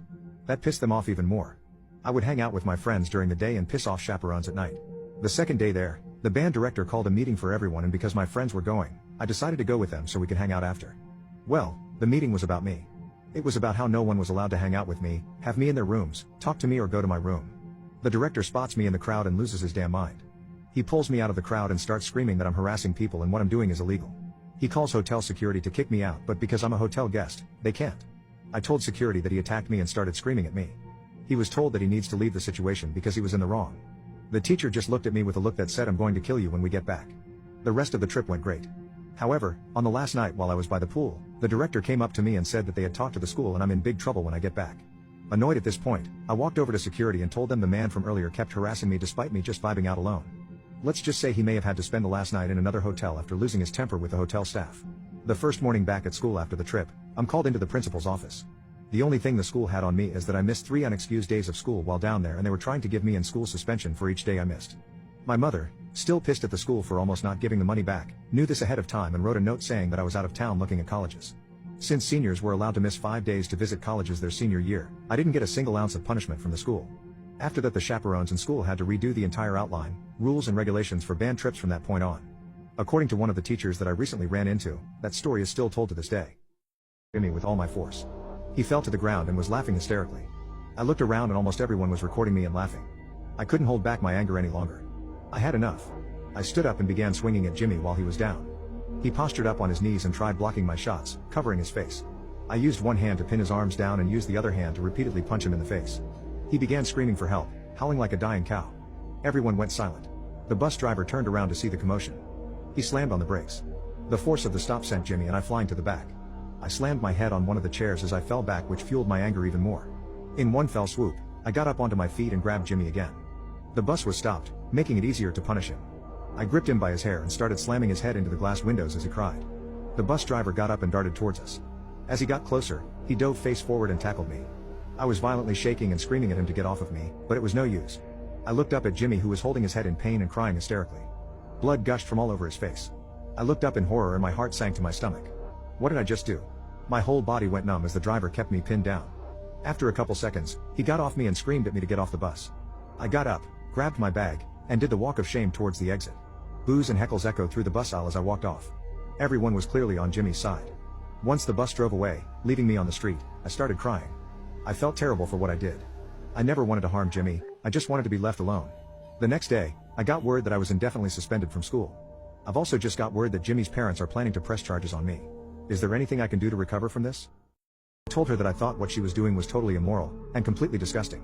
She got really mad and told me it was none of my business, saying that I shouldn't have been eavesdropping in the first place. Around this time, Jessica happened to be coming over to our house to visit, presumably to scheme her way out of trouble. She arrived in the middle of our fight and immediately took Sarah's side. She kept going on about how her boyfriend never made her happy, and that he was a useless male who didn't deserve anything in life. Was this ogre really serious? I got really mad that she was talking about this nice guy like this, and I flipped. He's a useless man? You didn't even graduate high school. You live off your parents' money, and you don't have a job or an education. You haven't studied a single day in your life, and the only thing you've ever memorized is the McDonald's menu. Both Jessica and my girlfriend stood there speechless, and I left. I took the car and went for a long drive. Sarah started blowing up my phone saying that I was totally out of line, and that we were through. I told her that was fine, and that I had planned on breaking up with her anyways. I didn't really care at this point, I just wanted them to stop barking at me. Later that day, I tracked down Jessica's boyfriend's phone number through social media, and sent him a message. I told him everything that had happened, how Jessica had been cheating on him, and I sent screenshots of Sarah and I's messages as proof to him. He sent me a message back saying he figured something was up, since she hadn't asked him for Burger King money in a while. He figured she must have had someone else paying for her food now. I let him know that Sarah and I had also broken up, and he apologized, thinking it was his fault. I told him it wasn't and that I had planned on breaking up with her as soon as I overheard their conversation. I still talk to Jessica's ex, and we've become good friends. I haven't heard much from Sarah, but her parents did send me messages asking why I'd called off the wedding. I told them what happened, and they apologized for getting upset. I got some compensation for the wedding from them, and we still talk from time to time. As for Honey Boo Boo, the man she cheated on her boyfriend with left her after she spent $2,000 on Uber Eats in a single night with his card. He took her to small claims court, and got the money back while also landing her fat butt with a theft charge. She spent 3 nights in the county prison, and now she's unable to get a job. I haven't felt this giddy in years. It seemed like we had finally struck a balance. But then, one stormy night, the tension in our home reached a boiling point. I was working late at the office, battling a deadline, while Sarah was at home with the kids. As the rain pelted against the windows and thunder rumbled in the distance, Lily and Michael were huddled together on the couch, watching a movie. In a moment of distraction, Michael reached out and squeezed Lily's thigh. The sudden pain and shock caused Lily to scream, her voice piercing the otherwise quiet room. Sarah, who had been in the kitchen preparing a late-night snack, rushed into the living room, her heart pounding with fear. "What happened?" she demanded, her eyes darting between Lily's tear-streaked face and Michael's horrified expression. Before anyone could explain, a flash of lightning illuminated the room, followed by an earth-shattering boom of thunder. The power went out, plunging the house into darkness. The combination of Lily's scream, the sudden darkness, and the booming thunder sent Michael into sensory overload. He began to flap his hands and rock back and forth, tears streaming down his face as he struggled to process the situation. Overwhelmed, Michael suddenly started stimming uncontrollably.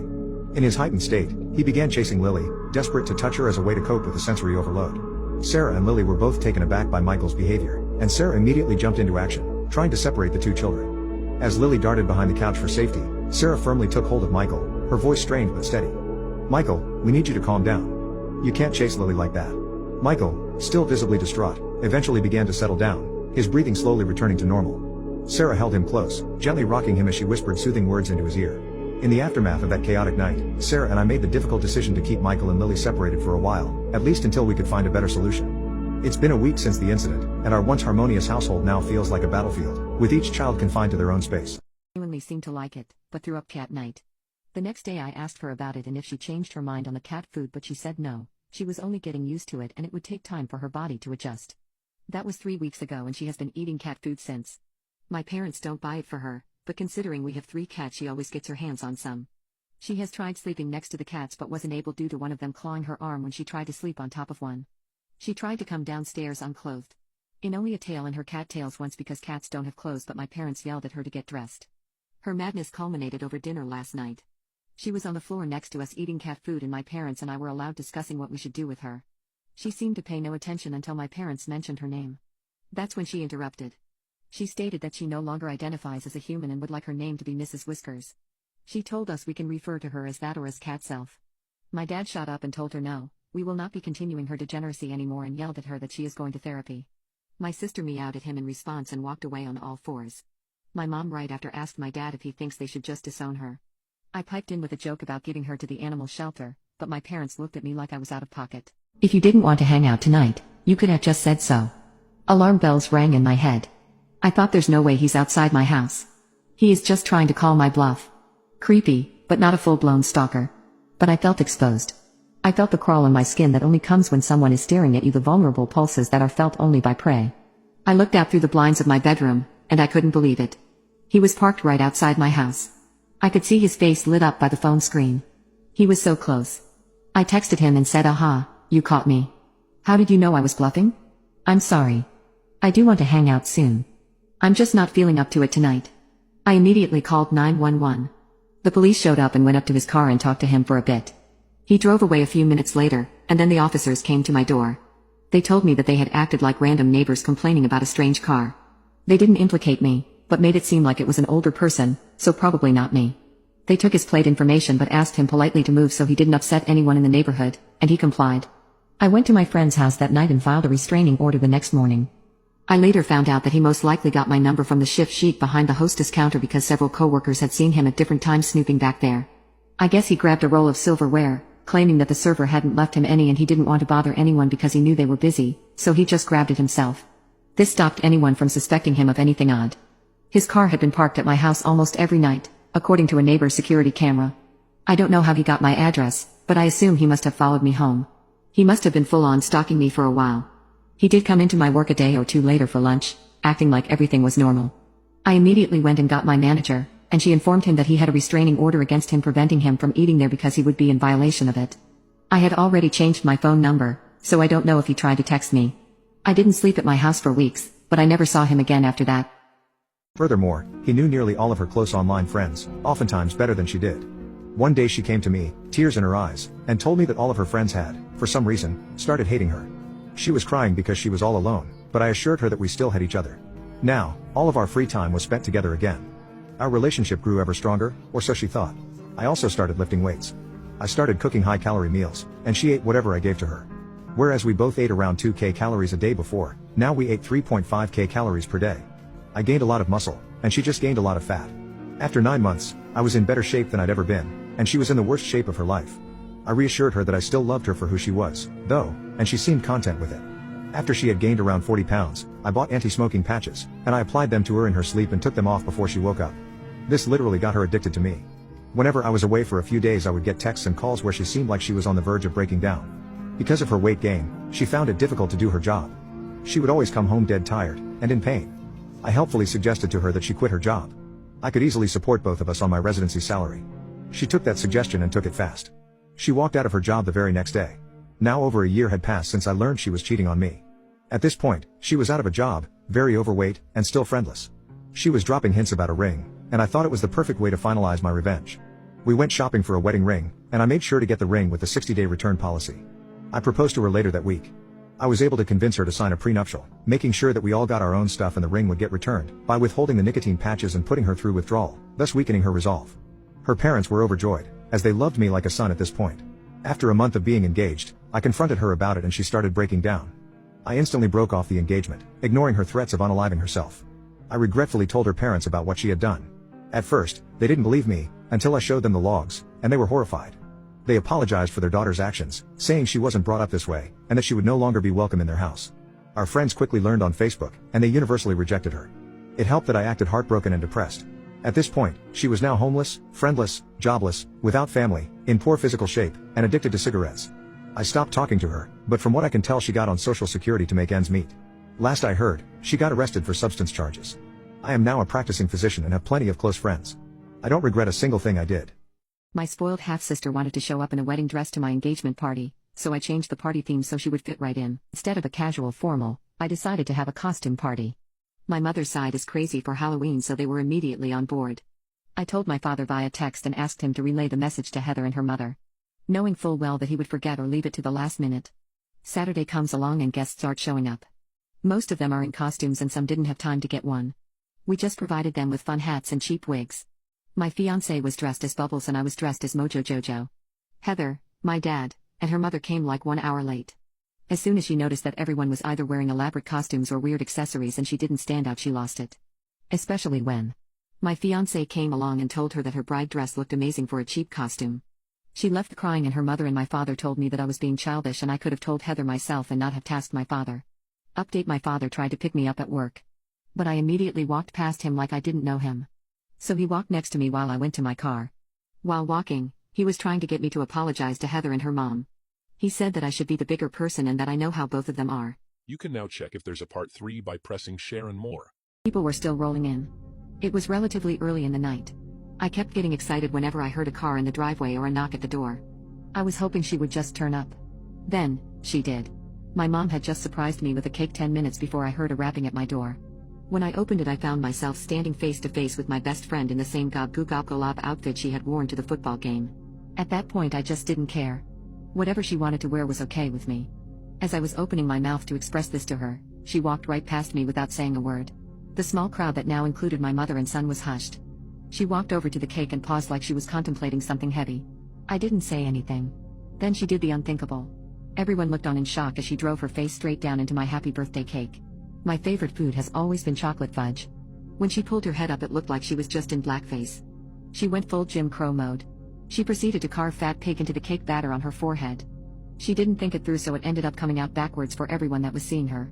She started shoving all of the dishes in her mouth like a deranged cookie monster. She was spilling as much as she could on purpose. She did all of this without saying a word. I was too shocked to express anything. Finally, my mom stepped in to stop the nonsense. She tried to calm my friend down, but my friend wasn't having that. She growled in my mom's face as retaliation and walked straight out of the party. It was one of the most bizarre things I had ever seen. I now believe it's deeper than just surface-level self-image issues. I still haven't given up on her, but I think she needs professional help. What can I do to rectify my relationship with her? I wasn't just not scared of the demons, I welcomed them. Especially the gaunt-looking one who sat by me that night. He would sit with me whenever my dad was bad to me, or whenever I had boy troubles at school. He never talked at me, and barely ever looked at me, but all I cared about was that he was there for me. I even gave him a name, Papa. I remember this one night. I was 14, and upset because Jacob, the boy I liked, didn't invite me to the Valentine's dance at our school. On top of that, my dad had gotten into one of his moods, and had thrown a chair at me. When I ran into my room, I was almost relieved to see Papa crouched by the closet. Papa, I cried, running to him. It was stupid, I know. I was calling a literal demon Papa, but I had nobody else. He was the only one who had ever shown me any sympathy. At first he stepped back, but as I cried even harder, he looked at me in the eyes. Maybe for the first time since that night he stepped out of the closet. Then he did something surprising. He hugged me back. As I felt his icy cold hands wrap around me, I should have been terrified, but I was filled with love. Love, for finally finding a dad who loved me. But one night, as I was reading To Kill a Mockingbird for my school project, I made a mistake. Papa looked curious, so I decided to read out loud to him. I guess I made too much noise though, because David opened my door. Lilith, who the hell are you? What the fuck is that? He screamed, and my dad came rushing up. Papa couldn't hide in time, and now, Anthony, David, and my dad all stared him down. He stood up, revealing his giant stature, and David began to cry, while Anthony froze in place and my dad ran off to get a vial of holy water he had kept by his bed ever since the deal was made. As I tried to run away with Papa, he stopped me and shook his head. We both knew it was too late. I cried as I hugged him goodbye, and as my dad approached us with the holy water and sprayed it on Papa, he let out a blood-curdling screech that could have been heard across the country. I watched in horror as Papa, who had stayed by my side all these years, faded to nothingness. There. Dad said. It can't hurt us anymore, sons. He said, embracing David and Anthony in a hug. I just laid over Papa's lifeless body, uncontrollably sobbing. We were all so caught up in our own worlds we didn't notice something come up behind us. He was large, even bigger than Papa, and had 2 large horns, a goat's head, and a large stick in his hand. Dad turned around slowly, looking to this thing as he glared down at my abuser. Your Majesty, we had a deal, Stanley. I granted you 15 more years of life, on 2 conditions. 2, it boomed, and I noticed David had wet himself. It was a misunderstanding, sir. My daughter you were granted 15 more years of life, on the conditions that I get your daughter upon her death, and you never harm anyone, ever again. Do you understand? It asked. Yes, and I haven't. Promise, the creature laughed. First you break a promise, and now you lie? To his satanic majesty himself? Seeing you have not only harmed your daughter her entire life, but have killed one of my best minions, you have broken my trust. I'm breaking off the deal. My dad got down on his knees. No, please, I'll do anything. He begged. Satan looked at me. There is one way. If Lilith, your daughter and the one you cursed, forgives you, I will set you free, and you will live the rest of your life. My dad slowly turned to me, and put on a smile. Hey, Lily, what about it? Look at me, I'm your dad. Your Papa. I raised you. Don't you love me? I'm your dad. For fuck's sake, he said, getting more agitated as I stared at him. It's up to you, Lilith. Satan said. I looked to Papa's body on the floor, then back to my dad. Come on, you gonna believe Satan, or your dear old dad? My dad said, pleading to me. I glared at him. My dad is dead, bitch. You killed him. I said. I don't forgive you. And with that, Satan dragged my dad down to the netherworld. My brothers and I hearing his screams until it was far away enough that it faded away, to where he could never hurt me again. As my brothers cried in the loss of their dad, I walked back to Papa, on the ground, and kissed his forehead. Goodbye, Papa. Thank you. After a huge fight, I took my tent and camped out in the woods. I still went to school every day but refused to come back home. After a week they called the cops on me and they took the tent and forced me to go home. However, once the police left, so did I. I slept wherever I could, which was mostly barns and in the woods if the weather was good, since I now had no tent. On occasion the police found me. My parents called them every day for help. If caught, I would be forced to go home. They'd lock me in a room, but I simply waited for school and disappeared after school was out. When I finally turned 18, the police could not force me to go home. I only had half a year left of school, so I continued like this. I had no friends because I smelled funny and no interest in getting any friends because I was hurt. I was not going to let anybody close to hurt me again. Despite it all, I managed to finish school with good grades. After school I used the mandatory military service to disappear. I volunteered for service abroad, which meant Eastern Europe at the time. After 2 years, I was done and had a nice nest egg. I enrolled in a university and studied chemistry. I found 3 good friends and met my first girlfriend, to whom I am now married. Everything went well for a while. Then my life spiraled. I was 29 and working on my doctorate when my parents managed to find me. Occasionally they convinced the police to look for me as a missing case. The police usually found me and I'd tell them that I was fine but wanted no contact with my parents, and that was it. The police would deliver the message and say that they couldn't tell them where I was and that they should please stop involving the police. Then my parents had a genius idea. They filed paperwork that I had died in an accident in Italy. They were my next of kin, so the police gave them my address. Meanwhile my bank account was frozen and the university told me that I was no longer allowed to work on my doctorate while being legally dead. Everything in my life stopped working for me. 2 days into this disaster and my parents are in front of my flat demanding to talk to me, telling me that I forced them to take this step. They forced their way inside my home and told me that they were staying until I was willing to talk to them and mend bridges. I told them if they insisted, they could have the flat. I took my laptop, a few mementos, important documents and a bag full of clothes. I left the keys and walked out. It took me a few months to convince the bureaucracy that tales of my death were widely exaggerated.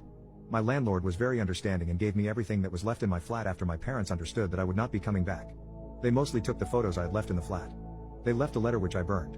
I was really pissed because being dead caused so many troubles. I was afraid they would find me again, so I took a job in another city as soon as I finished my doctorate. That was about 15 years ago. They have found me again. This time they sent a relative who told me that they were sorry. That they did mean for me to flip out and abandon my house when they found me back then. They were sorry for letting their emotions get the better of them. They would respect it if I still wanted no contact, but they would love to have my wife and I for dinner. Honestly, I am not sure what to do. I was impressed by the ecological alternatives and money and energy saving benefits with everything in the house. Finally, it came to serving all the treats and food that we brought and gifts were opened, and many of the women awed and ummed when my sinful chocolate cake with hazelnut cream was placed on the dining room table near the living room, and as gifts were being shown some of the women complimented on the new bread maker machine and said how they wanted to buy one. I knew that Kira liked to bake things and bring them to church sales and fundraising events. When my friend who brought me mentioned that I brought the bread maker, Kira snapped with a laugh. Only a man would bring such a sexist gift. Not all women are destined to stay in the kitchen. I didn't hear any thank yous, and Kira's husband spoke up and said how he loved all the varieties of bread that his own mom used to make and how she'd add nuts, raisins or berries and even add coffee or tea to make wonderful flavors of bread. I simply ignored the insult and tried hard to not say anything since I was in her house and I didn't feel it was my place to defend myself or argue. As a gentleman, I let all the ladies be served first, whether it was cake or salad or chicken wings. When I was finally served, I was really impressed with some black and spicy chicken on skewers which I thought were really delicious, and when I asked who made these and what was put into the recipe, the hostess snapped so rudely, "If you don't like it you can leave, we didn't make this food just to feed you." I nearly choked and I tried to speak up about how much I liked the chicken skewers, wanting to get the recipe so that I can make them at home. She interrupted me before I had the chance to respond, snapping, "Be quiet or leave." I was speechless and I started to fight back tears. Kira's husband quietly walked over and started to rub my shoulders and told me I loved the chocolate cake that you brought over. I then grabbed the bread maker still in the box unopened and I headed for the front door where my jacket was in the front closet. Kira yelled at me saying, "Put that back, it's not yours to take." I then turned around and yelled back, "Yes it is, I bought it and there's no way in hell I'm spending $250 in taxes on an appliance for someone who has been so rude to me," and I grabbed my jacket with my friend following me as she apologized and tried to calm me down as we headed for the door with Kira following me. As walked out and down the pathway to the sidewalk, the hostess yelled, "Don't you ever come back here again, you're not welcome in my home." I just turned and yelled back, "Fuck you and your home. I don't know how you managed to get such a nice man to marry a vile jerk like you, but I hope he gets to keep this house when he finally divorces you," and then I left with my friend who was on the verge of tears. I stopped attending the church we shared on Sunday but did keep in touch with my friend. I didn't know angry words were a prophecy of what was to come. Kira's husband divorced the jerk after 1 year of marriage on grounds that she was abusive and at times nearly violent, and she also had an affair with one of his co-workers who had been to his home on many occasions. The husband kept the house he designed and he wasn't required to pay any alimony to his ex-wife either. I hadn't kept in touch with him but saw the architect years later in a shopping mall with a beautiful pregnant wife and his 2 kids, and he was happy to see me again. I later learned from my friend that the ex-wife was divorced a second time and she had been charged and tossed in jail for a few months for domestic violence and felony abuse. She now works as a waitress in some hotel and has lost the right to see her only daughter. So, I guess it pays to be nice, and mean people lose a lot more in the end. Over time he'd find his way back to me. One day, while he was driving me somewhere, I don't rightly recall where, but we had gotten lost. I tried to get him to ask for directions and he had snapped at me for it. Taken aback, I fell apart. I finally said, "Who are you?" "I just want my Danny back." "You are hurting me by being like this. I don't understand it." Dead silence filled the car as he slammed on his brakes and violently pulled over. He looked at me dead in the eye with a coldness I'd never seen. And he said, "Danny is dead. He is never coming back, and it's all because of you." He then looked straight ahead, spun his wheels as he got the car back into the road, causing a car to honk and swerve to avoid hitting us. Daniel didn't even flinch and ignored that car completely and kept on driving. I cried all the way back home and he never apologized or said a single word. But I was too loyal and couldn't let him go. I was then subjected to constant verbal abuse and manipulation for the next 2 years. I even still went through with the wedding that I never should have. All because I kept clinging onto the hope that Danny would come home. I nearly completely lost myself in the process. All of my friends were alienated. I never left the house. After we had an unexpected child together, he was gone from 7 a.m. to 2 a.m. every day. One unexpected night, he announced he was inviting his best friend, the friend's girl of his dreams, and his cousin over to drink and play cards. He had me join them. As he interacted with that girl, I noticed glimpses of Danny coming out, but only towards her. It finally struck me I no longer had the ability to bring Danny out. Despite everything I'd done, I just could not make him happy anymore. I then announced to the table that I needed to get our daughter up, and I was going to bed. While in bed I cried, as I felt a huge burden lifting off me. It was then that I finally was ready to let him go. I knew even with our infant daughter together, it was best we parted ways. Neither she nor I should be subjected to years of unhappy family and constant torture. I grieved for my Danny, not the man who sat downstairs. Finally, I was freed. The next morning, he announced he had slept with his buddy's girl and it felt good. I think he was shocked when I reacted with an indifferent face saying, "I'm glad you had a good time, Dan," as I walked out the door. In the years after the divorce, I rebuilt my life. I went back to school to finish my degree while also raising my daughter as a single mom. It was not easy, but I had a great support system of family and friends. My parents were always there when I needed childcare or a meal cooked. My friends took my daughter on playdates so I could study. Eventually I earned my degree and got a job I loved as a teacher. My daughter thrived too. She was a smart, kind girl who I made sure knew she was loved. I started dating again when she was older, but very cautiously. I refused to let another man control me. When I met my current partner James, I took it slow. But over time his patience, humor and caring nature won me over. With James, I finally found real happiness again. He cherishes me and my daughter as if we were his own family. Marrying him was the easiest decision of my life. We now have a son together as well, completing our family. I got word that Danny has since cheated on his girlfriend, hit his girlfriend, and is in police custody for assault. Looking back at this, I am so grateful I woke up and snapped out of it. My daughter got me an engraved necklace with a photo of us two, along with the message, "Thank you for being the dad you didn't have to be." I love my family, and I couldn't ask for it to be any better. Now keep in mind that with her a 3-minute checkout would take 20 minutes as she'd argue about the price of every single item, and we'd have to check it and verify it. She'd try using an expired coupon, all the while stating she couldn't believe the treatment she was getting as I own Walmart stock. So after I check her out and send her on her way, the store security officer runs up and shuts off my register. There was no one else in line at that moment. He enters his code and runs off a duplicate receipt of her transaction. He looks it over and cracks a big grin, looks at me and says, "Got her, come with me and assist." My heart is pounding, and I'm starting to feel giddy as I go out the front with him, and we spot her getting ready to load the stuff from her cart into her trunk. He runs up, identifies himself, and states that he observed her place 2 tubes of lipstick into her purse, and according to the receipt, she never paid for it. Now my heart is really pounding and I'm getting even giddier, and out she pops with, "Yeah, you guessed it, I own Walmart stock." He looked her in the eye and said, "That doesn't give you the right to steal from here ever. That's not how you get your dividends." I barely kept from doubling over with laughter, especially when she started to blubber and tried the "oh poor forgetful me" routine. Word spread like wildfire, and we took up a collection and bought our security officer lunch for the next week. The overall mood considerably brightened for the next several days. I was called upon to relate the story of the epic bust over and over again in the break room, relishing in the description of her defeat. Now Walmart back then had a policy about not prosecuting the elderly no matter how much they took, as it just looked bad for the big mean company to go after the nice old person. Some of these old fellas were real nimble-fingered pros. But we also had many who may have genuinely forgotten they had taken something, so instead we'd not trespass them. So that's what he did to her. Now most old people despite this would return, and we'd just keep an eye on them, and usually they would not take anything else. If they did, then we'd enforce it, or make sure a family member accompanied them. We all knew her mean face, but he posted her picture prominently by the service desk for all to see. She tried to come back a month later and we came down on her like a ton of bricks and sent her packing. First, she stated she was there to go to McDonald's. Nope, it's on company property. Go to one of the others in town. So defeated she left, all the while proclaiming I own Walmart stock. If she did know, she would have thrown a fit. She said they weren't hers anymore and it was a mistake to even have them. This threw me off, but I did not persist. So, I asked my sister-in-law, Ashley, and told her what happened. She said yes to coming on the trip, and we arrived last week. It's been amazing. My wife's sister and my kids have had a blast. They love her. And this makes me so happy, knowing they have a mother figure throughout all the drama of the past 3 years.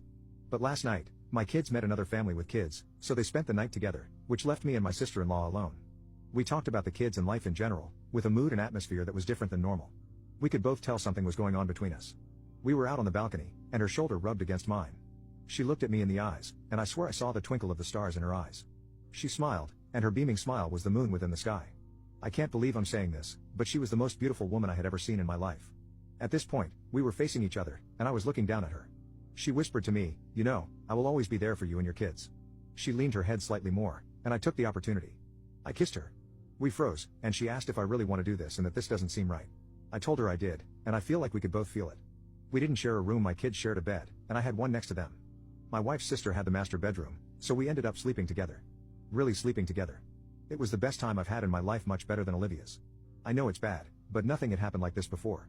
The romantic setting really set us up. Before she woke up, I had my lawyer send the divorce papers in, because I think I found my new soulmate. That is, until Ashley woke up. My wife's sister suddenly wakes up screaming. She's pointing at me in horror, yelling, "Who are you? Where am I?" I'm shocked and try to calm her down, but she scrambles out of bed and runs to the phone to call security, babbling incoherently about being kidnapped. Turns out she has severe amnesia and thought I was some stranger who abducted her. The kids come rushing in, equally confused. I'm not sure what to do. She doesn't remember any romantic experience with me, and my lawyer already texted me that he finalized the papers. Ashley seems to only remember her sister, and she wants to call her, but I'm begging her not to. I don't know what to do. My life is ruined. I was joking, I brushed it off. After a few days down there though, I knew I had to do it. They showed me love, compassion, and care that I'd never even known existed prior to this, and it shook me to my core. So we decided, I was going to get emancipated from my parents and move in with them. Ultimately, this involved sitting in a courthouse across from my parents and their lawyer. The judge asked why I wanted to leave, and I explained the above. I expressed the love and compassion I'd experienced for the first time in my life, and that I wanted to, for once, live in peace. Their lawyer rebutted, "To me, it seems as though you have no respect for your parents. Is it because of their financial situation? It looks as though you're attached to the perks of living in a family that makes a reasonable amount of money, and not that you want to leave because they're unfit parents." My mother and father joined in, hooting and hollering, actively trying to break me down as they have so many times before. I let them speak, and I held my tongue until it was my turn. They tried to goad me on, tried to break me as they had so many times before, but I wouldn't let them. Finally, the judge asked me to speak. With as level a stare as I could muster, I looked at mother, my father, and their lawyer across from me and said, "If you're asking me if I have no respect for my parents, then you are correct. However, to say it's simply financially motivated is incorrect. I no longer have respect for them because they have." As I was nearly finished, my mother, as she had so many times in the past, began to squirm and scream at me from across the table. "He's lying, the little bastard is just." Until the judge slammed his gavel down and cut the room, my mother staring up at him in complete and utter disbelief. I looked at her, keeping the tears I knew were right behind the corner at bay, and said, "For once in your life, for once in my life, behave as an adult. You can't stop me by simply yelling over me anymore. You have nothing to hold over me now. You can do nothing." As I spoke, the judge motioned to his officer, who moved towards my mother. Her expression still frozen in complete bewilderment as the officer aggressively told her to get up out of her chair and escorted her out of the room. The judge looked to me, my aunt, my father, and his lawyer with one sweeping glance and then spoke. "I am sorry that you have had to deal with this for so long, young man. There's nothing more that you or anyone else needs to say. You deserve to live a normal life as a normal kid, and it's obvious to me now that your parents are unfit to produce that kind of environment. You will go back to Texas with your aunt, and we will regularly have our social workers in touch to check in on how you are doing. Make the most of this second chance. Good luck, young man." Adjourned. Though the bang of his gavel was the only noise that permeated the room, all I could hear was the ringing in my ears. My father and his lawyer were escorted out of the room, and the tears I had held back all this time came gushing out like a tidal wave. It's been 7 years since that day, and I am happy to say that I've managed to grow up and become a well-adjusted adult. I have a great career, great friends, and an amazing girlfriend. I've been in therapy ever since we got back to Texas, and I no longer have trouble sleeping or terrible bouts of anxiety and depression as I used to. Life is good. I mean to make things awkward. He knows he shouldn't have cried like that in front of me. That he is a grown man and should have kept his emotions in check. He said he had never had a major breakdown like that in 3 years. Usually, he is in control of his emotions. He then began to tell me the whole ordeal with his father. It just made me sick to my stomach. Back when he was in his final year in college, his mother had died the year before. His dad and mom got married too young because his mother was pregnant, and they were both in bad shape. He would often visit his dad along with his girlfriend. When one day he walked in on his girlfriend cheating on him with his dad. Both butt naked and everything. His father gave him lame excuses like he was lonely and whatnot. He cut off all the contact he had with his dad and went on to live with his grandmother. After that, he went into depression, skipped his classes, and flunked out of school. He went through intense therapy and has managed well on his own. He moved out from his grandmother's state and came closer to us. That poor boy was sobbing while he was telling me this story, but in excruciating detail. It almost made me cry. That's not the reason he cried though. He cried because a few days ago, he received a letter from his grandmother that his father had taken his own life.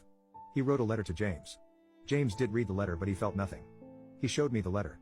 It was basically that bastard apologizing and asking for a chance. And at the end, he wrote, "Well done, my son." I got a little gist about what happened after the affair was discovered. His father and that girl were pretty much ostracized by everyone. They lived in a small town, so the word got around quickly. The father's friend basically disowned him, and every relative he had stopped talking to him. He lost his respect and dignity. He begged his mother to give up James's new address, but his grandmother refused. Also, in the letter he mentioned he had a liver failure because after he left he had a bad alcohol addiction. He regrets what he has done and knows he can never take it back. He will always have to carry the guilt. He has thought about taking his own life many times, but he knows if he dies he has to answer his deceased wife about why he did what he did. His dad mentioned he had no contact with their ex-girlfriend because she was the reason why he lost his son. He did acknowledge his own fault, but mostly he blamed that girl because she seduced him. I can't believe even in his death he avoided accountability. James said he wasn't bothered by his death until that day when I called him son. If it was some other time, he wouldn't have reacted the way he did. It was just the timing. He cried because he knew he lost his father forever. He didn't even go to his funeral because he knew if he did his progress would go down the drain. But he misses having a father. He knows what his dad did was wrong, but they were both pretty close. His dad was his cheerleader. He still couldn't believe his dad would do this to him. He mentioned that if his dad was alive he probably would have contacted him in the near future in 10 or 20 years. But he lost both of his parents forever. I apologized to him for triggering something like that. I also told him he is a wonderful man and any man would be proud to have a son like him. It's such a shame his dad threw it all away because he couldn't control his meat. With us or talk to us, they were more than happy to provide a roof over our heads. When I graduated from high school, I had the opportunity to leave for college, but I chose to stay behind and attend the local college. My brothers were still young at this point, and I didn't want to abandon them like our parents did. A couple years later, when my brothers graduated, the three of us decided to move out together. Surprisingly, my parents offered to pay for the apartment, and being a broke college student, I reluctantly accepted. It was around this time that I met my current boyfriend, Marcus. I started dating him in my early 20s. I had met countless people before him, but none of them were accepting of my brothers and I's living conditions. Marcus was the first. Marcus and I have been together for almost 6 years now, and he's wonderful. He understands my position in my life, and constantly makes the effort to hang out with my brothers, which led to their monthly boys-only night. His family is just as amazing. They accepted all three of us with open hearts and arms. Marcus's family has 3 sons, with Marcus being the oldest. Their dad loves young boys, and would always be sure to invite my brothers out for their boys-only camping trip, while I was getting spoiled by his mom on our girls' nights out. It was amazing experiencing such warmth and love for the first time. Fast forward to May 2020. Both of my brothers called me over to their newly built home, and said they had a surprise for me. When I arrived, they sat me down in the living room. They explained that they were in a very financially stable position right now, and wanted to give me a percentage of their salary so that I could quit my job and do whatever I wanted to. "We want you to experience the things you missed out on while having to take care of us," said Theo. "I know it's not much, but it's the best we can do right now. I know we can't give you your youth back, but I hope you can still fulfill your dreams with this money." I broke down into tears. I felt like I was dreaming. While I would have done it in a heartbeat again, taking care of my brothers for so long had really put a toll on my mental health. Every day I had to remind myself that it didn't matter how I felt, as long as they were happy. For the past 3 years, every Mother's Day, they always make sure to buy me a card and a gift. It's usually a sentimental note with a personal gift. I keep them all on my dresser, and I'm always sure to let them know how much they mean to me. Then she stopped breathing. I'm thinking if I don't get the hell out of there, it's a murder charge. I hid as the EMTs came through the door, put an oxygen mask on her, and took her away. By this point, my adrenaline is through the roof, and I feel like I've earned the right to take as much as I can walk out the door with, and since the house is now empty, I can take my time going through her stuff, silverware, jewelry, cash in a shoebox, you name it. If I can find it, it's mine. A fee for being a good Samaritan. Then one of the EMTs came back, so I had to hide in the closet again. He walked into the living room, turned the TV off, and grabbed a bag off her chair. This is the part that messed me up. As he turns to go, an old man just appears out of nowhere, pats him on the back, and whispers something to him. But the EMT doesn't react at all, doesn't turn around, doesn't pause, just heads back out the door like the old man isn't even there. Then the old guy glides to the front window and stands there, waving goodbye. Then he disappeared. I'm standing in the closet, frozen, wondering what the hell just happened. That's when I felt it. Somebody was breathing down my neck. Get out of my house. I started running, praying, crying, right out the front door. I didn't care who saw. I ran like a baby. I quit my robber and thief life after that night. Because every time I do something, I hear his voice yelling at me. My life is definitely not normal anymore. But one thing's for sure, no more robbing old ladies. I laughed at that. Big mistake. Another coughing fit. By the time we got to hospital, the bleeding had mostly stopped. I had quickly learned that I had to breathe shallow and quickly to give my blood a chance to clot. I was on a blood thinner for my heart, which didn't help. The doctor at the hospital thinks that I've just had a big nosebleed in my sleep, and that it just ran down my windpipe. I know this is wrong because I can feel it gurgling in my lung, and when I cough, it's easier to breathe afterwards. Everything that was in my lung when I woke up had been expelled, so something inside me had to still be bleeding. But I couldn't express this properly to the doctor for fear of the clotting of my blood will be disturbed and I'll start bleeding afresh. My hands were shaking too much to write anything more than a word or two. I tried. To be fair to the guy, he was newly qualified, and once they finally called a respiratory doctor, she was just as stumped. I had no prior lung condition. CF negative. I had part of my left lung removed at just days old young, relating to my heart, and I had had pneumonia as a toddler, but that was it. My lung had been otherwise healthy for 14 years since that first surgery. I was kept in the hospital for 2 days. I was given TXA, which thickens the blood and is commonly used for car crash victims, and was treated with strong antibiotics for what they believed was a severe chest infection. 2 months later, I had another bleed. I had been walking the dog, felt a twinge in my left side again, and cautiously spat into a nearby drain. "You gotta be kidding me," were the only words to my sibling, who were with me at the time. Marched back home. Fuming, I simply said blood. Hospital. Dad didn't argue this time. 48 hours of coughing blood, about a week in hospital, more TXA, so many more chest x-rays that it's a wonder I didn't gain a superpower like Deadpool or Spider-Man, a platelet transfusion, and a CT scan later, I finally had a diagnosis. Bronchiectasis. Caused by my childhood pneumonia. Most commonly seen in CF patients, which I am not, and people with COPD. It's when you have been so ill with a chest infection in the past that your airways have to dilate to compensate. Bronchiectasis is caused by your airways being dilated for so long that they don't spring back. Essentially, they're stretched out beyond repair, allowing for mucus and bacteria to build up in the affected area, meaning I'm more susceptible to chest infections and pneumonia. The pure blood I coughed up? I happen to have a small but very annoying blood vessel in that area. I don't even have to have a chest infection for it to bleed. Since my diagnosis, I had about 8 more bleeds. My last one was so bad, though not as bad as the second. I was sat with an oxygen mask on, had a coughing fit and the entire mask filled with blood. They embolized the blood vessel, but there's like a 90% chance of the blood vessel just growing more channels to compensate for the embolized ones. They've said that, if that happens, they will remove the scarred section of lung. It sounds crazy, but it's one surgery that I wish they would do now. It sucks when the bleeds happen, but it isn't just that. It doesn't end once the bleeding stops. I can be coughing up vile, thick congealed blood, depending on the severity of the bleed. Said, "Yay, and I wish for $1 million and not to have to deal with you anymore." So all of that sets up the final exam. It's 100 questions and then a 5-point bonus question that asks those generic "what was your favorite part of the class? What did you learn?" We got 2 hours to take the exam, and students that finished early had to wait until 1 hour was up so that there was just 1 point of people getting up and leaving rather than being distracted throughout. So I finished the 100 questions in about 20 minutes. So I spent the remaining part of the hour just blasting her in the bonus question. I said that I'm not sure I learned anything and pointed to her never making any comments on how to improve my writing. I said my favorite part of the class was it finally being over and not having to deal with her poop anymore, and brought up a number of other little things that happened on top of that mentioned above. And I said that she was by far the worst teacher I had ever had and that the school is worse off with her teaching the entire 9th grade. The bell rings for the hour and I'm the only person of the entire 110 students to leave at the hour mark.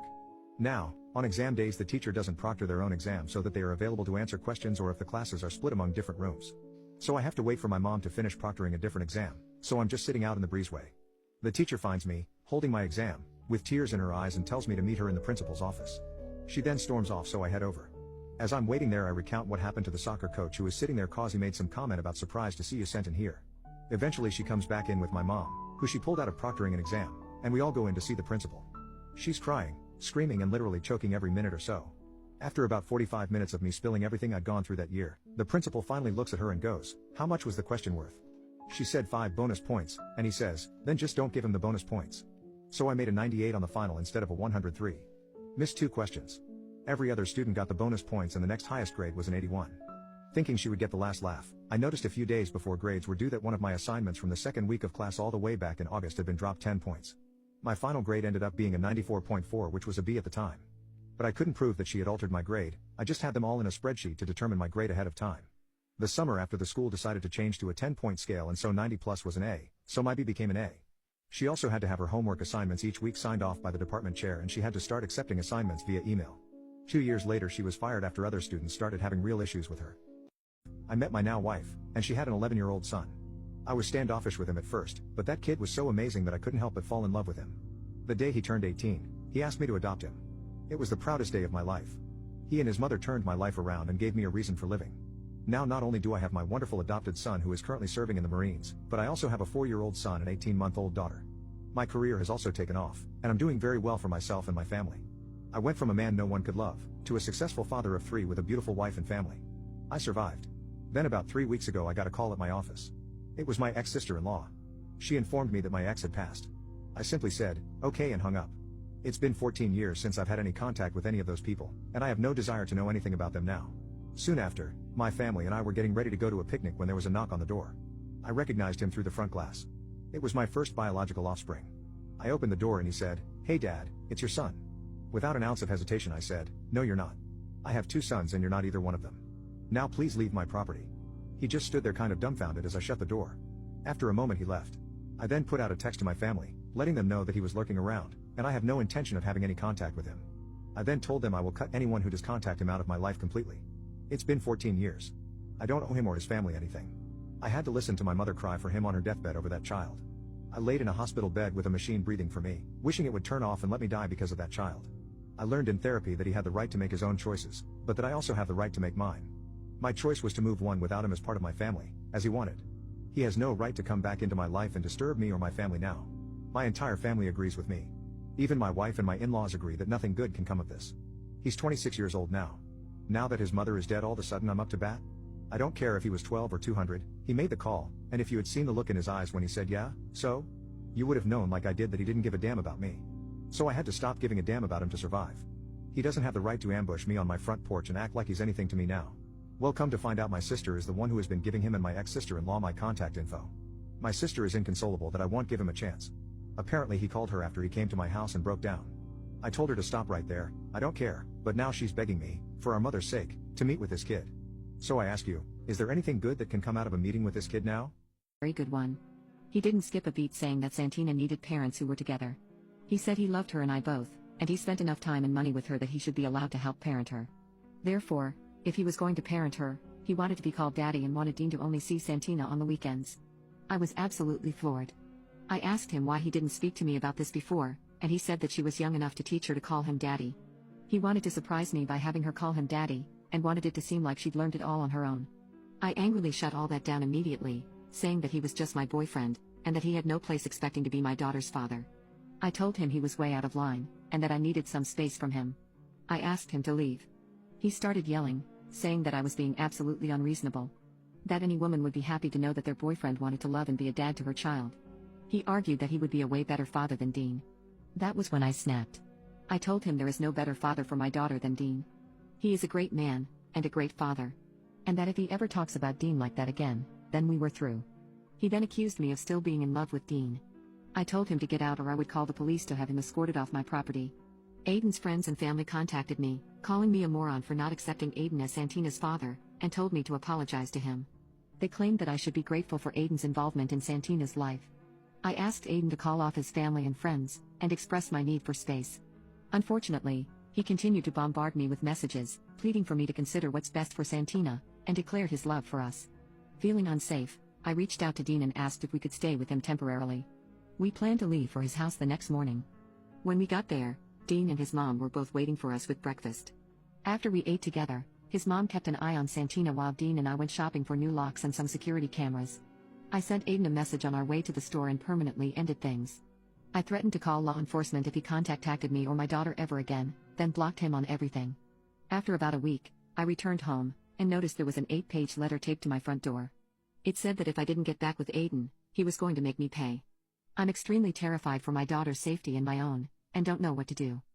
He wanted to know how he could get white teeth naturally, and my answer to him was that he needed to brush his teeth with toothpastes that don't have harsh chemicals in them because brands like Crest and Colgate, which everybody uses for some reason, have fluoride and hydrated silica. Too much fluoride leads to brown spots in the tooth and weakens it, making it more brittle and easier to chip off. As for hydrated silica, it damages tooth enamel, and using it to brush your teeth is like using sand to clean glass. So, if he thought he was cleaning his teeth every day, he was actually doing more damage and making it far dirtier than before. I told him that just changing to a natural toothpaste with better ingredients would be more effective for him since the standard brands weren't working. Lately, I've only been giving my patients ORL toothpaste because it is hydroxyapatite, which prevents and heals cavities. It whitens the teeth, and has non-toxic chemicals, unlike fluoride and hydrated silica. It's also naturally occurring, so it comes with no side effects. ORL also has the best taste, which makes it easier for my patients not to go back to their usual sweet toothpaste. But honestly, any toothpaste without harsh chemicals works. You just have to do the research first to make sure it's actually safe for you. My stepson got discouraged when he saw that the toothpaste costs almost $30, even though people spend thousands on clothes, makeup, and useless fitness equipment. But teeth are the only thing you can never take off. When I explained it to him that way, I told him not to worry about it since I'd cover ORL toothpaste for him. I scheduled him for a 4-week checkup since that would be enough time for the toothpaste to show some results. 4 weeks later, I actually found him talking with the other people in the waiting room, and he stopped wearing a mask to go to school. This was something he had never done before, but he seemed really comfortable talking with everyone. The moment he entered my office, he immediately started ranting about his school life, and as soon as he started speaking,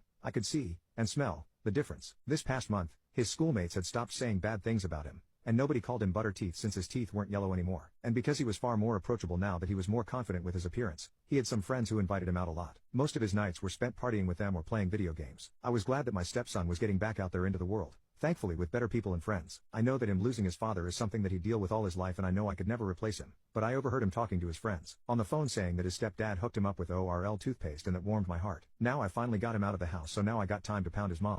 I proceeds to sneeze without breaking stream. I literally did not know that was possibly. But this man sneezes and doesn't break stream. I'm pretty sure he kept his eyes open while he sneezed too, but I couldn't tell because his hunter eyes were already such small slits with no visible upper eyelid.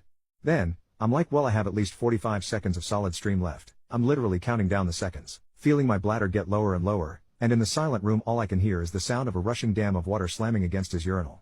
There's literally a line forming to the urinals. Everyone else that was peeing had already cycled out and washed hands and left. It's just me and Chad and 4 new guys peeing. And I'm praying the whole time like, please God, this man was peeing before I even walked in here, please don't make me run out before him.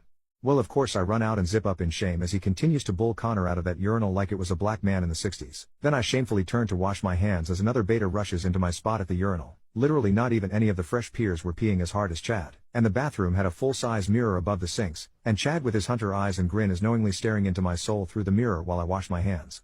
So I can't really make eye contact with myself either in a mirror, so I just intensely focused on my hands while I wash them.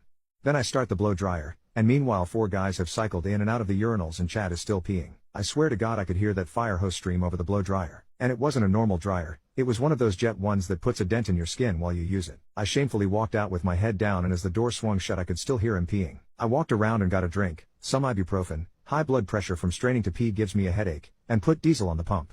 This dude finally walks out of the bathroom, hands dry and long sleeves still down. No need to wash hands when you're Chad, as I'm leaving the store. Then this dude proceeds to the trucker section of the truck stop and climbs into the biggest meanest looking Peterbilt I've ever seen, pulling doubles, and back the doubles up into a tight parking spot without even getting out to look. Meanwhile I'm pulling a tiny little automatic semi with a short trailer, and I was too scared to try and fit into a parking spot, so I just drove until I found a rest area that had a pull-through open. Chat absolutely humiliated me at the only thing I'm good at, and I can't forget about it. She said I could look through her entire phone, text or call anyone, do anything, because she would never cheat on the love of her life. I stopped sobbing at this, and she smiled a little at me and said that if it would help me feel better, she'd even wear a camera necklace so that I could make sure there's no men clawing at her. I knew she wasn't cheating me as soon as she said that, because she's a bit of a tinfoil hat conspiracist and hates when she's on camera. She somehow convinced herself that someone in the CIA would touch themselves to her using the bathroom. So I asked her why she was so distant then, and she reality checked me for a minute. She reminded me that we've both been so distant and tired because of all of the things we needed to do. She doesn't go after me because she doesn't even feel turned on anymore, and it's not because of me, because I'm the hottest man she'd ever seen. She even said she was considering going to a doctor about it, but she didn't even have time for an appointment. She kissed me on the cheek and went straight to bed after that, but I couldn't fall asleep at all. I needed to know why she couldn't feel it, and that maybe I wasn't doing enough for her. So I started searching through our /dead bedrooms and read about every person complaining about their spouse. After looking at the 50th post about some incel man claiming his wife was neglecting her marital duties, I finally found something. Someone mentioned their wife not feeling up to it and them trying out some CBD oil and her completely loosening up. I was desperate to be honest, so I went to the page and looked through their reviews. It was a quickie kit and it came with an intimacy melt to make her dripping, a CBD infused oil to get her in the mood, and an awaken arousal oil to help her calm down and get into it. The reviews even mentioned it being the best intimacy they ever had, and I knew I needed some mind-blowing action, just like the time we first met. So I ordered it and waited for it to come every day. I was practicing the moves I'd do in bed, even checking to see if my creaky body could pick her up for some wall action. And when it came, I pulled my wife aside and made sure our kids were all at school. I took it out and asked her to let me try something, and even though she didn't have much time, she gave me a chance. When I kissed her, I didn't mess up and I could tell she was tense. So I got to work. I took off her outfit, and when I asked for permission to take off her underwear, I dragged it off with my teeth. I felt my wife shudder at the sight, and I knew I was doing things right. Then I took the Awaken Arousal oil and massaged it on the area where I would be showing her all my love. I saw on her face that all her worries and struggles were melting away, and the only thing she could feel were my fingers circling around. When she was aroused enough, I put in an intimacy melt and felt how what she was. I couldn't help myself in that moment. All I could do was tease. I told her that she was so excited for me, and that she clearly had some pent-up frustrations as she arched her back and filled the room with her beautiful moans. When she got a moment to breathe, she hoarsely told me that I had no idea how much she needed this, how much she needed to feel my touch. Right then and there,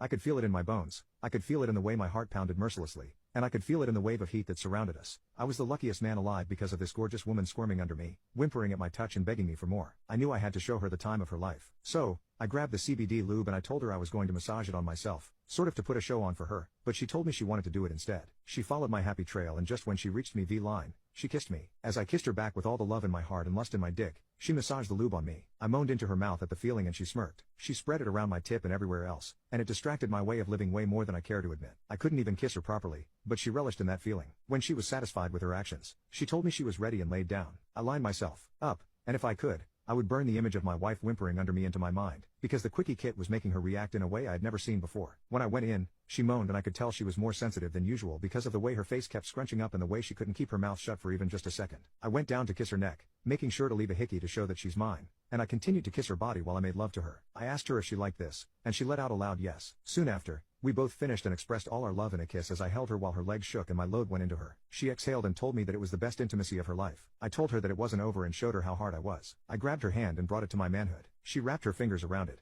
and I told her that she does this to me, and I wanted to keep showing her a good time. From then on, it ignited a fire in us. We did it until we no longer could, and we were making sure we were putting the quickie kit to good use. Honestly, if you're looking for a way to spice up your bedroom life, I'd definitely get the quickie kit, because this has spiced up our life in ways that I can't say, or else I'll get banned on here. Work. I downloaded an investing app to help me turn these $15,000 into more money. For months, I grinded the free lessons and earned in-game coins to buy stocks by competing in tournaments with other people about our investing knowledge. I also started flipping with all the profits, and slowly and steadily I was making more money. I even invited 5 of my friends to the investing app to earn an extra $1,111 so that I could use it to buy more stocks and build up my money. To make things simpler for myself, I started auto-investing like top investors such as Nancy Pelosi and Warren Buffett, investing every single dollar I made flipping back into the stock market, and I used all their stock charts to know what stocks were going to do well in the coming months. In about 8 months, I knew the time had come. I cashed everything out, went to visit my girlfriend's father, and demanded a meeting with him. He let me in, probably thinking the money he gave me ran out and I was here to ask for more. But the look on his face when I gave him a check for $60,000 was priceless. I told him in clear words that I loved my girl and no amount of money would be enough to keep me away from her. I told him I had turned his initial $15,000 into $60,000 by investing and working on my side hustle, and he could take that check as a bribe for me to give me the ability to date his daughter. I also told him I was going to be just as rich as him,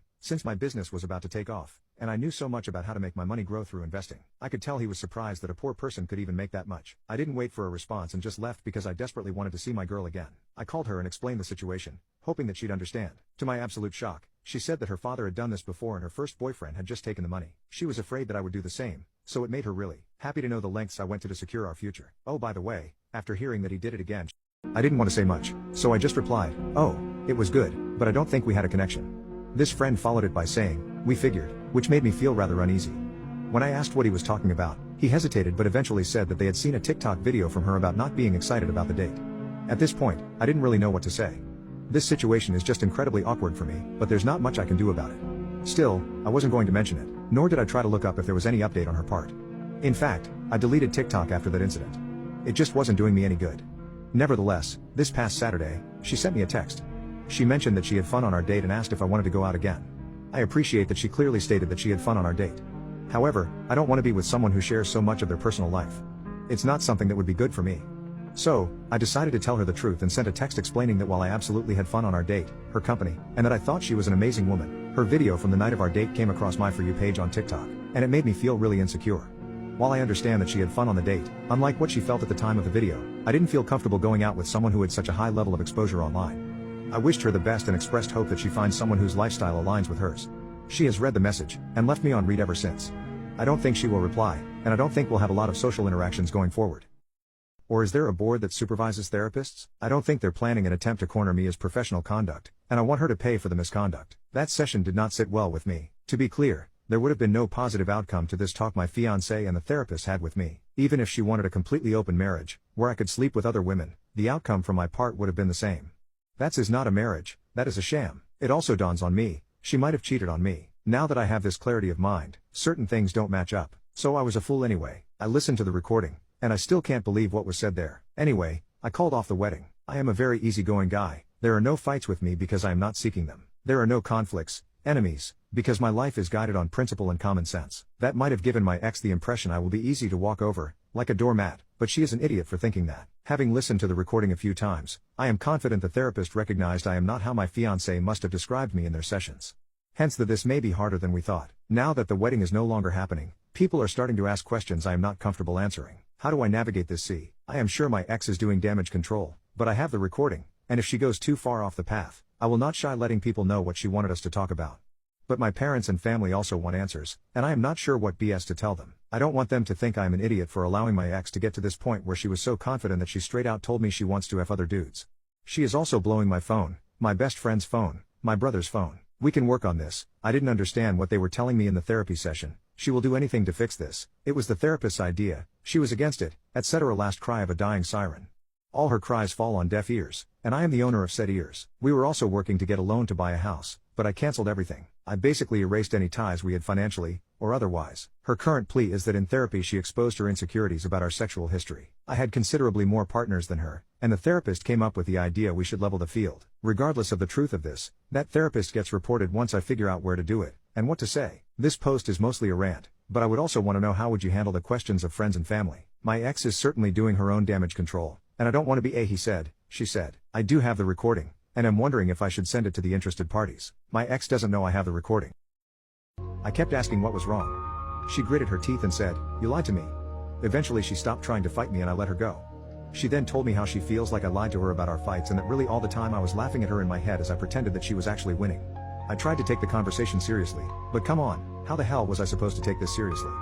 So I may have been somewhat mocking, flirting, and generally being a jerk about the whole thing. She went into our room and slammed the door. I slept on the couch that night. As such, I had a whole lot of time to think. In the morning, we had breakfast and she did not say a single word. Afterwards, she tried to go back into our room when I grabbed her and pleaded with her to talk to me. After being stubborn for some time, she eventually gave in. She told me, "I've never come across the difference in strength between men and women like that before. Sure, it might have been funny to you, but it really upset me. I thought it was because you lied to me, but really it was just really scary." It was like a major emotional drop for me.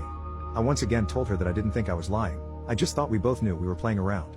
She then told me, as women we're always told to be careful, but when you feel the full difference between the strength difference, it's legit terrifying. It just feels like the rug was pulled out from under me. I told her I was sorry and she went back to our room. That day I brought up all her favorite snacks and put on her favorite movie. She gave in and we snuggled on the couch. That's when I got an idea. "Babe, why don't we sign up for some jiu-jitsu classes?" "What the hell is that?" she asked. "It's pretty much grappling. Like chokeholds, arm bars and stuff. I've seen some pretty scary chicks on UFC that would probably kick my butt." She declined, saying, "You'll just overpower me again. I don't want to play fight anymore, it's not fun." No, it's actually very different.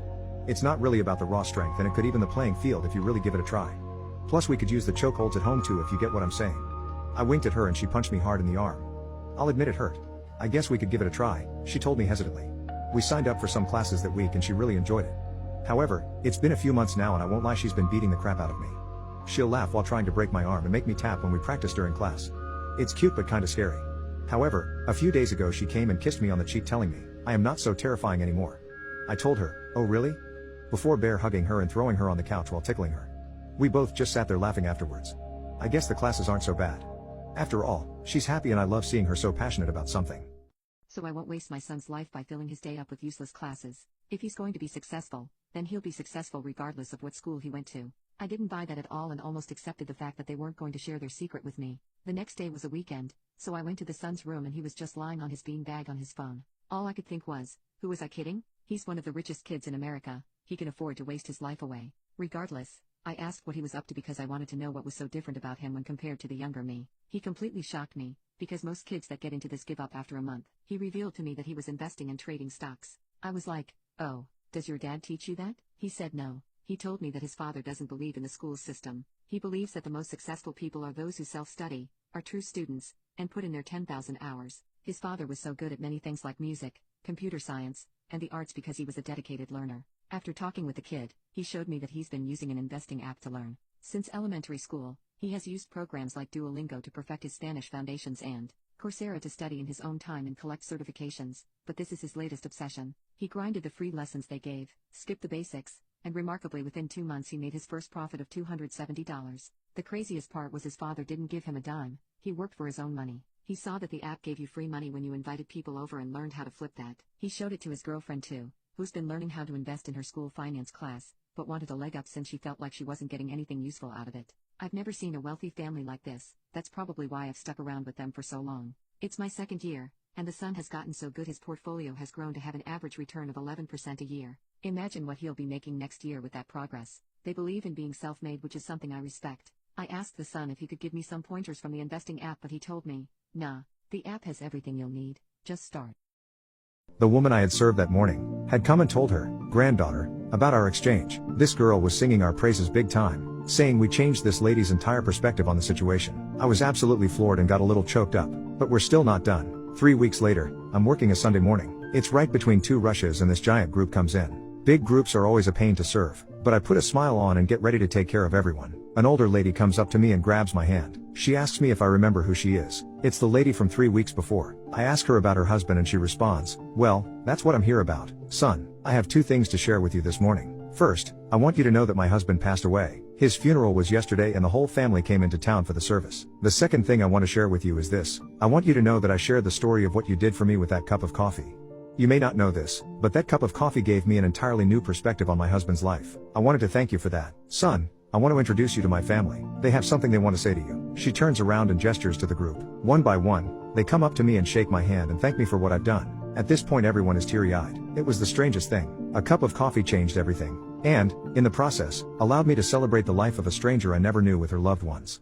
My boobs are B cups, which are already decent and big enough, but no, he told me to make them bigger, by 2 inches no less. This literally seemed impossible without plastic surgery, and I straight up told the guy who asked me to fix my measurements that I wasn't going to do that because my boobs had nothing to do with my performance as an actor. But he quickly reminded me that I was the one who asked what I needed to change. Then he gave me a strict almond diet, sent me away, and told me to only come back once I fixed everything. I left the room in shock but went right to work. I lost the pounds within 2 weeks and dyed my hair, but I just couldn't fix my cup size. I tried everything from going to the gym to gaining a few pounds back. Nothing changed my size, and I was just about to give up. I tried going to the director one more time and he gave me the same lecture about my boobs not being big enough to join the big leagues. I tried to hold it in, but I exploded on him. I said there was still no way I'd be able to increase my chest size. His response? Check your email. So, I did. And there, in my email, was an unironic, honest list of supplements that the director expected me to take just to grow my honker size. The crazier part? Those supplements worked. I went up an entire cup size in the span of 2 months, and my girls are still growing. The director ended up using someone else for the role because he needed someone right away, but he kept me around for his next big role. But now, the director has me working with a new designer who is even more particular about the supplements I take. He's sort of a freak about it. I tried to go to Walgreens to buy the stuff, but his requirements are so specific that he literally had to send me links for each one. He'll only let me take vitamin B supplements, biotin from some random Chinese company, collagen supplements from this random company in Korea, and most importantly B Vitality B pollen for my chest because he thinks my old supplement was hindering my potential. It sounded like a load of crap to me, but I guess the director knew what he was doing though, because my body and skin have never looked so good before. But even though I look natural, please just know that everything in the acting industry now is a result of supplements, diets, and pure wealth. Natural talent isn't enough anymore if you want to survive as an actor. It's just a starting point. But your mother is dead. I darted back in and went straight to her bedroom. She was tied to the bed with the phone cord and her throat had been sliced open. There was blood everywhere. I ran back outside and downstairs to call 911 as our phone wasn't connected at the time. I didn't really know what to say and I think the operator must have thought it was a prank because she hung up on me. So I called my grandma and told her. After that, I just sat on the bottom step until the police and paramedics started pulling up. My grandma arrived shortly after and it gets blurry from there. It will be 26 years on September 26th that this happened. Still no arrests. I feel like everyone in town knows exactly who did it, the same people I've been saying for years, but no one is willing to say anything. Mind you, her boyfriend was killed in the same way about a year before. This happened in Plymouth, North Carolina, and her name is Sonia Day. You can also look at details of her boyfriend's murder on the North Carolina Innocence Commission website under the Spruill case. My cousin was wrongfully convicted of his murder and after all this time they are finally trying to do something about it. I've always been adamant that the same people are responsible for both murders. So that's how my mother saved my life. I would like to think that if I stayed home that day, I could have saved her somehow, but it likely wouldn't have gone that way. My heart started racing, but my mom's voice echoed in my head. If it's really important, they'll still be there in 10 minutes. I texted my neighbor Freya across the hall. Is there emergency maintenance happening right now? She replied immediately. No, management always sends emails for emergency work. Don't open your door. The guy knocked a third time. Then I heard him talking to someone. I peeked out again and saw a second man had joined him. They tried the doorknob, thank God I always lock up, and then moved on to the next apartment. I called the building manager, Darlene, who confirmed there was absolutely no maintenance scheduled and immediately called security. Turns out these guys had been going floor by floor with the same story. 2 women on the second floor had let them in, and they'd stolen cash, jewelry, and electronics. When I called my mom later that week to tell her what happened, she got quiet for a moment. Then she explained the rule's origin. Before I was born, she'd opened the door to a flower delivery that turned out to be a man who forced his way in. Nothing terrible happened. Our neighbor Leroy heard the commotion and came running, but it terrified her enough to create the 10-minute rule. Real emergencies don't disappear after 10 minutes, she told me. Real friends call back, real delivery people leave notes. But bad intentions can't usually wait that long. Now I understand. That paranoid rule probably saved me from a terrifying situation. I've now implemented it in my own life, and I've added my own twist. I use those 10 minutes to verify. Call the company if someone claims to be from the gas company. Text friends if someone claims they sent someone over. Call the front desk if a hotel employee knocks unexpectedly.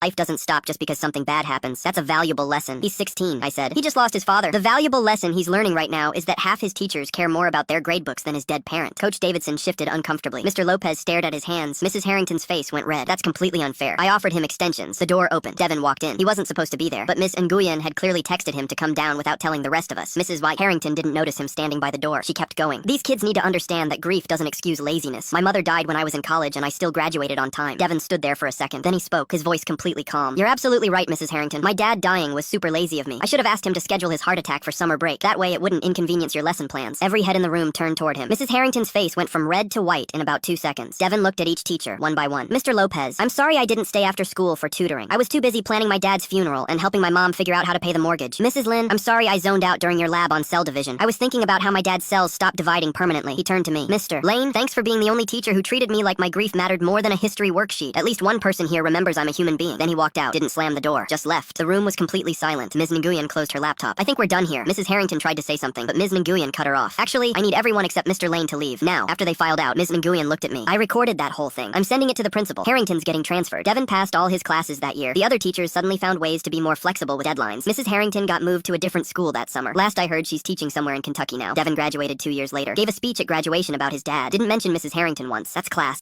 At me for the first time in months. I guess I always thought it had to be this big elaborate trip, he said quietly. Like we needed to plan some weekend camping adventure or buy expensive gear first. I sat down in the chair across from his desk. Nope, Jake's dad just grabbed some old rods from his garage and we went. He said fishing is more about the talking than the catching anyway. My dad was quiet for a long time, just staring at his hands. I keep saying I don't have time, he finally said. But Jake's dad works 2 jobs, doesn't he? I nodded. He fixes cars all week and does landscaping on weekends, but he still makes time for Jake. Every Sunday morning, no matter what. That hit something in my dad. His shoulders kind of sagged and he rubbed his face with both hands. I've been telling myself I'm working all these hours for you, he said, to give you a better life. But what kind of life is it if we never actually spend time together? The next Sunday, my dad woke me up at dawn. He was standing in my doorway holding 2 fishing rods and a tackle box. Come on, he said. Let's go see what's biting. We drove to the same lake where I'd gone with Jake's family. My dad was nervous, asking me to show him the knots Jake's dad had taught me. But once we got our lines in the water, something changed. He started talking to me like I was a real person, not just his kid he needed to take care of. We went fishing every Sunday after that.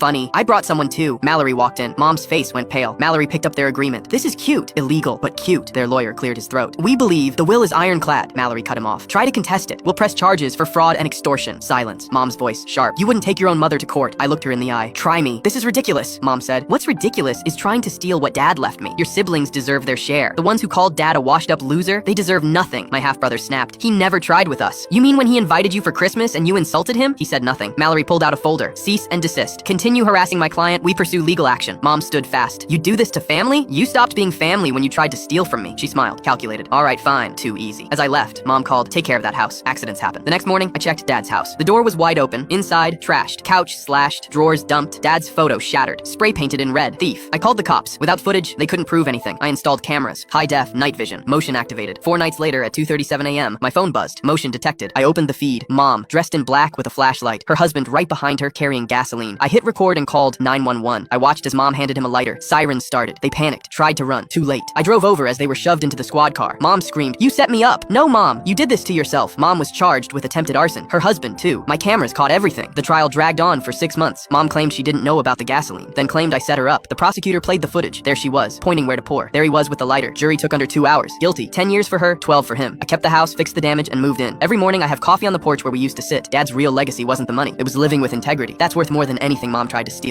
Sister-in-law protested, saying I was taking food from her kid's mouth, but I said I didn't care. She already had. one roast in the oven. I went to their freezer, and they had about 40 to 50 pounds of ground beef, steaks, and roasts from our cow, including a couple of prime rib roasts. I grabbed it all except the roast in the oven and drove home. My wife yelled at me, saying she couldn't believe how selfish I was and that sister-in-law called her crying. She also said she paid half of it to do whatever she liked. I yelled back, saying you don't get to decide to give away anything we pay for together, and said she acted like a sneak thief for doing it behind my back. My wife is still angry at me and says she won't speak to me until I apologize to her sister, return the meat that I took back, and apologize for calling her a thief. Update: I apologized to my wife for calling her a thief and that I would apologize to her sister for going to her house in a huff and upsetting her, but I said I wouldn't apologize for taking back the meat we paid for jointly. I laid it all out and said my position on me not buying groceries for their family hadn't changed. I said her husband only works 3 days a week, 12-hour shifts, and if they're struggling for food, he needs to pick up more shifts. I also said taking vacations and having new cars is a luxury they can't afford if I have to pitch in to pay for their food. As some of you suggested, I asked my wife why you aren't buying groceries with your money if you want to support them. My wife responded that she'd been buying them groceries for the past couple of years with her own money because they were up to their eyeballs in loans and credit card debt,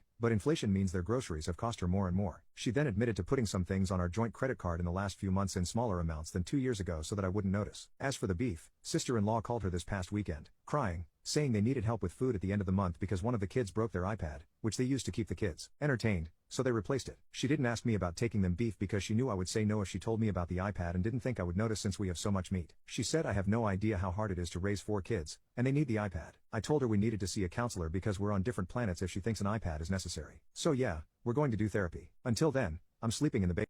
Or you're expelled. 3 other kids were now on the floor. The strobing was triggering something in everyone. Migraines, nausea, panic. Make it stop! Jenna was crying, hands pressed to her temples. Through the door window, Mr. Peter from next door looked in. The sub stepped in front of the window, blocking his view of the chaos, and gave a thumbs up before pulling down the shade. He walked away. This is torture! Emily screamed. 1 minute left. I could feel my consciousness slipping. My muscles were already starting to twitch. The sub actually turned the speed up on the strobe. When I was in school, nobody had seizures. Now suddenly everyone's neurodivergent. Thanks social media. My body wasn't mine anymore. The seizure hit like a lightning bolt. Sarah told me later that's when things got really bad. My seizure was violent, thrashing, foaming, turning blue. She tried to turn me on my side, but I was convulsing too hard. She's dying! Sarah screamed, my blood on her hands from where I'd bitten my tongue. The sub stood there eating an apple. Oscar-worthy performance, though the fake blood is a bit much. That's when Billy lost it. This sweet, quiet kid who never caused trouble. He grabbed a music stand like a battering ram. Violence? Really? The sub pulled out her phone to record. This is going straight to the principal. He swung at the smartboard. Crack. The screen went black. Destruction of property! She shrieked. That's a felony! But Billy didn't stop. He turned and smashed the door window. Glass everywhere. David was having his own seizure 3 feet away. Jenna vomiting from the strobe exposure. Complete chaos. Assault! You're all going to jail! That's when my boyfriend Darren saw me through the broken window and completely lost it. He reached through, slicing his hand on the glass, fumbling for the lock. Don't you dare! The sub screamed, but Emily and Billy held her back. The door flew open. Teachers came flooding in. Call 911! Someone screamed. Multiple students seizing! The sub was still yelling as they restrained her. They're all faking! This is mass hysteria! The paramedics said I was clinically dead for 90 seconds. They had to intubate me right there in the hallway while working on David 10 feet away. Turns out he had undiagnosed epilepsy. Miss Blackwood was given paid time off while her performance was under review. A few of the parents worked to set up a GoFundMe to cover treatment costs. Fast forward 2 weeks later, and we were sitting in science class when they broke the news. David's parents only managed to raise $30,000 of the $130,000 needed for treatment. He didn't make it. That's when I knew we had to take matters into our own hands and destroy Miss Blackwood. Full story on channel, link below.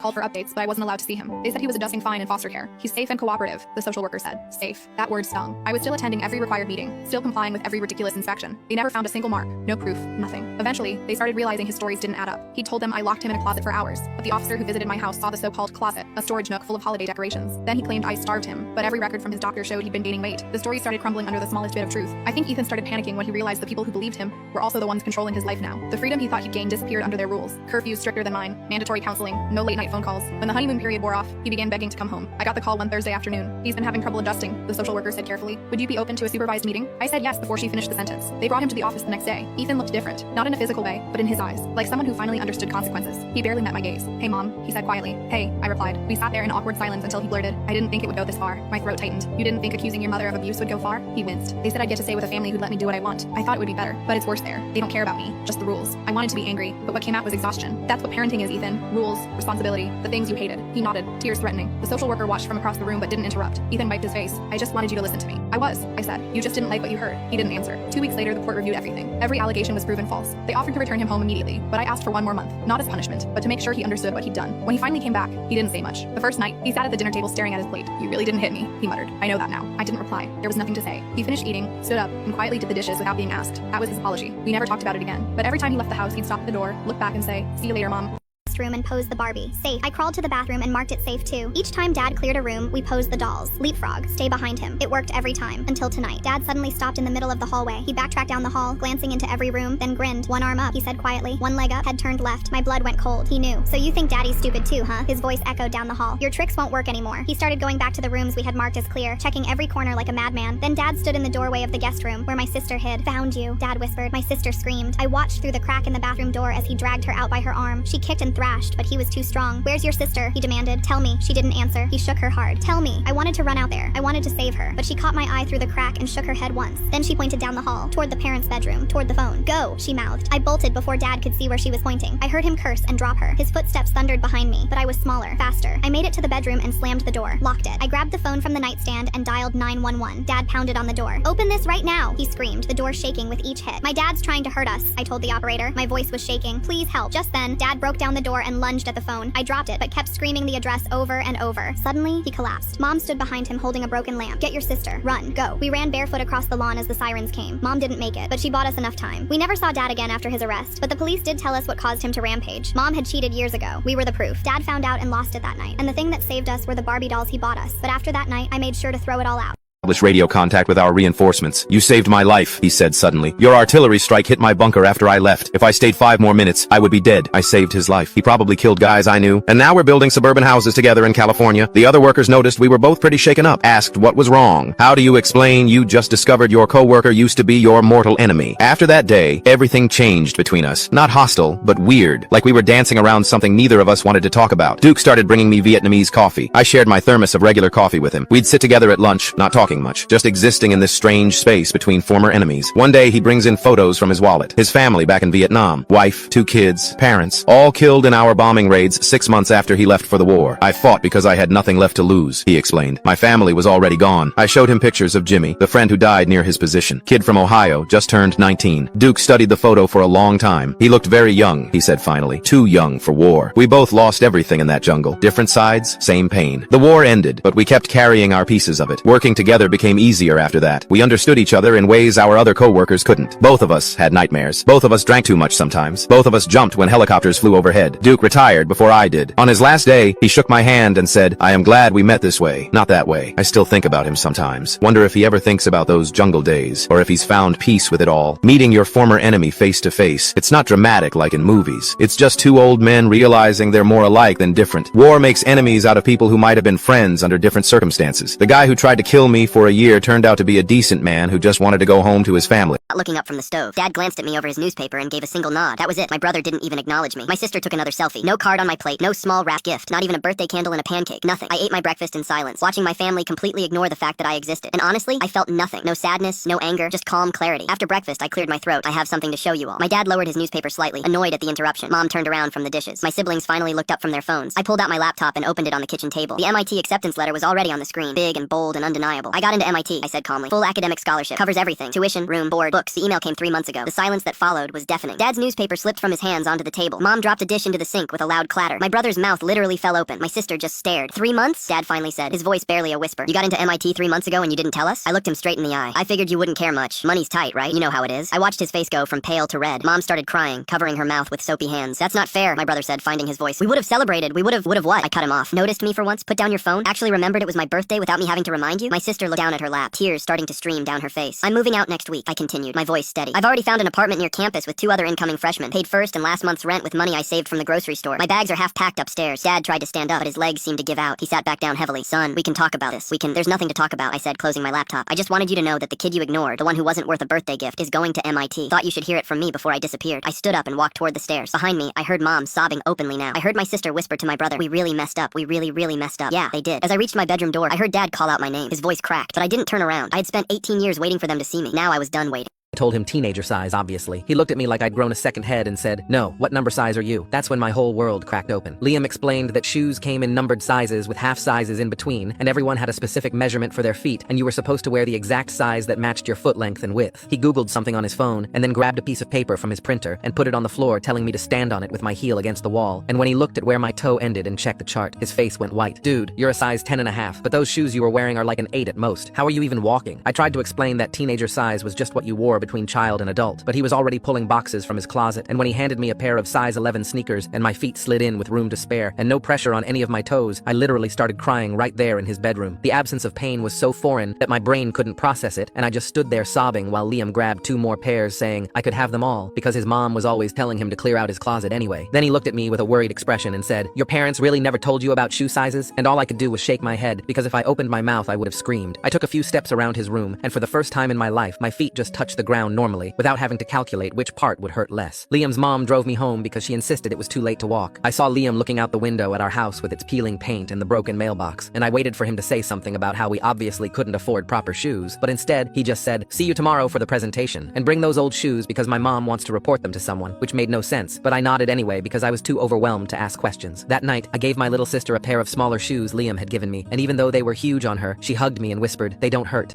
Records. Exposed some messages. My stomach turned. What messages? Belly's jaw was tight. He knew her. They'd been talking for months. The room went silent. Walter shook his head. That's not. Her name was Elena. Ring a bell? I looked at him. You knew her? You wouldn't meet my eyes. Belly kept going. They weren't just talking. They were together for almost a year. My mom sat down slowly, like her legs gave out. I couldn't breathe. You were cheating on me? It wasn't like that. Then what was it? Belly's voice cut through. Because I read the messages, Walter. All of them. She was pregnant. The word hit me like a truck. Pregnant. Belly wasn't done. She was on her way to meet my sister that night to tell her everything. About you. About the baby. About all of it. I turned to him. My voice was barely a whisper. You killed her. It was an accident. You targeted her. You knew where she'd be. You knew what she was going to do. I was shaking now. You killed her to shut her up, and then you framed me for it. My dad moved toward him. You piece of— Wait. Belly held up her hand. She looked at me, then at Walter. There's one more thing. She pulled out another page. I kept asking myself why. Why go this far? Why risk everything? She read from the page. 3 weeks before the accident, Walter searched our family's business, looked up the inheritance structure, saved screenshots of Dad's estate land. My dad froze. Belly looked at Walter. You weren't just covering up an affair. You needed her. She pointed at me. The wedding was your way in, to the family, to the business, to the money, and Elena was going to ruin that. Walter's face crumbled. He had nothing left. I stood up slowly. You killed that woman. You killed your baby. You destroyed my life. And it was all so you could get your hands on my family's money? He opened his mouth. Nothing came out. My dad moved fast. Before anyone could react, his fist slammed into Walter's face. Walter hit the floor hard, blood on his lip. He tried to crawl toward the door, but my dad grabbed him by the collar and threw him back down. You're not running from this. Walter was sobbing now. I'm sorry. Please. Nobody responded. Belly was already on the phone with the station. I need a unit at my parents' house. Now. Walter looked at me from the floor. Broken. 5 minutes later, the cops cuffed him for murder. Prepped out. She made it to the guest room and posed the Barbie. Safe. I crawled to the bathroom and marked it safe too. Each time Dad cleared a room, we posed the dolls. Leapfrog. Stay behind him. It worked every time. Until tonight. Dad suddenly stopped in the middle of the hallway. He backtracked down the hall, glancing into every room, then grinned. One arm up, he said quietly. One leg up, head turned left. My blood went cold. He knew. So you think Daddy's stupid too, huh? His voice echoed down the hall. Your tricks won't work anymore. He started going back to the rooms we had marked as clear, checking every corner like a madman. Then Dad stood in the doorway of the guest room, where my sister hid. Found you. Dad whispered. My sister screamed. I watched through the crack in the bathroom door as he dragged her out by her arm. She kicked and thrashed, but he was too strong. Where's your sister? He demanded. Tell me. She didn't answer. He shook her hard. Tell me. I wanted to run out there. I wanted to save her, but she caught my eye through the crack and shook her head once. Then she pointed down the hall, toward the parents' bedroom, toward the phone. Go, she mouthed. I bolted before Dad could see where she was pointing. I heard him curse and drop her. His footsteps thundered behind me, but I was smaller, faster. I made it to the bedroom and slammed the door, locked it. I grabbed the phone from the nightstand and dialed 911. Dad pounded on the door. Open this right now, he screamed, the door shaking with each hit. My dad's trying to hurt us, I told the operator. My voice was shaking. Please help. Just then, Dad broke down the door and lunged at the phone. I dropped it, but kept screaming the address over and over. Suddenly, he collapsed. Mom stood behind him holding a broken lamp. Get your sister. Run. Go. We ran barefoot across the lawn as the sirens came. Mom didn't make it, but she bought us enough time. We never saw Dad again after his arrest, but the police did tell us what caused him to rampage. Mom had cheated years ago. We were the proof. Dad found out and lost it that night. And the thing that saved us were the Barbie dolls he bought us. But after that night, I made sure to throw it all out.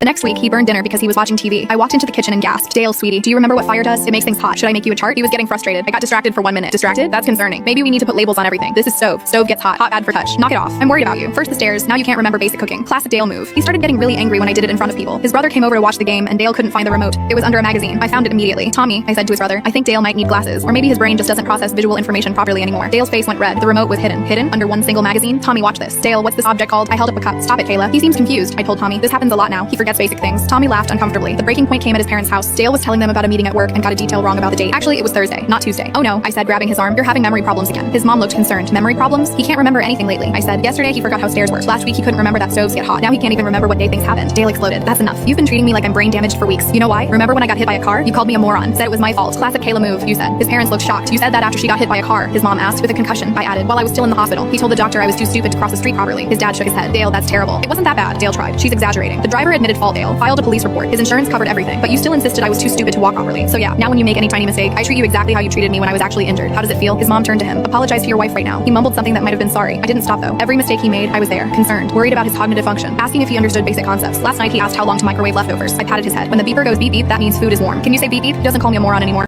Or maybe call your real mom since she's so wonderful. Week 3, my stepdaughter's big school project was due. She'd always left things to the last minute because I'd swoop in and help. Not anymore. She failed and came home crying. My husband tried to blame me. You could have reminded her. I shrugged. Real mom would have remembered. Then came the phone call that changed everything. It was a Thursday evening, 1 month into my strike.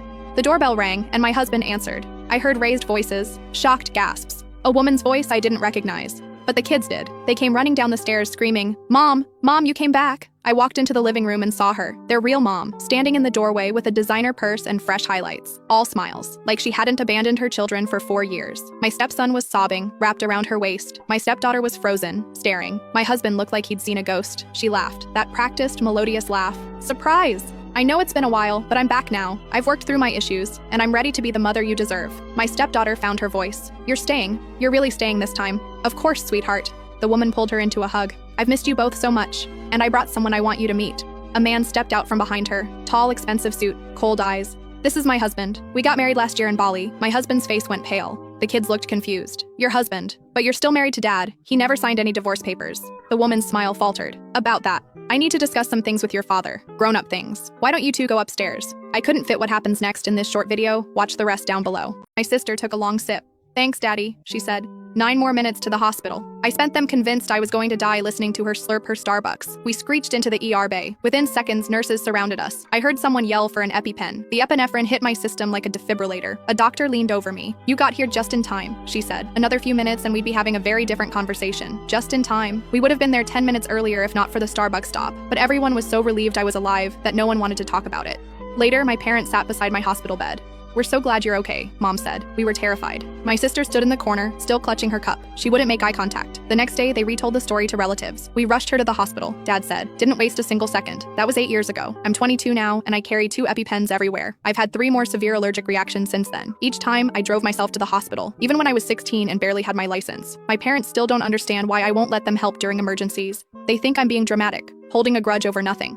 Last month, my sister got engaged. She asked me to be her maid of honor. Over coffee, she brought up that day. I didn't think you were really dying, she said quietly. I was just a kid. I wanted to tell her I wasn't talking. I was wheezing. That still conscious isn't the same as fine. That the Starbucks stop taught me something crucial about where I ranked in the family hierarchy. Below convenience, below a caramel frappuccino. Instead, I just said, I know. But I declined the maid of honor position. Some things you can forgive. Some things you just learn to carry. And some things teach you that when your throat is closing, the only person you can truly count on is yourself. I still can't drive past a Starbucks without my chest tightening. Not from allergies, from memory. Explained how the night of the accident, she was riding home from her night shift when the rich guy pulled up beside her. He rolled down his window and catcalled her. He said things she didn't want to repeat to me. She explained she kept her eyes forward and pedaled faster to get away from him, but he gunned his engine and cut her off so fast she couldn't stop. My arm still doesn't bend the way it used to, she said quietly, showing me the scar running from her elbow to her wrist. It made me flinch. She noticed and said, I had to drop one of my jobs because I can't lift things anymore. She held out her hand to take the papers from me, still polite, still composed, like she'd learned a long time ago that the world wasn't fair and fighting it only made things worse. I handed them over. Don't worry about this too much, I said. The words felt hollow, but I meant them. I sat in my car for 10 minutes after, staring at the steering wheel. Then I started driving. 40 minutes later, I walked into my boss's office and closed the door. I sat down and told her everything. The girl's story, the accident, what he really did to her. My boss leaned back in her chair. This isn't the first time, she said quietly. My stomach dropped. What do you mean? He's done this before. 3 other people in the last 5 years. Same pattern every time. Harasses someone, causes an accident, then sues them for damages. They can't afford lawyers, so insurance pays him out. I stared at her. You knew this when we took his money? She met my eyes. The firm needed the client. I didn't have a choice. She paused. But that doesn't mean I stopped paying attention. She opened her desk drawer, pulled out a business card, and slid it across the desk without another word. I picked it up. A lawyer's name. Someone outside our firm. I can't officially do anything, she said carefully. But if someone happened to call that number and explain the situation, I imagine they'd find it very interesting. I looked at her and smiled. I called that other lawyer the same afternoon and offered to pay for all the fees, as long as they tell the girl it's pro bono. They got in contact with the girl and helped her file her own lawsuit. When it finally went in front of a judge, she won $500,000. As for the rich guy, his insurance dropped him once an anonymous tip came in regarding the pattern of his accidents. He had to pay the girl out of pocket.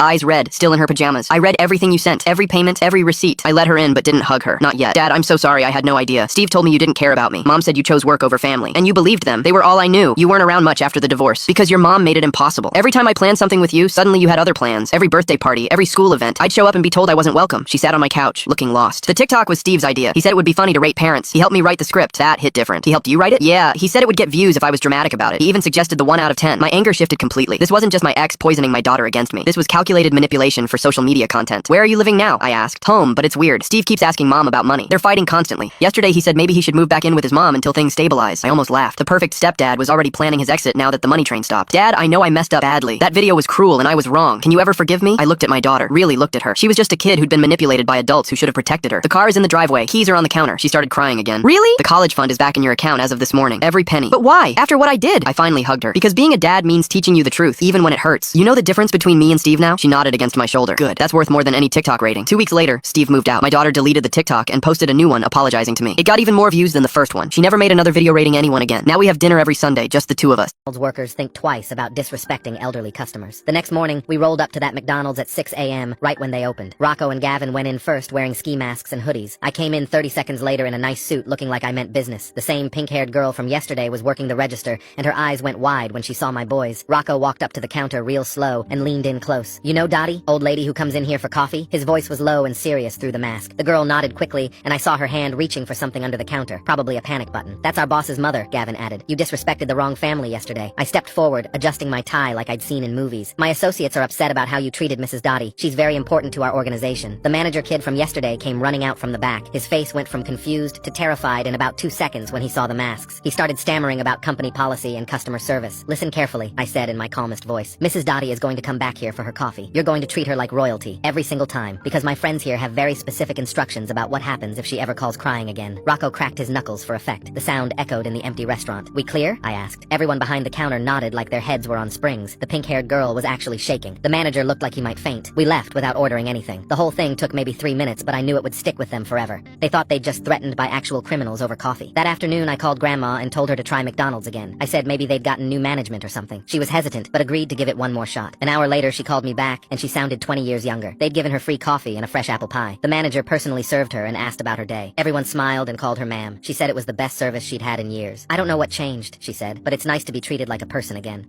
Waves. Went to Sephora and had them do a full glam makeup session where they taught me everything. I'm talking fake eyelashes, contour, highlight, the works. I bought this stunning emerald green dress that cost more than my car payment and some heels that made me feel like a supermodel. The morning of the party, I spent 3 hours getting ready. When Dave saw me, his jaw literally dropped. He was like, "Babe, you look incredible, but isn't this a little much for my mom's backyard party?" I just smiled and said, "Your mom always says I should put more effort in. Today I'm putting in all the effort." We showed up to this casual backyard barbecue, and I looked like I was heading to the Met Gala. Everyone stopped talking when I walked in. Rachel's mouth fell open. Her friend Margaret spilled wine on herself because she was staring so hard. I could hear people whispering about how amazing I looked. Rachel recovered quickly and came over with this fake smile. She was like, "Well, don't you look overdressed?" I gave her the biggest smile and said, "Thanks. I took your advice about putting more effort into my appearance. You always say I look tired, so I made sure to look extra awake today." The whole party, people kept complimenting me and asking where I got my dress, who did my makeup. Rachel's church friends were all over me, and I could see her getting more annoyed by the minute. When it was time for pictures, guess who everyone wanted photos with? Not the birthday girl. But here's where it gets even better. Rachel's sister Karen was there, and she pulled me aside. Turns out she'd been listening to Rachel trash talk me for months. Karen told me that Rachel always complained about how I let myself go, and how Dave settled for someone who doesn't care about her appearance. She was so embarrassed by her sister's behavior that she apologized and said I looked absolutely stunning. During the cake cutting, Rachel made this passive-aggressive speech about how some people know when to dress appropriately for occasions, while looking straight at me. So I stood up and made my own little speech. I thanked her for always encouraging me to reach my potential, and said that her constant advice about my appearance had really motivated me to show everyone what I could look like when I put in effort. Dave was mortified, but half the party was trying not to laugh.